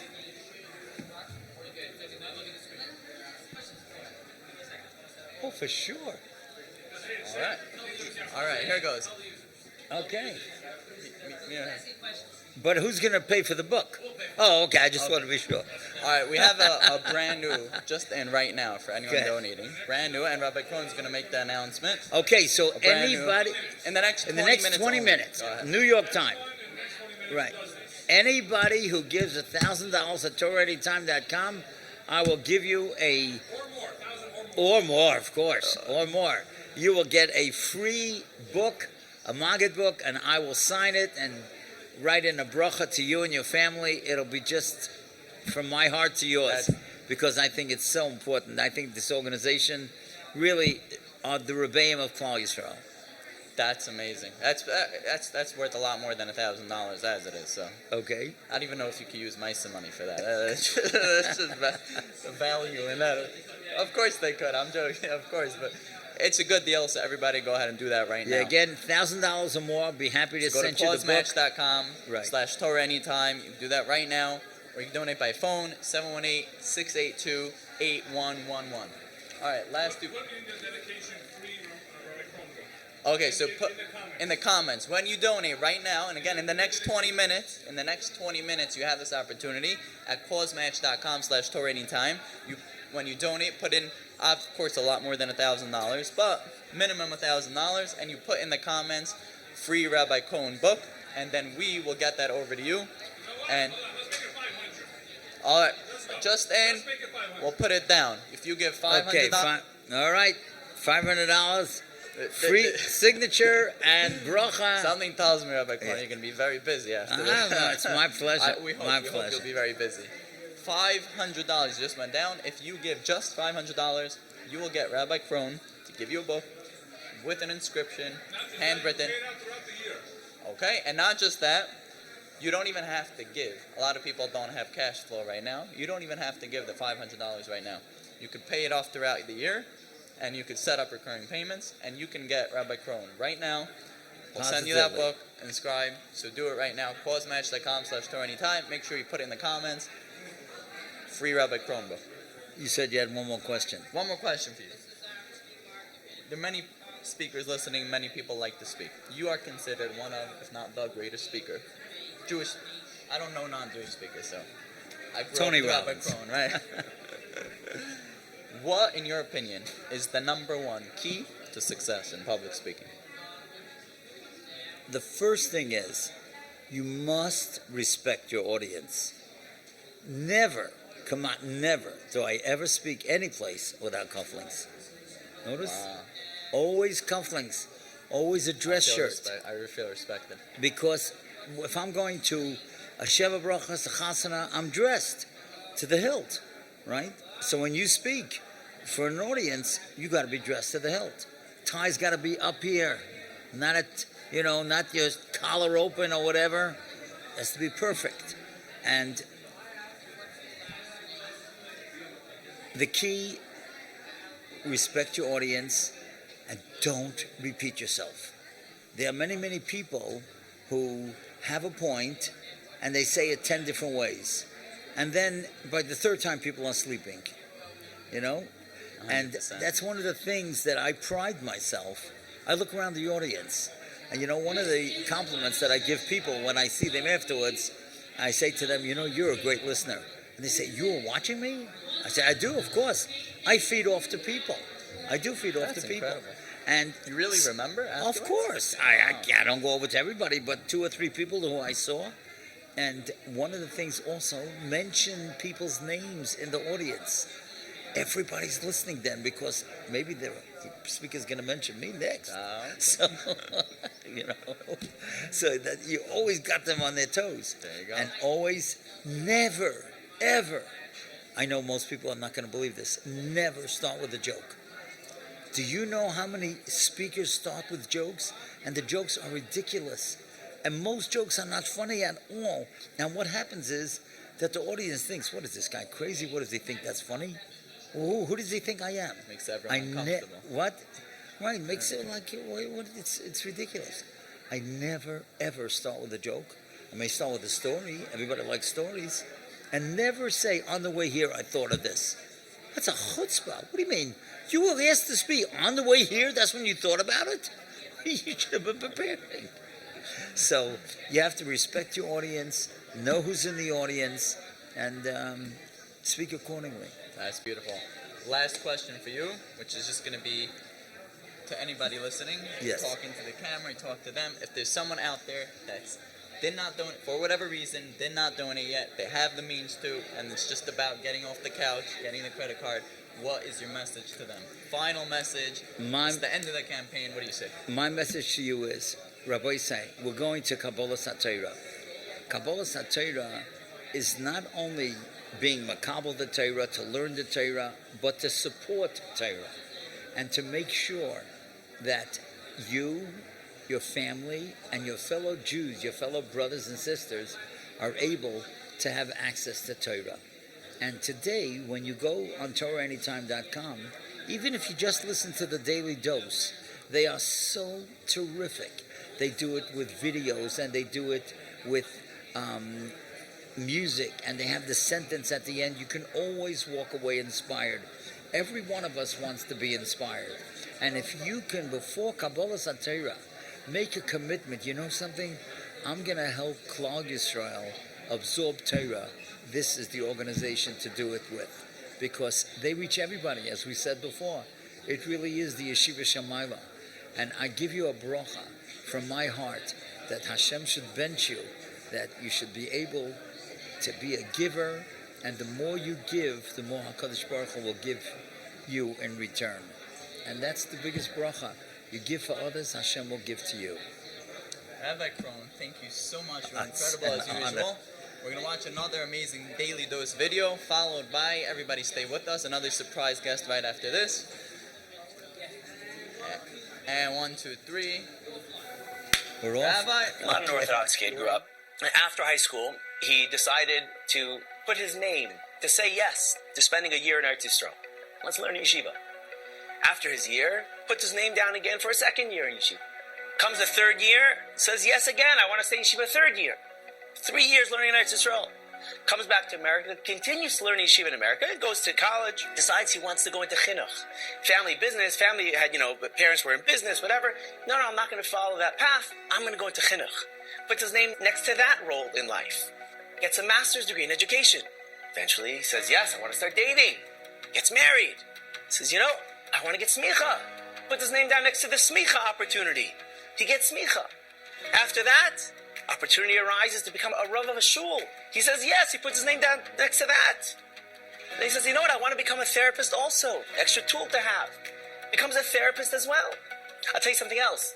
4 years ago, this kid, who's no longer a kid, said, I have what to say. I'm speaking, I'm teaching. I want my stuff on TorahAnytime. So he reaches out to TorahAnytime. He says, can you put my stuff on? TorahAnytime says, no, we have too many speakers, and who are you anyway? And who are you, right? No. So this kid takes a video of himself, puts the TorahAnytime logo on the video, and sends it back to him and says, look what this could be. And they were like, oh my gosh, this guy's crazy and persistent. And they said, okay, fine. And what happened recently? TorahAnytime just updated their website, and you could actually see how many people listen to Shiurim. And 180,000 people have listened to the Shiurim since they started. And of course, I know all this because it's me. I'm the nut who put my name, my TorahAnytime logo on it, because I'm like, you don't understand. People have to hear this Torah. Like, there's stuff that has to get out there. I have to tell you, it's not without a lot of fear. How many steps along this way where did I want to say no? No, I can't get a master's degree in education. I can't get a master's degree in psychology. I can't spend 3 years in yeshiva, 4 years in yeshiva. I can't get smicha. There were so many times where I was like, I can't do this. There was like such imposter syndrome.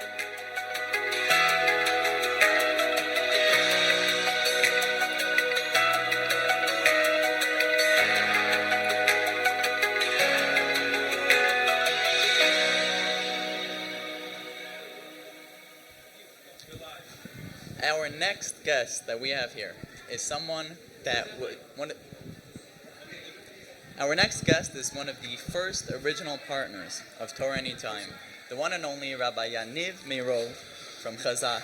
Thank you so much for coming out here tonight for such a great cause. Okay, of course, definitely. Such a big chizuk, such a big inspiration to be here, Morai Rabotai. Going back with TorahAnytime is day one. Shimon and Reuven. Baruch Hashem, Chazak events, we would organize events. They would come with their cameras. And the question was, where's all this going to go? What's going to be with it? Is it just going to be, a video that they're going to be watching whenever they get home? And originally it wasn't called TorahAnytime. This is a fun fact. I don't know if they know this fun fact.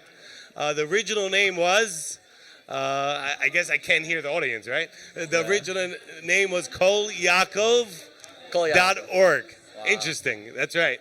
It's a play on words with their last name. They're the Kol Yaakov brothers, and we all know a Kol Yaakov, Ve'edai Midei Esav. That when Yitzchak Avinu wanted to give a bracha to Esav, but Rivka told Yaakov, go get dressed like Esav, he said those famous words, which is a lesson for eternity. A Kol Yaakov, the Jewish people, we use our voices with learning Torah and davening, and the Yadayim, the hands we don't use, but that's Esav.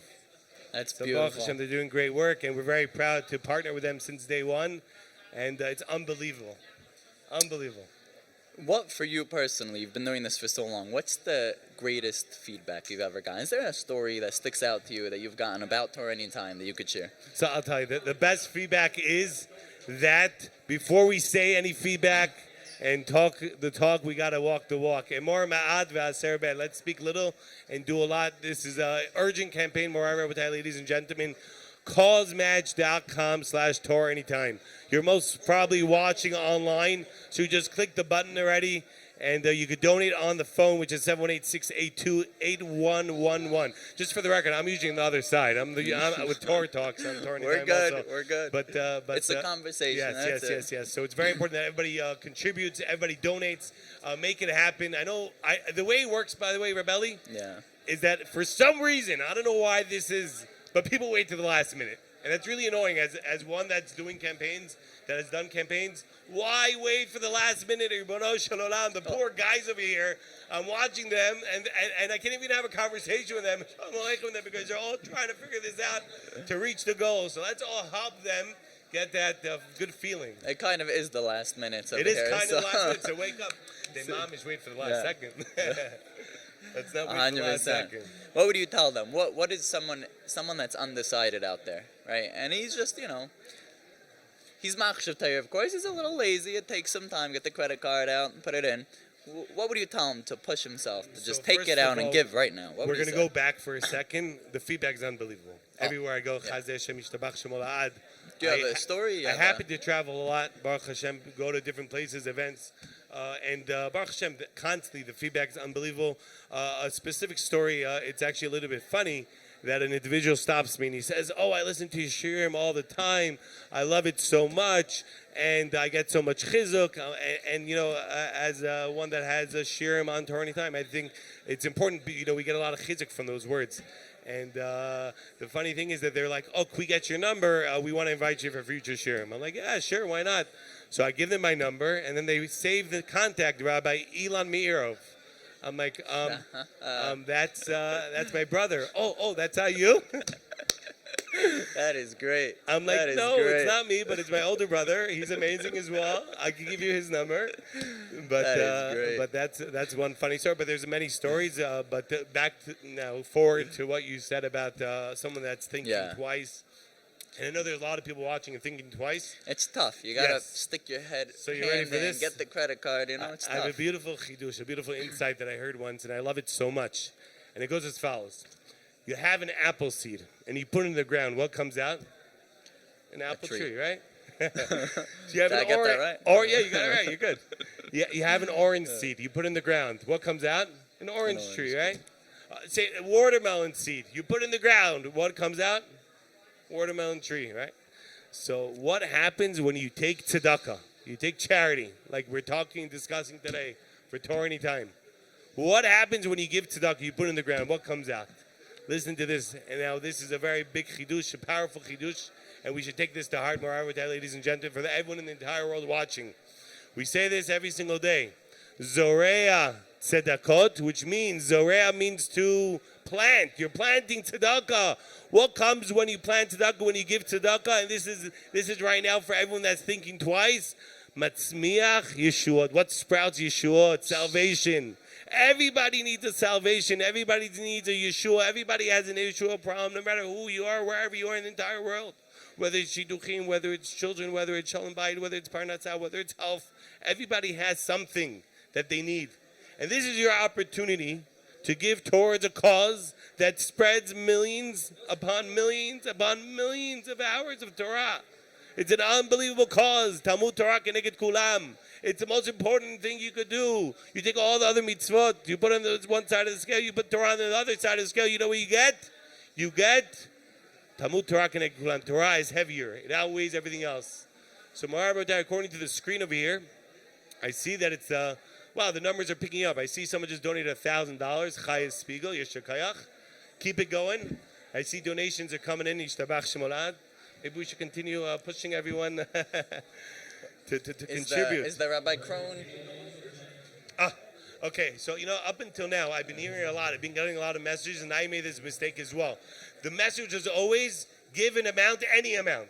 That was always the message. That's what the messages I've been getting. Whatever you could do, $10, $5. So with what I understand, there's thousands of people that already gave. I think the number is well over 10,000, which is so impressive. Wow. Over 10,000 people gave. So right now, I think the request should be, it's time to give, but to give big. I think there needs some sort of a push. A big number. someone to step up and say, you know what, I'm going to make all the difference. And just for the record, sorry to plug this, Chazak has a page as well in the organization section, okay? 100%, go to Chazak. We're trying to raise our goal as well. So it's clausematch.com/TorahAnytime/Chazak. with a Q. That's the right spelling, C-H-A-Z-A-Q. There's our friends with at the Rabbi Q. Farchi. I don't know if they have a page or not, but C-H-A-Z-A-Q, yeah, we'll appreciate any chizuk that we could get. And yes, Rebelli. All right. One more question for you Sure. before we end Bring this. it on. What is your favorite topic to talk about? What are you passionate about that you like to give shiurim on and you think other people should listen to as well? So this is my rule. First of all, I have the schut to have a podcast. I don't know what that means, but I talk Torah every week with a different rabbi. Rabbi, you have to definitely be on. Bezrat Hashem. Bezrat Hashem. Where do you live, by the way? Lakewood. You might have to come to Queens again. Okay, that's the only thing. We have a studio in Queens. Yeah, you've done it already. Okay, say it. Anyways, so Baruch Hashem, we've had over 150 different guests on this program. Wow. Baruch Hashem. Different rabbis, Gedolim, Mechanchim, Rebbeim. And where can people check that out? It's on TorahAnytime. Beautiful. It's Beautiful. on TorahAnytime. Everybody get over there. I'm not going to promote the other platforms, but it's on TorahAnytime. Okay. TorahAnytime, it's there, Baruch Hashem, all Rabbi 150. Yanim Meirov, hit follow. Get everyone that comes out. Definitely, 100%. Please do so. So whenever a guest comes onto the program, they ask me, what are we talking about? And I tell them as follows, that if I would wake the rabbi up in the middle of the night, I pull him out of the house, and I put him in front of thousands of people. What would you speak about? And the rabbi's like, I don't know, maybe the parsha, maybe I'll speak about this topic, or I'm very adamant about shidduch, I'm very adamant about this organization or this cause. So with regards to me, the same thing. I'm adamant about one thing, which is the topic. I think it's my first year on TorahAnytime as well, and many of the shiurim go around this topic, is the importance of Ivdu et Hashem b'simcha. To serve Hashem with happiness. So that's a topic that I am very, very, very adamant about. And I think it's something that we all have to work on, especially in this generation. Unfortunately, there's a lot of depression and sadness. The number one medicine, drug in the pharmacy is antidepressants. So, Moravitite Torah, we know we're not allowed to learn Torah on Tisha B'Av. Tisha B'Av is a sad day. Why can't you learn Torah? Because Torah, Mesamech, it makes a person happy. Pikudei Hashem Yishir, Mesamchei Lev, it makes a person happy.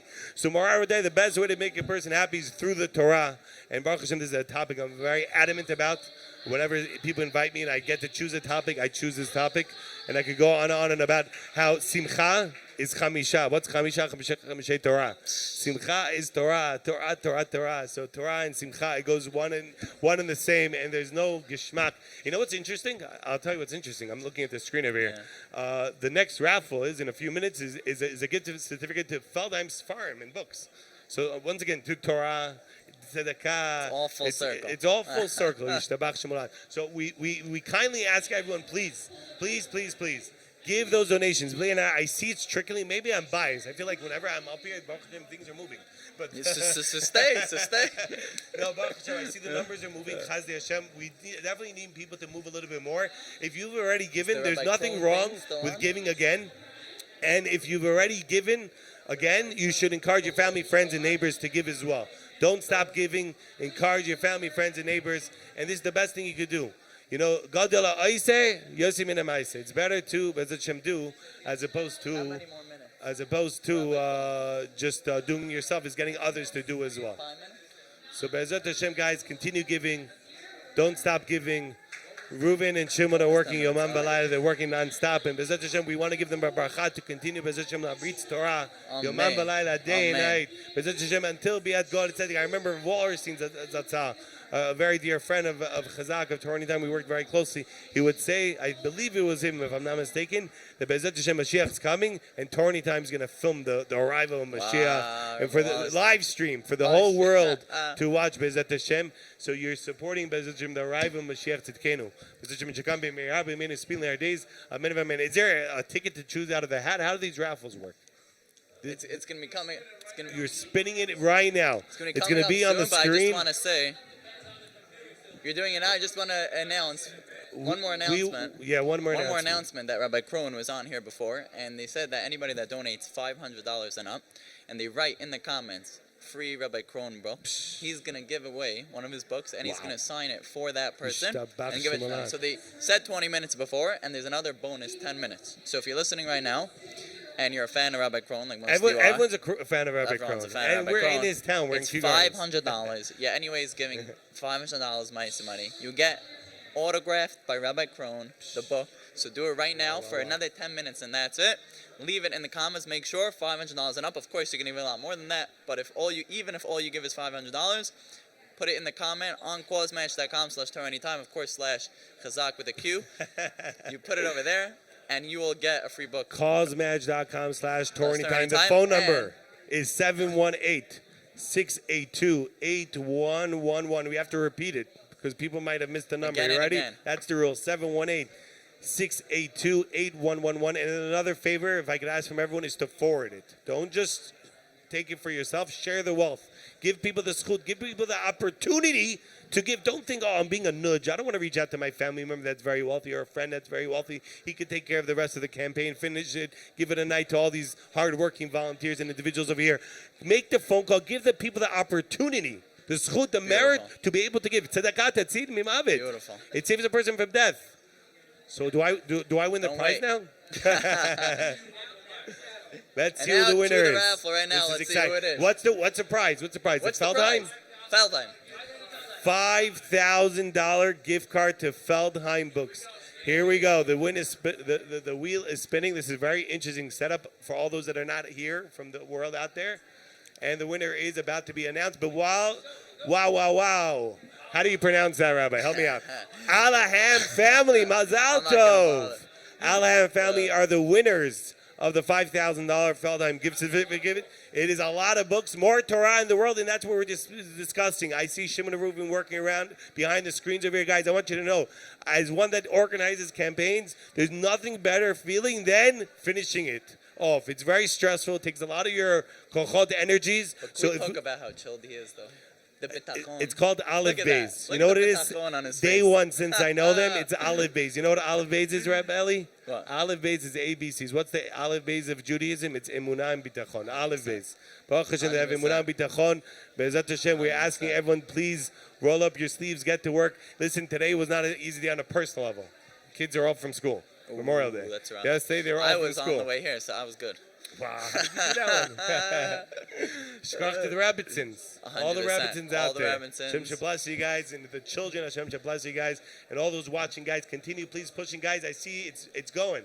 It's Blaine, it's going. Shout out to David Zirkiv. I see over here I on want the to give a screen. shout out. What's the producer's name? Him. Yeah. Mr. Dubin Lyman.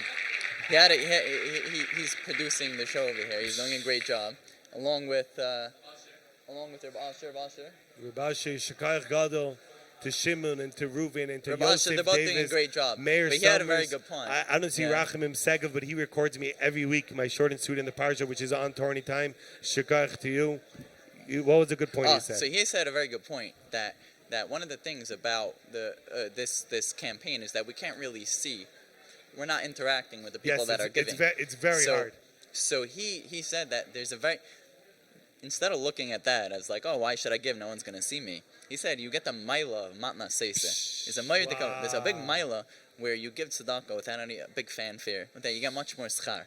So he said the very fact that 99% of the people that are watching haven't given yet because nobody is pressuring them. That's gonna be even more schar that you get for giving it. So 100%.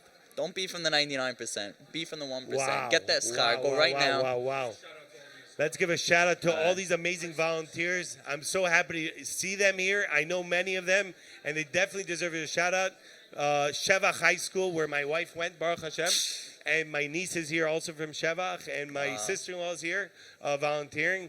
Shevach High School is amazing. Rabbi Krohn's wife is one of the principals of there. Rabbi Krohn, Yeshakach to you as well. Hadar Bet Yaakov, our dear friends, Rabbi Rubinov, Yeshakach for your volunteers. Yeshiva Shari Tzion, Mrs. Zerkier, and Simcha Moshev, and Yuri Rubinov, and the entire team over there. Shari Tzion, Rabbi Ben Mordechai, Rabbi Freeman, Orchana Over here, we're in the building of Rabbi Amanov, his Rebbitzin.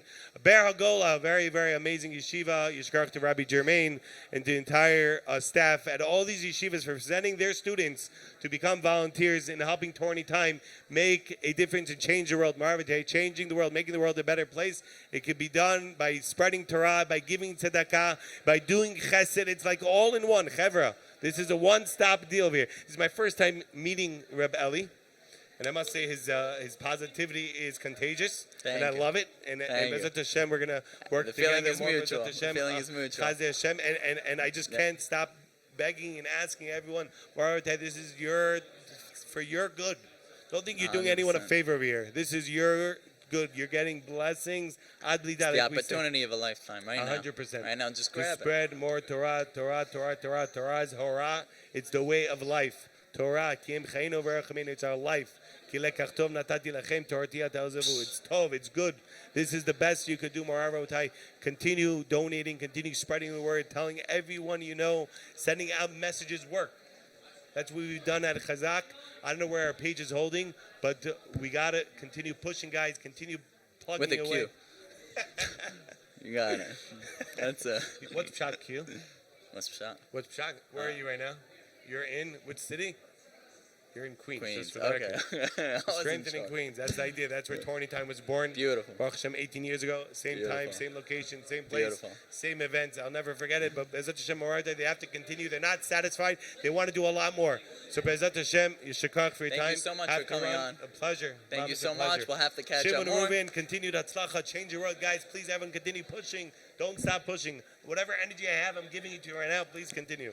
Thank you so much. That was beautiful. It's a pleasure talking to you. Pleasure all mine. Now we're going to watch another amazing Daily Dose video. It's going to come on right now, followed by our next guest, a special guest. Everybody stay with us for the next guest. And here goes the video. Let's all sit back. There was a bacher that was in yeshiva in the 10th grade. He was in high school, and he was going through a rough spot in life. And unfortunately, as is sometimes the case, he started to bring his friends down, and he started to have a negative impact on his peers. And it got to a point that he had to be expelled from his yeshiva. And thus started a very difficult journey for the kid, going from yeshiva to yeshiva, as is sometimes the case, getting thrown out from this place, that place. And he really had a very, very difficult and downward spiral in his life. 5 years later, 5 years after this kid was expelled from the 10th grade, that former Rosh Yeshiva that had to actually throw this kid out meets him in a yeshiva during Ben Azmanim. And he sees the guy looking amazing. His hat and jacket. He's plugging away. He's Erlach. He's doing incredible. And the yeshiva's blown away. And he looks at him, astonished, and he says, I am so pleasantly surprised. What an amazing turn of events. We had to, part ways back in the day, and look what you've become. It's amazing. And I hope you don't mind me asking, but what happened? What turned your trajectory around? What turned around the course of your life? And the bacher said, I'll tell you the truth. I was in a very bad place, emotionally, psychologically, spiritually. I was in a terrible place. I got thrown out of yeshiva, bouncing around, nowhere to go in life. But that 10th grade Rebbe of your yeshiva, where I got expelled from, made sure to call me every single Friday. Until I left America 2.5 years later, he called me every single Friday. Every Erev Shabbos, he called me. And because he called me for 2.5 years straight, consistently every single week, that kept me afloat. And that's why I came back. And that's why I had a magnificent turnaround. It's because of that Rebbe, my 10th grade Rebbe. And the yeshiva was blown away, extremely impressed. And he comes back to yeshiva. The next time he encounters this Rebbe, And he gives him a hug and he says, I have to tell you something. Remember that Pliny, that kid who we had to send out while he was in your class in the 10th grade? Well, right now he's doing incredibly well. He's steiging away. And he attributes his turnaround and his success to you. And he says it's because you called him every single week.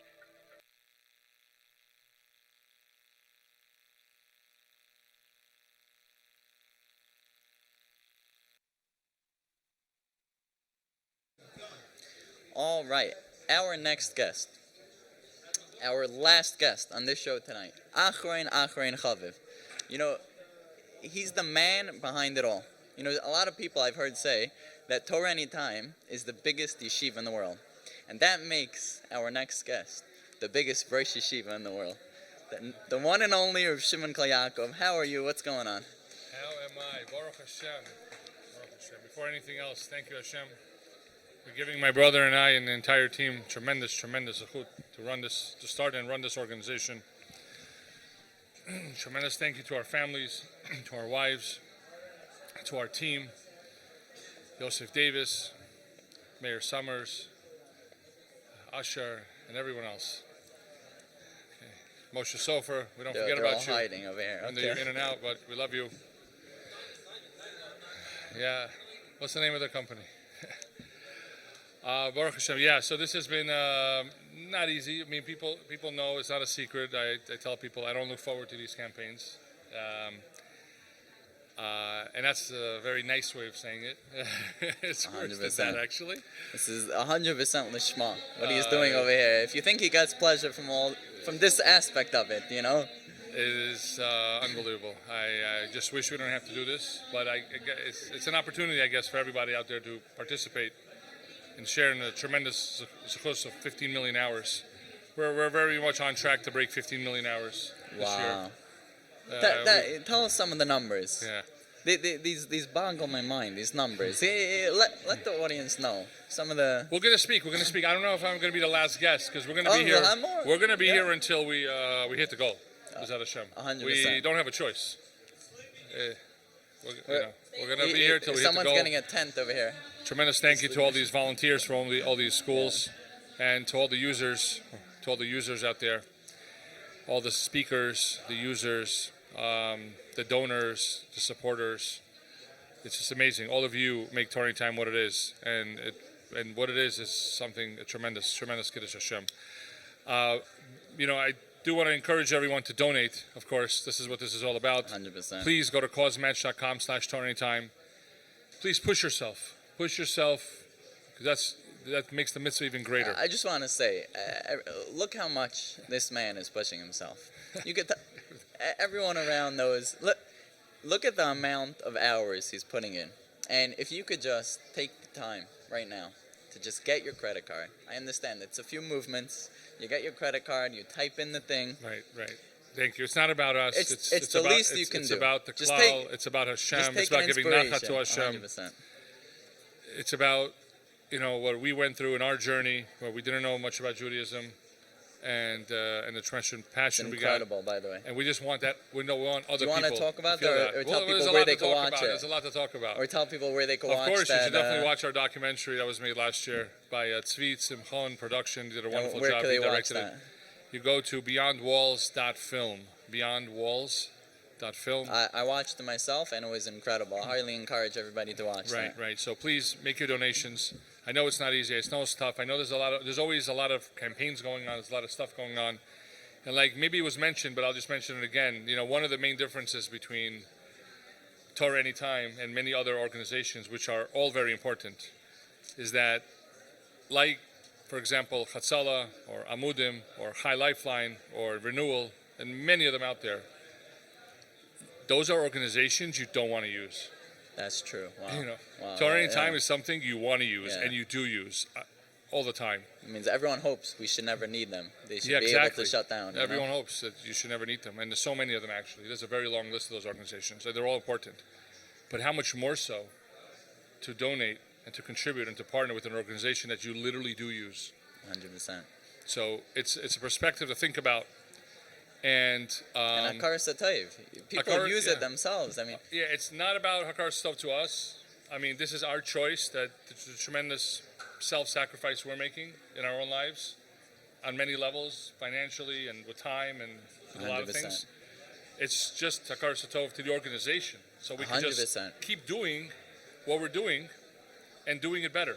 100%. Because we have the philosophy, our culture, our shkafa, that it's not just about doing the right thing, but it's about doing things right. 100%. We live by that. But the reason we're called Jews, Yehudim, is Pam Oides Hashem. That's who we are. We're people that have Hakar Satov. That's what this is all about. So Baruch Hashem, you know. you have every. I know it's almost crazy, you know, that we're doing this and the amount of effort we're putting into it, and how the ideas don't stop. It's like Hashem just doesn't want to turn off that pipe that fills our heads with ideas. Wow. Do you have anything you want to tell people? Any recent I mean, updates? we've Baruch Hashem, after almost 4 years in the works, we launched a new website this past January, February, and it's incredible. And it was a game changer. And this is only the first version of it. Can I just say that aside for the fact that it's obviously way easier for the users, the speakers also that upload have a way easier time uploading everything. The new uploader and the dashboard. Right. I also want to take this opportunity to thank all the software developers, all the ones that are with us in-house, that were with us in-house, all the ones that are outsourced. We have multiple teams around the world of software developers. You want to tell people a little about the behind the scenes so they know more what there's a lot to There's say. a lot to say. 100%. There's a lot to say. We're here anyways. And I just thank you guys for who are taking your time out tonight to watch, to listen, to participate, and to 100%. feel our anxiety a little bit with this. But I just want everyone to know how I was walking around before Shimon Kayako. He is so chilled. I don't know what he's feeling inside, but he definitely looks like he has full bitachon. It's all good. You're not Hashem's a good body language reader. Sorry. Dr. David Lieberman, he has a book, book on that. Maybe not. Okay. But no, I just also want to thank Reb Chesky Kovtile, who is our co-chairman of the board. Baruch Hashem, he donated $100,000, as you see over there.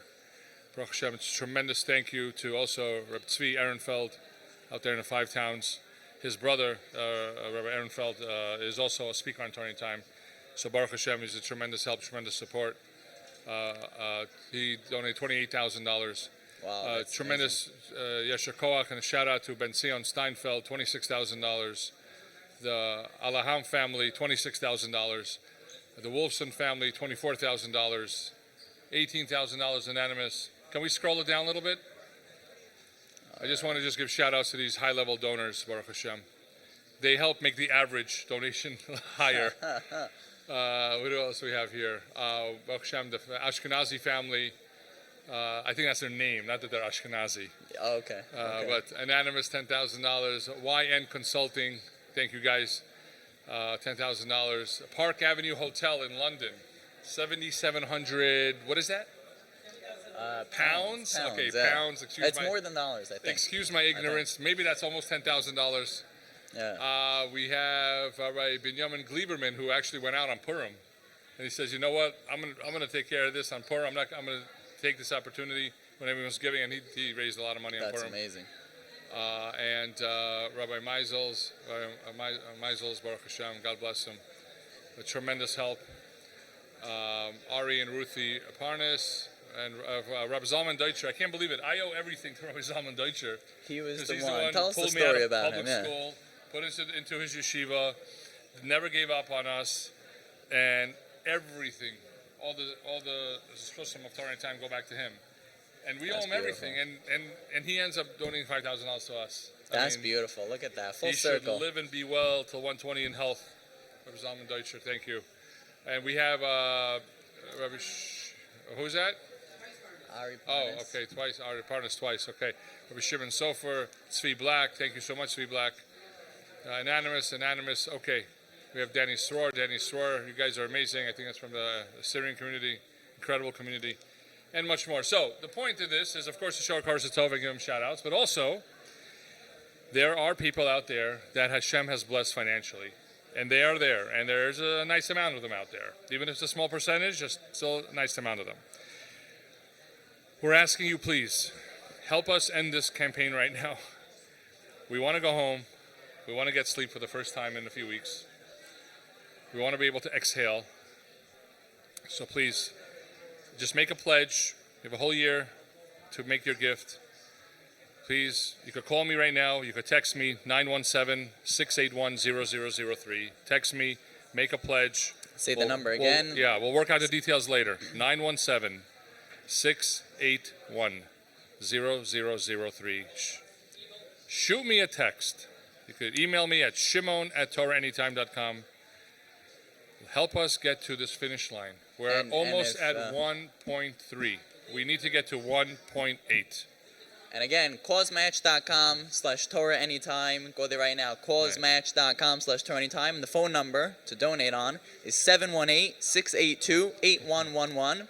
Again, that's 718-682-8111. There's a whole bunch of volunteers over here that are waiting. You're not going to have to do anything. All you're going to have to do is talk to them. They'll fill in all the information for you. It'll be easy. And also, like you said, if someone has large financial means, would they be able to pledge if they don't have a cash flow right now? Yeah, pledge it. And you know what? It's a trick. The question is, can you pre-give your maaser? Could you pre-give your maaser? Okay. That's a great question. We're not paskening over here. You're almost twisting Hashem's arm in a way.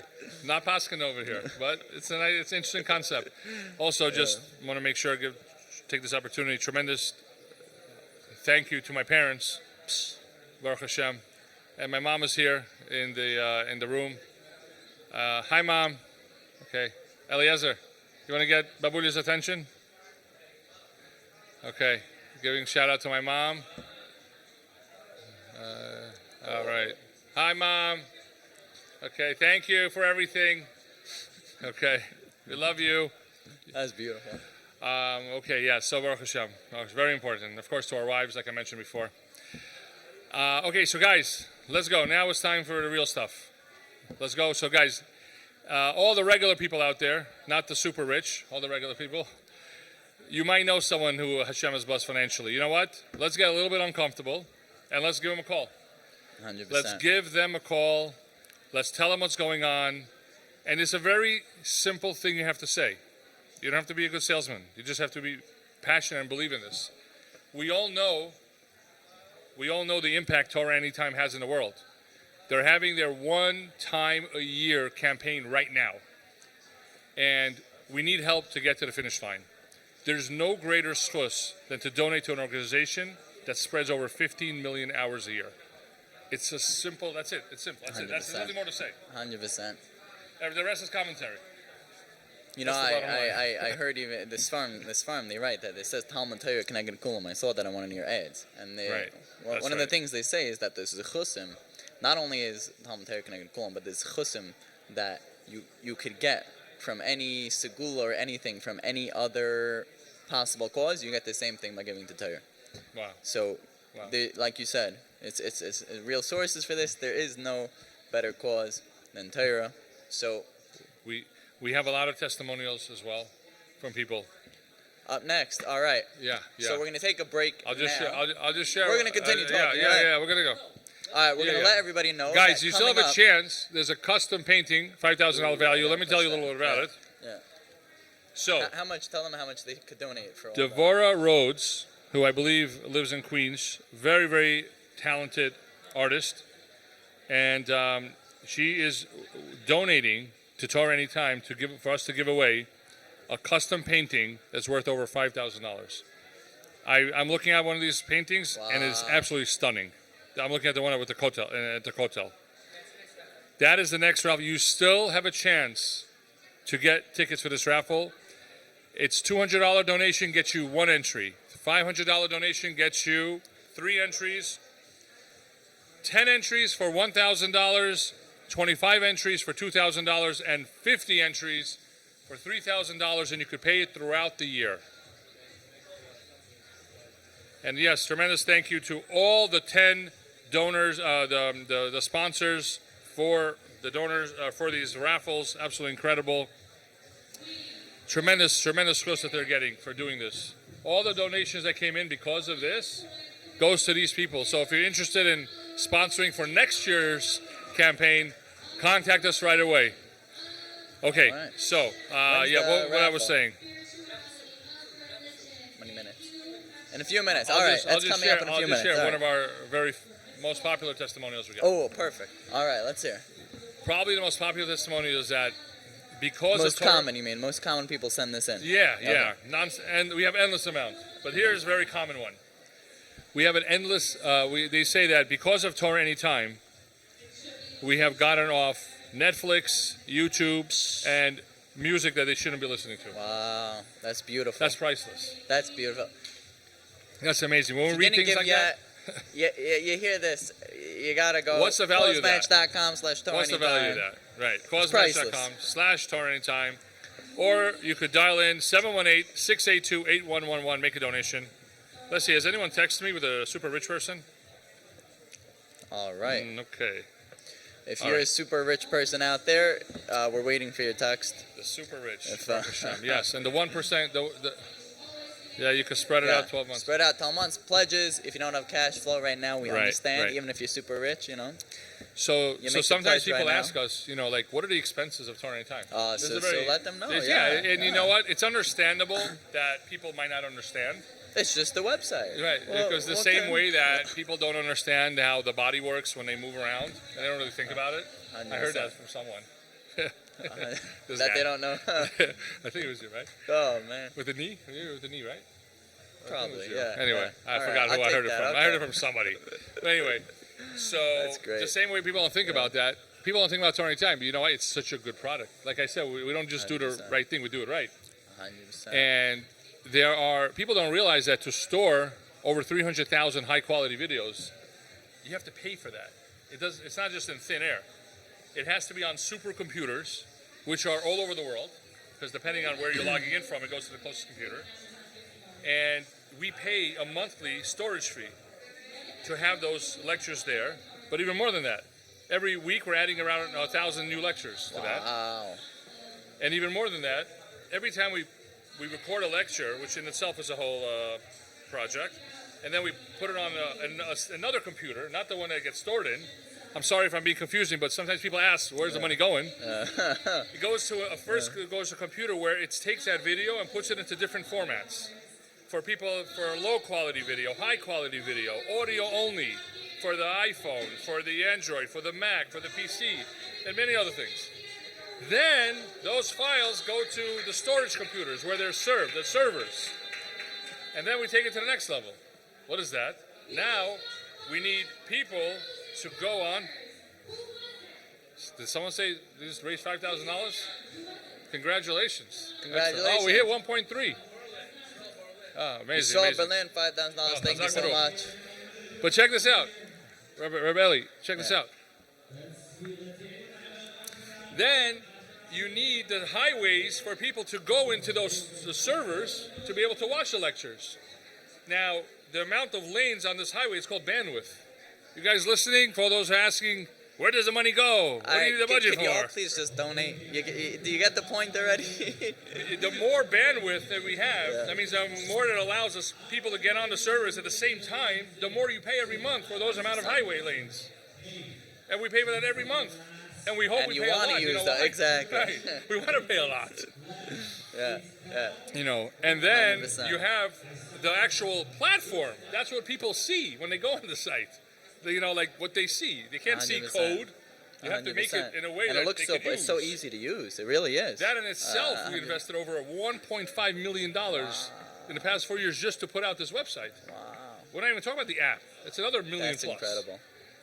So it's just in a way like I kind of smirk. What do you need money for? Don't you just hit record and upload? 100%. I just want to break out and I don't know if I should laugh or cry. That people don't realize that. Don't you just record and upload?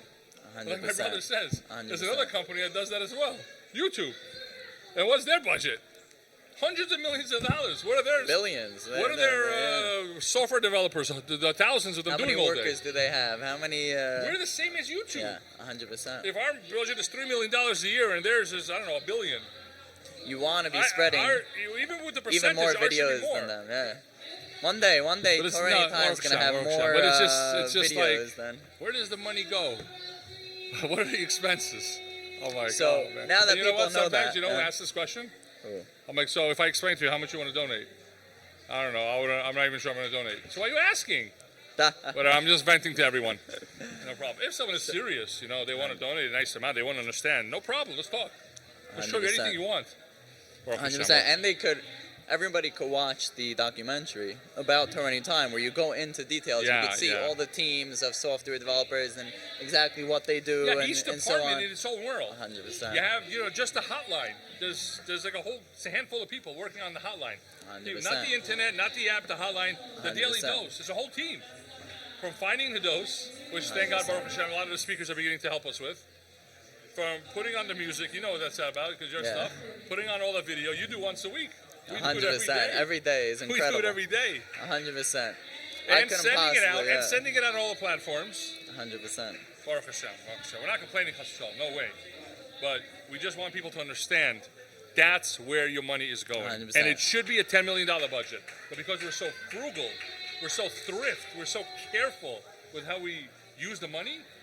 Every penny that you donate is going straight to spreading Torah. Yeah, even more. It's 100%. like it's more. It's much more. You double. Baruch Hashem. It's double. It's Whatever you Baruch donate, you're getting It's more than double that. spiritually and every other way. And the phone line. Tell us about the phone line because that's another thing that I was very impressed with you Very guys. soon you could just call a hotline. Is that the Hashem we're going to get there with AI? Yeah. With the help of AI? Is that you could just say the name of who you're looking for. Wow, Boom. that's just beautiful. Take it to the rabbi. Or, to the speaker. That's amazing Yeah, because you realize you don't want to. There's many people out there. I'm from Lakewood. I know. Right. Can we go to Team Pink for 1 second? Thanks. Yeah. Zoom go- in. you're from I'm from Lakewood, so I know all the people that obviously they're all over, but that don't have access to internet at all. Right. And a lot of them, I know a lot of them, listen to TorahAnytime on the phone. Right.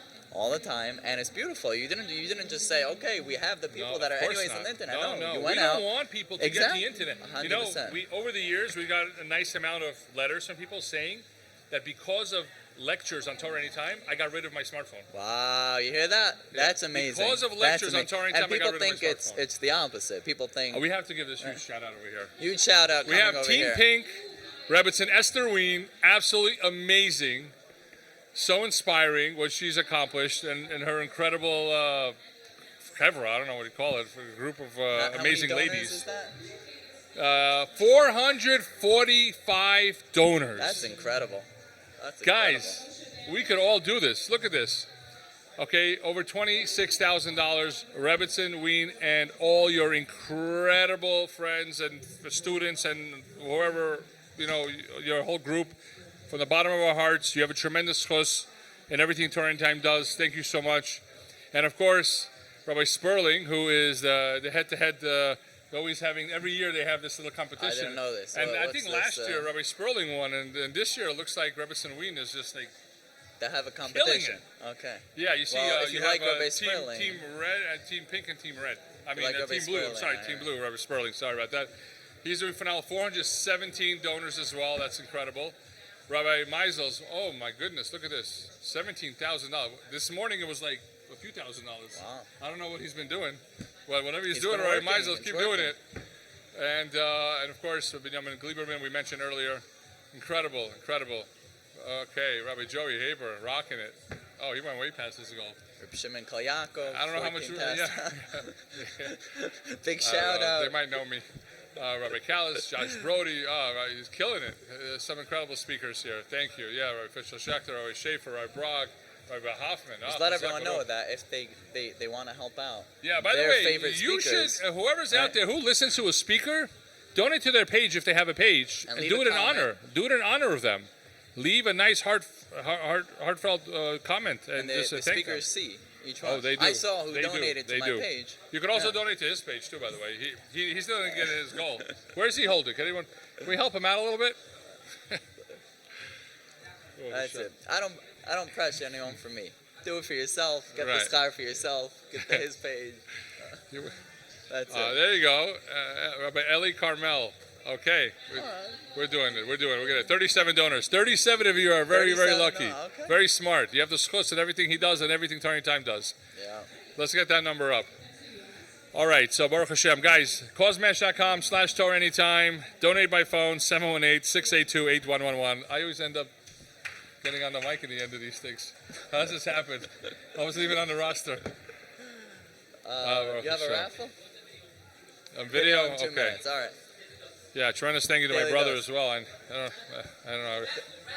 Raffle right Raffle for that. What was it again? The painting, the custom painting. Oh man, it's gonna look nice. That painting in somebody's house. That will That look painting nice. is gonna look really, $5,000 really painting, nice. That's, Here we go. Click to spin. Are we ready to spin the wheel? Who's gonna win this custom painting? Big shout out to our executive director, Yosef Davis. Yeah, and his son is here, right? Okay.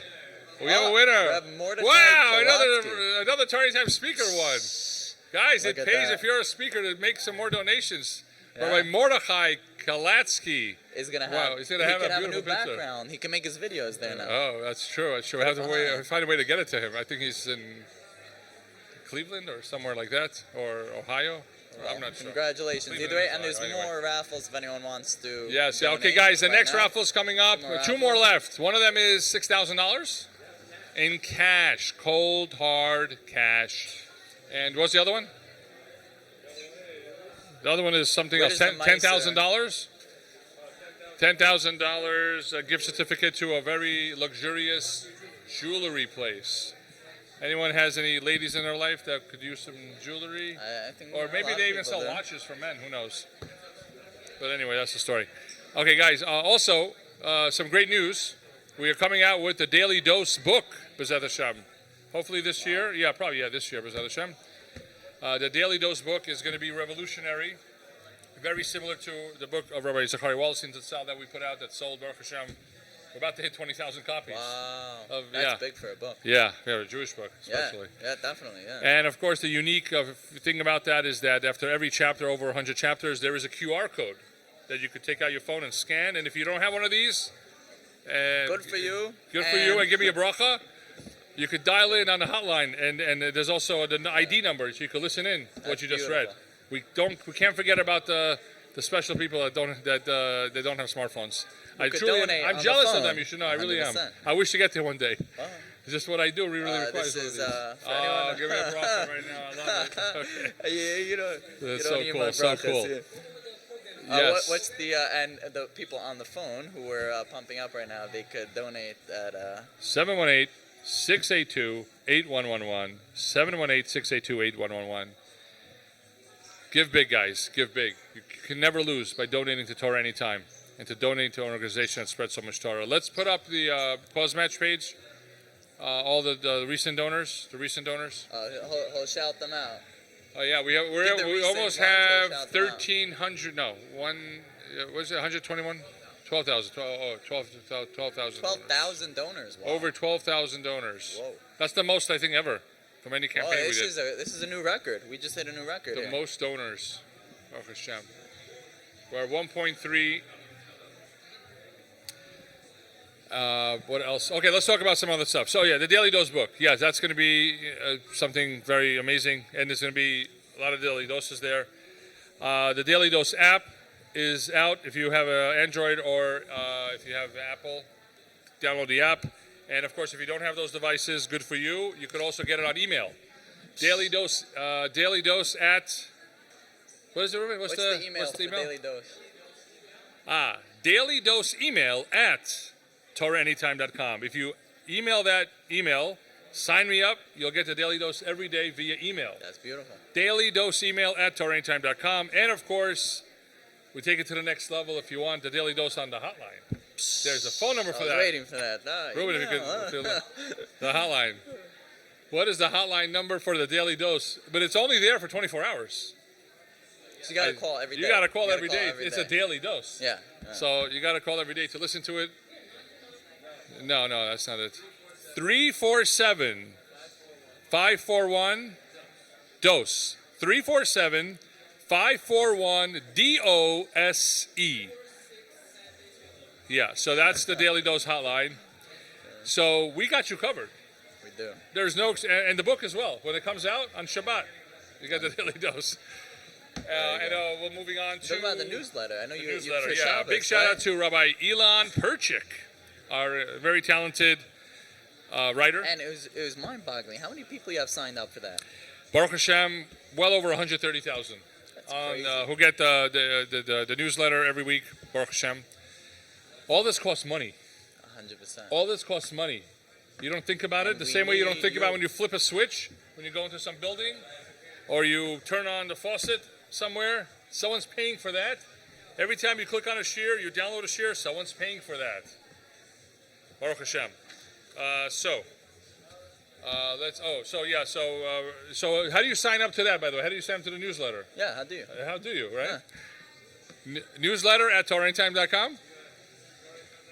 Oh, I'm sorry. TorahAnytime.com/newsletter. You put in your email address, and guess what? You're going to get the newsletter every week, B'ezrat Hashem. Simple as that. All for free. All for free. Everyone's favorite four-letter word. Free. Baruch Hashem. Chesed anytime. Big shout out to. I think it's worth saying first that they could just as easily. You could put advertisements on the website and make it much less geschmack for people that are watching. Yes. And instead of doing this whole campaign, and you're doing this for the users. It's true. You want to keep it free. You want to keep everything, no advertisements, free, and you're doing it for them. People tell us, why don't you do a membership? $5 a month from every member. This will help. We can't get ourselves to do it. Exactly. One person is not going to learn.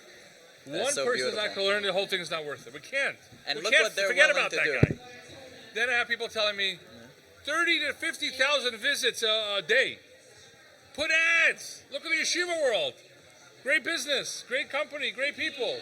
They have ads all over the place. And you have much more users than them. You can charge more than them. No, we can't. People are not there to see commercials. We can't commercialize 100%. it. That's so beautiful. And they all do this for you, the user. So we strongly encourage everybody to give back. Guys, let's all step up. We're doing it for you. Everybody step up. Let's all step up right now. Let's go. You gave, let's give again. Guys, it's not easy. Let's give again. It's going to be a tremendous bracha for you and your family. There's nothing greater than supporting the spreading of Torah, especially in today's generation, when it's needed so badly, so desperately. So many people are depressed. So many people are down. So many people have so many issues. They need the chizuk. They need the inspiration. 100%. They need the learning. People are busy. People are traveling. People in places that is difficult for them with TorahAnytime and so much more. They're listening to shirim. Think about it. Someone is listening to a shir. It's hard to look at something you're not supposed to look at. You're getting kedusha into your ears. 100%. It's a big help to get you to. Brasi Yitzhahara, Brasi Torah Tavlin. That's it. Look at that. So I want to tell you on this feedback I had just about this. I got a feedback recently. I don't know if anybody knows this, but we're speaking about the different parts of TorahAnytime. There's a special sub-organization on TorahAnytime that you can look up called Healing with Meaning. Healing with Meaning. Yes. Healing with Meaning, yes, which is I know them. Which is it was started by a wonderful lady from London. I forgot the name. A shout out to her for doing that. And it's basically videos of chizuk special for people Nebuch who are suffering from serious illness. And I put out a video for them they reached out to you. Very nice. about bitachon, and I got feedback. Listen to this. I got feedback from people who told me that they watched my video while they were in middle of painful treatments. Oh my gosh. They were laying there getting painful treatments. They watched the video about bitachon, about what the purpose of pain in this world is, and they said that they felt a strong pain relief on the spot. They're in the middle of going through treatments, and on the spot, they helped them feel better. Because instead of looking at the pain as an unfortunate coincidence, now they look at the pain as an opportunity Hashem's giving them to have bitachon and earn an incredible reward. And if every second of pain is trillions of dollars in your life, it's much easier to put up with that, right? If I offer you $1 trillion for a second of pain, it's not so bad anymore. So on the spot, it helped them out. And so you think about, all the organizations you could give to. Let's say there's organizations that help sick people. You got the same thing with TorahAnytime. You're helping sick people. You're helping all the problems people go through. I had a you solve woman that who with told me, TorahAnytime. I live alone. I'm in my 40s, and I get lonely. And sometimes it's scary to live alone. TorahAnytime helps me with that. That's beautiful. She told me with That is tears in her beautiful. eyes at a convention. Wow. That is beautiful. So if you didn't give yet, then what more can we say? Let's you're, go, guys. You're getting Let's as go, guys. much We gotta over hit this here as goal. you get with anything else. And by the way, anyone out there watching, there's another way to give as well, to become a volunteer for TorahAnytime. That's beautiful. And a big shout out to And David. how do you do that? Big shout out to David Pine, who is head of our volunteer division. Baruch Hashem, there's a lot of divisions. People don't think about all these things. TorahAnytime. And you could contact David Pine at 718-473-7441. You sure he wants his number out there? It's too late anyway. It's too late anyway. Say it again. 718-473-7441. If you want to be a recording volunteer anywhere in the world that you are, we need you to be part of the volunteer team. We have hundreds of volunteers all over the world. That is beautiful. Yeah, people who care, people that have purpose, people that have meaning, people that have joy in life. That's beautiful. It's absolutely incredible. There's So no give from greater your feeling. time, give from your money. Absolutely. And I want to encourage people, not only should you donate and not only should you give from your time, I think we should encourage people to keep going on TorahAnytime and learning more Torah and Right. finding more time in your life. Right. Like we want to encourage you to use it more as well. Right. Keep using it. Keep making us need to pay more to hold more viewers and shiurim and so on. There's people who are addicted to their phones. There are people who, just watch a bunch of stuff and on, Netflix and YouTube and just a lot of time wasting. So someone told me this little strategy. Yeah. They say, tell yourself in the beginning, it's hard to do fully, but tell yourself, whatever time you're going to watch that stuff, you got to do half the time on TorahAnytime. So 2 hours of the nonsense, again, in the beginning. 1 hour of TorahAnytime. And this worked for And people. then you go to the next level. You go 1 for 1. Okay, 1 hour of watching the show, whatever. For those people who do stuff like that, which there are people like that. Of course, we're talking about people people like that. on their way up, Exactly, on the way up. Not on their way Everyone's down. on the way up, but depending on where you're holding. But anyway, then he goes 1 hour, and then eventually, you know what happens? They just have no interest in that. That's beautiful. And they drop it. That's beautiful. And it's a beautiful thing. And they love TorahAnytime, and they live on it now. So it's like people like supporting Kiruv and stuff like You that. are. You It's get the same Kiruv thing. within religious people. I mean, Exactly. everyone you needs get Kiruv. Kiruv Rechaim and Right. Kiruv Kravim. You get Kiruv yourself. Baruch You Hashem. get Yes, you're yes. Makar of everyone. Baruch Hashem. Also, if you want to be part of the Chesed Anytime family, if you want to do a Chesed, you need a Chesed done. Currently, it's only a WhatsApp status, but we are working underground on a worldwide app, which is going to be an absolute revolution.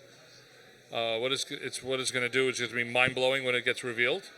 But currently, it's only for people that have WhatsApp. So if you have How do WhatsApp, they get involved in that? currently, if you have you just save this number on your phone and message them. Add me if you have WhatsApp only currently. Don't worry, we're working on other methods. 929-602-9300. 929-602-9300. Save it as Chesed Anytime. And a big shout out to Ben Sion Kamenetsky, who is the director of Chesed Anytime. And of course, Nathaniel Epstein. Big shout out to him as well. He is amazing, running all over Israel, Eretz Yisrael, recording and doing so many other things. He is the talisman. The talisman, some of you guys know him. Thank you very much for being part of the TorahAnytime family. Okay, what's next? All right. Oh, I'm still going. We're still going with it. Okay. All right. So for those of you that don't know, Baruch Hashem, earlier this year, we did a soft launch on another platform that we're working on. Where's your money? Where's the money going? Well, here on it another goes. Here's your platform we're answer, working everyone. on called Rebbe Anytime. Because, it's nice that all these shiurim are taking place and people are learning, but you know what? The truth is that there are a lot of kids who are struggling with Gemara. There's a lot of kids struggling with Gemara, and they come home and they don't know where to start. They don't know what to do. Some of the fathers never went through the system like I never went through the system, or they tried learning with their son, it didn't work, or they don't have time, or they don't have money for a tutor. If that kid doesn't get those skills of Gemara learning in those years, he's going to have a whole life of not learning. So Baruch Hashem, an amazing idea was brought to us, and we ran with it.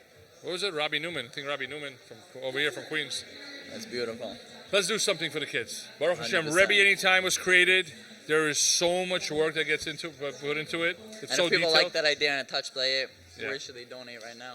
Right now, Causematch. all I'm talking about is the stuff, right? You're keeping me in check. Thank you. Causematch.com Yes, right now. yes. Causematch.com/TorahAnytime. It's awesome. Donate. Give TorahAnytime money. I know. Okay, All right. we're going to Mincha. We're in gonna a few take a minutes. break right now. We're going to Mincha. At 8:20, we're going to take a little break at 8:20 p.m. Eastern Standard Time is the final two raffles.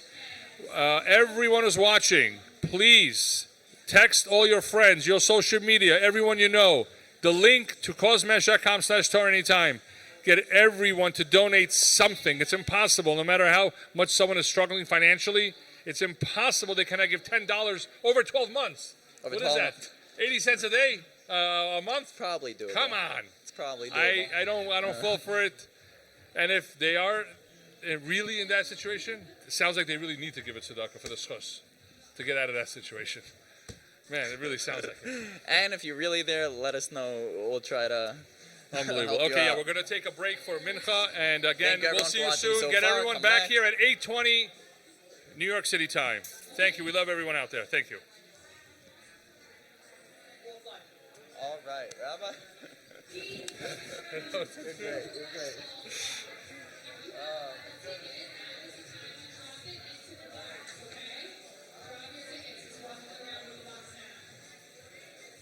The ground. People always say, Rabbi, I can't believe how many people are against Israel. Democrats, Republicans, I never heard this before.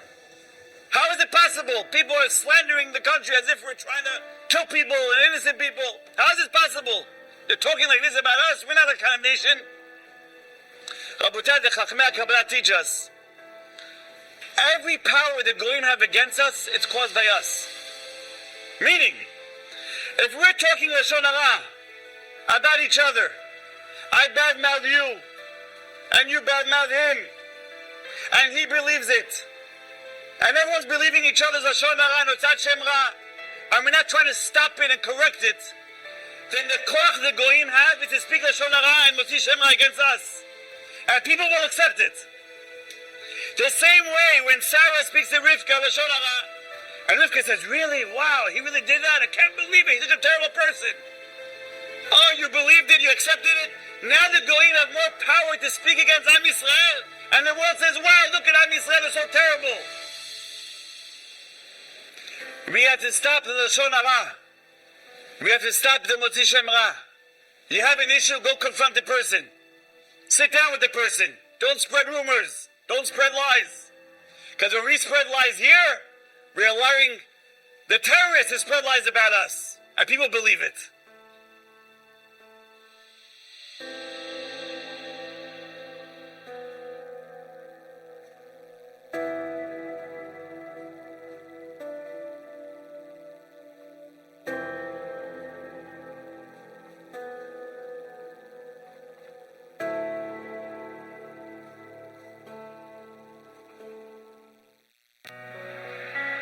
We can't afford to lose our children. We don't have disposable children.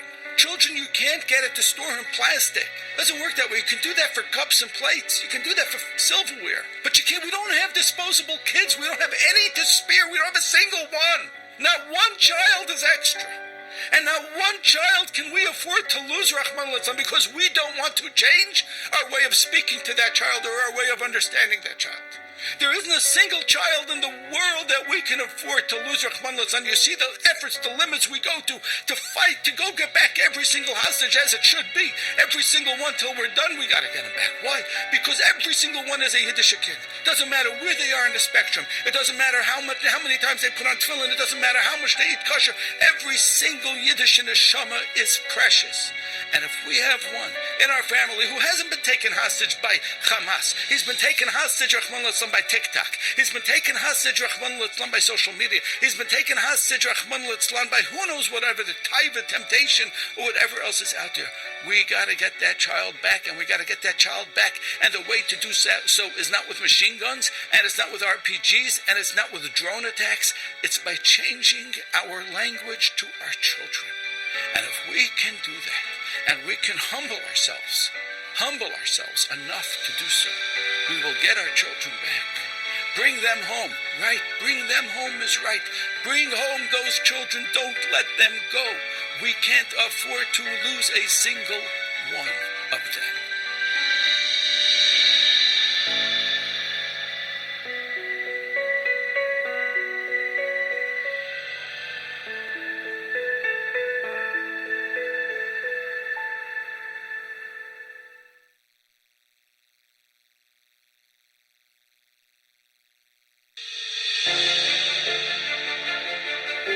was once a man he was an unbelievable traffic guard. He used to stand in the middle of the intersection, and he used to direct the traffic. Tell you everybody, okay? All right, let's go, move it, let's go. From morning to night, 6 o'clock in the morning till 12 o'clock at night. Stop, all right, let's go, hit it, let's go, guys, go, yalla, go. Directing traffic 18 hours a day. This guy was Mosed Nefesh for this. He did it every single day, 18 hours a day, 365 days a year, for 60 years of his life. The day came that unfortunately he wasn't feeling well, and he wasn't even able to get out of bed. One of his good buddies came to visit him at home. He said, how you doing? How's everything? To tell you the truth, I'm so nervous. I don't know what to do. What do you mean you don't know what to do? What are you nervous about? How are you feeling? I'm fine. I'm getting better. But what's going to be with the intersection? He said, what? Yeah, you know that intersection over there where the cars, they go, and is there any accidents there? Did anybody get killed? Is everybody okay? Because what in the world are you talking about? Why would anyone get killed? Everyone's fine. What are you talking about? He says there's an intersection that every single day for the past decades I've been going to, and I stand there in the middle and I direct the traffic. He says, that's you standing in that intersection?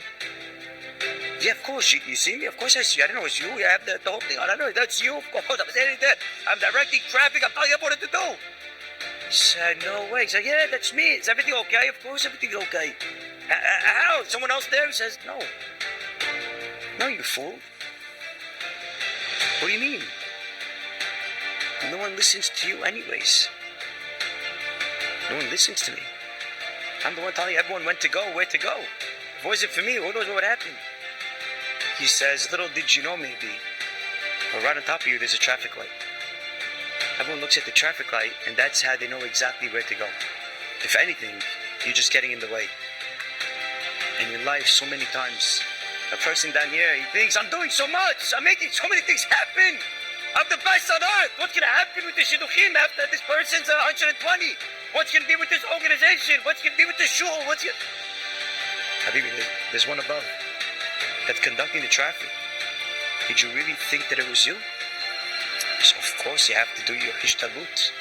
No one's dismissing and negating that, God forbid. But after you do your ishtalut, you say it was all Borei Olam.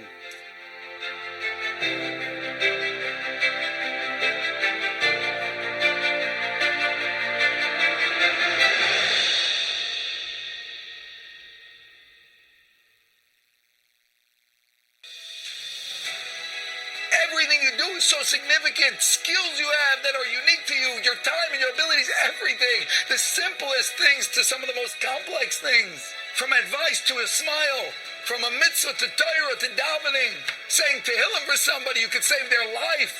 You have a minute of your time, you could say Tehillim for somebody, you could save their life. You could be visiting somebody in the hospital, just everything. You could be just smiling at your kid and playing cards with them.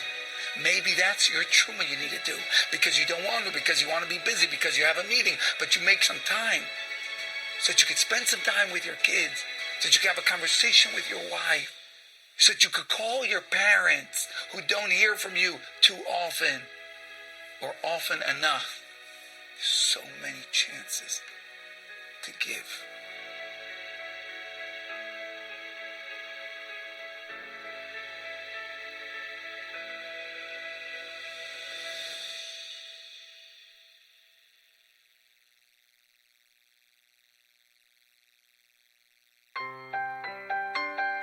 There's two ways how to fast. One way how to fast is, of course, not eating. Now, let me tell you this trick. There's a different way how to fast in the poskim. It's called, let's say you're about to have like a nice, let's say your wife serves you like a nice plate of food, or whatever it is. You go to a family, because your wife makes you food, you got to eat it. Okay, let's say you go to somebody else, it makes you a nice plate of food, and you want to have another piece. You want to finish the plate. Say that Rishonim, if you control yourself not to have that extra piece of food, listen to this, not to have the extra piece of food, that is considered ta'anit. You just fasted. That means if you go to a restaurant and you're one of those guys that waits on lines in the schnitzel restaurants, and you tell the guy, matbucha, hummus, china, kolsa, vekacha, vekacha, vekacha, vekacha. But then you control yourself a little bit. You say, no. Leman Hashem, I don't want no hot peppers, I don't want no pickles, I don't want this. That's a little bit of a ta'anit. You just control yourself. Laman Hashem, that's a little bit of considered of fasting. When a person controls his desires, well, let's take it a step further. You go home, and your wife, Baruch Hashem, is busy. She couldn't make supper that night. It happens. It happens. Women are very busy. She couldn't make supper that night. You have a choice. Either you're going to go to a restaurant and order to-go food and spend $20 on nothing, or you're just going to have a bowl of cereal in the house, or a peanut butter sandwich. If you have kavanah that I will not go to the restaurant to be mikayim this ta'anit, it's considered as if you just fasted. Do you know how much zchuyot we have in front of our faces all day? How much mitzvot a person can accomplish?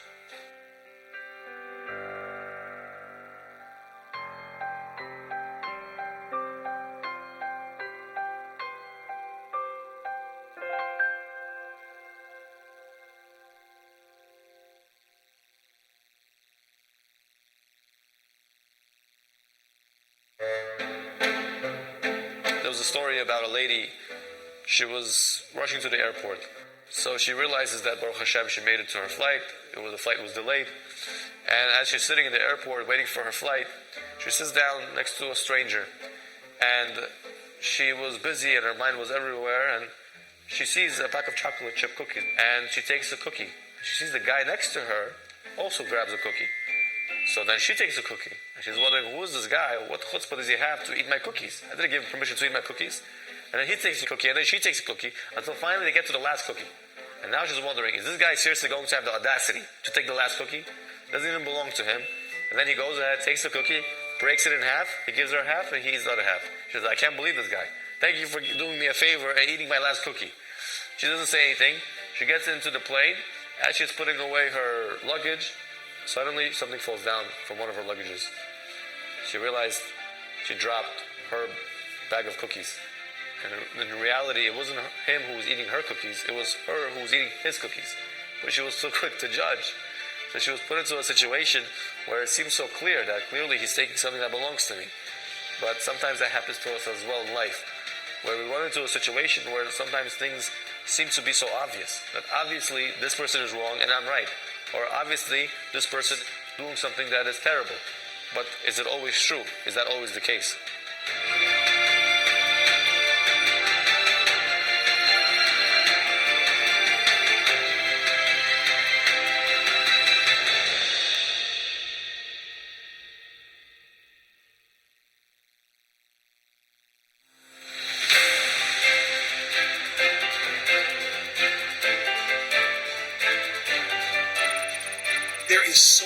That goes into making this website what it is. Clearly you benefit a lot, otherwise you wouldn't be watching this right now. Try to give a little, try to give a lot. Reach deep into those pockets. If you have no money in your pockets, take a credit card and make your payment now.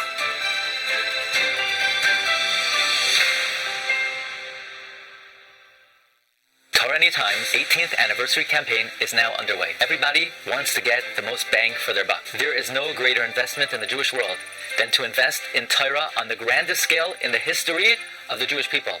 You are literally taking a chelek of Harbatzas Torah to millions and millions of Jews around the world. There's no greater opportunity available. You will never find more bang for your buck. Please let us all show them Hakaras HaTov. This is a tremendous, not only zechus, but spiritual business opportunity. If you were to ask me, what is the most important organization in the world today, I will tell you, TorahAnytime. It is TorahAnytime that provides the strength, the encouragement, the chizuk, the hisoiris, the inspiration, the Torah, so that all of us can make it through these times with great emunah and bitachon. Right now, TorahAnytime is running its annual campaign. I encourage everybody, everyone, do it for Eretz Yisrael, do it for the soldiers, do it for the hostages, do it for yourselves. Donate, give whatever you can. They deserve our money. They deserve our support.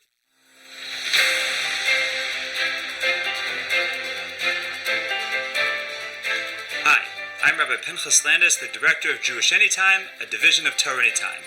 Did you know that TorahAnytime is having their annual campaign? If you benefit from TorahAnytime like I know I do, please join me to make this campaign a tremendous success and to keep TorahAnytime growing and growing and growing and continuing to influence Jews all over the world.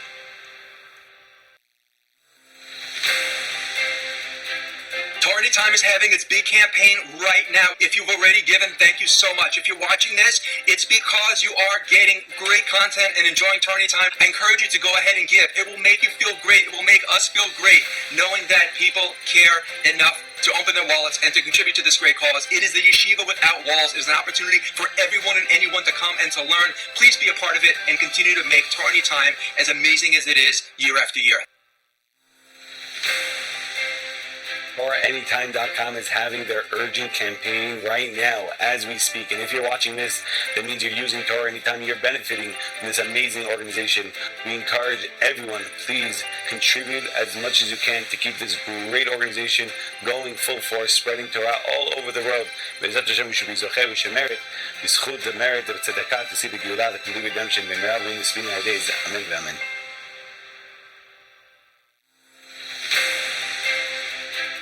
Hello, my name is Rabbi Krohn, and if you are watching this, that means you are a listener and watching to TorahAnytime.com.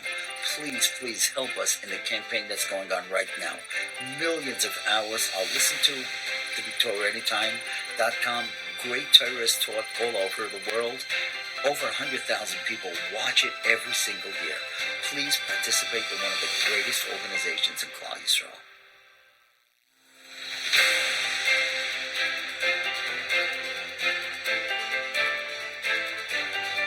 The campaign is now. The campaign is now. It's very exciting. All right. We appreciate anybody who donated. Great. If you didn't donate yet, go to the page and donate. I personally made my own page. Any page you like, make sure you go. You donate now.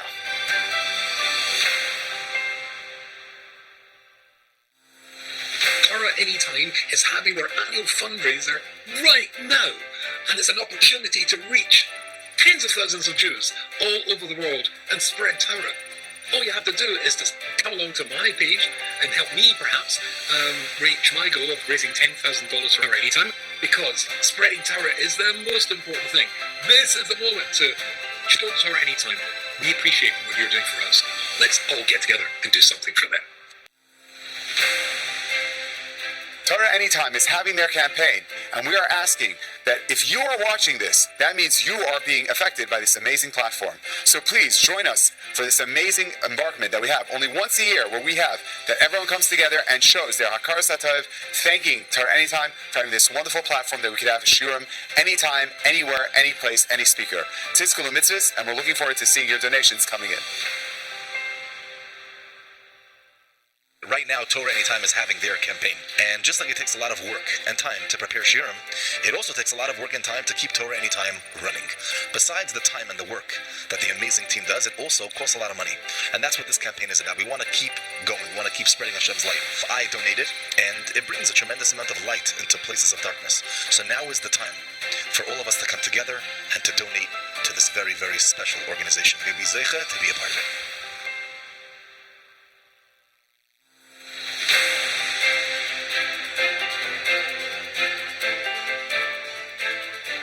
Here it is, the moment of opportunity. Torah Anytime right now are having their campaign. This is an opportunity to give Torah, to give towards the greatest Torah distribution in the world. Make your contribution now. It's going to help give more and more hours to so many people around the world. Donate now. Help them continue their amazing mission.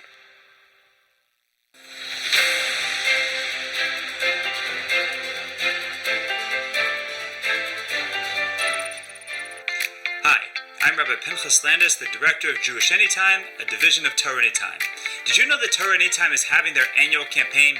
If you benefit from Torah Anytime like I know I do, please join me in making a team page to help to make this campaign a tremendous success and to keep Torah Anytime growing and growing and growing and continuing to influence Jews all over the world.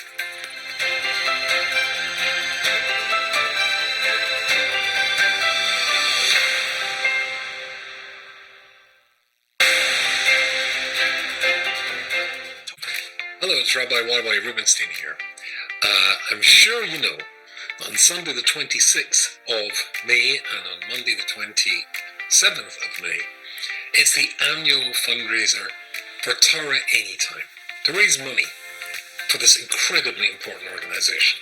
I've been there for 18 years, spreading Torah throughout the world. I'd like to express my own incredible gratitude to them for allowing me to reach people all over the world that I would never have been able to reach except for TorahAnytime. So as a consequence, I have set up I've been part of this campaign, and I have my own team page in order to try and set myself a target of $10,000 to help them in their incredibly important work. Maybe you too, if you benefited from my sharing or the thousands of other sharing that TorahAnytime host, maybe you too would like to support them and set up a team page too. I think it would be a wonderful thing to do. So let's all support the Torah, and let's support the Torah of TorahAnytime.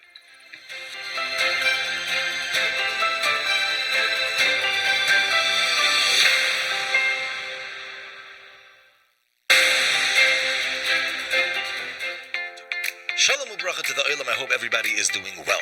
So I'm sure by now you know that TorahAnytime is having their annual campaign, and we all know, if we're honest with ourselves, and even if we're not, we all know what TorahAnytime does for the world, what it does for you, and if not for you, perhaps for your children. It's something that the world needs, especially during these very difficult times. I made my own team page because I have a tremendous amount of hakaras hatov to them for allowing me to be a part of this TorahAnytime family, and really it's all about HaKadosh Baruch Hu. So we're in a family really dedicated to spreading Hashem. And I think it's kedai for you also. If you want some bracha in your life, if you need an extra schus or some extra schusim, maybe it's time to also create a team page to help us reach our goals so we can continue spreading light to the world. Rabbi said we need your help. And yes, I'm talking to you and you're needed. You are somebody who is needed. So please help out. And with that, may we be zeicha that HaKadosh Baruch Hu should see how much we care about His Torah and the spreading of His great name. And that brings us all together. And Hashem will bring us all together to greet the Mashiach B'mheira v'yameinu. Amen.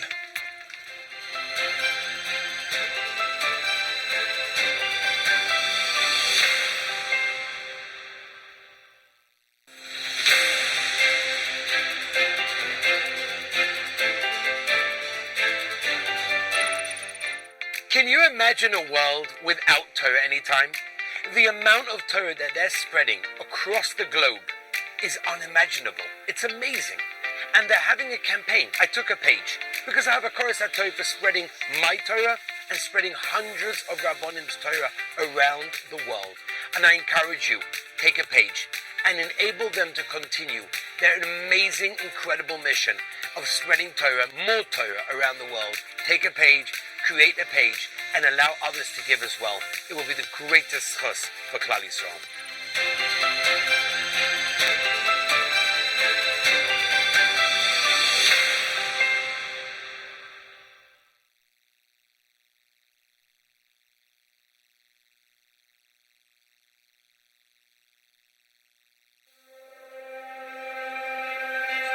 There was a bacher that was in yeshiva in the 10th grade. He was in high school, and he was going through a rough spot in life. And unfortunately, as is sometimes the case, he started to bring his friends down, and he started to have a negative impact on his peers. And it got to a point that he had to be expelled from his yeshiva. And thus started a very difficult journey for the kid, going from yeshiva to yeshiva, as is sometimes the case, getting thrown out from this place, that place. And he really had a very, very difficult and downward spiral in his life. 5 years later, 5 years after this kid was expelled from the 10th grade, that former Rosh Yeshiva that had to actually throw this kid out meets him in a yeshiva during Ben Azmanim. And sees the guy looking amazing. His hat and jacket. He's plugging away. He's erlach. He's doing incredible. And the yeshiva's blown away. And he looks at him, astonished, and he says, I am so pleasantly surprised. What an amazing turn of events. We had to, part ways back in the day, and look what you've become. It's amazing. And I hope you don't mind me asking, But what happened? What turned your trajectory around? What turned around the course of your life? And the Bacher said, I'll tell you the truth. I was in a very bad place, emotionally, psychologically, spiritually. I was in a terrible place. I got thrown out of yeshiva, bouncing around, nowhere to go in life.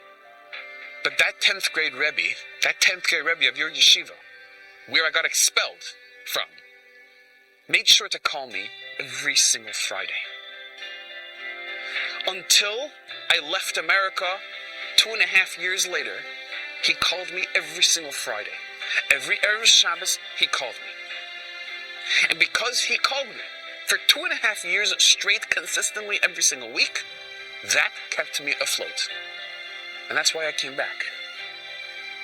And that's why I had a magnificent turnaround. It's because of that Rebbe, my 10th grade Rebbe. And the yeshiva was blown away, extremely impressed. And he comes back to yeshiva the next time he encounters this Rebbe, and he gives him a hug, and he says, I have to tell you something. Remember that Pliny, that kid, who we had to send out while he was in your class, in the 10th grade? Well, right now he's doing incredibly well. He's steiging away. And he attributes his turnaround and his success to you. And he says it's because you called him every single week. A modern Orthodox kid grew up. After high school, he decided to put his name, to say yes to spending a year in Eretz Yisrael. Let's learn yeshiva. After his year, puts his name down again for a second year in yeshiva. Comes the third year, says yes again, I want to stay in yeshiva third year. 3 years learning in Eretz Yisrael. Comes back to America, continues to learn yeshiva in America, goes to college, decides he wants to go into chinuch. Family business, family had, parents were in business, whatever. No, I'm not going to follow that path. I'm going to go into chinuch. Puts his name next to that role in life. Gets a master's degree in education. Eventually he says, yes, I want to start dating. Gets married. Says, I want to get smicha. Puts his name down next to the smicha opportunity. He gets smicha. After that, opportunity arises to become a rav of a shul. He says yes, he puts his name down next to that. And he says, I want to become a therapist also. Extra tool to have. Becomes a therapist as well. I'll tell you something else. 4 years ago, this kid, who's no longer a kid, said, I have what to say. I'm speaking, I'm teaching. I want my stuff on TorahAnytime. So he reaches out to TorahAnytime. He says, can you put my stuff on? TorahAnytime says, no, we have too many speakers, and who are you anyway? And who are you, right? No. So this kid takes a video of himself, puts the TorahAnytime logo on the video, and sends it back to him and says, look what this could be. And they're like, oh my gosh, this guy's crazy and persistent. And they said, okay, fine. And what happened recently? TorahAnytime just updated their website, and you could actually see how many people listen to your shiurim. And 180,000 people have listened to the shiurim since they started. And of course, I know all this because it's me. I'm the nut who put my name, my TorahAnytime logo on it, because I'm like, you don't understand. People have to hear this Torah. Like, there's stuff that has to get out there. I have to tell you, it's not without a lot of fear. How many steps along this way where did I want to say no? No, I can't get a master's degree in education. I can't get a master's degree in psychology. I can't spend 3 years in yeshiva, 4 years in yeshiva. I can't get smicha. There were so many times where I was like, I can't do this. There was like such imposter syndrome.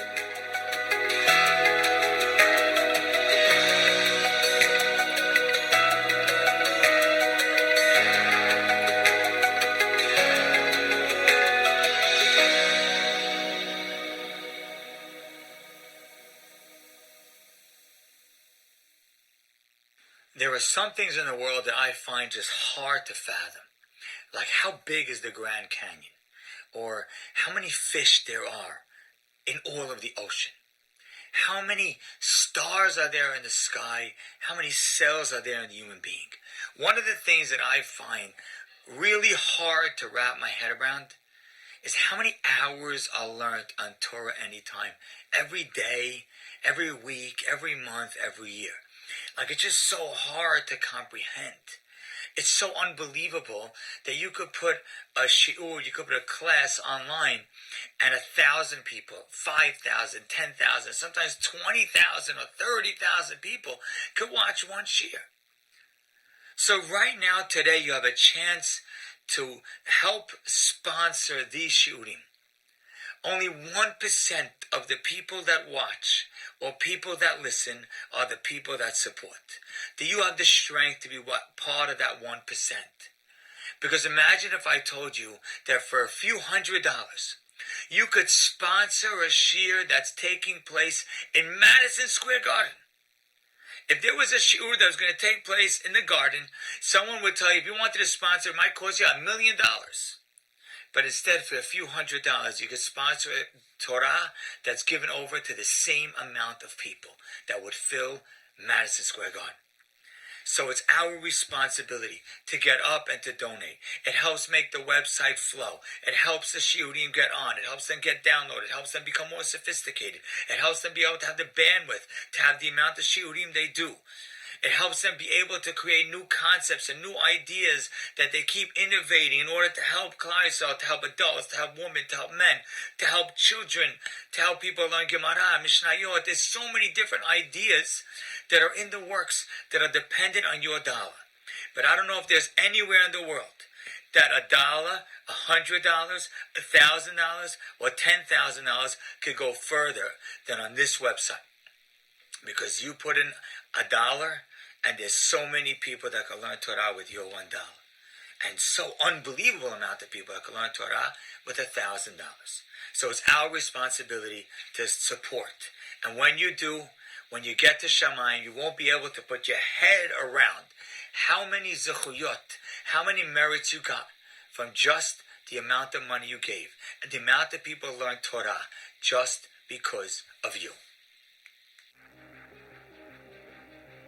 Again, I was in LaGuardia.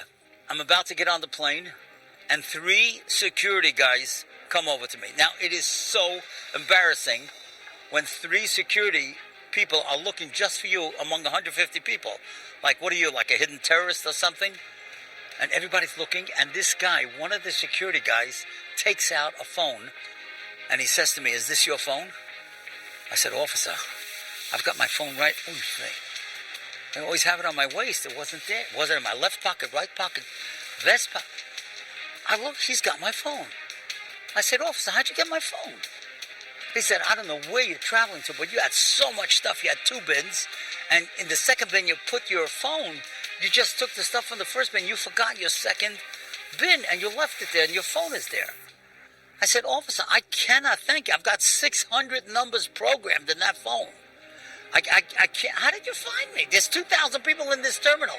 Listen to what he said. He said, "You know, there are 20,000 people that go through security every day. No one says thank you. Do you know what you said to us when you walked through? You said, 'Thank you, gentlemen, for being here. I feel safer that you're here.' You're the only guy who thanked us.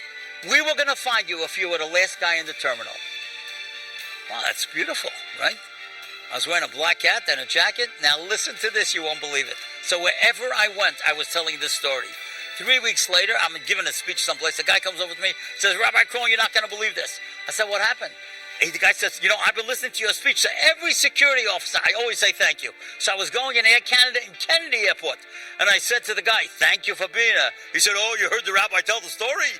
So, but just being a decent human being and saying thank you to a bus driver or a cab driver, you could make a tremendous Kiddush Shem Shemayim.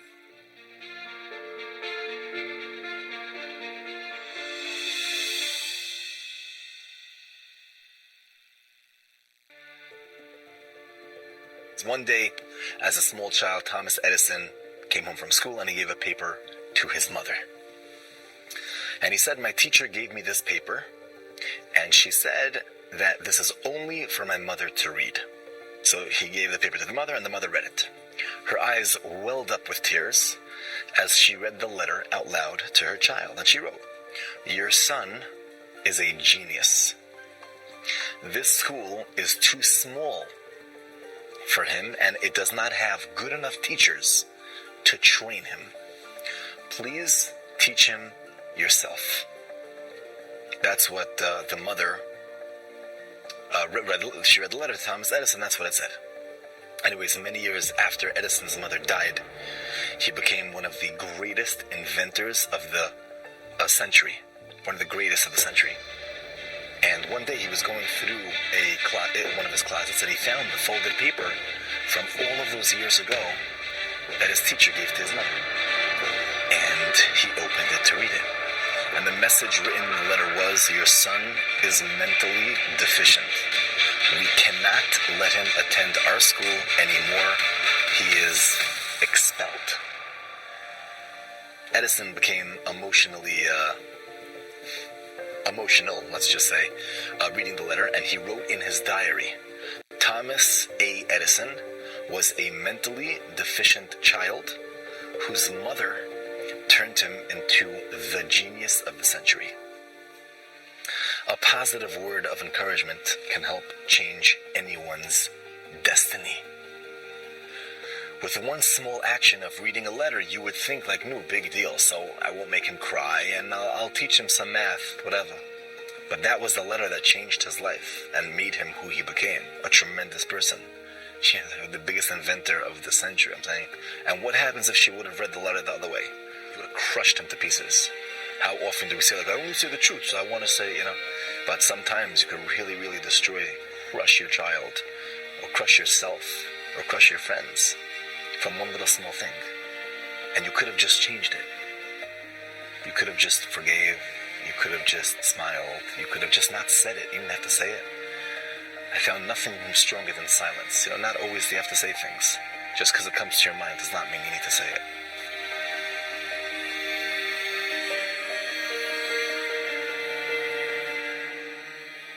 We are live. We are back. Baruch Hashem. Baruch Hashem. What a day. What a 2 days. What a week. What a month. Baruch Hashem. Can't wait to get this behind us so we could get back to work and do what we do best, which is, push out projects, spread Torah, more enhancements, more features on all of our platforms. Before I forget, we're going to get to our raffle prize winner. Big thank you to all 10 of our amazing sponsors who sponsor these very expensive raffle prizes, each one worth $5,000 or more. These are not your little toys. These are some serious raffle gifts. But before we do that, I want to make sure I don't forget our good friends at dailygiving.org. Dailygiving.org, Jonathan Donath, and what their organization does is really incredible.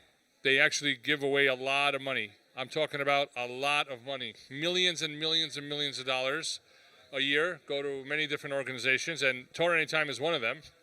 And we're very grateful to them for this. And really, it's an amazing thing. You just give $1 a day. $1 a day, and every day, your dollar goes to a different organization. An amazing organizations, all important organizations. So I encourage everyone out there who's listening. I know this is kind of weird. You're asking to give a donation to another organization, but not really. Not really, because of two reasons why. Number one, because we're also a recipient of theirs. So the more people that sign up to dailygiving.org, the more money TorahAnytime gets. The other reason is that it's an incredible opportunity for $1 a day to be able to give to 80 different tzedakahs. So Baruch Hashem, dailygiving.org. Everyone should sign up for it. I have a few in my family. We have a few accounts to different family members. $1 a day, you can't go wrong. Okay, Baruch Hashem. Now let's get to the raffle.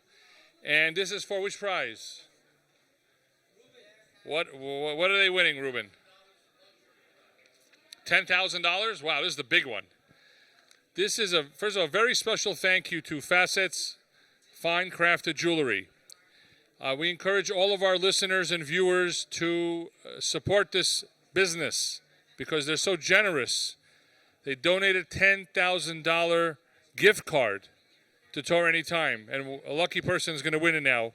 You could check out Facets New York. It's FACETSNY.com. FACETSNY.com. And tell them that TorahAnytime sent you. Okay, let's do it.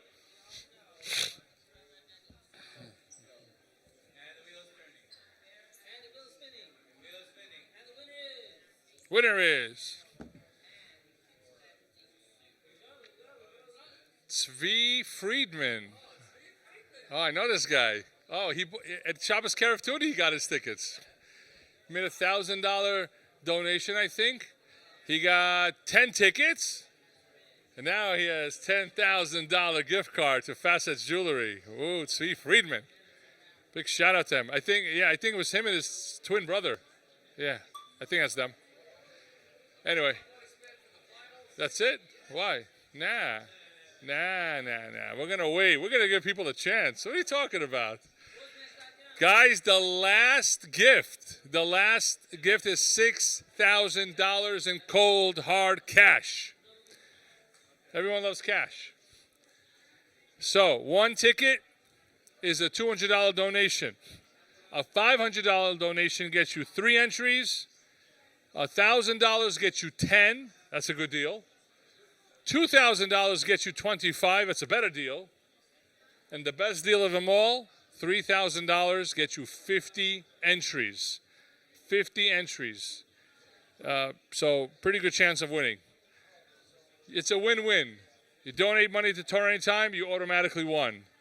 You won $6,000 in cash? Don't worry, we won't make you donate it back to Torah Anytime. Keep it, enjoy it. Maybe the maaser you could give back to Torah Anytime. Why not? Okay, so that's still coming up. You still have a chance for that. Where we're holding, could someone put up the screen? Put up on the screen where we're holding. We were hoping to finish this at 8 o'clock. I can't see from here. We were hoping to finish this at 8 o'clock. We are at 1.351. 676. 75%. Guys, we're at 75%. If the weatherman said there's a 75% chance of rain, we're going to take an umbrella. We are there. We are there. Let's just finish this off. How many donors? We have 12,697 donors. That's the most we ever had, Baruch Hashem. Okay. Thank you. Can we get Asher up here?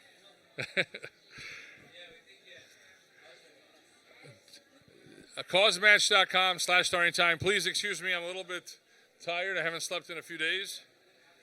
Causematch.com/TorahAnytime. Share the link. Guys, imagine how many, we got a few hundred, maybe actually a few thousand people watching. If each one of you, on your WhatsApp, on your text message, on your email, sends the link with a little message, we all know the power, we all know the impact Torah Anytime has to the world. Help them out on a one-time-a-year donation. Please make a donation with the link. Push, send that out. That's the way we're going to make this happen, guys. Okay, so want to also give a big shout-out to Ornava. They just had their Shabbaton. Of course, we all miss Rabbi Zachariah Wallerstein Zatzal tremendously. Baruch Hashem, Torah Anytime was there for the past 15 years to record his lectures, and we actually have many lectures from before Torah Anytime, before 2006, that we're going to be posting throughout the year. Big shout out to Morty Herzog for a $1,000 donation. Okay, I believe that's Kedem Wines, Baruch Hashem. $1,000 donation. Thank you, Reb Morty. Thank you. If you guys know him, if you guys know Morty Herzog, why don't you text him and say thank you for your donation? Why not give another? B'ezrat Hashem. Help them reach their goal. What else? Who else are we giving a shout out to? Yeah, please. Yosef Davis, Executive Director of Torah Anytime. The man who does so much behind the scenes. It is indescribable. Big shout out to Yosef Davis's family. The wonderful, wonderful, caring, loving family of Yosef Davis. We're all very proud of Yosef and everything he's accomplished. But Yosef knows our motto. Yosef knows our motto. This is just the beginning. We're just getting started, right, Yosef? We're just getting started. 18 years and we're just getting started. Yosef Davis, the man, the legend. Where's the camera? Where are we looking into? Here? Which camera? We're both looking at the same camera, right? Okay. All right, okay, guys. WhatsApp up. This is a great setup. This is amazing. This is good, yeah. Incredible. What's the name of David Nyman's company? What's the name of the company? Huh? Newman Media, guys. Newman Media. Let me tell you, these guys are professional. Like you guys don't see what I see, but they have this place hooked up. and everything is working. You guys hear me very well. I'm sure you see me very, very well. Baruch Hashem. Huge And all screens, because of professional. Newman Media. Now, we encourage everyone watching there, if you have an event, you should hire these guys. Not only are they great priced, but they're very nice people and they do quality work. And the way to contact them is... How are they going to contact you? To hire you? Okay. They're so humble, they don't want to get hired. We'll get there. Okay, Baruch Hashem.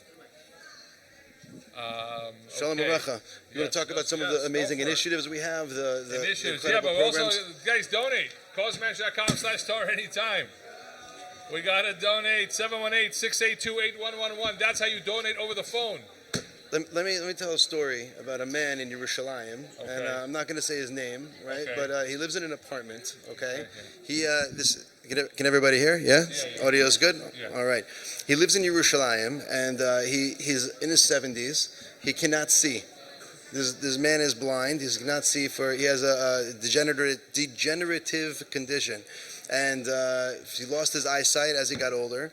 And he has a friend who comes over. His neighbor comes to his apartment every single day. And what do? What's their daily routine? They go on TorahAnytime and they watch a shir on TorahAnytime. He can't click the buttons to be able to get onto it himself. His neighbor comes over and does it for him so that they can learn together. And that's their daily activity. This is one person in Yerushalayim who reached out to us and he said, I want to thank you because you make my day every single day. And this is one person. And this man is a tzaddik in my eyes, and no pun intended, but he is incredible and he's amazing and he uses his time so wisely. And there's all this because of people who donate. Usher, there's a book there with the TorahAnytime booklets. Could somebody bring me one booklet on the floor in the back? There's a box. I just need one booklet. There's another woman I know. She goes to doctor's appointments all the time. She has another health condition. She's in and out of appointments all the time. And she spends her time with her kids in a doctor's office when she doesn't have her kids, and she gets therapy and treatments. If she doesn't have her kids, she listens to TorahAnytime in the waiting room. When she's going through treatments and she has to sit hooked up to an IV for so long, she's on IV fluids and she's getting different medicines, she listens to TorahAnytime the whole entire time. And that's just one lady, one woman. I want to read you something, and if anyone out there who is watching and listening, watch this. Let me just read this first, and then I'm going to say what I want to say. Thank you. Check this out. We have thousands and thousands of testimonials. I'm going to read one to you right now. Listen to this. I don't want to go into details, and to make a long story short, if not for TorahAnytime, I'm not sure I will be around today. Thank you. If that is worth $180 or $200 to anyone out there watching, could you please make a $200 donation? Could you please push yourself, spread it out throughout the whole year? If this person's life was saved because of a daily dose, I actually know whose daily dose that was. Incredible. Incredible. Yeah. The dose number, I think 700 actually. Here's another one. During the dark and lonely days of the pandemic, remember when we were in lockdown? Oh yeah. A lot of people were really depressed at home. While we were in full lockdown, TorahAnytime was the shining light in our family and helped us stay sane. If that's not worth, I don't know, $50, $100, $1,000, make a donation for people who were saved that way. Here's another one. During my commute to work every day, I used to listen to not the type of music I should be listening to, and wasted my time on news. But now, thanks to TorahAnytime, my car has turned into yeshiva on wheels. Thank you. Incredible. Thousands of people, their car turned into yeshiva on wheels. If that's not worth $72, then what is? Please, in honor of that, make a $72 donation. People turning their cars into batei midrashim. They're literally turning their cars. They could be sitting in traffic frustrated and upset and so peeved that they're not getting to where they need to get to on time and thinking all these negative thoughts, except they turn their car into a base medrash. They put on a shir. And by the way, not to mention that the mobile app has a driving mode, right? That's right. So people are shooting that. Absolutely. The buttons are huge. Larger buttons, and it makes it so easy and so simple for people to do. We think about those things because we get feedback from so many people, and our whole goal is to make Torah accessible, to everybody. How about this one? This is priceless, but you can't put priceless on the amount when you donate. So whatever you guys can do. I used to spend endless hours caught in the internet, and thanks to the lectures I heard on TorahAnytime, it helped me break away from that and get rid of my time-wasting devices. I now use the TorahAnytime hotline. Thank you so much. Incredible. Amazing. Okay, let's get really emotional for a moment, then we're done with the interviews, with the testimonials, even though I could go all night with these. Let's get a little bit... We should also probably shout out some people. They're amazing. Anonymous made a $60 donation. Anonymous. You know who you are. Yes, absolutely know who you are. You know who you are. But not to mention... CauseMash.com/TorahAnytime, CauseMash.com/TorahAnytime, or 718-682-8111. Thank you to our amazing volunteer callers staying so late, guys. You guys are amazing. Wow. Okay. Fantastic. Okay, let's finish with this. This person goes to dialysis, which I know people who do that. It's not fun, to say the least. They go to dialysis 3 times a week for 4 hours. TorahAnytime saves them. And here's the last one for now. TorahAnytime is the second respirator for my husband who has ALS. Thank you. Shimon and I, whenever we went to visit somebody that has ALS, That's him. Incredible David person. Weiss. His wife shows family. him, remember the lucite, there's a clear piece of paper that she uses to hold in front of him to be able to, he just moves his eyes, and wherever he moves his eyes to whatever letter, she could see through the paper, so she sees where he's moving his eyes. And I walked into this man's room, and I make no exaggeration, it felt like Shabbos. It felt like it was the middle of the week, and it felt like Shabbos in his room. The Kedusha of this person who learns all day long and gives his life, Mesiras Nefesh, is out of this world. And I was so honored, I was floored that he's learning on TorahAnytime consistently. And if he doesn't have it, it's like, it's the worst thing in the world. And these are the people, I stand in their shadows. We stand in their shadows. It's incredible to know the people out there in the world that we don't get to see and we might never even get to know. But with technology, that's possible. This double-edged sword. People are able to use it for good and positive, like fire, that it could burn and it can destroy, or it could use it like a locomotion, like a steam locomotion, to build and to go. I want to thank you, Yosef. I want to remind everyone that every time that you watch a shir, every time you download a shir, every time we post a shir, every time thousands of people get on, Baruch Hashem, there are sponsors and there are donors just like you who pay for that. Nothing is free. Nothing is free. We have to store all these lectures on servers all around the world. They have to get converted to different types of formats. The bandwidth, so to allow thousands of people on at the same time without it crashing. We have to create the platform, the website, so what you see is easy to use, easy to find what you're looking for, and the progress and the features never end. The enhancements never end. We have round-the-clock teams from all over the world, software developers working on it. That's where your money's going. So we have a hotline service, which is very expensive, and we want to add more features to it. We have a whole AI department. We call it TorahAnytime AI, which we want to do the most incredible things that you wouldn't even imagine if I tell you right now. It's Tati, TorahAnytime Intelligence. Tati. Right. Yeah, that's what it is. It's in the lab. It's in our secret lab. We're working on it. We have more platforms coming out, more services. I guess I'll mention it. I mean, maybe I shouldn't. We're going to surprise you guys soon with something very special, very new. But I do want to thank all the hosts for today. All the hosts, especially the ones who came on in person, which was not easy. Rabbi Zitron, Rabbi Lieberman, Rabbi Krohn came, Rabbi Leaf came. Baruch Hashem. For those of you who missed it, you can watch the replay of this whole event. Rabbi Olbaum was here. Rabbi Olbaum, unbelievable. Rabbi Eli Carmel. Rabbi Yossi. A big shout out to also Rabbi Yossi Mizrahi. We'll get to him in a moment. But Rabbi Yaakov Mizrahi was here as a host. Rabbi Yaakov, Yes, I do want to just take the opportunity. We have tremendous Hakar Satov, personally, my brother and I, and many people in the community, to Rabbi Yossi Mizrahi, who was actually officially the first speaker on TorahAnytime.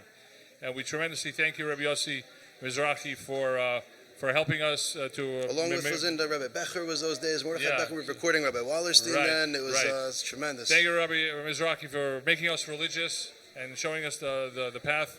Also, a big shout out also to my uncle, Bakor Kaikov. Yes, my aunt's husband. When no one in our family was religious, he was the first person in our family religious, and he used to bring us to his house for Shabbos. Thank you very much. You have a big schus in everything that we're doing. Bakor Kaikov.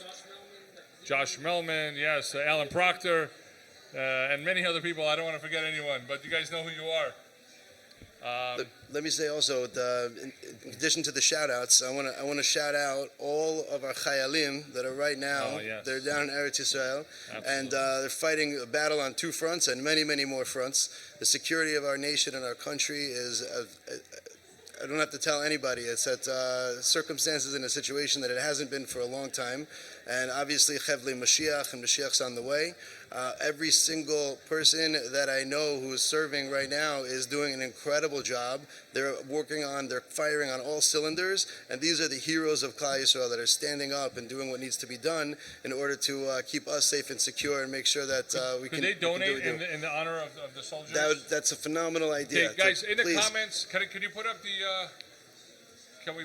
Okay, fine. Oh yes, in the comments after you make a donation, please put in honor of the soldiers fighting in Eretz Yisrael. These next round donations. Yes, for continue. for Thank you Chayalim. to all the guests throughout the day: Rabbi Landis, Rabbi Majeski, Rabbi Fingerer, Rabbi Palachi, Rabbi Schaefer from the Shmooze. Guys, check out the shmooze.com.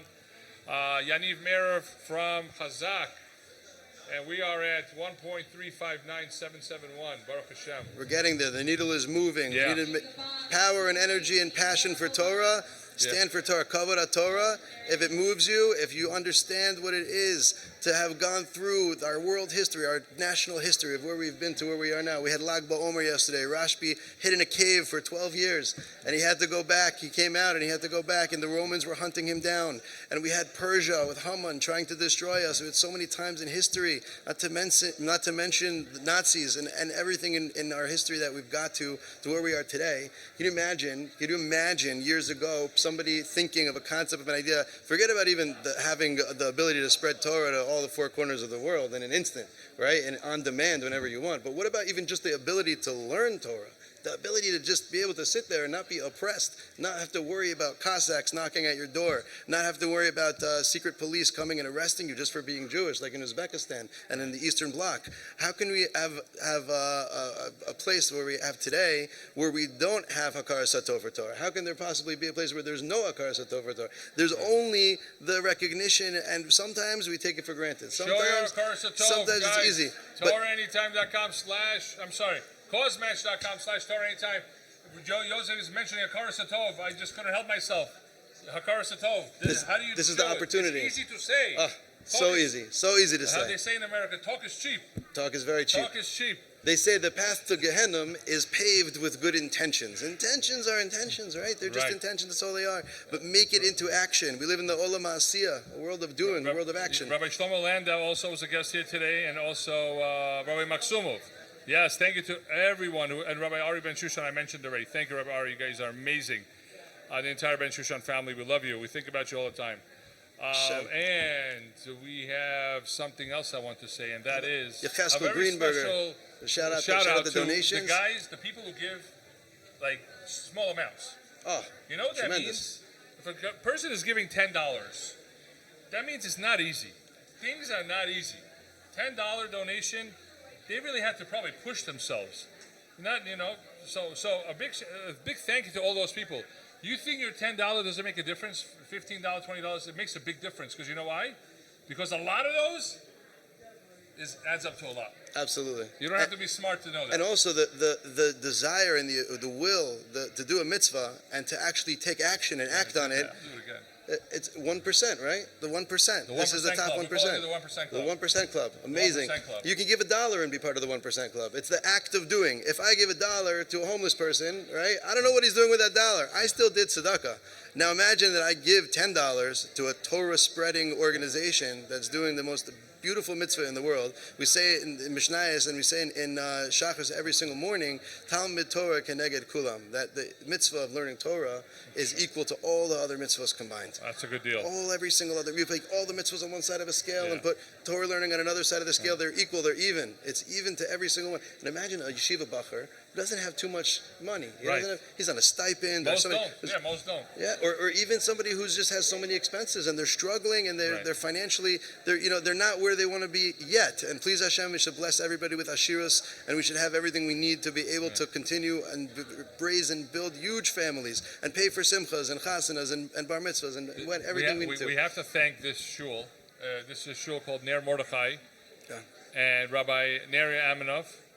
Tremendous thank you for allowing us to be here in this beautiful hall, in this beautiful building in Lefferts Boulevard and Kew Gardens. Beautiful place. Really beautiful. It is spacious, it is beautiful, and they get tremendous fuss for allowing us to be here. And the Kehila, the people I met during Mincha and Mariv, warm and friendly and just wonderful people. Really, really great. If you ever have a chance here in Queens, you can stop by and catch a minion here. Please do. A shout out to our wonderful wives who allow us to do this.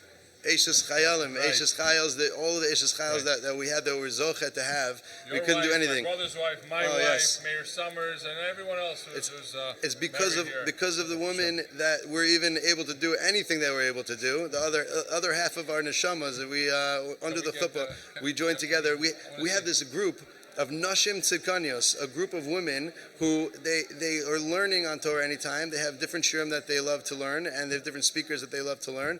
And they donated. They were the top #1 team of all the teams that donated for the entire campaign. Team Pink, big shout out to Team Pink, Rebbitzin, Esther Ween, and of course Rabbi Sperling, Team Blue. They came every year. They go head to head. I think last year Rabbi Sperling won. So far, it's not over yet. There was different winners. One was the amount of donations, the amount of actual donors, and the other one was the amount of dollars. Rebbitzin won both of them this year. So far. Well. She's in the lead. It's not over yet. Yeah, it's not over yet.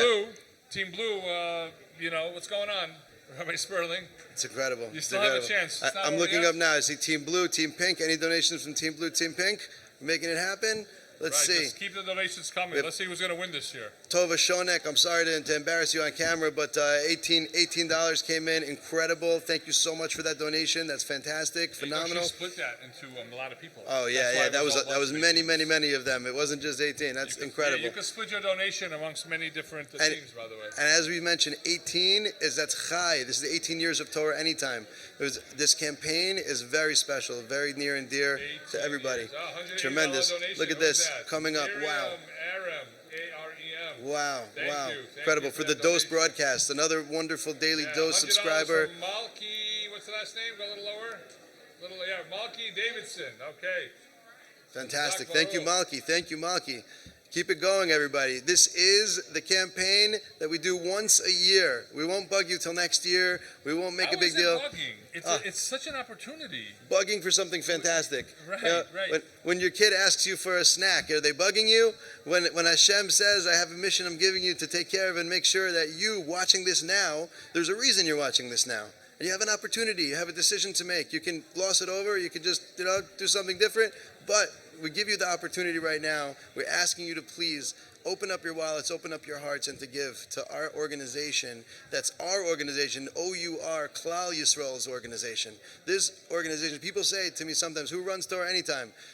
I tell them Klal Yisrael belongs to Klal Yisrael. That's right. It's all of us. All of us run Torah Anytime. Of course, there's all the T's to cross and the I's to dot and all of the expenses and time and energy that goes into running an international organization.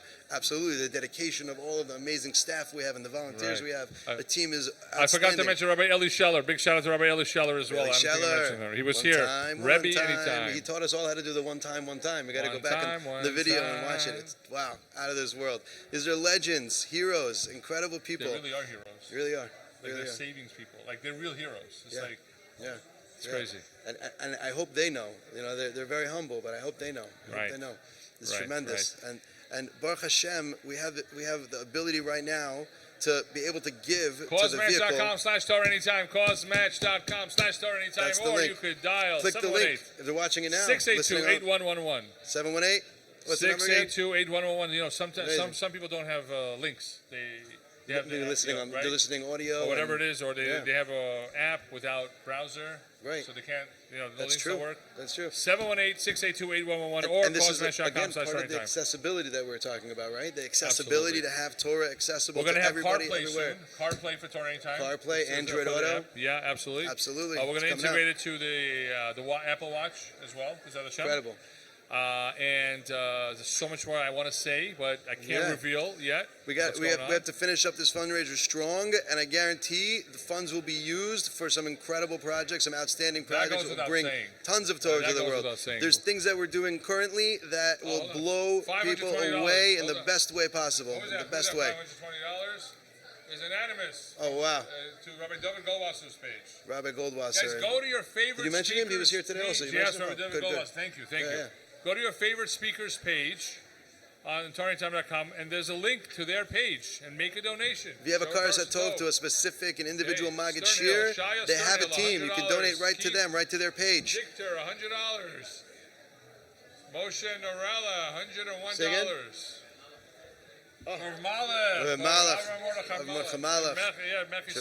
Tremendous. And Mechispiro. That's a first. He tried to make the last few conventions and it didn't work out, and he came today. That's a big deal. Huge deal. Huge deal. Right. How did they contact you? Still? How do people hire you? Okay. Write your number down, big on a piece of paper. We'll put it up so everybody can see, please. We need them to know the tremendous job that you did and that you're doing. Outstanding. We got Yosef Kleinbard with 36. Josh Kleinerman for Rabbi Joey Haber's page. Karas HaTov for Rabbi Haber. Fantastic. Can someone call in and speak? Yeah, sure. Can we do Anybody? that? No, it's not get set somebody up, on right? the phone. The audio in. It's not set up. Maybe a little later. Big shout out to Daniel Priev. Shout out to Daniel Priev from, what's the name of your company? Corporate Marketing Agency for his tremendous efforts. Let's put it that way. For the next 2 days, actually the past month, he's been all over it. Yeah. Daniel set up there's 40 computers here with technology and equipment, and people have been going full steam since the beginning. Corporate Marketing Agency, Daniel Priev. Hazak Baruch, thank you. What's the website?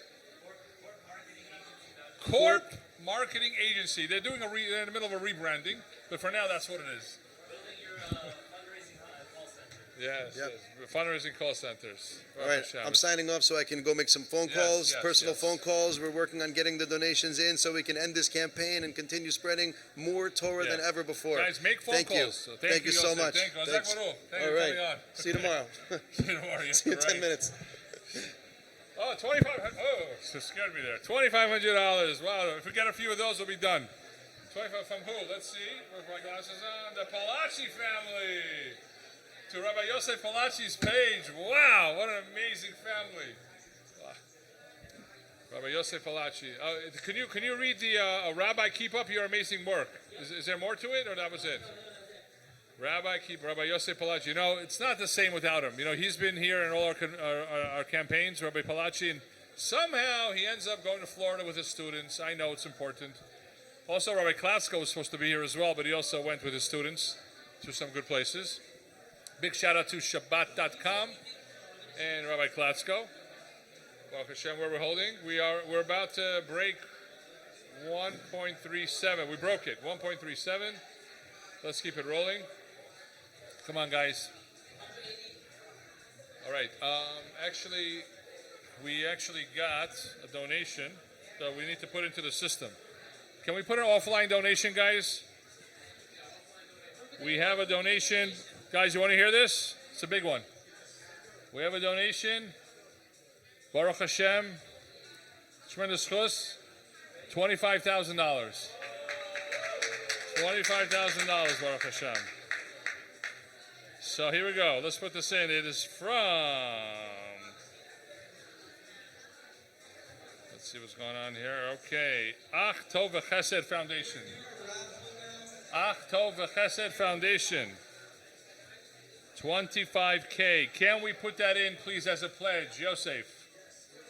Okay. Ach Tov V'Chesed Foundation. I'll send you the link where that should go under. Tremendous thank you to the person who made that happen. Okay, let me send this link to Yosef. Guys, everyone watching, please continue sending out the links to all your social media, emails, call people up. And I'm sending you the link. 1 second, Yosef. We don't have a backup host over here, so sorry, guys. Okay. Okay, Yosef, I just sent you the link where that should go under. I just messaged you where it should go under. Yeah, okay. All right, guys, we're back onto this. Let's see, what else we got here? Who's donating? Who wants a shout out? Who wants a big shout out? Connie Zimmerman, $200. David Bergita, $100. Rachel Boardman, $30. Let's keep it going, guys.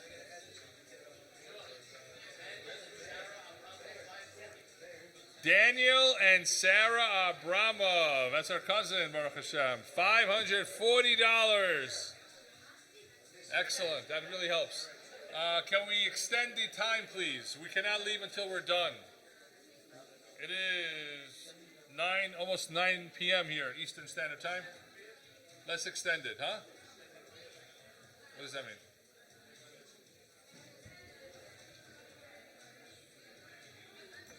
Okay, let's extend. Let's see here.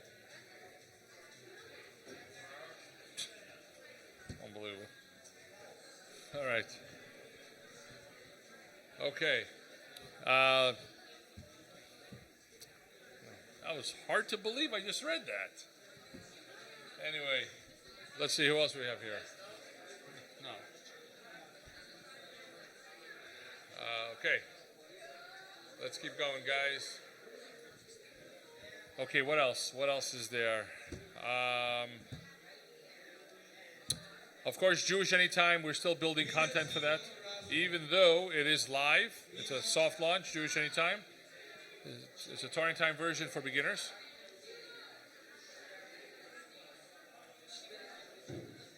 Yeshiva Anytime? No, that's not happening. In the newsletter we spoke about, the Daily Dose, Baruch Hashem, the hotline, changing people's lives, the mobile app, the website. We have a Roku channel for those of you who know what that is. If you don't, I'm not telling you. But if you know what that is, then you can check that out on Roku. And guys, go causematch.com/TorahAnytime, causematch.com/TorahAnytime, or 718-682-8111. Oh, guys, yes, the raffle. Let's do the raffle. Let's extend the time. Another hour? Can we finish this in an hour? We have some heavy dinner. Did you put in the 25K? Guys, we're going to pull another winner for the Amazon gift card. Who did raise an Amazon gift card? Who? Raise your hand, Newman. 1, 2, 3, 4. All right. Let's do this right now. We have a minute left of the campaign, according to the clock up there. Ready? Let's go. All right. Ruben, can we extend it an hour, please? Okay. Why is it 25,000 anonymous, Yosef? Adina O'Shea. Huh? It should be, what did I say? October Chesed. Yeah. I WhatsApped it to you. Hi, Adina. Hello. All right. What time did you get here today? 2 o'clock? Okay. Yeah. Is this your first Amazon gift card that you won? Baruch Hashem. Okay, Ruben. Okay, do it. Yeah, do whatever you want.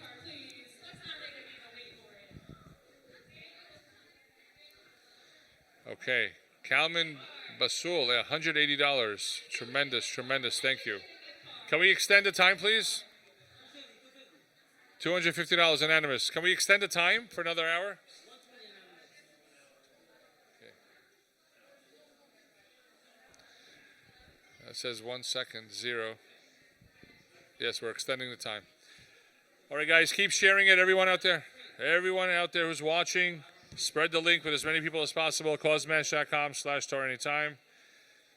I was told many times by many Gedolim, many Rabbanim, that if it was because it's holy and because it's amazing, because it's real, because it's genuine, that's why it is difficult. And that is a very real concept. We see it here. A lot of $100 are coming in, guys. Thank you so much. Please keep it coming. Huh? A daily dose. Yeah, so we're going to play a daily dose by our dear friend, Rabbi Joey Haber, one of the most popular speakers of Torah Anytime. He made a beautiful video for us for the campaign, which we played earlier. Maybe we'll play again later. He couldn't make it to this event. But we're going to play, it's called The Final Vote. Very powerful daily dose. And then we'll be right back. And everyone out there watching, please continue sharing the link everywhere possible. Go for it. Let's play the dose. At some point, I think it was in the 1970s, there was a vote in the Knesset about putting yeshiva bachurim into the war, into the army or not. And the vote came down to one Knesset member. And this one Knesset member was not from, and he voted in favor of the yeshiva bachurim. And because of that, they were saved. That Knesset member, irreligious Knesset member, came to America a few months later, and Rav Moshe Feinstein made a party, a Suda, for this Knesset member. He said, this man saved the yeshiva light in Eretz Yisrael. I'm making a party for him. At the party, someone asked him, what possessed you to support the yeshiva bachurim? You're not from, you don't get it at all. Why would you support them? He says, I'll tell you why. He says, when I was a kid, I read a poem.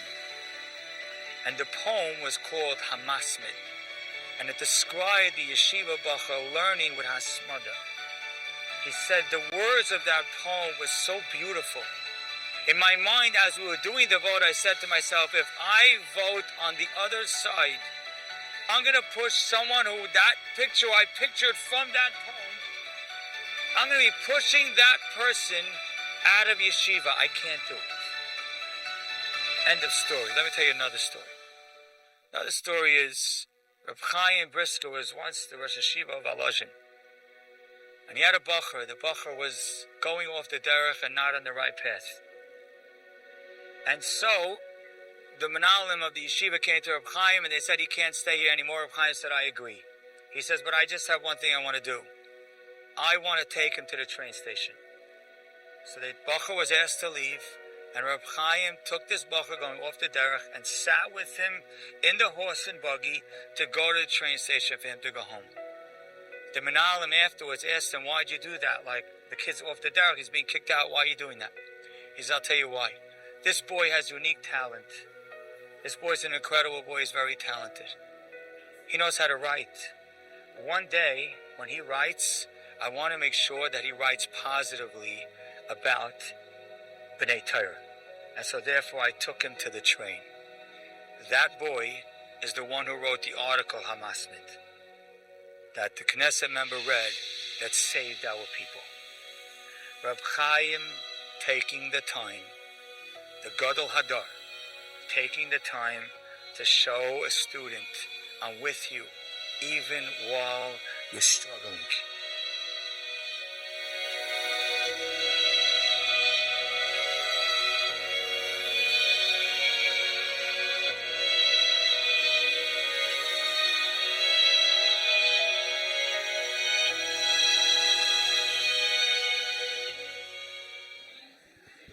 Okay, wow, what a powerful dose. And by the way, you could get these daily doses every day, Baruch Hashem. Thanks to our incredible Daily Dose team. They do phenomenal work from the bottom of their heart. They know who they are. And to get on the Daily Dose, you simply save, if you have a smartphone, you save the phone number 929-355-4268 and message add me again. To get the Daily Dose, 929-355-4268, or email dailydose@TorahAnytime.com, or get the Daily Dose app and enjoy those life-changing daily doses every day. We are counting down right now for the last few minutes. If you make your donations to get $6,000 in cold hard cash, thank you to our sponsor of that, who is Vogue Surfaces. Vogue Surfaces. Custom flooring for all your commercial building needs.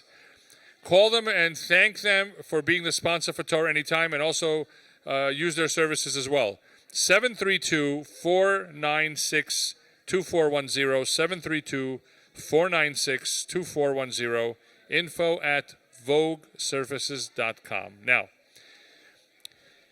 we're going to have that raffle in about 5 minutes. The last raffle of the day, we gave out today 9 expensive prizes worth $5,000 or more. One of them was $10,000, and the last thing is the $6,000 gift.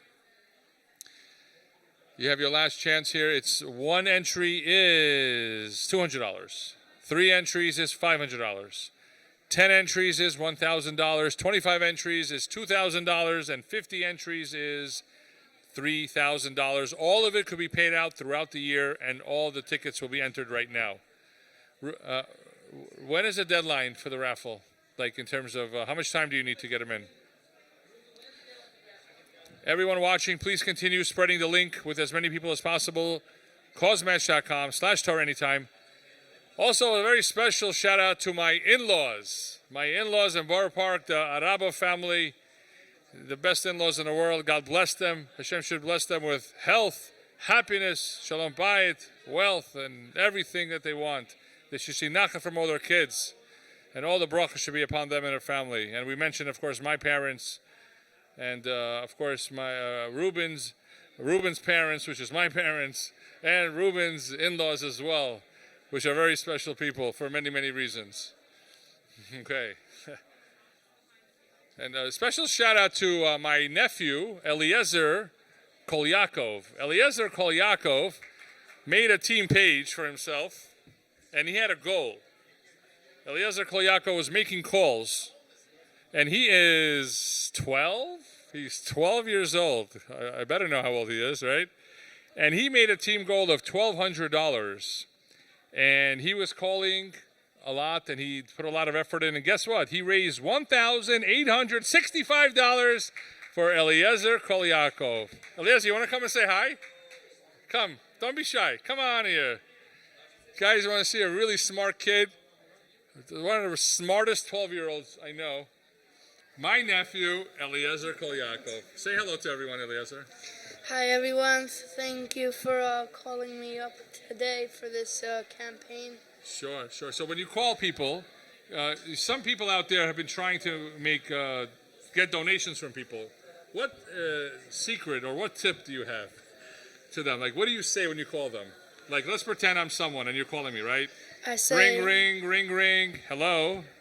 Hi, I'm Eliezer Kolyakov calling from TorahAnytime. TorahAnytime is having their yearly campaign. How much can I put you down for? It's a good question. How much? And what do they say? So one person did 500. One person did 500. Yeah. How did you get? Did you know them? Yeah. Okay, that helps. Did you call anyone you didn't know? You called all the people you knew. Yeah. Okay. Wow. $500. That's pretty cool.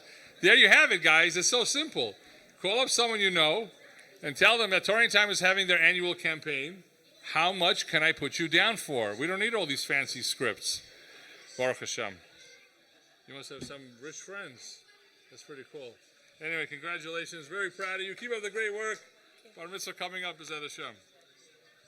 Okay. Who? Okay. We're repeating. Anyone out there watching, or you or someone you know wants to be a TorahAnytime recording volunteer, no matter where you are in the world, please call our volunteer director, David Pine, at 718-473-7441. 718-473-7441. You could text him, WhatsApp him, call him up and say, David, I want to be a TorahAnytime volunteer. Okay. By the way, if anyone wants to sponsor cameras, a camera kit is about $2,200. $2,200 for a camera kit that includes the camera, the microphone, the battery, the tripod, backup recorders, it's a whole set. It's a whole kit. You're going to get the zechus for everything that camera ever records for the life of that camera, and we buy good stuff. Those cameras last for years and years and years and years. For $2,200, you can't go wrong. So let's see. If we get a $2,200 donation right now, we're going to know it's for the camera kit. Just make sure you put it in the comments as well, into the dedications for a camera kit. Yeah, we could even put a plaque right on the camera, a little plaque over there. And the rabbi sees, or the speaker, whoever the speaker is, sees it. Baruch Hashem. By the way, a big shout out to all our women speakers on TorahAnytime. We have dozens and dozens of women speakers, and Baruch Hashem, they're amazing. They give inspiration to so many women around the world. You guys know who you are. You go to TorahAnytime, just click on the women speakers, and you'll see them all. What's this? Okay, yes, Baruch Hashem. Yeah, actually, the cameras we get are even better than this, some of them. Right. Dedication. Okay. Let's see. Do we have $2,200? Anyone wants to sponsor a camera kit? Put on my glasses. All right. Okay, Ruben, can we do the raffle? If anyone wants to make a dedication for anyone who has passed on, we could dedicate all the learning on TorahAnytime in their memory. Anyone needs a refuah shalema, it's a tremendous chus. Anyone, segula, to have children is also supporting the spreading of Torah. There's nothing like the spreading of Torah around the world. And Baruch Hashem, no one does it better than TorahAnytime. 15 million hours a year, B'ezrat Hashem. We're on track for this year. That's well, way over 1 million hours a month. Karen Coleman, $180. Thank you. Heshi Down, $100. Okay, guys, the last raffle for $6,000 in cold hard cash, brought to you by Vogue Surfaces. Here we go. Spin it. We just hit 1.4, Baruch Hashem. We're at 77%. We're going to get there, B'ezrat Hashem. B'siyata d'shmaya. Rabbi Joey Haber. Wow. Got like 5 speakers of TorahAnytime. 4. Rabbi Joey Haber. Let me call him up. Are you kidding me?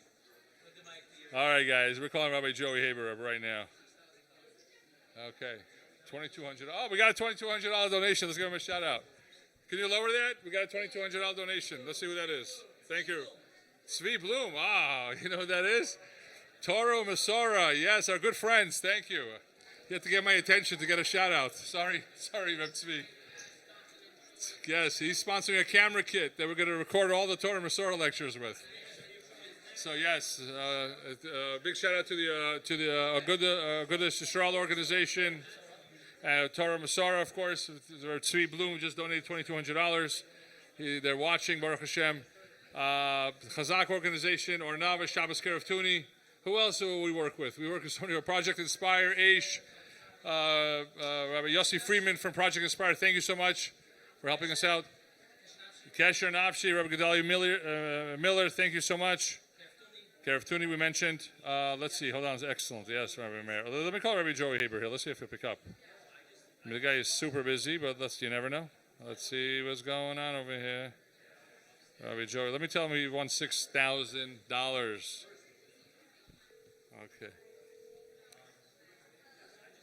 Okay, here we go. Rabbi Joey Haber.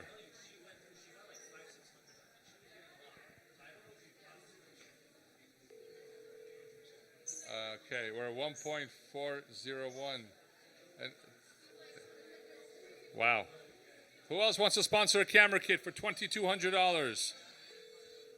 $2,200 gets you an entire camera kit that will record for years and years and years, B'ezrat Hashem. Rabbi Joey Haber? Yeah.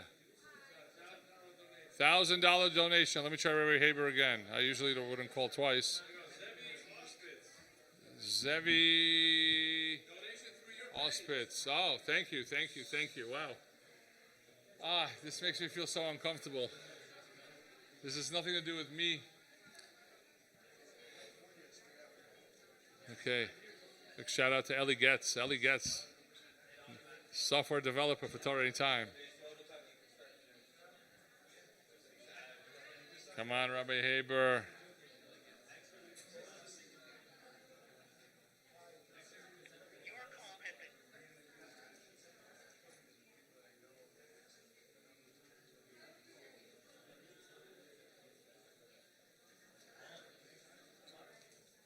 Okay, let's see if he calls me back. I just texted him. That's amazing. I'm so happy for him, Rabbi Joey Haber. Rabbi Joey Haber became so popular the past few years, Baruch Hashem. We have a big zechut in that. Let's see, who else is messaging me over here? We're very excited, by the way, on this upcoming year. We have a lot of things in store for everyone. We are working tirelessly, from morning to night, every day. We just passed 13,000 donations. Thank you, Ruben. We're just going to keep going until it just happens. Just going to keep going. Big shout out to, I want to give a shout out to this guy. Yaakov, what's your last name? Come on, this guy from all the way from Lakewood. Came here, he's been here since morning. Also, there's a special organization that I want to encourage everyone to join. Ruben, there's a girl there named Frida. Frida, she's there. Can you ask her information how to get on her group? She has a thing called the Second Look. She has an organization called yeah, she's right there. Yeah, she won the raffle. Yeah, can you write down how to get on your system? Let me know how to get on your system. I want to get everyone's listening to get on your amazing thing. Baruch Hashem. We have so many partners organization. Also, a big shout out to BJX, Rabbi Fingerer. $2,000, Levi Berger. Okay, if somebody wants to add another $200 to her, we could do a sponsor kit. We could sponsor a camera kit. Yeah, yeah. Could you write down on a piece of paper? Okay. Yeah. What's your last name again? Koslovsky. Frida Koslovsky is a diehard TorahAnytime fan, and she's someone who takes action. She started an incredible movement, an organization called the Second Look, right? Second Look, okay. And I encourage everyone to join it. It's currently a WhatsApp group that has some amazing clips about judging favorably, on the topic of judging favorably. And I have to tell you, she is a master of finding these clips. She helps us tremendously, and she does her own thing with the Second Look. And all you have to do is message the words "add me" to 646-770-1099. One more time, 646-770-1099, the Second Look WhatsApp group. And a lot of the content is from TorahAnytime, so you know you're getting quality stuff. And she only puts the best of the best clips. I know there's a lot of stuff out there, but when it comes from TorahAnytime, it's the best of the best. Thank you very much, Frida. Keep up the amazing work. She's been here all day long. And many other girls as well. Many other girls out as well. A big shout out to them as well. But thank you, Frida. Keep up the great work. Hashem should bless you and your family. Okay. Let's go. What are we doing here? Okay, thank you to that $2,000 donor before. Did I say the name? The $2,000 donor was Levi Berger. We did say the name. Okay, thank you. If anybody wants to add $200 to Levi, how about you do another $200, Levi Berger? This way you could do a camera kit for you. Why not? Okay. Baruch Hashem, Baruch Hashem. Unbelievable. Unbelievable support. You know, there's a lot of last-minute people out there in the world. I guess that's what it is. All of you who are donating are part of the 1% club. The 1%, the very special club to be in, because you know why? You guys, the 1% club, are getting the zechut, the schus, for the 99% of all the other people who, for whatever reason, and I'm sure they have good reasons, who don't donate. We're here to judge favorably, right? We're here to judge favorably. Whatever your reason is that you can't donate $10, it's all good. Okay, I'm sorry. Anyway, couldn't help it. Yes, special thank you to Rabbi Meisels. By the way, Rabbi Meisels and many others have been so instrumental behind the scenes in helping us with advice, with strategy, with suggestions, with support, with chizuk. If people only knew what goes on behind the scenes, they'll be like, you guys have to be crazy to do what you're doing. But I guess you got to be crazy to do things like this. Baruch Hashem, to run such an organization that does so much. Okay, so we have a volunteer I'd like to give a special shout out to. What's your name? What's your name again? A very special guy over here. What's your name? Aaron Tzvi Markovic, yeah? Aaron Tzvi Markovic from Muncie. This tzaddik has been here all day long making phone calls. And Hashem should bless him and his family with all the brachot of the Torah. Amen. Ah, beautiful. Okay. Thank you, Rabbi Aaron Tzvi.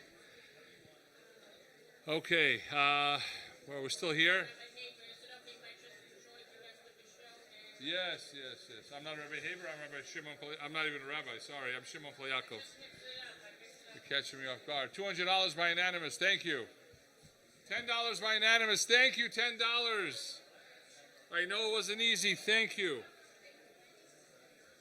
Baruch Hashem. Alex Politzmecher. Sorry, I butchered that. Politzmecher. You know who you are. Thank you. Gloria Katz. $100 for Gloria Katz for Roy Pesach Kron. Baruch Hashem. This is unbelievable. I can't believe these girls are here. This is some major devotion. All these high school girls. Hold on, let me read out these high schools. Big shout out to these high schools again.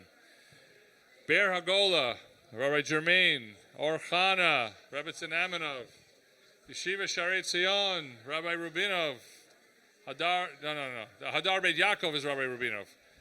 Yeshiva Sharet Zion, who runs that? I'm not sure, but I know Simcha Mishev is involved. And Shevach High School is Rebbetzin Kron. And I'm just saying one name, but I know that there's many other people involved who run everything. But, Baruch Hashem. Okay, guys, let's keep it rolling. Let's keep sharing that link. Share the link, share the link, share the link. CauseMash.com/TorahAnytime or donate by phone 718-682-8111. And you know what I'm going to do? Because Newman Production doesn't want to give me their phone number. If you, they're for hire, and they're really good people, very ehrlich, very honest, very amazing, very good personalities, and Hashem should bless them with everything. And I want to give you their number so you could hire them. I never saw a company that doesn't want to give out their number because they are very humble and good people. They're very shy also. Let me see. Their number is, here we go. Here it is. Okay, guys, if you guys need a video production company for events, for Shabbatons, for conventions, this is who to call. And the number is 718-249-3484. Tell them Torah Anytime sent you. 718-249-3484 for all your video production needs. These guys are the pros. We've been working with them for 10 years, Baruch Hashem. We didn't just meet them. 10 years, and we've seen how they evolved from what they were to like the most professional company out there. And they're very well priced and everything else. Okay, hope you get a lot of calls, make a lot of money, and do a lot of good things. Like donate to Torah Anytime. I know you guys are anyway. All right, guys, where we're holding 1.4. 78%, $100 donation. Who's getting a shout out? Avraham Kunstlinger, Baruch Hashem. Yonatan Baruchov, $18. Pearl Schlafrig, $18. Yaakov Singer, $18. Sarah Tannenbaum, $36. These are very special numbers. Baruch Hashem. My mother is still here. Thanks, Mom, you're still here. Thank you. Wow, all these hours giving us support. My two sons are here as well. Yona and Yehuda Binyamin, my two sons, are helping out. Baruch Hashem. Okay, yes. Let me try Rabbi Joey Haber again. I'm going to tell him he just won $6,000. Let's see here. I got a message. Okay. Rabbi Maimon Elbaz, who's the founder of Torah Shows. Guys, you should look up Torah Shows. It is something amazing. It's one of a kind. There's nothing else like it. This special show for kids and adults. Rabbi Elbaz, if somebody wants the Torah Shows in their neighborhood, in their community around the world, should I give them your number? Please let me know. Text me. Let me know if I should give them your number if they want Torah Shows around the world, right? Maimon Elbaz, one of the most amazing speaker on Torah Anytime for kids, for adults. Right? Maimon Elbaz is a dear friend to Torah Anytime. Always uploading shiurim, making it very interesting. Reuven and Naomi Gerber, $200. Thank you. Hashem should bless you. Zev Schwartz, $25. Rebecca Kedoshim. Wow, what a name. Kedoshim. $10. Baruch Hashem. We're moving along. Okay, you know what? These are all nice numbers, but can we get some of the heavy hitters as well? Come on. Yaakov, call up some of your friends. Come on. Let's get some of the heavy hitters. Can we get a few 3600s, 18,000, 1800s? Let's do this. Let's hit the goal.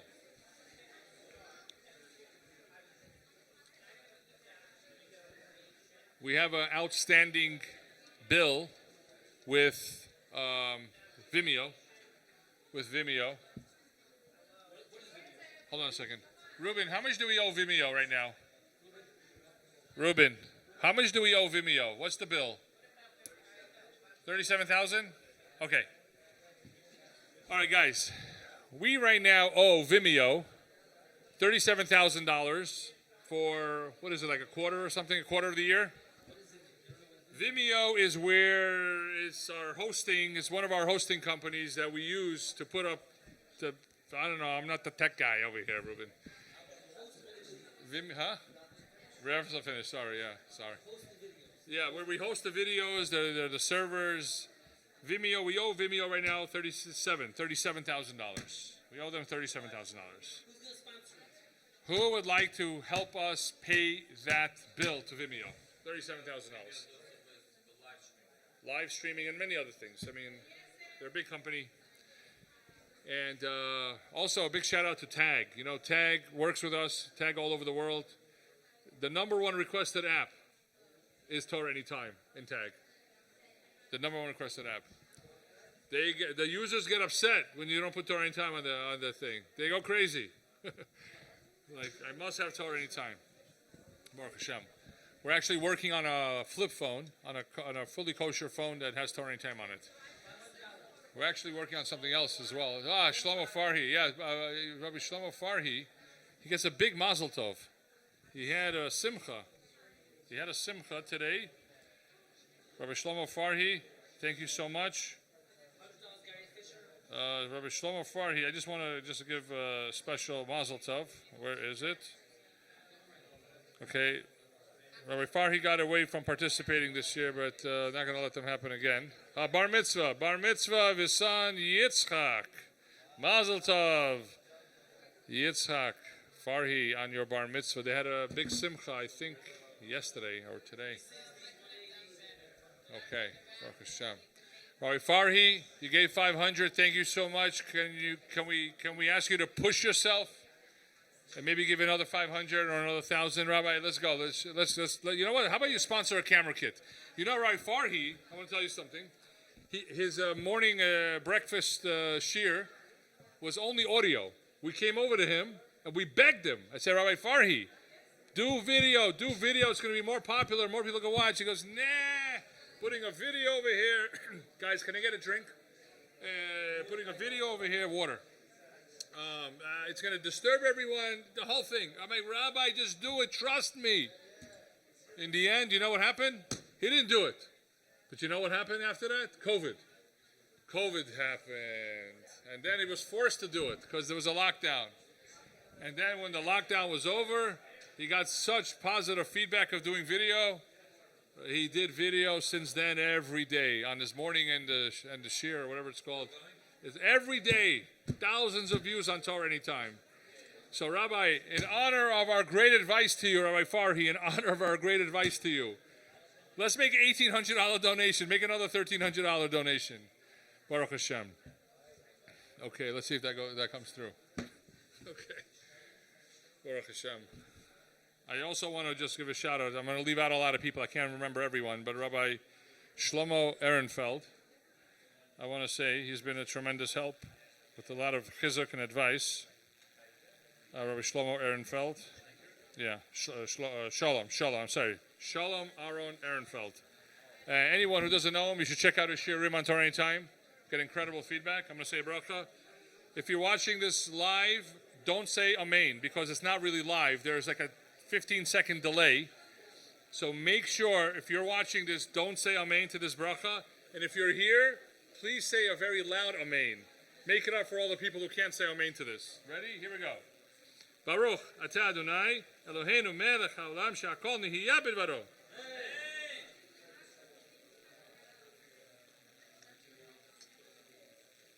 So yes, everybody, Shalom Ehrenfeld, please check out his shiur on TorahAnytime. Okay. Malki and Rifki, yeah, I think I mentioned them. Okay, Baruch Hashem. Okay, guys, let's keep it going, guys. Keep sharing the link. Keep sharing the link. Oh, let me see. Go up. Morty Kozlovsky, I think that is the father or the relative. I think it's the father of Frida Kozlovsky. The second look, Hazak Baruch. Wow, what a wonderful family. Keeping it in the family, supporting the family, giving tremendous chizuk. Okay, unbelievable. So they get a camera kit. They get half a camera kit. Okay, Baruch Hashem, that's something. Yeah, remember to join the second look. You message, add me to 646-770-1099. Oh, someone just called me. Who did I miss a call from? Let's see who that was. Aaron Ozeri. Okay. Good friend. Let's see. No. Let's see what he wants. I'm gonna call him on air. I don't know if he's. Are you watching? Okay. Hold on a second. He's giving me news. Okay.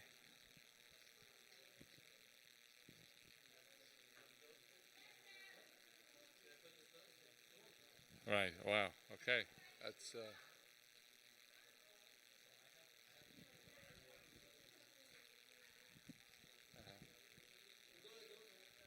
Okay.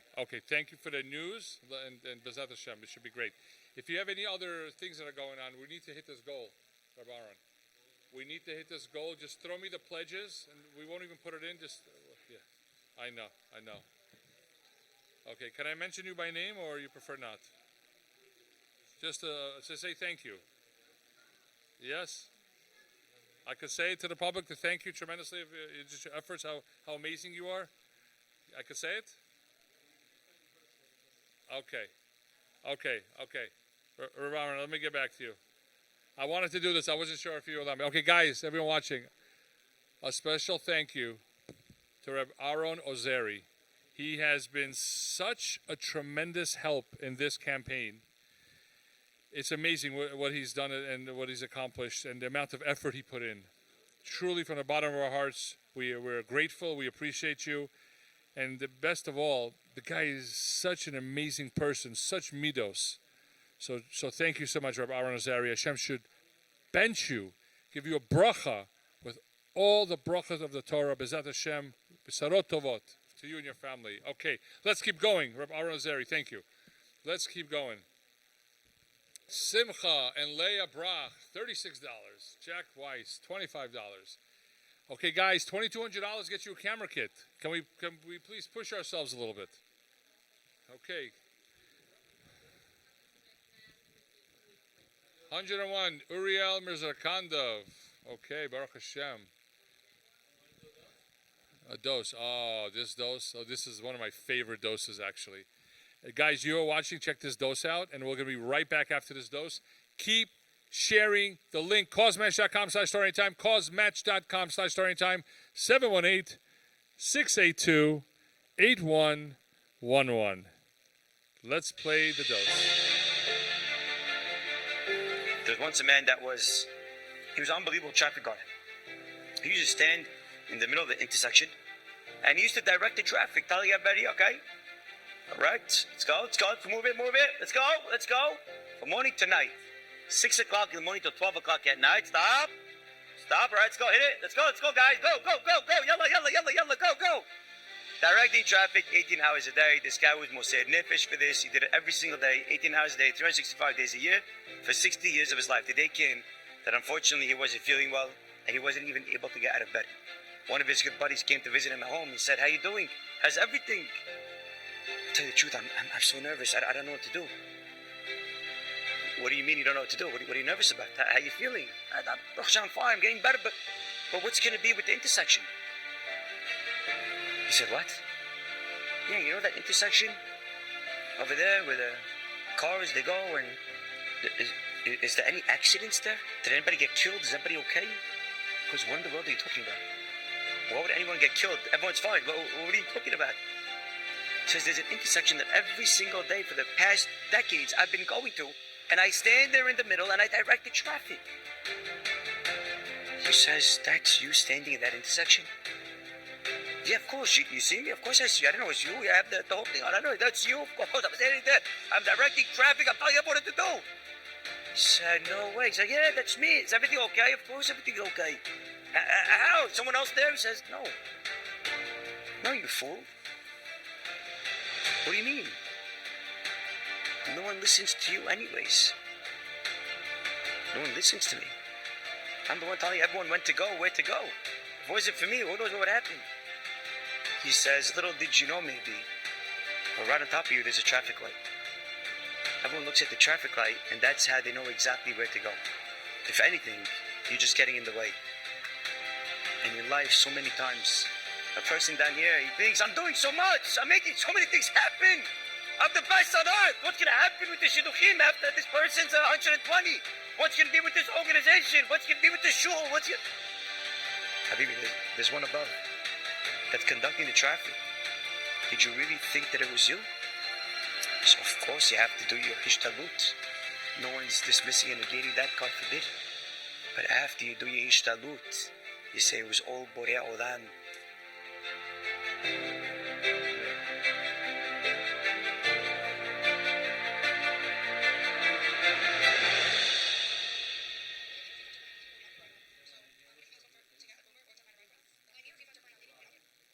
Okay, we are back. We're live. Wasn't that an amazing dose? Guys, we have to do our Ishtadlis. And it's just, I'm blown away. There are still calling volunteers here. So late. You guys are absolutely incredibly amazing. This should be a schus for all of you in every way possible. Wow. What midos of these girls. And thank you to all the girls and all the guys and everyone involved in the past few days. Baruch Hashem. What a tremendous Kiddush Hashem that was made over here. Unbelievable. Yeah. Okay, so let's go. Guys, causemash.com/TorahAnytime.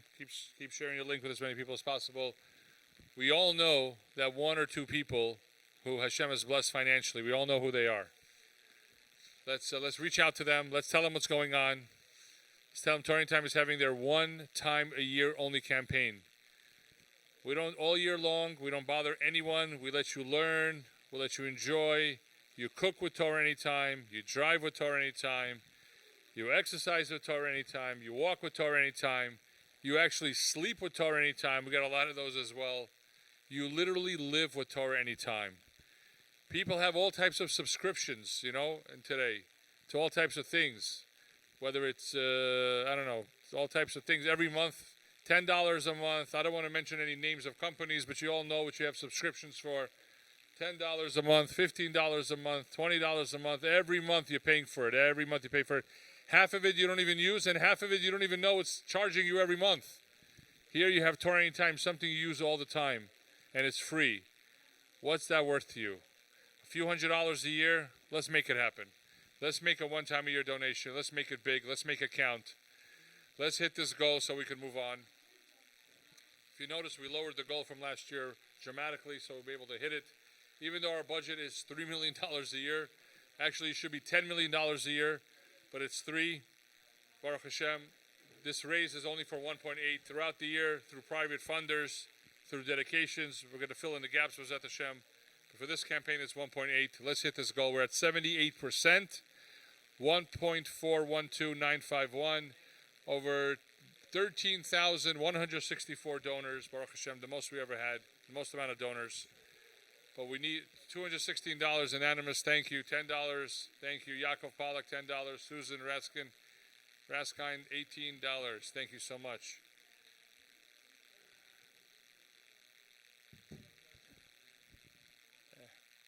Let's keep it going, guys. So what are we going to do? We're just going to well, yeah, I said that one. We're just going to hang out until we hit the goal. I'm not sure how many people are still watching. And thank you for staying this far. Baruch Hashem, we gave out 10 gifts. We gave out 10 gifts today. And the callers are still calling. Baruch Hashem. And you know what? Someone might think that tomorrow we go on some type of vacation or something, or some type of a break. But nope. I can't wait actually to get back to work tomorrow, right, Ruben? Can't wait to get back to work. We have so much to do, so much to catch up because of this campaign we weren't able to do with Torah Anytime. We got to get the Daily Dose book out. We have to get out the new version of the Torah Anytime app. We got to get out the new version of the Daily Dose app. We have to push some major upgrades on the TorahAnytime.com website. We are planning on rebranding the newsletter, B'ezrat Hashem. And yes, Rebbe Anytime. Throughout the summer, we're going to keep building it up. So hopefully in time for Elul, for the next Zman, to get much more content down there to help the Yeshiva boys. And remember, Rebbe Anytime is not just a platform that's online, it's also a hotline. You don't need internet for Rebbe Anytime. Oh, okay. Jonathan Donath, he just replied back to me. He told me how much money he gives Torah Anytime. Baruch Hashem, it's a nice amount.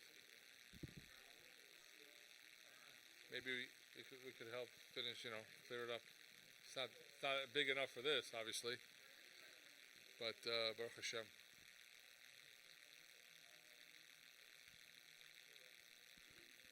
Okay, so we're going to keep going at it. I guess we don't need this. We could sign off at this point.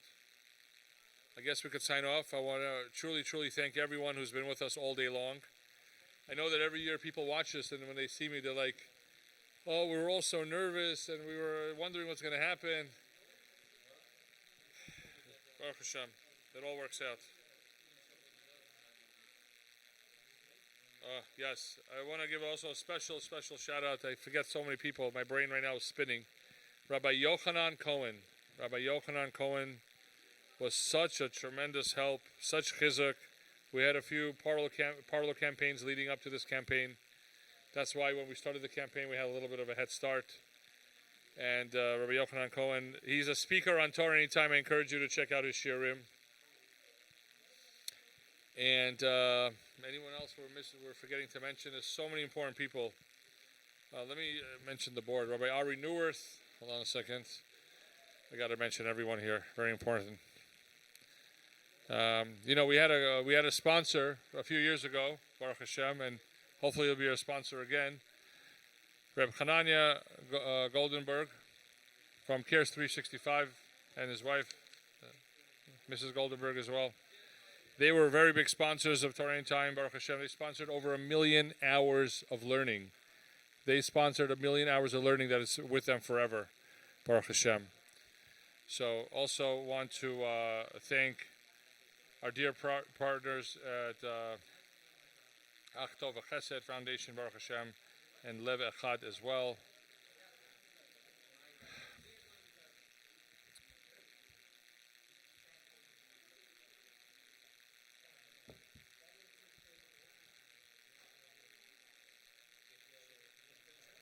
Yes, thank you everyone, and please continue throughout the night until we hit the goal. Please continue throughout the night sharing the link, making phone calls, and like my brother said earlier, the schus of helping raise money is even greater than the one donating. So, we couldn't do this without you. Thank you to Hashem, thank you to our family, and the best is yet to come. 15 million hours a year, 10 different platforms, over 1 million users. It's all Baruch Hashem, it's all Siyata Dishmaya, but this is just the beginning. B'ezrat Hashem, the best is yet to come. Thank you, and we will see you in the other side very soon, B'ezrat Hashem.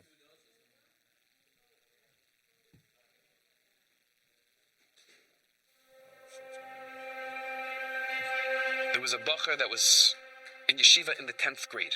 He was in high school, and he was going through a rough spot in life. And unfortunately, as is sometimes the case, he started to bring his friends down, and he started to have a negative impact on his peers. And it got to a point that he had to be expelled from his yeshiva. And thus started a very difficult journey for the kid, going from yeshiva to yeshiva, as is sometimes the case, getting thrown out from this place, that place. And he really had a very, very difficult and downward spiral in his life. 5 years later, 5 years after this kid was expelled from the 10th grade, that former yeshiva that had to actually throw this kid out meets him in a yeshiva during Ben Azmanim. And sees the guy looking amazing. His hat and jacket. He's plugging away. He's erlach. He's doing incredible. And the yeshiva's blown away. And he looks at him, astonished, and he says, I am so pleasantly surprised. What an amazing turn of events. We had to, part ways back in the day, and look what you've become. It's amazing. And I hope you don't mind me asking, but what happened? What turned your trajectory around? What turned around the course of your life? And the Bacher said, I'll tell you the truth. I was in a very bad place. Emotionally, psychologically, spiritually. I was in a terrible place. I got thrown out of yeshiva, bouncing around, nowhere to go in life. But that 10th grade Rebbe of your yeshiva, where I got expelled from, made sure to call me every single Friday. Until I left America 2.5 years later, he called me every single Friday. Every Erev Shabbos, he called me. And because he called me for 2.5 years straight, consistently, every single week, that kept me afloat. And that's why I came back. And that's why I had a magnificent turnaround. It's because of that Rebbe, my 10th grade Rebbe. And the yeshiva was blown away, extremely impressed. And he comes back to yeshiva the next time he encounters this Rebbe, and he gives him a hug, and he says, I have to tell you something. Remember that Pliny, that kid, who we had to send out while he was in your class in the 10th grade? Well, right now he's doing incredibly well. He's steiging away. And he attributes his turnaround and his success to you. And he says it's because you called him every single week. Not an Orthodox kid, grew up. And after high school, he decided to put his name, to say yes to spending a year in Eretz Yisrael. Let's learn yeshiva. After his year, puts his name down again for a second year in yeshiva. Comes the third year, says yes again, I want to stay in yeshiva third year. 3 years learning in Eretz Yisrael. Comes back to America, continues to learn yeshiva in America, goes to college, decides he wants to go into chinuch. Family business, family had, parents were in business, whatever. No, I'm not going to follow that path. I'm going to go into chinuch. Puts his name next to that role in life. Gets a master's degree in education. Eventually he says, yes, I want to start dating. Gets married. Says, I want to get smicha. Puts his name down next to the smicha opportunity. He gets smicha. After that, opportunity arises to become a rav of a shul. He says yes, he puts his name down next to that. Then he says, I want to become a therapist also. Extra tool to have. Becomes a therapist as well. I'll tell you something else. 4 years ago, this kid, who's no longer a kid, said, I have what to say. I'm speaking, I'm teaching. I want my stuff on TorahAnytime. So he reaches out to TorahAnytime. He says, can you put my stuff on? TorahAnytime says, no, we have too many speakers, and who are you anyway? And who are you, right? No. So this kid takes a video of himself, puts the TorahAnytime logo on the video, and sends it back to him and says, look what this could be. And they were like, oh my gosh, this guy's crazy and persistent. And they said, okay, fine. And what happened recently? TorahAnytime just updated their website, and you could actually see how many people listen to Shiurim. And 180,000 people have listened to the Shiurim since they started. And of course, I know all this because it's me. I'm the nut who put my name, my TorahAnytime logo on it, because I'm like, you don't understand. People have to hear this Torah. Like, there's stuff that has to get out there. I have to tell you, it's not without a lot of fear. How many steps along this way where did I want to say no? No, I can't get a master's degree in education. I can't get a master's degree in psychology. I can't spend 3 years in yeshiva, 4 years in yeshiva. I can't get smicha. There were so many times where I was like, I can't do this. There was like such imposter syndrome.